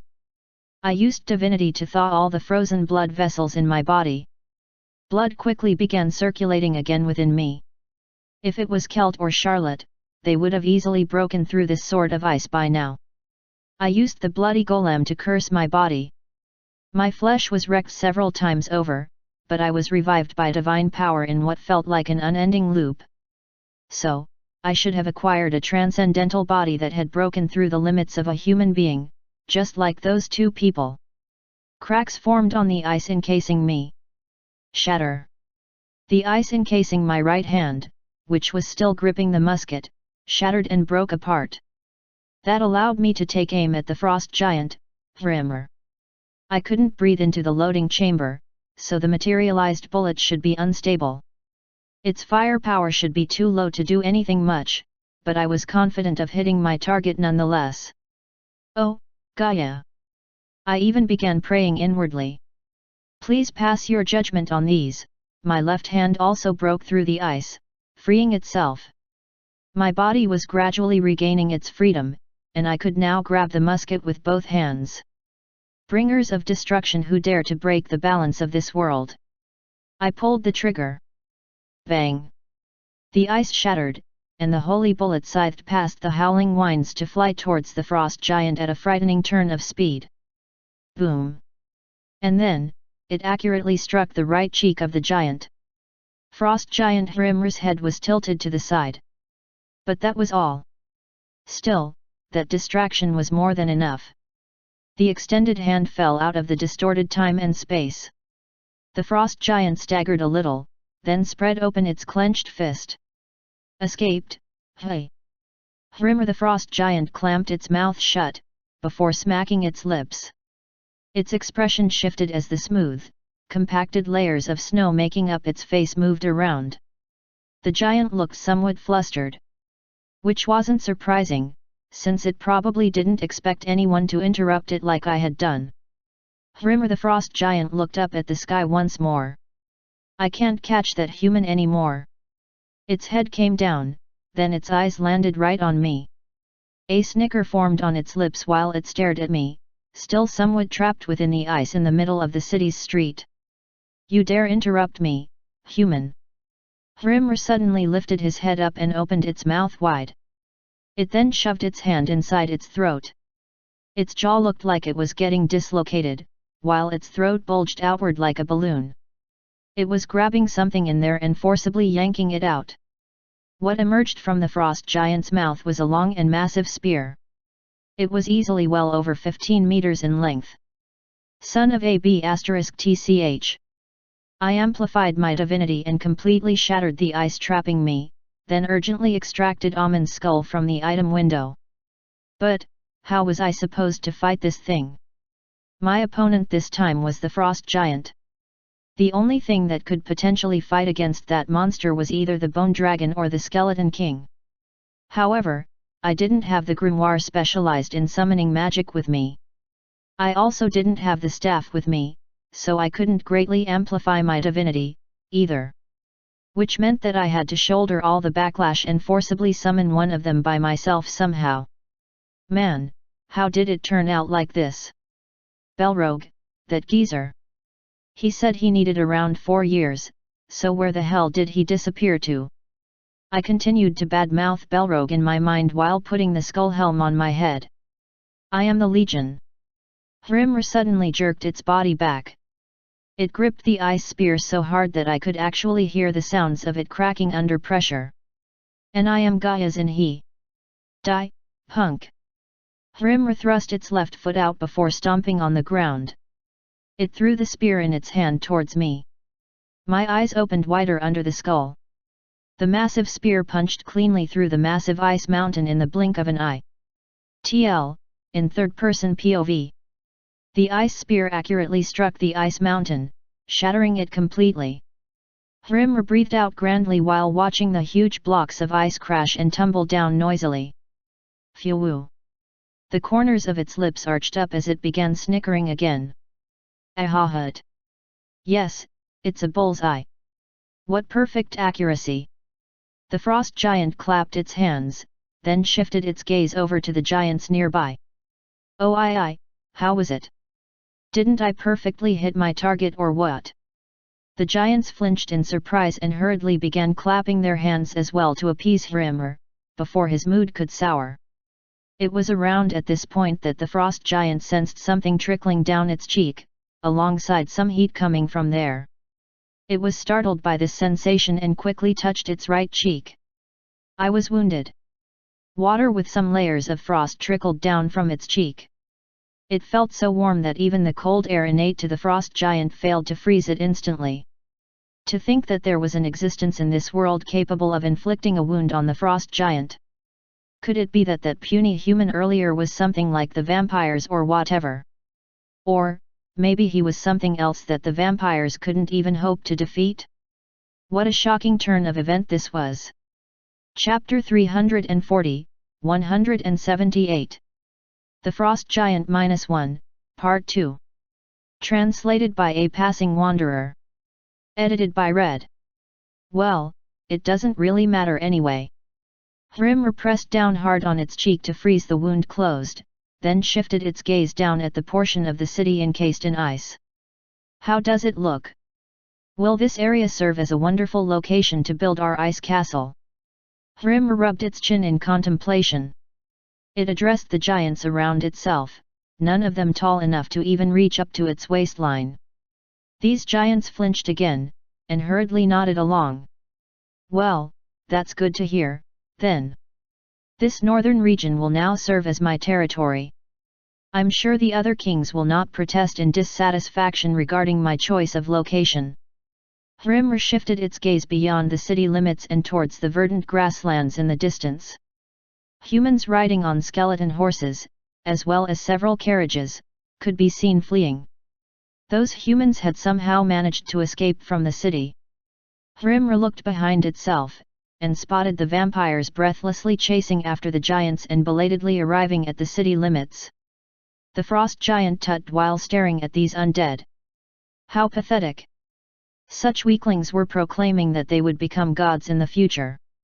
Measly little insects that would get so easily killed simply by squashing them in a giant's fingers dared to drool over the position of godhood? How laughably ridiculous that notion was! Hrimmer slightly raised its foot before stomping the ground. Spikes of ice broke through the ground and impaled a portion of the vampires. Hey-iek! The vampires, who had now become nothing more than slaves of Jotner, cried out in fear. Hrimmer glared at them as if they were disgusting bugs and roared out, "Go and chase the humans down. If you let even a single one escape, I shall freeze the lot of you and devour you. You understood?" The progenitor vampires urgently rushed away in the direction the evacuees had gone off to. Well, now. What should I do next? Hrimmer's gaze then shifted over to the citadel located in the center of the city. That location seemed ideal for the frost giant's ice castle to be constructed.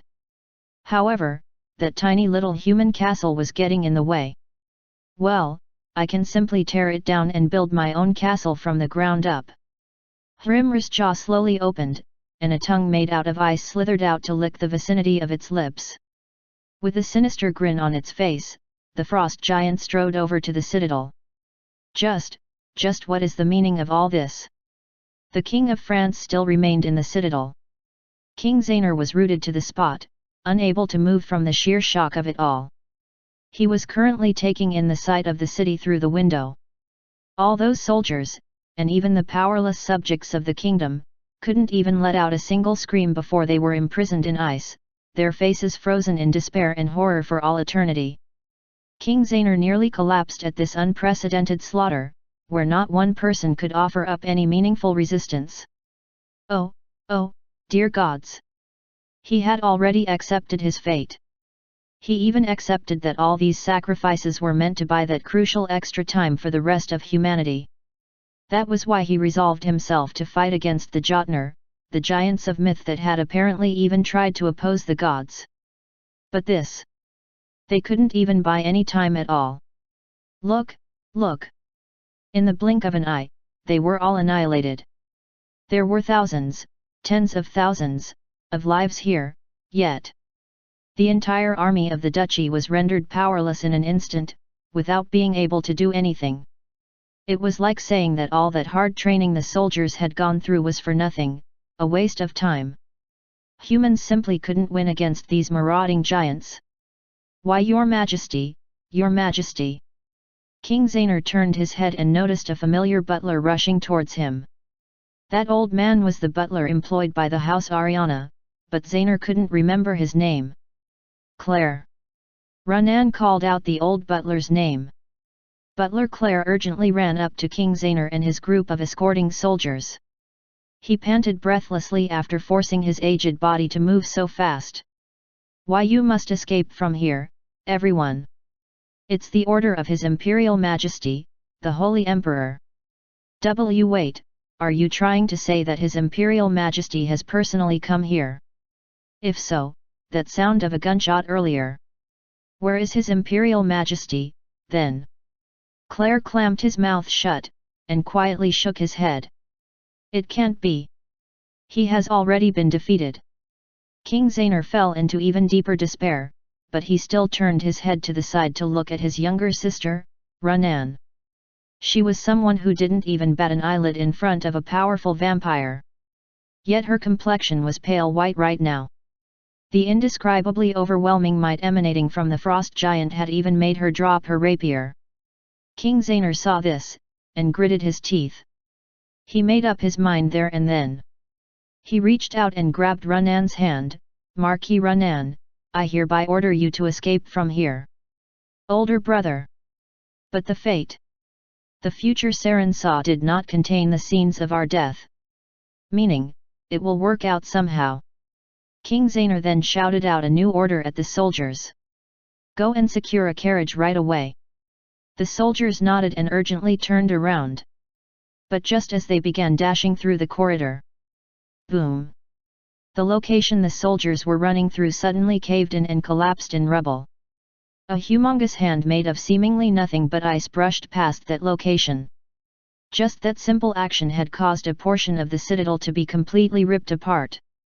The soldiers, along with the debris of the citadel, were squashed by the ice hand, and literally vanished from the view. King Zainur France and Runan's mouths clamped shut in shock. The citadel's side had caved in to resemble the end of a cliff, and a huge face now could be seen from the opening. That face was also covered in ice and snow. All those compacted layers of snow making up its frozen face began shifting around to change its expression, as if it was a human being. Oh ho, I can see a little crown on your head. Does that make you the king of the insects, then? Ahaha! Hrimmer the frost giant guffawed loudly. Pure white frost wafted in the air, making King Zainur to shiver from the cold. He wrapped his arm around Runan. Claire urgently grabbed the two and addressed them. Please, your majesty, my lady. You two must flee. It's too late now. King Zainur unsheathed his sword. No, no, no. You still have a chance. Even if you poke me with that little needle of yours, you still won't harm me in the slightest. So, you better start running away, oh the king of little insects. Zainur gritted his teeth and urgently looked behind him.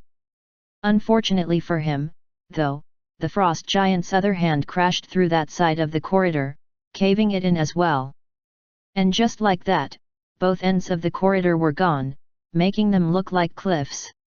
Dearie me, looks like your escape path is all gone now.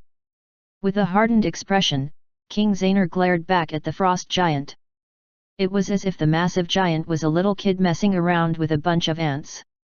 I wonder, what kind of squeaky noises will insects make when I slowly freeze them to death? Ha, this is so interesting.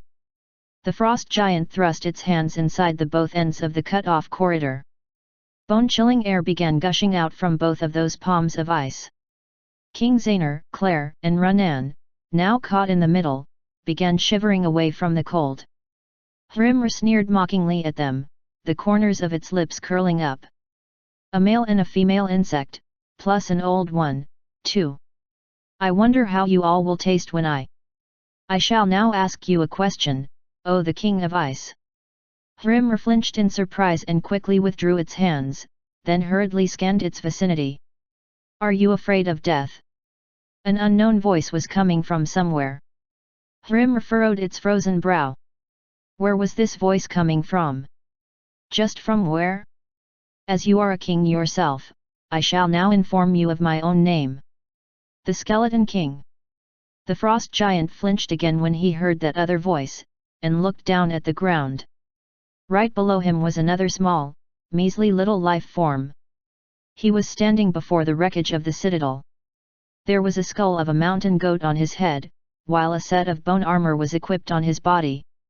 A lake of holy water was spreading out rapidly all around this puny being. My name is Don O Don Chad Ha. Hrimmer felt this ominous feeling creep down its spine just then. The moment it reflexively pulled itself back, two hands made out bones shot out from the lake of holy water and grabbed both of the frost giant's legs. At almost the same time, a sword gleaming with golden light exploded out from the water's surface and thrust into Hrimmer's torso. The frost giant's chest was impaled clean through. The giant stared at the lake of holy water below with trembling eyes. The water down there swirled around in a spiral, and the sealed upper torso of a certain creature slowly rose up from there. That is This creature's hands were gripping onto that massive sword made seemingly out of gold and bones. The holy water gushed and fell like a powerful waterfall. A huge skull adorned with a golden crown and an even larger bone torso finally revealed itself amidst all the falling holy water. My name. The Skeleton King's eyes burned fiercely within its eye sockets as it glared up at Hrimr above. O the King of Ice, I hereby declare your death today. The Frost Giant and the Skeleton King glared at each other, one spitting out breaths laden with frost, while the other exhaled the thick aura of divine power. 178. The Frost Giant -1, Part 1 and 2, Fin. Chapter 341. 179 The Frost Giant -2, Part 1. Translated by A Passing Wanderer. Edited by Red. The muscles around the eyes of the Frost Giant Hrimr twitched silently. The creature grabbed the golden bone sword, impaling its chest with both of its hands. How dare a rotten bag of bones! The soul-chilling coldness permeated into the huge sword, freezing it instantly. The Frost Giant forcibly yanked the huge golden weapon out of its chest. Both Hrimr and the Skeleton King were shoved back, their arms trembling unsteadily, as if they were suffering from convulsions. The golden bone sword was pulled out, and snow and water exploded out through the open wound on the Frost Giant's chest like a powerful waterfall. That scene left me quite speechless. My Skeleton King lost out in physical strength? Hrimr suddenly vomited out a mouthful of melted water, bits of frost mixed within. Its face distorted into an expression of pain, indicating that it had suffered a considerable amount of damage. Dawn, I called out, and the Skeleton King looked down at me there on the ground. I placed my hand on the massive undead's spine still immersed in the lake of holy water, then injected my divinity. The Archangel's tool around my wrist amplified my divinity greatly. Get rid of that thing. As you command, Master.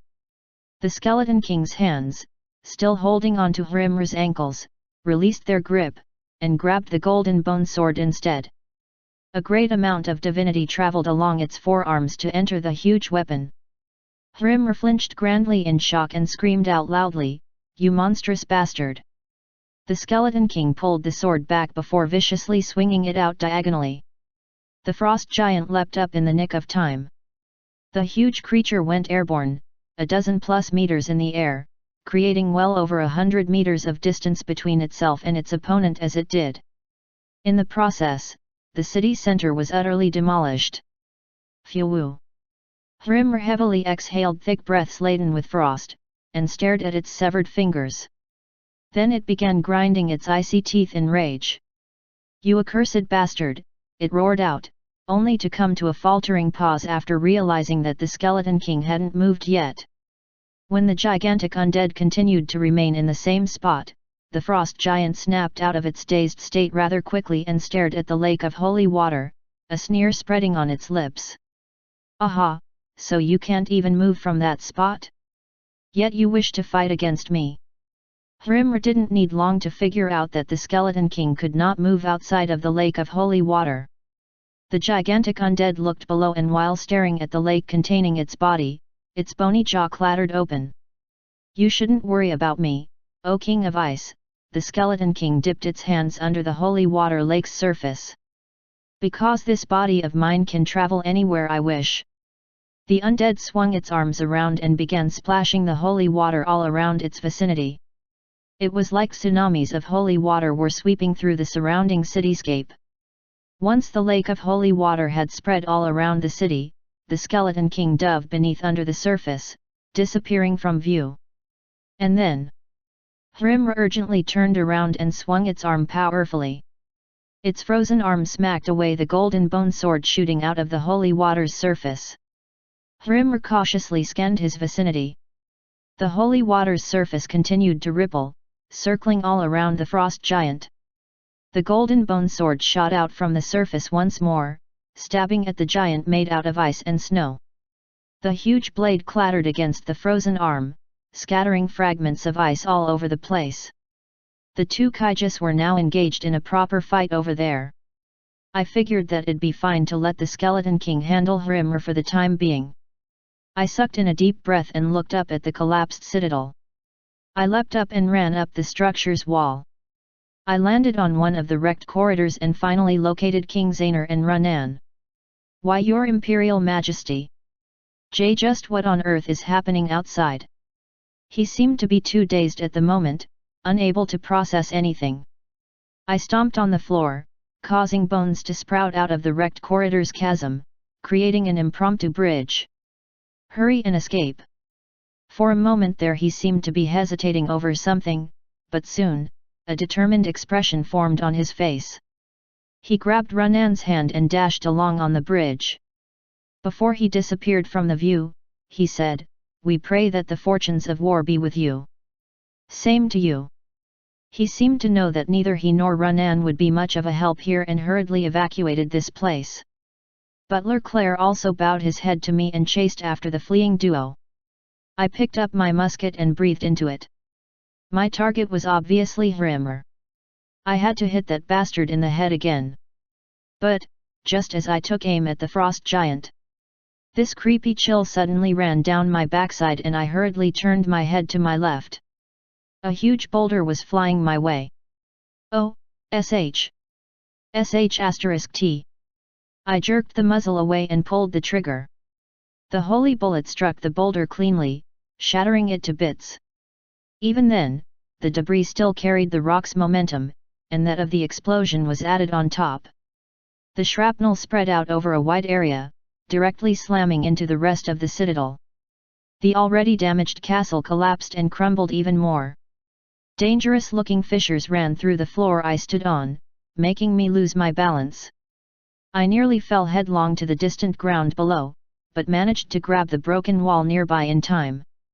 When I looked around me, "Kill that insect, now!" Other Jotnar were joining the fray now, their sizes ranging from 8 to 15 meters. There were around 50 of them, too. All of them had humanoid bodies. Maybe they were influenced by the frost giant or something, because these suckers were all clad in the ice armor too. If there was one crucial difference between them and Hrimmer, then it should be the fact that they were actual living entities with blood flowing through their veins. They were similar to how humans would be if they were forcibly enlarged to such sizes. "Man, you don't want to make it easy, hey?" Here was the moment that I really began missing the peaceful days of the past 5 years. "Kuuuu!" the Jotnar roared out and began rushing to my location. They didn't forget to chuck all those boulders my way, either. I hurriedly jumped up and rushed atop the walls of the citadel as a flood of cold sweat dribbled down my face. I ran up and up and up towards the top of the citadel, since my life depended on it. Everywhere my feet rushed past was accurately struck by a boulder flying in. The debris of the citadel danced and fell in my direction, and I just barely managed to evade it. I would have loved to summon a large number of holy undead and hit those giant bastards with them, but that would make maintaining the Skeleton King's summoning quite difficult. Besides, regular holy undead wouldn't be able to fight against the Jotnar, anyway. If it were Rahama, Qasim, or Nasuz, then it might be doable. But the biggest issue here is the burden of summoning them will be too great. Right, if only Alice was here to provide me with her resonance. That would have been great. Boom! The citadel shook unsteadily. I looked down and saw those damn giants were beginning to climb up the sides of the collapsing structure. I took aim at the bastards and pulled the trigger. A Jotun, its head pierced clean through, tumbled off the side of the castle and dropped to the ground. Now isn't the time to sweat the small details, I guess. I would definitely love to decline the opportunity to become finely squashed meat paste courtesy of a giant's massaging attempt. I finally reached the top of the citadel, then unhesitantly summoned the 3 undead existences. Rahama. First, Aslan's former undisputed king. Qasim. Next up, the former successor of the Sword King title. Nasuz. And finally, Aslan's former Grim Reaper. Rahama, clad in his pitch-black armor, was summoned into the open clutching his huge mace, while Qasim in his gleaming golden armor bore his great sword and held his head proudly. Nasuz, hidden under his robe and hood, appeared last while raising his musket, glaring down at the Jotner below. The giants were startled silly and stopped climbing just then, their expressions hardening. That wasn't all that surprising, since even I used to be *T scared of this trio back when they were not on my side. I figured that the story wouldn't be too different with the Jotner, either. "Oh, my master! Give us your command, for we shall carry it out." The three undead asked me in unison, so I duly replied to them, "Hunt these Jotner down. With the least amount of damage to their bodies, too." My three undead leapt off the top of the citadel towards the Jotner below. At the same time, "Your Majesty!" I momentarily came to a stop. Those words being directly transmitted to my brain made me turn my head, and my eyes gradually opened wider. "Under your command, we have finally reached our destination, Your Majesty." I chuckled hollowly at that report.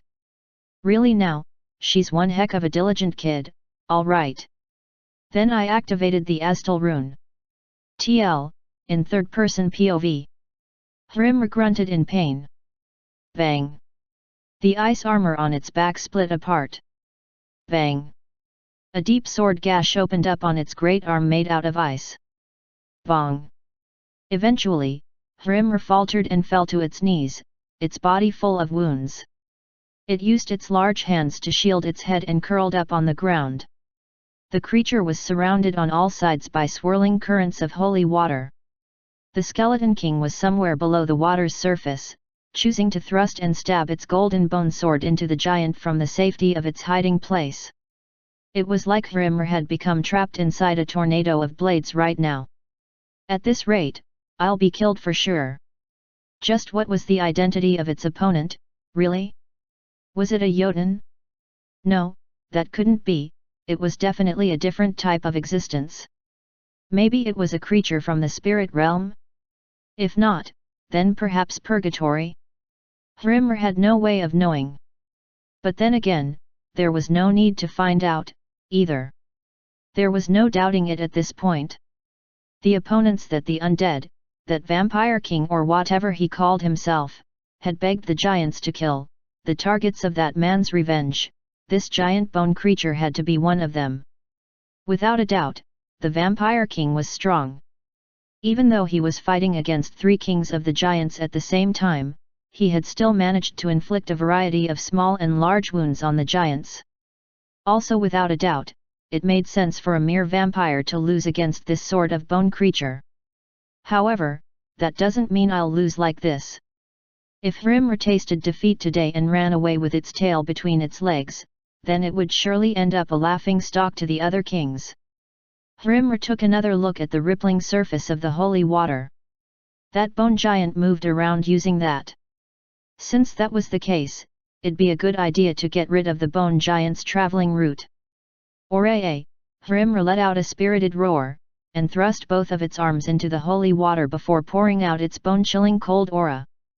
The swirling, rippling surface of the holy water all around the creature instantly froze up.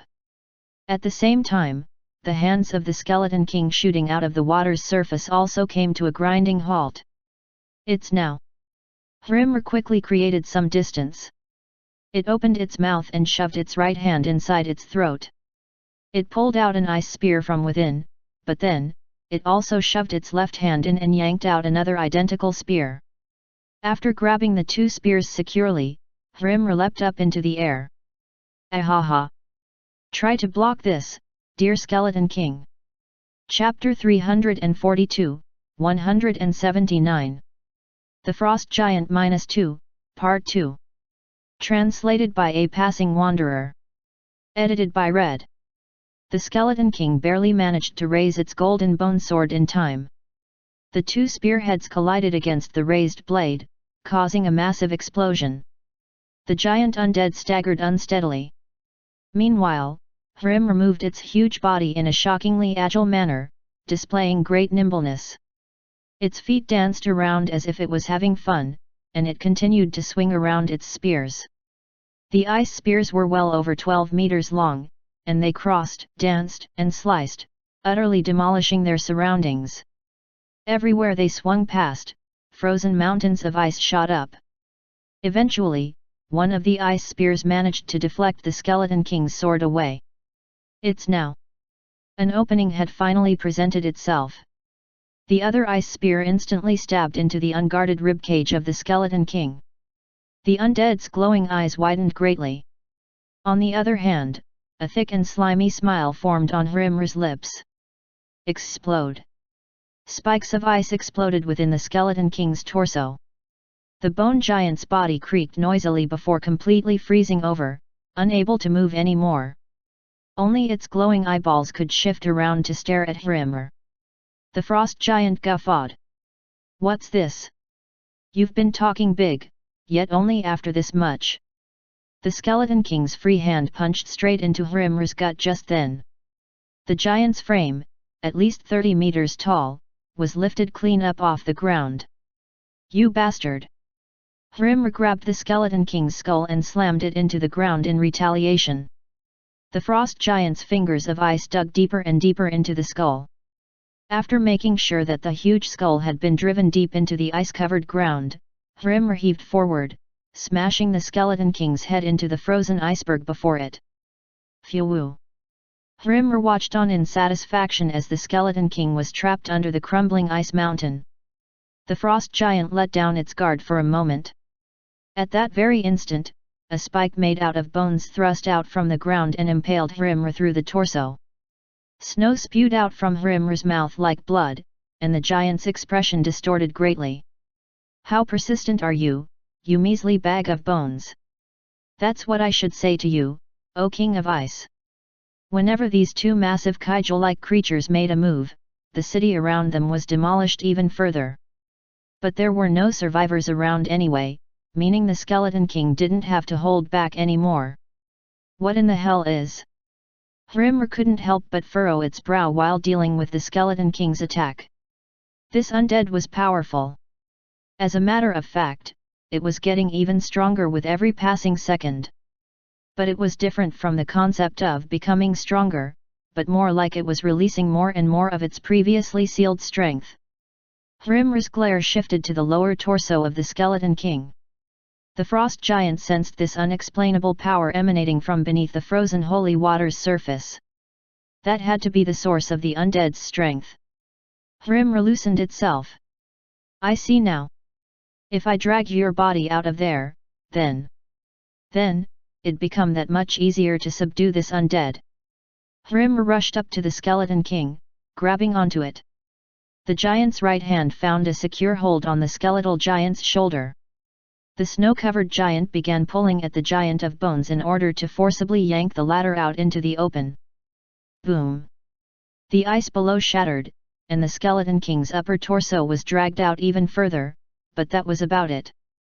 There was a loud thud, and something stopped it from coming out. Bloody hell! Stop thinking of hiding away. You proclaim to be a king, so you better reveal the rest of yourself. Hrimr's left hand thrust into the frozen lake of the holy water where the Skeleton King's lower body should be. The bone giant stared at the frost giant and narrowed its glowing eyeballs. Are you confident of not regretting your decision? The Skeleton King suddenly warned it. It was promptly ignored by the frost giant. There is no point to your struggles, undead. To me, you are merely. Hrimr's fingers began distorting and tearing at space. Thinking that it had finally found the opportunity, the frost giant forcibly ripped the fabric of space apart. And it was right at that moment Hrimr's expression truly froze. Ah! It even let out a dumbfounded gasp. The distorted space that seemed to be connected to the Skeleton King's upper torso. It turned out to be the depths of the abyss, where not even a speck of light could reach. It was darkness itself. But then, Hrimr still could see something within all that pitch-black darkness. Fear instantly filled the frost giant's face. Its eyes rattled uncontrollably, and its jaw fell as a terrified scream escaped from its mouth. What is that? Massive hands suddenly erupted out from the jet-black space. These hands made out of bones grabbed onto all four of Hrimr's limbs to pull the giant in. Right into that distorted, jet-black space. The dragging force was truly, indescribably strong. This could not be allowed.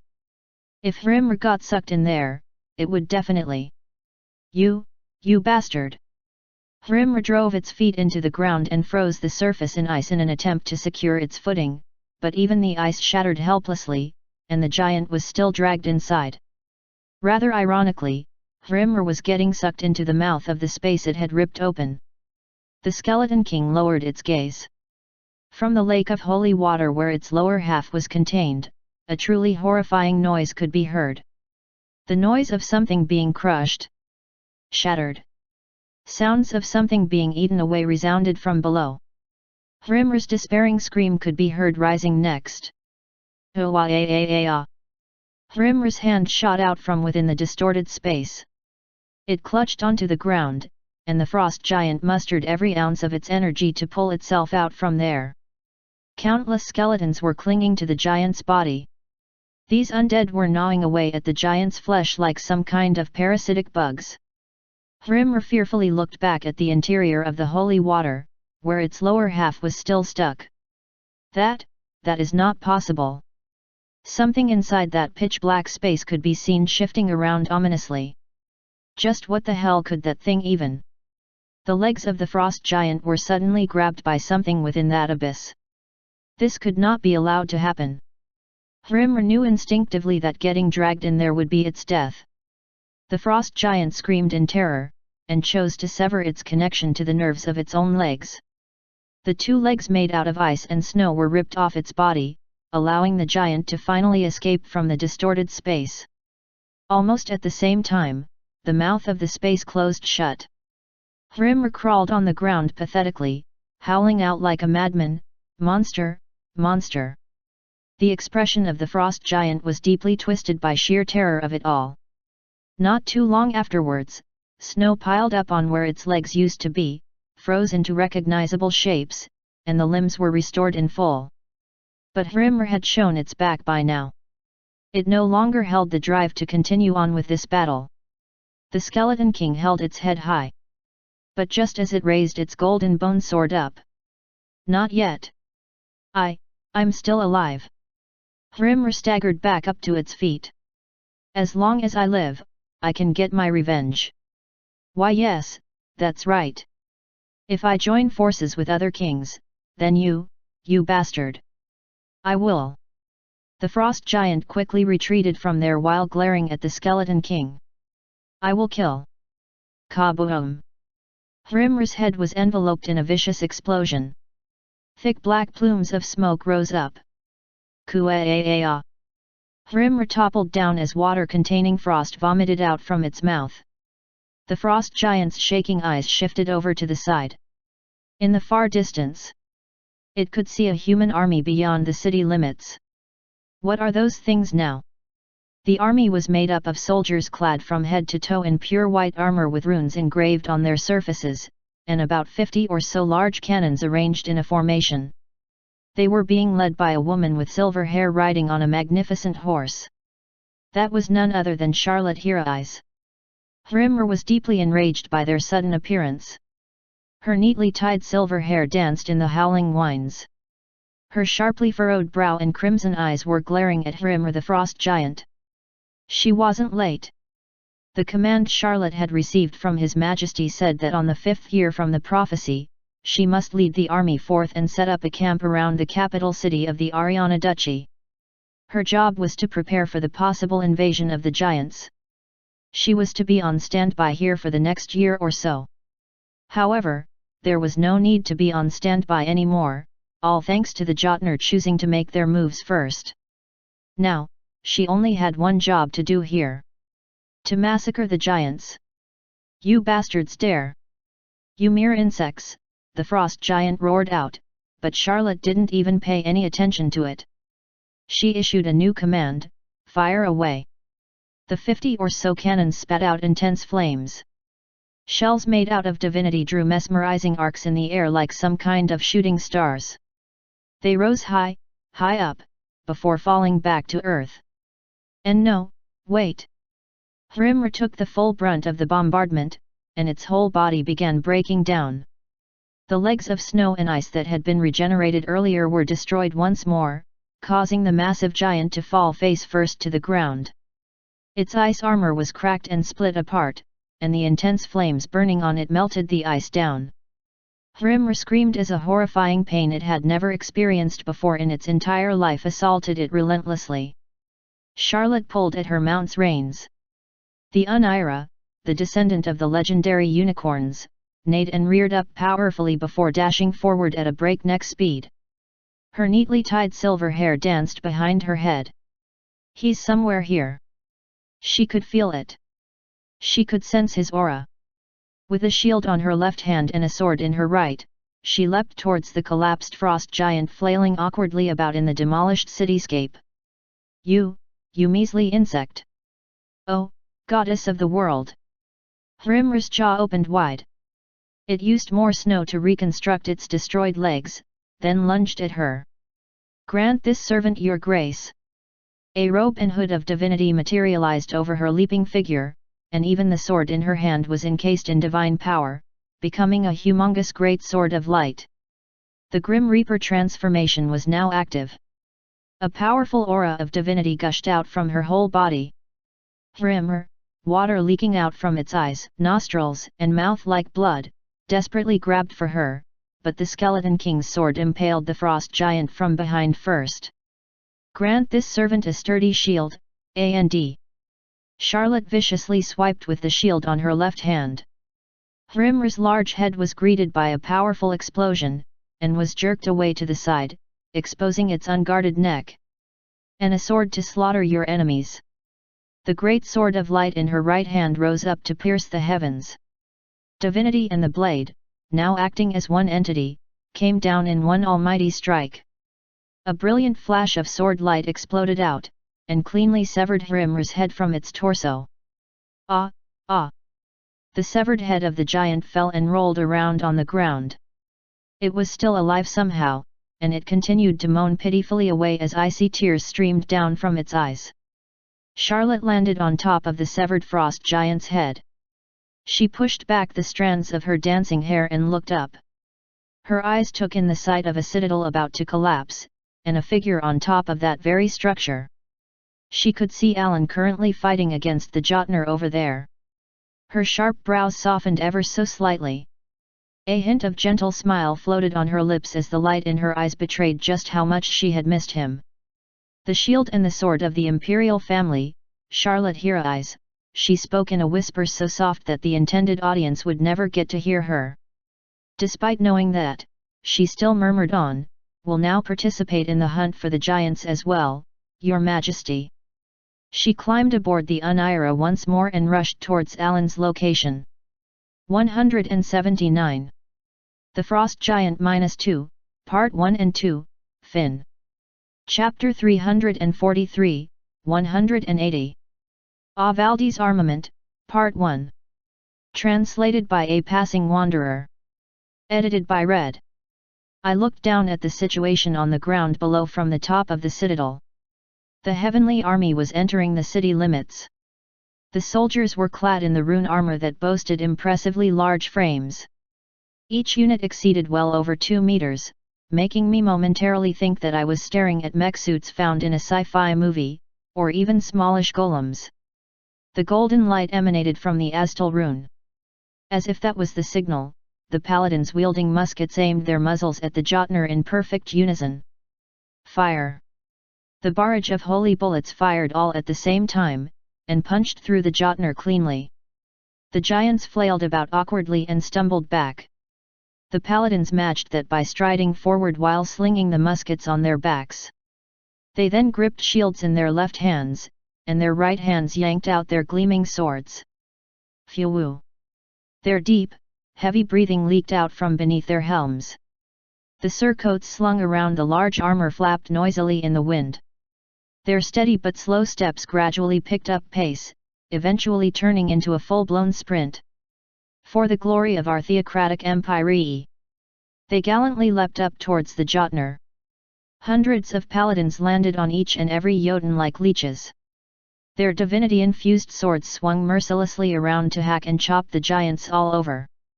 When the Jotner flailed their arms about to throw these human holy knights off of them, sturdy chains flew in and wrapped around the giant's limbs. The Jotner flinched in shock and hurriedly shifted their gazes to the nearby ground. Dozens more paladins were grabbing onto the chains to pull at them. The golden runes engraved in their armor glowed brightly, and particles of divine energy floated up from their figures like some kind of gentle steam. Pull! The captured Jotner staggered, before falling to their knees. The giants were actually being suppressed in the strength department now. One of the Jotner roared out and viciously swung its arm around. As if they were waiting for that, dozens of paladins quickly gathered in a group and raised their sturdy shields together. Parrying. A transparent barrier materialized in front of their shields and deflected away the incoming giant's arm at an angle, completely negating the impact force in the process.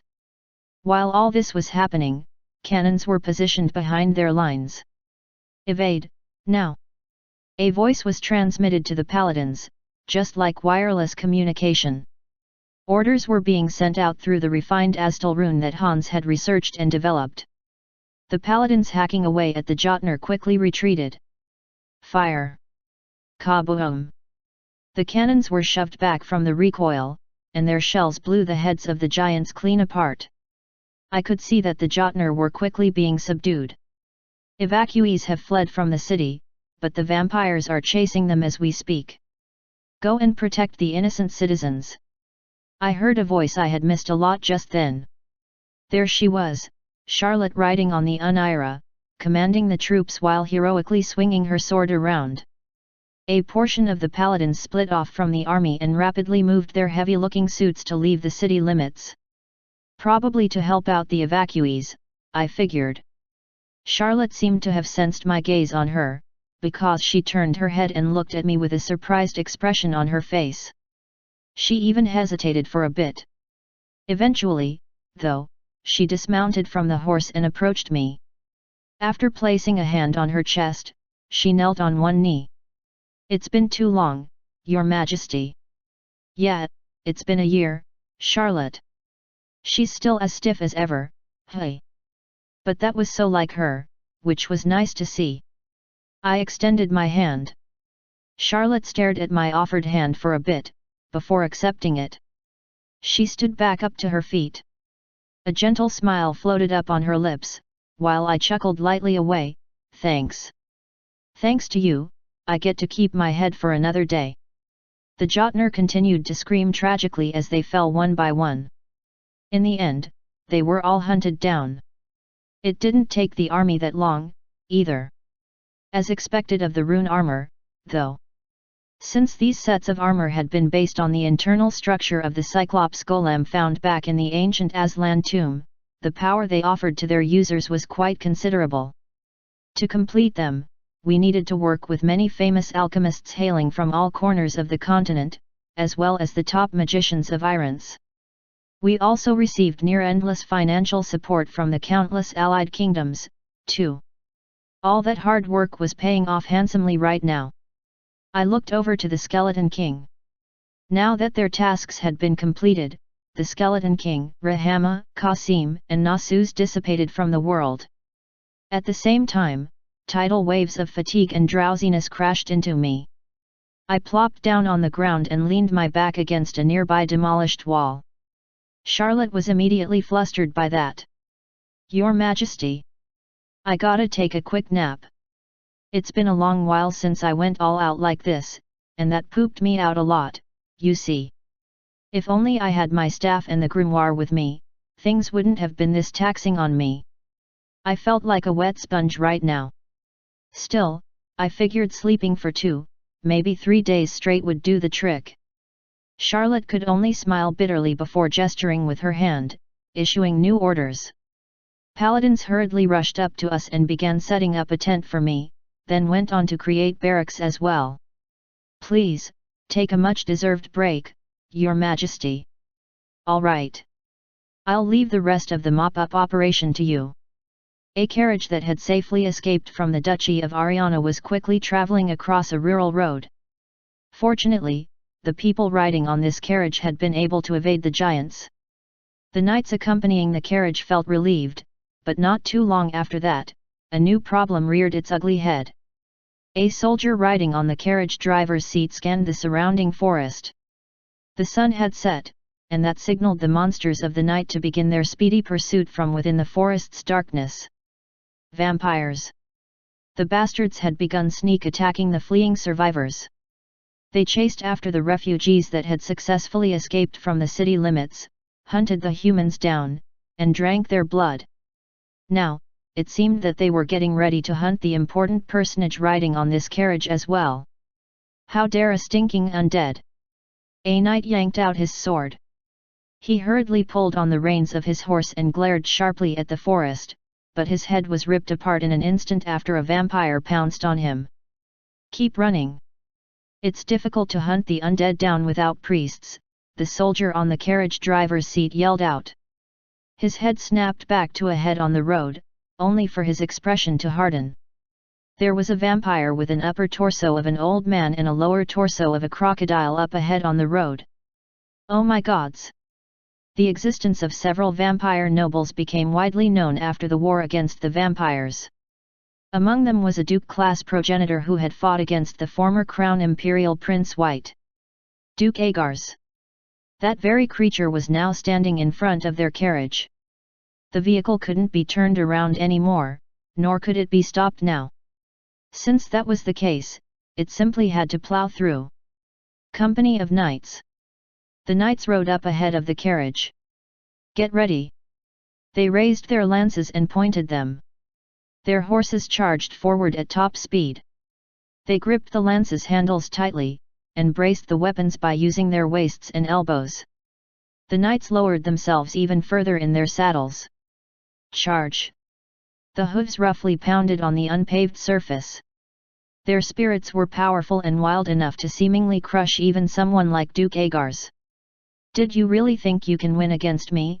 When Duke Agar's lower torso, the crocodile, suddenly lifted up its legs. You are not even paladins, never mind offspring of the imperial family. Those monster-like legs slammed down hard on the ground, rocking the earth below. The terrain split apart, causing the horses to tumble and the knights to fly out of their saddles. The same thing happened to the carriage, its wheel falling into the fissure on the road, and it overturned. Protect the young master! The knights hurriedly rushed over to the carriage, but more vampires jumped out from the surrounding forest to rip them apart. As the tragic screams of the dying knights reverberated throughout the night sky, Duke Agar's closed his eyes and lost himself in the pleasure of it all. Yes, this is what it means to be creatures of night. All the humiliation they had suffered until now. They were hunted down by the likes of measly livestock. They had to taste defeat and be constantly on the run. And now, they had to grovel before the Jotnar as slaves, too. It felt like their trampled pride and honor were being restored at least a little bit today. Well then. It's time to enjoy my meal. It certainly had been a while since Agar's got to enjoy fresh meat. Although the blood of human nobles was no different from the other, more mundane livestock, a young master or mistress from a noble household should still taste rather delectable nonetheless. Agar strode over to the carriage, reached out and yanked the vehicle's door wide open. Right at the same time, a sword came flying out from the inside and stabbed into the vampire's shoulder. Duke Agar's crumpled his expression and glared at the culprit responsible, only for his mouth to clamp shut. Huff, pant. A measly vampire, dares to.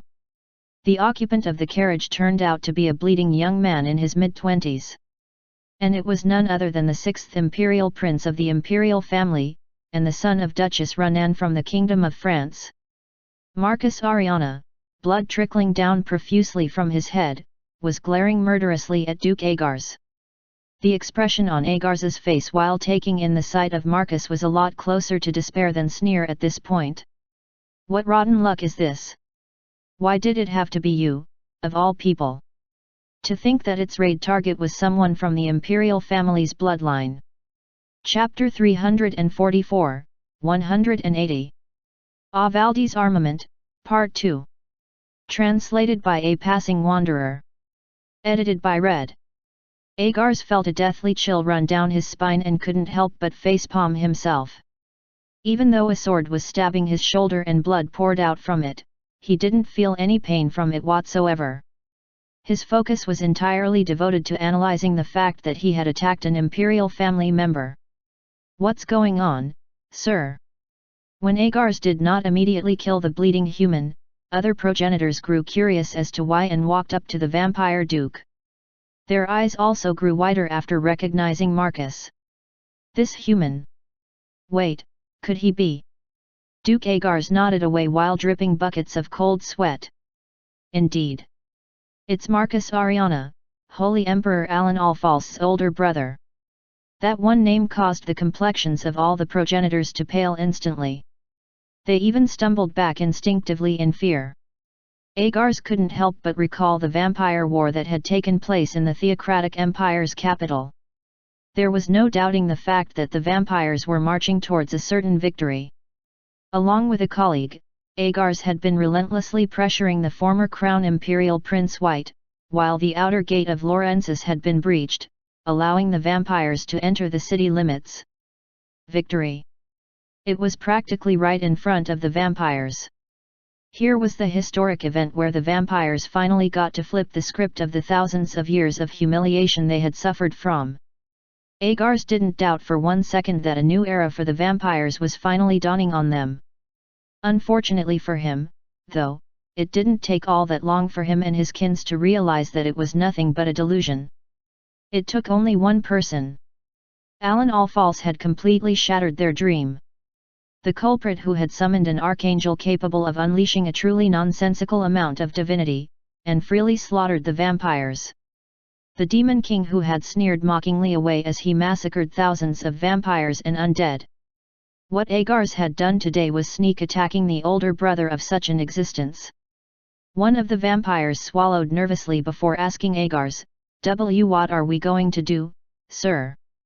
The vampire duke replied quietly, "We can't pretend that this didn't happen." They had already attacked a member of the imperial family.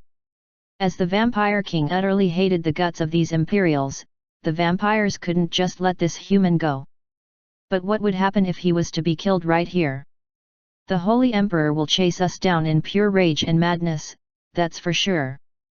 These hapless vampires would be captured and mercilessly tortured alive, making them bitterly regret what they had done today.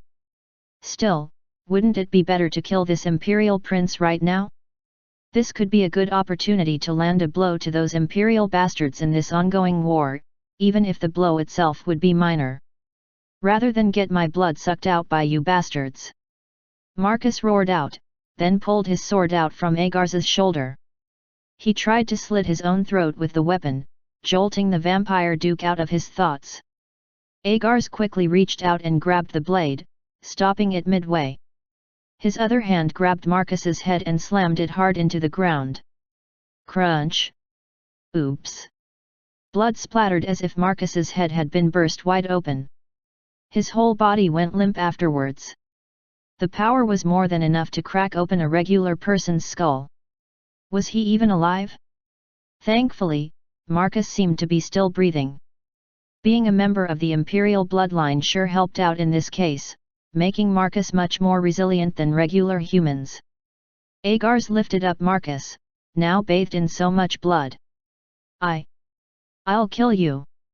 All of you will be hunted down by the Holy Emperor. What a chill-inducing curse that was. The madness-filled eyes of Marcus chased after the vampires, but the undead avoided locking eyes with him, even including Agars.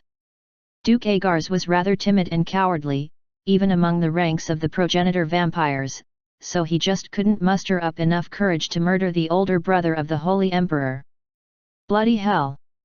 Fine. We will bring him with us. Since he's a sibling of the imperial family, he might prove to be useful as a hostage or something.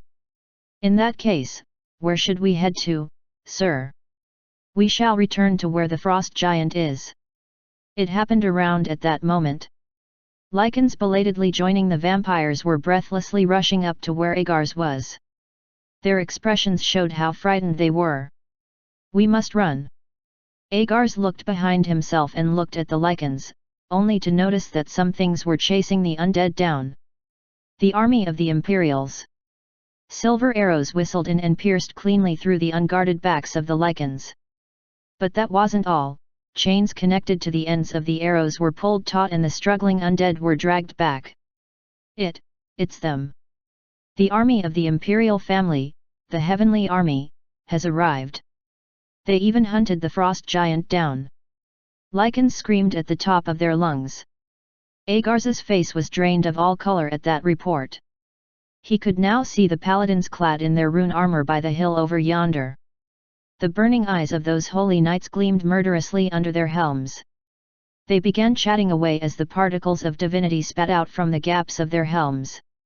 Isn't that? Yes, it's Lord Marcus. A blood relation to His Majesty the Holy Emperor. Capture them all. Do not let a single one escape. The paladins began marching forward one step at a time. Golden runes glowed brightly on their armor and unchecked divinity flooded their surroundings. This intense pressure they gave off. Every single one of those paladins possessed strength exceeding progenitor vampires. What is this? Those armor. The paladins were kitted out in a set of armor that brought to mind the images of the ancient combat golems. Agars instinctively muttered, "Run away from here." The vampires around him flinched in surprise, and he shouted out even louder in a shrill, scream-like voice. "I said, run away from here, everyone!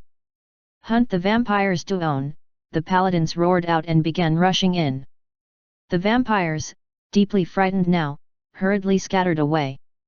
"The bastards don't have horses. That means we hold the advantage in speed. Do not hesitate and simply run away." "But, where to?" Agars and another vampire escaping alongside him continued to address each other urgently. "We head to Lomé in the south." Another group of Jotnar were heading there. That was the group that the Vampire King was traveling with, as well. Actually, he was planning to head to Irons, but in order to get there, he needed to cross the kingdom of Lomé first. "We shall join up with the rest of the Jotnar there." Agars continued to run, still carrying Marcus. Belrogue was getting restless. He and his colleagues had set up some tents near Avaldi's hut and remained on standby for the past several days. He silently looked up at the sky. It was late at night, and a moon hung coldly up in the sky. By now, the Duchy of Ariana should have been reduced to a devastated wasteland. "We can't afford to wait any longer." Belrogue was left with no choice. He walked up to the hut and pulled its door open. He headed to the staircase leading to the basement. Even though Avaldi told us not to interfere. From a certain moment on, he could no longer hear the familiar hammering noise. Considering the master blacksmith's age, it was possible that his aged body could have developed some kind of an issue or two. While thinking that, Belrogue lit a torch and entered the basement workshop only to be greeted by a nasty surprise. The vampire. There was a creature on its knees with its back turned towards Belrogue. This being had rippling muscles covered in crimson skin. Belrogue stared at the vampire that had shed its human facade, then hurriedly scanned the rest of the forge, before calling out loudly. "Master! Master Blacksmith!" That old man was nowhere to be found. Could it be that this damn vampire had devoured the master blacksmith? Belrogue hurriedly picked up a hammer lying on the ground nearby. "You abominable vampire bastard!" He remained vigilant and cautiously approached the vampire, but then the creature suddenly spoke. "It's finally complete." Belrogue froze up. That was a rather familiar voice. Could it be? The dwarf swallowed back in nervousness, and while tilting his head, cautiously called out, "Master Blacksmith." "Belrogue, I've done it." Belrogue jumped up in surprise and hurriedly went to the front of the vampire. That's when he finally got to see Grand Duke Avaldi's face. Although his outer appearance had changed so much, there was still no mistaking who he was. Streams of blood flowed down from his eyes, yet a bright grin was etched on his face. "Now, behold, Belrogue. Master Blacksmith Avaldi lifted up the weapon held in both of his hands. I have finally succeeded. Count Taimong has failed to fulfill his lifelong wish, but I have achieved it. Belrogue stared at the item being held in Avaldi's hands. What this Grand Duke-class vampire bore was a golden spear about 2 meters in length. The metal making up the warhammer had been compressed to an extreme degree before being fashioned into a spear blade. Amon's staff was then transformed into the spear shaft bearing the blade secured on top, while the various runes found in the grimoire had been engraved all over the completed spear. Not stopping there, Avaldi's horns were then combined with the weapon, while the demonic energy that he had accumulated for nearly 2,000 years was used to keep the flames of hell burning, ensuring that the refining process would succeed in the end, albeit just barely. Divine power swirled all around this spear, but there were streaks of demonic energy gushing out from it, as well. Chaos where two opposing forces were existing in balance, this was that kind of a weapon. What on earth is this? How can such an item even exist? Belrogue's skin was overcome with indescribable goosebumps. That looked like a suspiciously ominous weapon. As if it was even capable of killing a god. A weapon like that belonged in the domain of the gods, a realm that not even Belrogue's ancestors could breach, even if all of them had to work together. This is the pinnacle of all weapons. Avaldi's body suddenly caught on fire. Bluish flames erupted all over his body, a sure sign of death coming to take him away. Even though you are nothing more than livestock, you still proved to be an invaluable help. Belrogue stared at Avaldi as the vampire's body gradually dissipated from this world. My lifelong wish, the desire I held for the past 1,000 and many hundreds of years. It's been finally realized. Avaldi smiled truly brightly away. For that, I thank you, Belrogue. And just like that, Avaldi's body crumbled in an instant. Clong! He became a pile of ashes, and the spear clattered down on top of the pile. Belrogue watched this scene silently, then carefully brushed the ash off the spear. He had no idea what just transpired in this place, but even then, he remained wordless for a long while. Eventually, though, he reached down, wrapped his hand around the spear shaft, and tried to lift it up. Heavy. Even someone like him, who boasted tough and well-trained muscles worthy of a top blacksmith, couldn't properly lift this spear. That's how heavy it was. He needed both of his hands just to raise it high enough. Now that it was up in the air, he was able to pay closer attention to the ancient runic alphabets engraved on the spear itself. It was the master blacksmith's name. This was it. This was the spear that His Majesty the Holy Emperor was talking about. Its name was Avaldi's spear. This was the moment the greatest armament in the history of mankind was born. 180. Avaldi's Armament, Part 1 and 2, Fin. Chapter 345, 181. Spies -1, Part 1. Translated by a passing wanderer. Edited by Red. I was staring at the sky above as white breath leaked out of my mouth. Large snowflakes were drifting down from the heavens. Even though winter was still some months away, the overall temperature was rather cold. Probably because of the frost giant, I surmised. I shifted my gaze and stared at the figure of said giant, Hrimmer. The huge creature, its head severed, was laying lifelessly on the devastated city center, streaks of frozen tears still staining its face. A bone-chilling cold was wafting out of its corpse even now. Your Majesty! The weather is still frosty. Please head back inside, Charlotte spoke up from behind me while placing a warm fur coat over my shoulders. I looked back at her and smiled wryly, before shifting my attention back to the city still encased in ice. I'd like to do that myself, but I still have to finish the work first. Hundreds of holy undead had been summoned to help out the refugees. The number of people who had managed to flee in time was past several thousands and well into the tens of thousands. All these people had lost their homes and had nowhere left to go.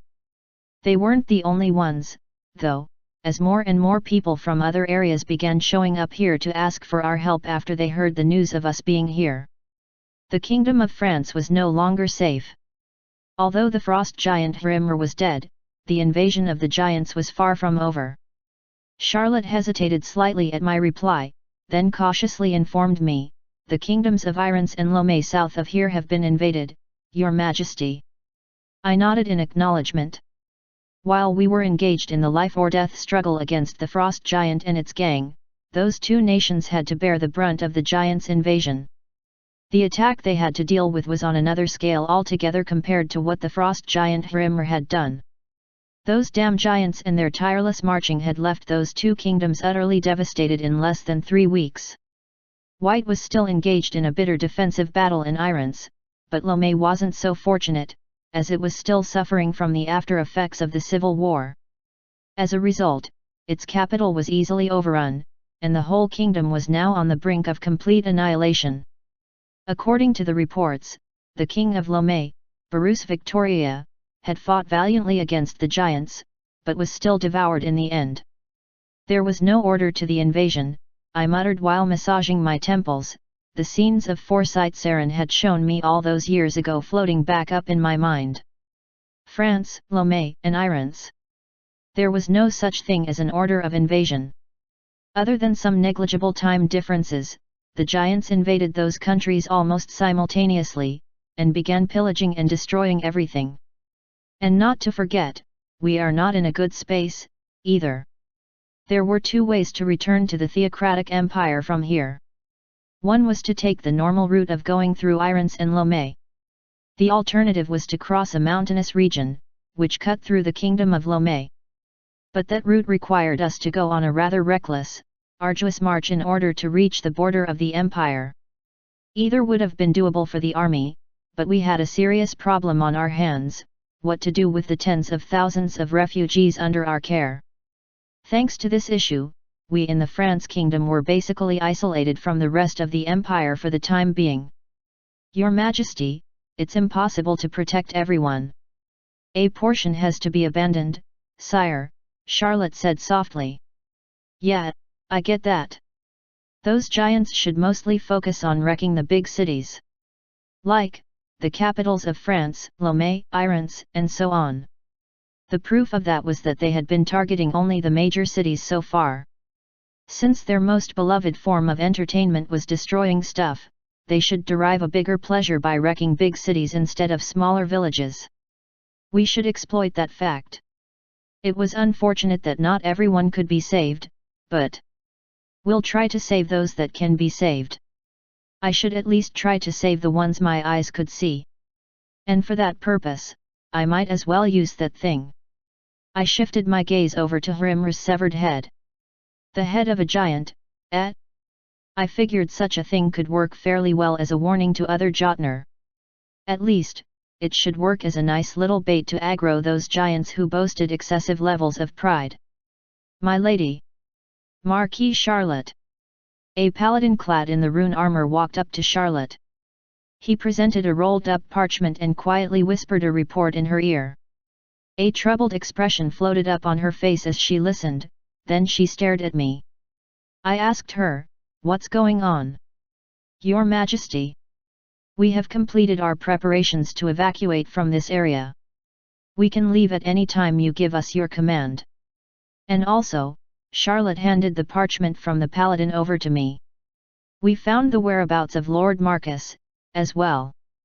The 6th Imperial Prince, Marcus Ariana. A guy who could be seen as my older brother. I heard the news that he was captured by some vampires while trying to flee from the duchy. The paladins had tried to give chase, but they couldn't catch up to the vampires, who boasted superior mobility. Still, it seemed that the paladins had managed to pursue them right till the end and found out some information." I unfurled the parchment, read its contents, then clamped my mouth shut. What it said wasn't some information that the paladins had unearthed, but an offer made by the vampires. An exchange, is it? The vampires were requesting a trade. Since it was not a negotiation, I figured that the leader of that vampire group came to a decision on its own and sent this communique to us. So, the ringleader of this whole thing was a Duke-class vampire named Agars? Yes, Your Majesty. They demand that we release Duke Kyram and the second Imperial Prince, Ruppel, from our custody. Only then will they release Lord Marcus. Kyram? But that bastard had been dead for a while now. Not only that, second Imperial Prince Ruppel, too? Too bad, that dude was no longer the same being the vampires previously knew of. Since the information pertaining to the Imperial Palace would never be revealed to the vampires, it made sense that they had no clue on what had happened to those two. I slowly rubbed my chin in silent contemplation. So weird. Why were all these vampires so obsessed with securing second Imperial Prince Ruppel? He was also involved in the vision of foresight meant to help us with stopping the apocalypse. You know, the one Saren saw as the part of the farmer incident back then. Judging from those two factors, there really must be something about him that would stop these marauding giants dead in their tracks. I asked, where is Ruppel right now? He's currently staying in a small village nearby, Your Majesty. His Majesty the King of France, Duchess Runan, Lady Saren, and finally, Lords Marvel and Marcel are also staying there, Charlotte replied. And their security detail.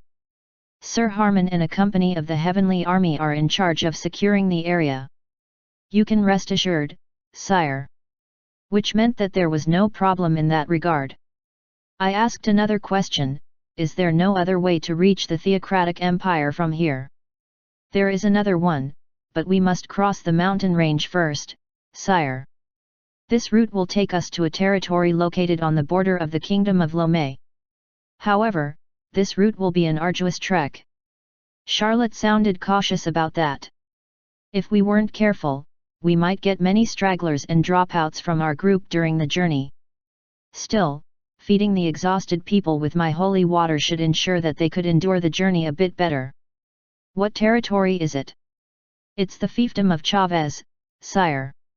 Its current situation post-Giants invasion is that the vampires have already taken over this border region for fear of a retaliatory invasion by the Theocratic Empire.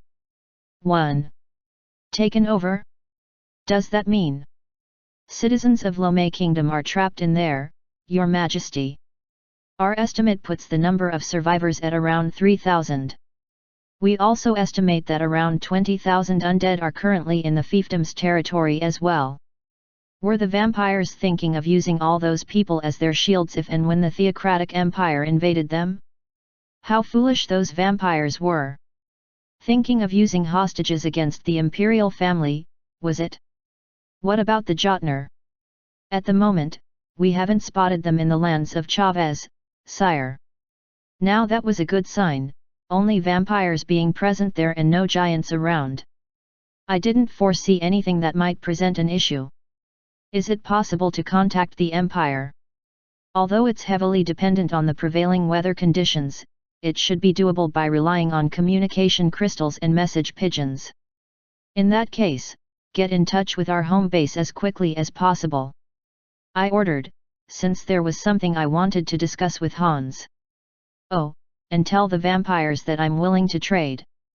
What are your plans, sire? I stared at Charlotte and tilted my head.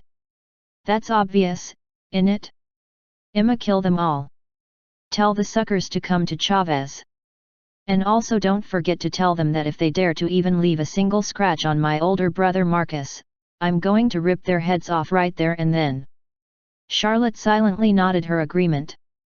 There would be no negotiation with the vampires whatsoever. We didn't even have what they wanted in the first place, anyway. We simply had to eliminate the fools, recover Marcus, and find our way back home, that's all. Still, the vampires have taken over that place, so we might need some info on the survivors there. Pick someone trustworthy and have them infiltrate this Chavez fiefdom. Charlotte nodded smartly. I shall get right to it, Your Majesty. She silently stepped away, leaving me alone. I began absent-mindedly fixing the fur coat slung around my shoulders, then shifted my gaze back to the refugees, only to notice a familiar face. A group of dwarves was hurriedly making their way out from the refugees over there, their destination clearly me. One of them happened to be the familiar face I was talking about. Belrogue. TL, Chavez, and one is pronounced Chavezi. It's a real town in Portugal, by the way. Chapter 346, 181. Spies -1, Part 2. Translated by a passing wanderer. Edited by Red. That's right, it was the leader of the dwarves, Belrogue. The dwarves, each of them carrying backpacks larger than their bodies, hurriedly ran up to where I was standing. Belrogue, panting and huffing heavily, stood before me before kneeling down. However, rather than him trying to observe the correct etiquette of greeting the Holy Emperor, I got a feeling that he was simply collapsing on his knees from sheer exhaustion. Instead, the craftsman affiliated with the territory of Hilda, Belrogue, greets your Imperial Majesty the Holy Emperor. It's been a while, Belrogue. It's been 4 years already, hasn't it? No wait, it's more like 5 now. Belrogue flinched a little at that, then a bitter grin spread on his lips. He should know better than anyone that the time frame he had promised me had long passed us by. I was feeling a bit sour at this whole thing at the moment. If only Belrogue had shown up sooner, I could have had an easier time subduing the frost giant. Since you're here, I'm guessing there is a good reason for that. Belrogue bowed his head when I said that and replied solemnly, "We've managed to finish our task, Your Majesty." He proceeded to drop his backpack, then pulled out a lengthy object wrapped in luxurious cloth. He quietly presented it before me. "This is the weapon that Your Majesty commanded us to create." I received the weapon and unwrapped the cloth. My brows instantly shot up. It turned out to be a golden spear with countless runes engraved on its surface. It was around 2 meters in length, and its bladed spearhead was incredibly sharp. Gentle waves of divinity wafted from it, but I also picked up another type of energy that happened to be a complete opposite of that divine power. Valdi's spear. Abilities, depending on the standard of the user, demonic energy amplification by between 150% to 700%. Increase of 50% added to the recovery rate. Additional 20% rise in all abilities related to demonic energy. 15% reduction in the consumption of energy related to summoning. Ability to cast lightning bolts. What the hell was up with this god-tier item? My old Amon's relics couldn't even be compared to the specs of this bad boy. Just what kind of a monster was the blacksmith responsible for creating an item of such a caliber? Where is the blacksmith responsible for making this? I asked Belrogue. A talented individual capable of crafting stuff on this level was someone we at the Empire definitely needed. It didn't matter whether they were humans or dwarves, as long as this individual was with us, we'd be able to mass-produce powerful weapons. I stared expectantly at Belrogue, but he simply flinched and bowed his head even lower. That person has departed from the world of living after completing that masterpiece, Your Majesty. Oh, is that so? What happened to his remains? We performed the funeral rites and cremated him, sire. Cold sweat dripped off from Belrogue's bowing head. Even his voice trembled noticeably. He must have been seriously fatigued, or so I figured. I owe that person a lot, then. I'll place a flower on the grave at a later stage. I'm sure that idiot would have been quite pleased to know that the armament has reached the hands of its rightful owner, Your Majesty. You did well, Belrogue. And I shouldn't forget to express my gratitude to my sister, who lent me your strength for a while. If you have anything you desire, do let me know at a later stage. If it's something within my powers, I will make it happen. I'm grateful to hear that, sire. I focused my attention on the spear. Just by holding it like this gave off this incredible feeling. Valdi's spear, is it? I began recalling the events from during the coronation of the Holy King all those years ago. If it's this. More specifically, I began thinking about the gateway to purgatory that Count Taimong had opened up in front of all those countless people. Maybe. I might be able to open that myself. My eyes narrowed to slits as I lifted the spear higher. Charlotte proceeded with selecting several trustworthy individuals from the ranks of the heavenly army. She needed those with deep faith and blessed with more than an adequate level of ability, someone who possessed an unyielding drive that wouldn't lose out even to the vampires, and also boasted a considerable amount of real-world combat experience, as well. She began recruiting people that fit such criteria, but in the end, Charlotte was left with no choice but to facepalm herself. How come? She frowned deeply and stared at the man standing before her eyes. He was a middle-aged man who just so happened to have a very familiar face to her. Ahaha! Charlotte, you can definitely look forward to it. I shall achieve a glorious feat this time around. This man was deemed exceptionally skilled even among the 10,000 crusaders, and consequently, he got promoted to the heavenly army. Brown hair and a scruffy beard of the same hue adorned his face.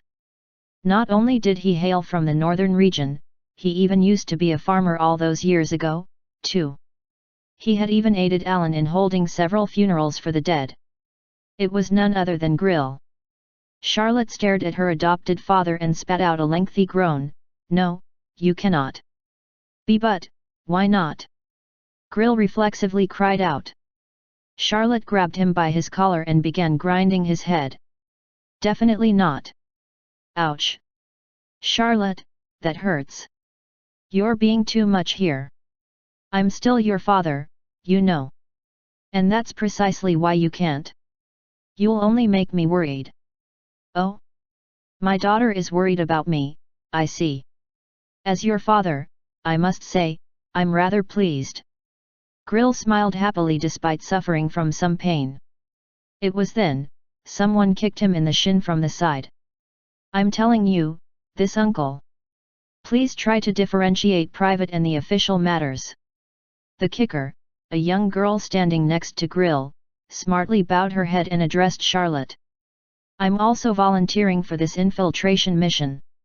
My name is Yuria, ma'am. Charlotte studied this girl named Yuria. She had also been accepted to the 10,000 Crusader army after Alan had personally recommended her. As for her actual skill level, she was indeed more than adequate enough. She was quite proficient with crossbows and at an expert level wielding short swords, while her agility was far above other people, as well. Not only did she achieve excellent results during training, she had even enjoyed a prior record of hunting down 3 blood creation vampires, as well. I too wish to volunteer, ma'am. Charlotte's gaze shifted over to the spot next to Yuria. A middle-aged man who seemed to be 1, maybe 2 years older than Grill, stood there. A former convict soldier of the northern region, and also a mercenary hailing from Irons. His name was Adolf. His record indicated he had killed a progenitor vampire. Compared to these two, Charlotte shifted her gaze back to Grill. Father, you just don't have any achievements to speak of. Oh, come on. You never gave me the chance, you know. I mean, you made sure that I'd always be excluded from anything dangerous, didn't you? I also made sure to have you assigned to the Capital Defense Corps, so why are you even here, Father? Well, I wrote a letter to Sir Harmon, you see. I asked him if he could help me join the Heavenly Army's operation this time. Charlotte recalled Harmon's face, and groaned deeply again. She had Grill assigned to a role within the Capital Defense Corps for his safety, but this. He had somehow ended up participating in this war without her knowledge. Besides, this is the fiefdom of Chavez we're talking about, right? I know the lay of the land there pretty well. Grill, who had lived in the northern frontier of the Theocratic Empire, knew what now? Charlotte stared at her adopted father, prompting him to explain himself. Back when I was young, my parents took me on a journey in that place, you see. And just how long ago was that, father? Charlotte retorted in dismay. But Grill was still not discouraged. Of course, that isn't the sole reason why you should let me go. I know someone in Chavez fiefdom. An old acquaintance, as a matter of fact. An acquaintance, you say? Charlotte asked in surprise. Yup. If that guy's still alive, then we will be able to learn a lot more about that place's current situation. It was possible to receive some kind of information from the fiefdom of Chavez even now. That was how Charlotte had learned about the existence of the survivors, but even then, it'd be very difficult to act freely in that area. For the purpose of more free-flowing information, the army simply had to dispatch spies capable of sending information out. This trio had the Aztal rune tattooed on them, so such a task should definitely be possible to pull off. As Charlotte grew even more troubled regarding what to do here, Grill spoke to her in a resolute manner. Please believe in me, Charlotte. I shall bring home a proper achievement this time. Let's be honest here, you think there's anyone else out there who's as skilled as me, knows the lay of the land, and even knows an acquaintance? He was right.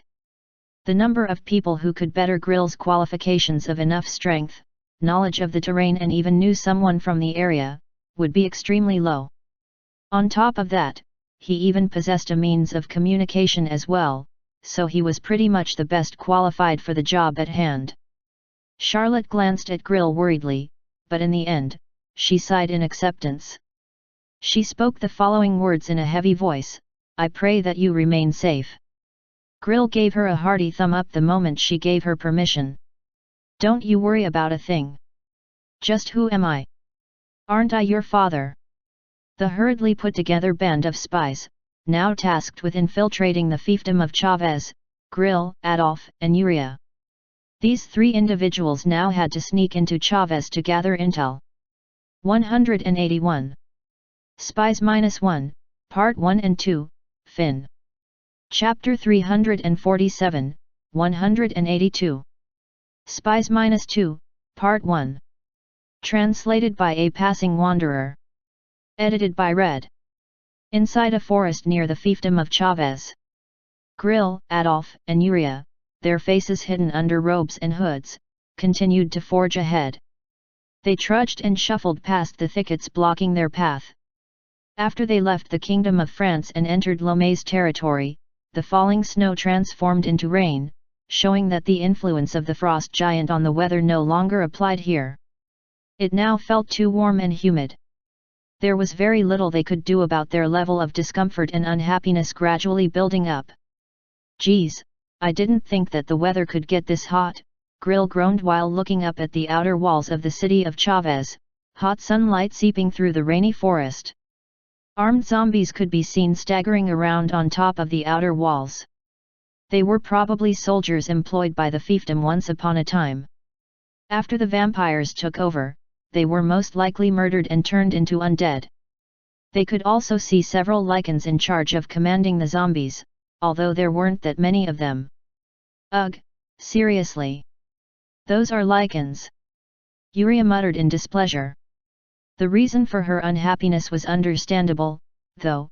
Lycans were great at picking up human scents, after all. Let's coat ourselves in excrement, said Adolf. He pulled out a pouch filled with crap and began coating his body with its contents. Ugh, that stinks. My constitution isn't cut out for this, Grill complained while staring at the pouch of excrement in a slight daze. But then, liquefied sh*t dribbled down from the top of his head without warning. Uriah was emptying a bag of crap above Grill's head. With a cold and critical eye, she sneered at him, Stop complaining, uncle. If you're not feeling up to it, why did you even volunteer in the first place? So your thing. I won't complain anymore. Grill threw the pouch of sh*t on Uriah's face. It's pretty simple why I volunteered, it's because I haven't done anything for Charlotte so far. Back when they were in the village up north, he never got to protect his daughter. No, it was Charlotte who protected him. Other than accepting her as his adopted daughter, what else had he done for her? Charlotte continued to achieve one feat after another, then even sent money to him back in the northern region. He had done nothing of note for her, yet she paid so much attention to his welfare, as if to say she really, really cared about him. That's why I just want to be some kind of help to her. Even if it's only by a little bit. Grill continued to explain himself while not forgetting to empty the pouch of sh*t all over Yuria. I see. I think I understand you now. Yuria replied with a nod, then began throwing a handful of sh*t at Grill's face. The two began bickering once more. Thanks to that, Adolf felt all of his built-up tension fly out the window and could sigh a little in relief. He wasn't sure about other people, but at least with his friends, the mission itself shouldn't be too frightening to pull off. All right, both of you. Get ready. From this moment on, the trio's gazes locked on the outer walls surrounding the city of Chavez up ahead. We infiltrate the enemy lines. They tightened their backpacks. The rune armor sets inside the bags clanged noisily. Adolf spoke up again, circulate your divinity. The trio began activating their divinity. Since His Majesty the Holy Emperor isn't near us, we can't rely on the Aztal rune, the rune armor, or the muskets to save our hides. Do not forget that. Ah, why you are right. I'll remember that, Grill muttered back. Yuria immediately facepalmed at his stuttering reply, a deep frown spreading on her face. And I'm really worried now. Adolf could only chuckle hollowly at that. All right, let's get going. They rapidly moved out of their hiding spot. They used only the absolute minimum amount of divinity required and quickly sprinted towards their target. Their footsteps didn't make any discernible noises as they ran. They successfully evaded the eyes of the zombies and lichens up on the outer walls, and pressed themselves tightly against the wall's surface. Adolf shifted his gaze lower, to the entrance of the underground sewer that led into the city beyond the walls. The sewage floating out from there was mixed in with plenty of blood, the disgusting stench was wafting out heavily from the flowing filth. They still silently entered the sewer's stream. Adolf pulled out a sword, closed his eyes, and began offering a prayer. Oh, dear Gaia! Divinity seeped into the blade. He very slowly pressed the weapon against the steel bars blocking the sewer entrance connected to the city. The bars slowly melted down and were quietly severed. Adolf passed through, followed right after by Grill and Yuria next. They continued to wade through the sewer as all sorts of excrement and blood, plus many corpses, floated by on the surface. As the trio continued to trudge through the sewer, Grill's complexion grew progressively paler and paler, while even Adolf ended up blocking his nose. However, Yuria remained unperturbed, as if this was nothing new to her. Grill, wanting to lessen the tension he was currently under, asked Yuria in a provocative voice, "Oh hey, you sure have a strong stomach for this, don't you?" Yuria replied with some pride in her voice, "I'm really experienced with sewers, you see." Experienced with what now? Back then, this really cool Mr. Paladin went Tata, and made his entrance to rescue me, you see. He was like, the brave hero from a fairy tale or something. I have no idea what you're on about. Grill stared at her with a face that silently asked, "Hey, aren't you omitting too much from your explanation?" Just before Yuria could say something else, though, Adolf shushed them by placing a finger on his lips. "SHH. We're going above ground now. Get ready." They shifted their gazes ahead and spotted a stairwell leading up to the surface. They silently walked up it, and cautiously lifted up the plank blocking the access to the street. Adolf, Grill, and Yuria were able to see the situation on the street of Chavez. Oh my gods! Grill's jaw fell nearly to the floor. The situation on the street reminded them of pure hell. Decomposing corpses were strewn about everywhere, with lots of rats freely gnawing on them. Among all the carnage were plenty of zombies staggering around aimlessly. Huff, pant. A person who looked to be a survivor could be seen breathlessly running away. His complexion was purplish, indicating that he was suffering from some kind of disease. He was barely dodging and weaving past the zombies while carrying some food in his hands. Ahahut! That livestock sure knows how to run, doesn't he? Should we just devour him? Nah, he's clearly diseased. Devouring someone like that will only sour our delicate palates. however. Some vampires could be seen nearby. They were still using the facade of regular humans, but even then, they were also pointing at the fleeing survivor while sneering insidiously. "He's perfectly adequate for pet food, don't you think?" Lycan suddenly leapt out from the narrow alleyway and pounced on the survivor. "Oh, this poor person's limbs were bitten by the fangs of the undead beasts and he was dragged away. The sharp claws began ripping him apart, his torso slamming hard into the ground. Vampires continued to cackle away in great amusement. Adolf was deeply shocked by this sight and couldn't say a single word. "Sons of B*****, Yuria quietly cursed under her breath next to him. And so, the trio quietly infiltrated the hellish city of Chavez. TL, in first-person POV. The refugees were currently trudging towards the fiefdom of Chavez. They were obviously in some distress as they tried to tread through the mountain range. Dark, gloomy clouds hung above our heads. Thick raindrops pelted us, while various dangers continued to rear their ugly heads as we braved the sharp, jagged path of the mountain range. People lost their footing on the slippery mud. The ground itself became weakened from so many people walking on it, causing various small to large accidents. I observed the lengthy procession of refugees while riding on my skeleton horse. There are more people here now. They must have heard the stories and came here seeking refuge, because the procession had grown in scale. That was bad. A procession of such a scale would invariably be more dangerous than it was safe. Charlotte approached me and whispered in my ear, "Your Majesty, they won't be able to endure much longer at the current rate." She was right. Even if we fed them holy water, there was still a limit to how much they could endure both physically and mentally. It had already been 3 weeks since we started braving this mountain range. Things were inevitably getting delayed by how large the procession had become. There were close to 10,000 refugees here. If it was at all possible, I would have liked them to remain behind in the Kingdom of France, because that would have been safer for these people. Unfortunately, fear and anxiety had this tendency to make you rely on other people. But then again, even the King of France and Saren had joined up with the refugees and were all heading back to the theocratic empire right now.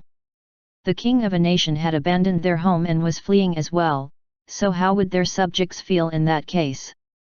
Chapter 348, 182. Spies -2, Part 2. Translated by A Passing Wanderer. Edited by Red. "Let's take a break here," I commanded, and the soldiers quickly moved out. The refugees all made "I'm saved" faces and began setting up their tents. I dusted myself off and shook my rain-soaked hair before dismounting from the skeleton horse. While stepping into the tent the soldiers had set up for me, I asked Charlotte, who was following closely behind me, "What about the spies?"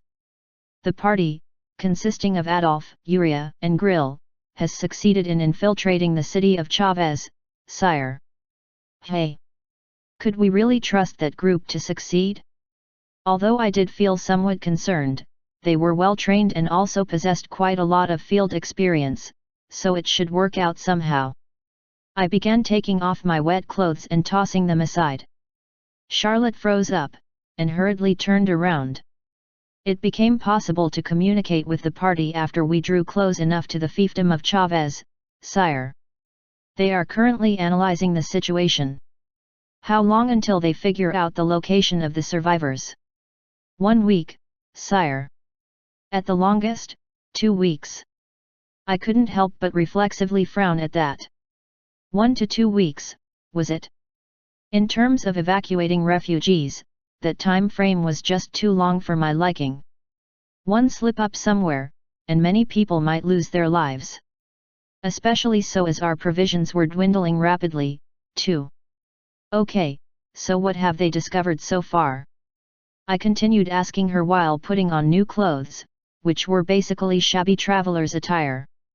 On top of that outfit, I threw on a robe with a hood attached to ward off the rain. She replied, "They said it's a literal hellscape inside the city." "Hellscape, is it? Currently within the city of Chavez?" Charlotte continued on with her report. Apparently, the whole city was filled with corpses everywhere, while the survivors were confined to their homes, unable to come outside. Plagues were making the rounds, and the vampires would use the living humans as their playthings, prey to be hunted basically whenever they felt bored. Unless we supply them with a large quantity of holy water, we estimate that the survivors there will experience great difficulty trying to hold on, sire. Not just the decomposing corpses, but even zombies freely wandered about in that place. Toxins and plagues were rampaging around, so even I could tell that the people there would be in dire straits by now, surviving each passing day turning into a life-or-death struggle for them. What about my older brother, Marcus? He's still missing, sire. Our agents are still investigating as we speak. The whereabouts of the vampire duke named Agars are also uncertain, and. While listening to her, I stepped outside the tent and looked up at the sky. The rain kept falling, and I began tilting my head. I asked her, "What's your opinion?" "I beg your pardon, sire." Charlotte also began tilting her head. "What should we do in order to achieve the best possible result?" "Your Majesty. We must conquer the fiefdom of Chavez, even at the cost of sacrificing a few. In other words, we must utilize the heavenly army." Hey.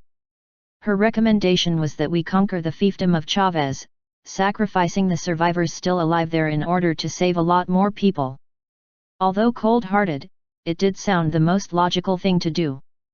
Ironically, that was the best way to minimize the sacrifices, and also the most surefire way, too. Even I couldn't think up anything else right now. Rubbing my face, I continued to ponder my options, only for my expression to crumple at the word plagues. There might be another way, after all. "There is, Your Majesty." "Yes," I nodded at her. The raindrops traveled down my face. The weather was rather unstable, even coming across as ominous. Each and every drop felt warm to the touch. I held my hand out and felt the raindrops on my skin. For sure, this was no ordinary rain at all. It felt like boiled water was now falling from the sky. Winter was supposed to be around the corner, yet the weather felt simply too toasty to be natural. "Has Hans got in touch yet?" When I asked, Charlotte shook her head. "He has received the news and according to the reports, he is currently on his way to this region, sire. However, it's not possible to accurately gauge where he is." "Well, we'll just communicate through the Astal rune later on." While conversing with her, we climbed up a tall hill. Once we arrived at the peak that afforded us a greater view of the mountain range, we took in the sprawling sight below us. In the far-off distance, I could see the outer walls of the capital of Chavez fiefdom. To make sure, I scanned the vicinity of the city one last time. There was no trace of the Jotner anywhere near Chavez. It seemed that the information was right. I felt relieved that the one thing I was most worried about, the threat posed by the giants, was not present here. "Hey, Charlotte." "Yes, Your Majesty." She slightly bowed her head. "If the Jotner suddenly attack us, are you confident of repelling them?" "Of course while I'm not around, that is." Charlotte stared at me silently for a while. Eventually, her gaze shifted to the city of Chavez over yonder. It seemed that she had already more or less figured out what I was planning to do here. "As long as we rely on the rune armor, it should be possible for us to buy enough time, sire. Although we won't be able to protect all of the refugees in the process." I shifted my gaze over to the refugees at her reply. Their procession really seemed endless from up here. We definitely needed a place, a city preferably, for them to take a break. The capital of the Chavez fiefdom should meet the size requirements pretty nicely. "Okay. I'm going to enter the city as a spy myself." "Your Majesty, you wish to do what, sire?" "We can't waste any more time on this. All I need to do here is to quickly figure out where the most of the survivors are located in the city, then prepare a location where they can be safely evacuated. That's all. While protecting the survivors, I'd be attacking from the inside, just as the heavenly army started attacking from the outside. That should make the conquest of the fiefdom of Chavez a cinch. Are you really planning to go there, sire? There is no better way, though. I extracted my bird beak mask from the item window. Besides, the plague, hey, I turned to look at Charlotte, and smirked at her. Well, that's my speciality, you see. I was a necromancer. Dealing with plagues was a cakewalk for me. Charlotte made a puzzled face, not understanding what I was saying. I found her expression funny and laughed out loud, before putting on the mask. I shall leave the military and the people under your care. Very soon, a new plague would circulate within the fiefdom of Chavez. A plague that blessed the living while cursing the vampires, that is. Currently in the capital city of the Kingdom of Lomania. The night was deepening. Darkness had blanketed the world. The whole city was enveloped in flames. Everything the eyes could see was burning away, while countless corpses had turned into burnt cinders at this point. Within this burning cityscape were many giants trudging around, seemingly minding their own business. They were sweating profusely at the choking heat dominating everything, yet at a certain prompt, they all focused their attention on a single spot. A humongous existence that dyed the pitch-black darkness of the night in a crimson hue was slowly shifting around there. Its whole body was made out of hardened bedrock, yet from the gaps and the joints of its body, fierce flames still gushed out. This huge Jotun was made out of flames and wielded a lengthy whip. Whenever this 30-meter-tall giant moved, the ground rumbled and quaked ominously. The ground it stepped on melted down and lava flowed out. When this creature expelled heat from its body, its surroundings became even hotter than before. Oh, the king! The king of fire! A Lycan hurriedly rushed up to the giants. The fire giant looked down at the ground to see this Lycan kowtowing before it, some distance away from its feet. The frost giant was killed. The fire giant began tilting its head in confusion. Those bastards, the ones responsible for killing the frost giant, are heading to the fiefdom of Chavez, and. Ah! Even before the Lycan could finish its report, it flinched nastily and hurriedly stumbled back. That was because the fire giant was walking up to the undead beast. Even though the giant was merely getting closer, the Lycan found it almost impossible to even breathe. The undead beast, suffering from agonizing torment, tried to back away, but the fire giant grabbed the creature before that. Uaaa! The Lycan's whole body was set on fire. The creature screamed out in sheer pain and torment. So, are you saying that Hrimmer has been killed? Why yes, that is cor. The Lycan couldn't finish the rest of its sentence before its body was completely burned out of existence. The fire giant lightly dusted off its hands of the ashes of the Lycan before raising its head back up. Hrimmer has died, is it?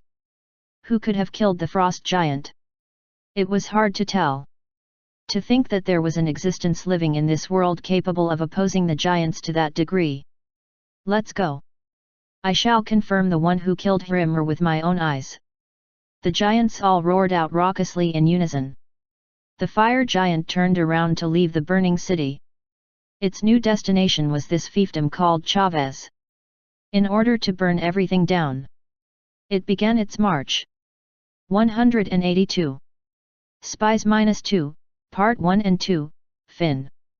Chapter 349, 183.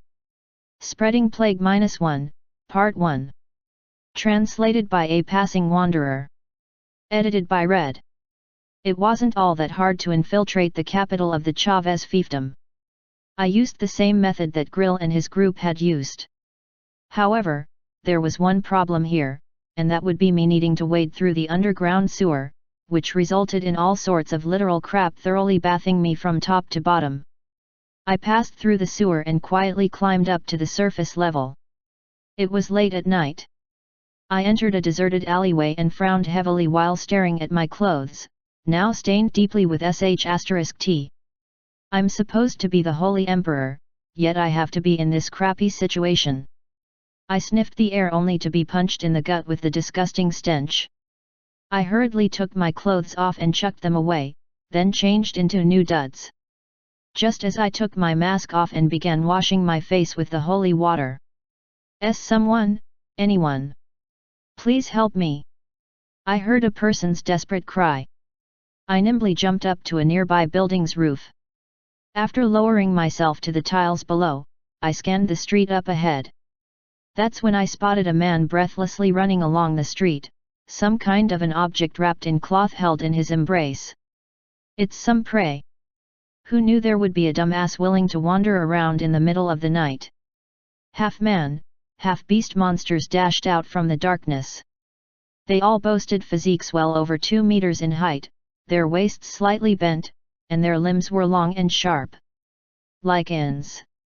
This man continued to run through the streets covered in the veil of darkness, crying out to anyone who could hear him, anyone. Please, help me. I scanned all those windows on the houses by the street. I could sense gazes of people coming from there, but not a single one tried to help the man out. No, they pulled the curtains shut or boarded their windows even tighter than before. I have children back home. These medicines are for them, I must, the man cried out, pleading and begging in desperation. The chasing lycans sneered derisively at him. I hurriedly climbed down from the root and entered an alleyway, then called out to where that man was running. Oh I. Over here. The man looked over to me, and I urgently waved my hand at him. The man's despairing expression gained just a hint of color. Here I was, hidden under a bird beak mask and a nondescript robe and hood. Yup, I looked really suspicious. Even then, the man seemed to be a little bit more hopeful that someone was willing to help him out. Thank you. When he came close enough, I reached out and grabbed his hand before sprinting away from there. We ran even deeper into the alleyway. While running, I glanced up at the rooftops near us. Lycans could be seen rapidly dashing along on the rooftops on either side of the alleyway. They glanced down at us as slimy grins floated up on their faces. They were clearly enjoying this. But that wasn't so surprising, considering that to them, chasing around such helpless prey that couldn't even fight back would be akin to an amusing game hunt or some such. The man's complexion paled as we entered another alleyway.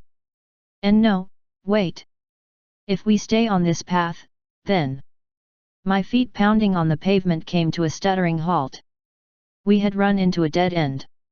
That prompted the lycans running on the rooftops to leap down to the ground and block the only exit out of here.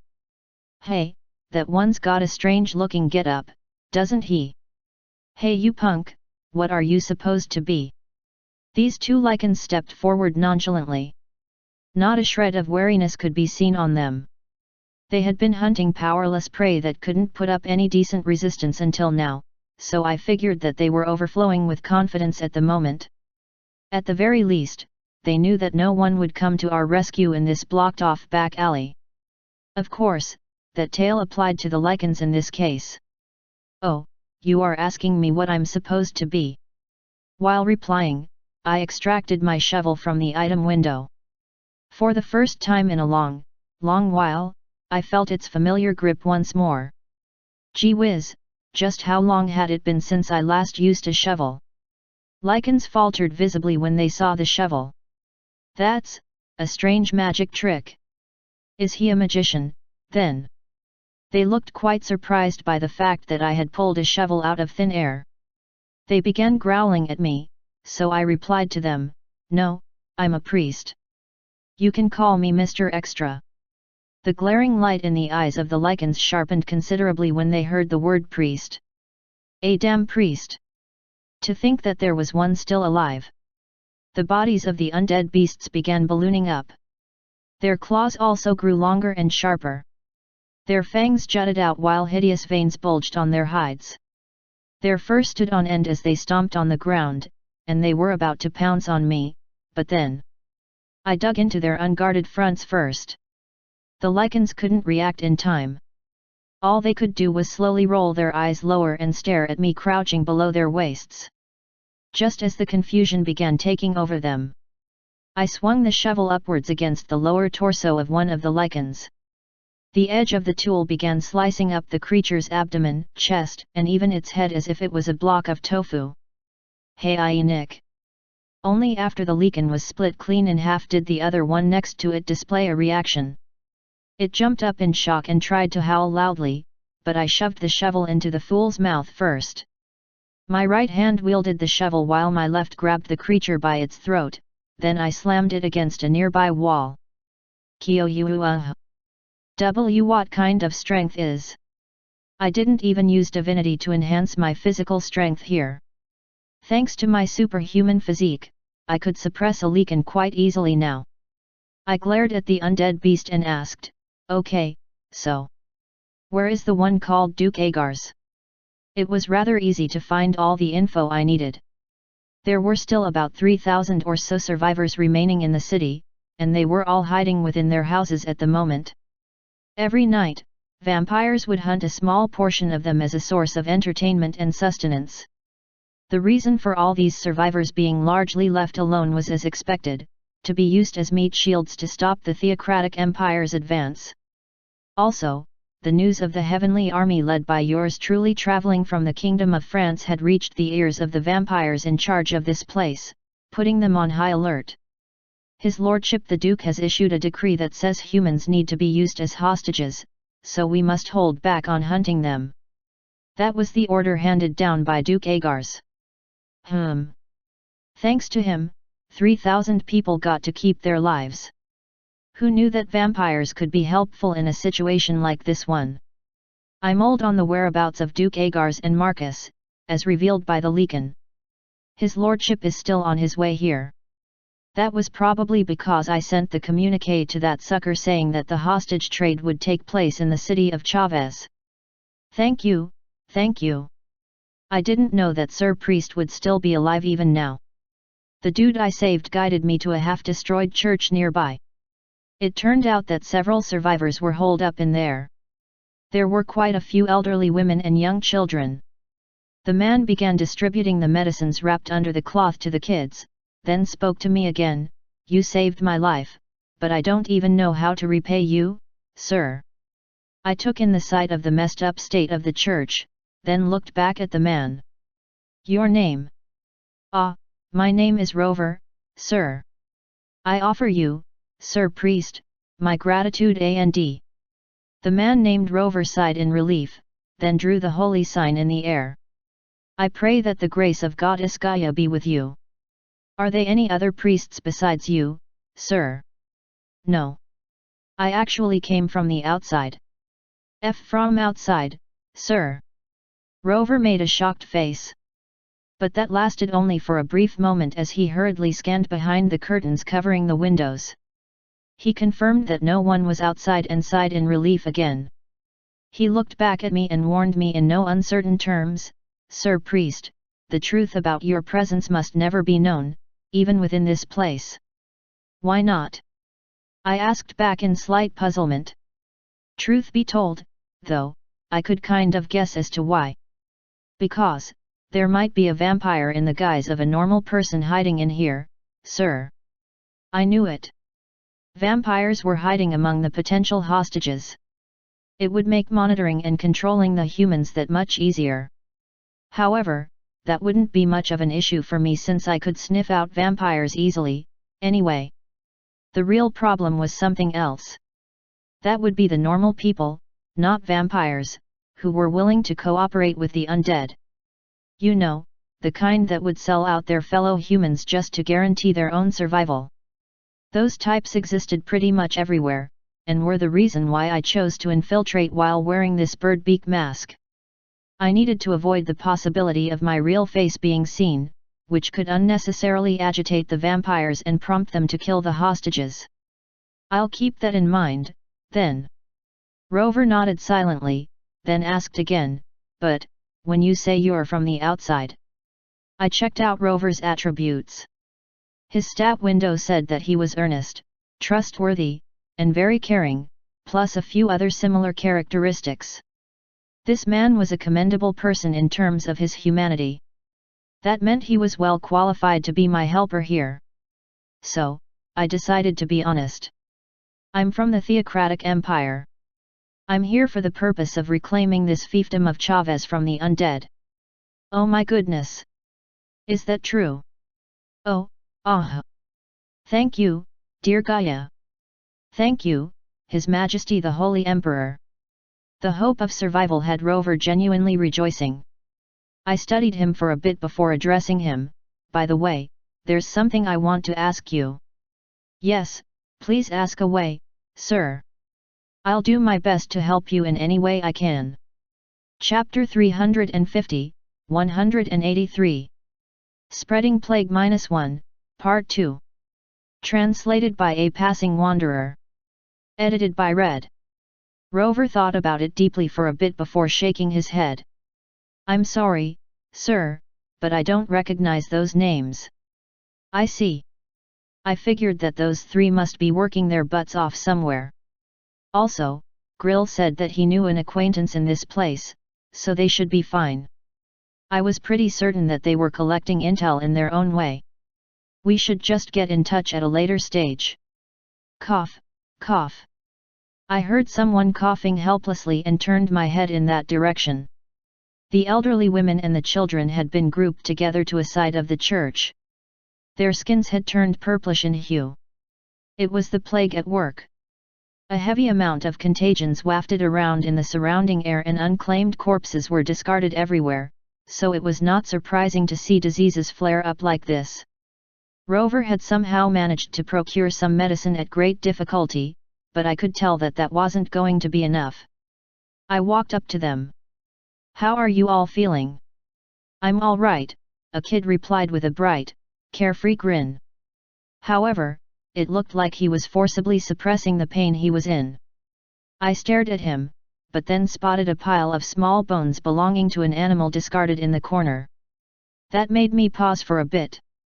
Those bones and bits of fur belonged to mice, indicating that the survivors here had been subsisting on rats to survive.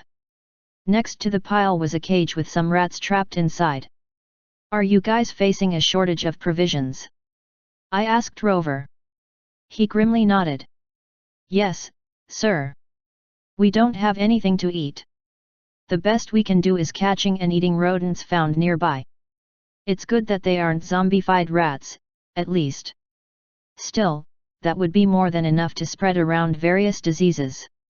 I was pretty sure that the vampires were aiming for this, as well. It would only be possible to control the hostages completely when they were literally powerless to resist, after all. Cough, cough, the kid began coughing again. He couldn't withstand the high fever and plopped down on the floor. I addressed Rover again. I'm going to inspect this child for a bit. Why yes, of course. I extended my hand to the kid. And now that I think about it, Sir Priest, I haven't even asked you for your name yet. Rover asked cautiously.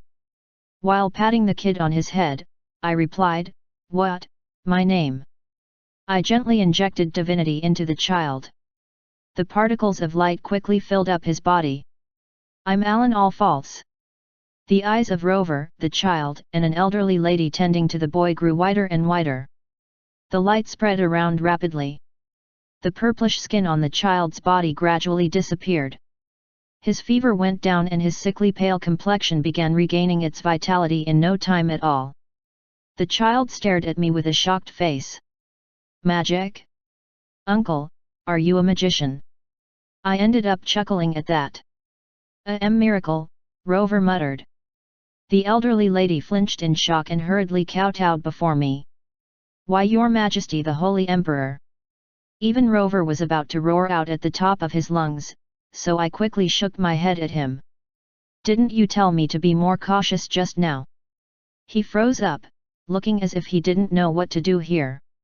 I stared at the elderly lady and she stood back up awkwardly. My apologies. What should we refer to you as, sir? Just use my alias of Extra. If I used that name, Adolf should definitely latch onto it, and realize that I was here in the city. Understood, sir. Rover nodded quickly. I shifted my attention to the cage and the rats trapped within. They were definitely diseased by the looks of things. I recalled the event that had happened all those years ago in the villages by the northern frontier. More specifically, the incident of the plague spread around by the zombie rats. And then the blessing I had granted Grill and everyone, too. Now was the time to test that out. Rover. Why yes, your ma. I mean, Sir Extra. I turned to look at him and grinned brightly. Would you like to find out what the plague of a priest looks like? The lichens standing on top of the outer walls surrounding the city of Chavez were currently feeling quite anxious, tense. They raised their heads and scanned the vicinity of the mountain range over yonder. There it was, a huge procession of refugees, and paladins kitted out in the rune armor setting up a camp in front of them. Holy cow, that's the Theocratic Empire. Those damn humans had arrived at the fiefdom of Chavez far too quickly. Outwardly at least, they looked to be setting up a camp to take a break, but even then, they continued to ooze this dangerous, threatening atmosphere of getting ready to attack Chavez at any given moment. The tense expressions of the lichens suddenly brightened just then. Look! It's his lordship, Duke Agar's. In the far-off distance, up over the hill, a group of vampires was marching towards the city. The party consisted of Duke Agar's, whose lower half looked like a crocodile, his upper torso resembling an old man, while various vampire knights followed along behind him. A mobile prison, modified from a regular carriage, could be seen transporting the imprisoned Marcus Ariana from the Kingdom of France. Lichens saw their confident, proud appearances and began howling out loudly. They believed that as long as they held a valuable hostage, the Theocratic Empire would not dare to attack them. Agars entered the city limits through the open gateway, but also didn't forget to glance at the camp of the Theocratic Empire's heavenly army by the foot of the mountain range. Cold drops of sweat trickled down the vampire's face. Stinking bastards! Just knowing that the Holy Emperor was somewhere within that camp sent deathly shivers down the vampire duke's spine. What might happen if the Empire's forces decided to sacrifice the hostage, and simply summoned that otherworldly archangel to sweep everything away? It would be total and complete annihilation for the vampires and the other undead. However, it should still be fine. It's not just 1 or 2 humans, after all. We have his sibling and 3,000 living hostages in our grasp. That meant that not even the Holy Emperor would dare to make a rash move. Duke Agar stepped inside Chavez, and immediately felt relieved as a familiar smell wafted into his nose. It was the stench of decomposing corpses and iron and spilled blood soaking the ground below. Ah, what a delectable aroma this was! Agars felt his anxiety and tension come undone, and his heart calmed down. Sniff, sniff. Agars looked down. He discovered a rodent trying to bite into his leg, but the rodent's fangs couldn't break through the thick crocodile hide. Hey! This is why these brainless vermin can never. The rats of this world didn't seem to have the word fear in their vocabulary. It didn't matter what the size of their target was, these vermin had a tendency to start gnawing at stuff as long as they saw it as edible. Agar stomped his foot and crushed the rat to death, then started walking again. Now that he was more relaxed, he began feeling hunger gnawing at his belly. He didn't have much of an opportunity to hunt living livestock for the past few days, so he thought that he might as well enjoy a veritable feast in this city. Please, spare me. I beg of you. Agars was heading to the city's fortress only to hear someone's pleading voice, and turned his attention to an alleyway nearby. Vampires were driving some human survivors to a corner there. The vampire duke grinned in satisfaction at that sight. Now, behold! This was what normal should look like. Vampires were meant to hunt humans down. The destiny of all humans was to not put up any resistance and be obediently devoured. This here is the correct order of the world, indeed. The world of vampires, that is. Agars quietly closed his eyes. His hearing caught the despairing cries of the humans. Ah, what a pleasant sound that was! That desperate cry was Kya-a-a-a-a. The scream of a vampire. Agar's flinched in surprise and hurriedly opened his eyes so that he could look at that alleyway once more. But, how come? A vampire who had sunk his fangs into a human victim suddenly began stumbling back, clearly in torment. This undead desperately clutched at his throat as veins visibly bulged on his face. Then, a flood of blood gushed out from his eyes, nose, mouth, and even ears. This vampire entered a full-on panicked state. While watching this scene, Agars could only stand still, utterly frozen to his spot. It didn't take long before. Splat! The vampire's body exploded. Agars clamped his mouth shut in shock. That vampire, its upper torso blown to gory bits, soon caught on bluish flame and went down on its knees. The undead corpse was burning down to ashes, and at the same time, Agars picked up a truly detestable aura from it. It was none other than divinity. The vampire duke's dazed eyes shifted over to the other parts of the street. His brows gradually rose, and his expression was filled with sheer terror next. Oa-a-a-a! Lycans were howling out loudly in pain and suffering, while vampires were falling to their knees as blood poured out from their orifices, ultimately collapsing to the ground, never to move again. The desperate, deathly cries of vampires rose from seemingly every corner of the city. Help me, Lord Duke! One of the vampires stumbled closer to Agars. However, the undead's body was gradually ballooning up.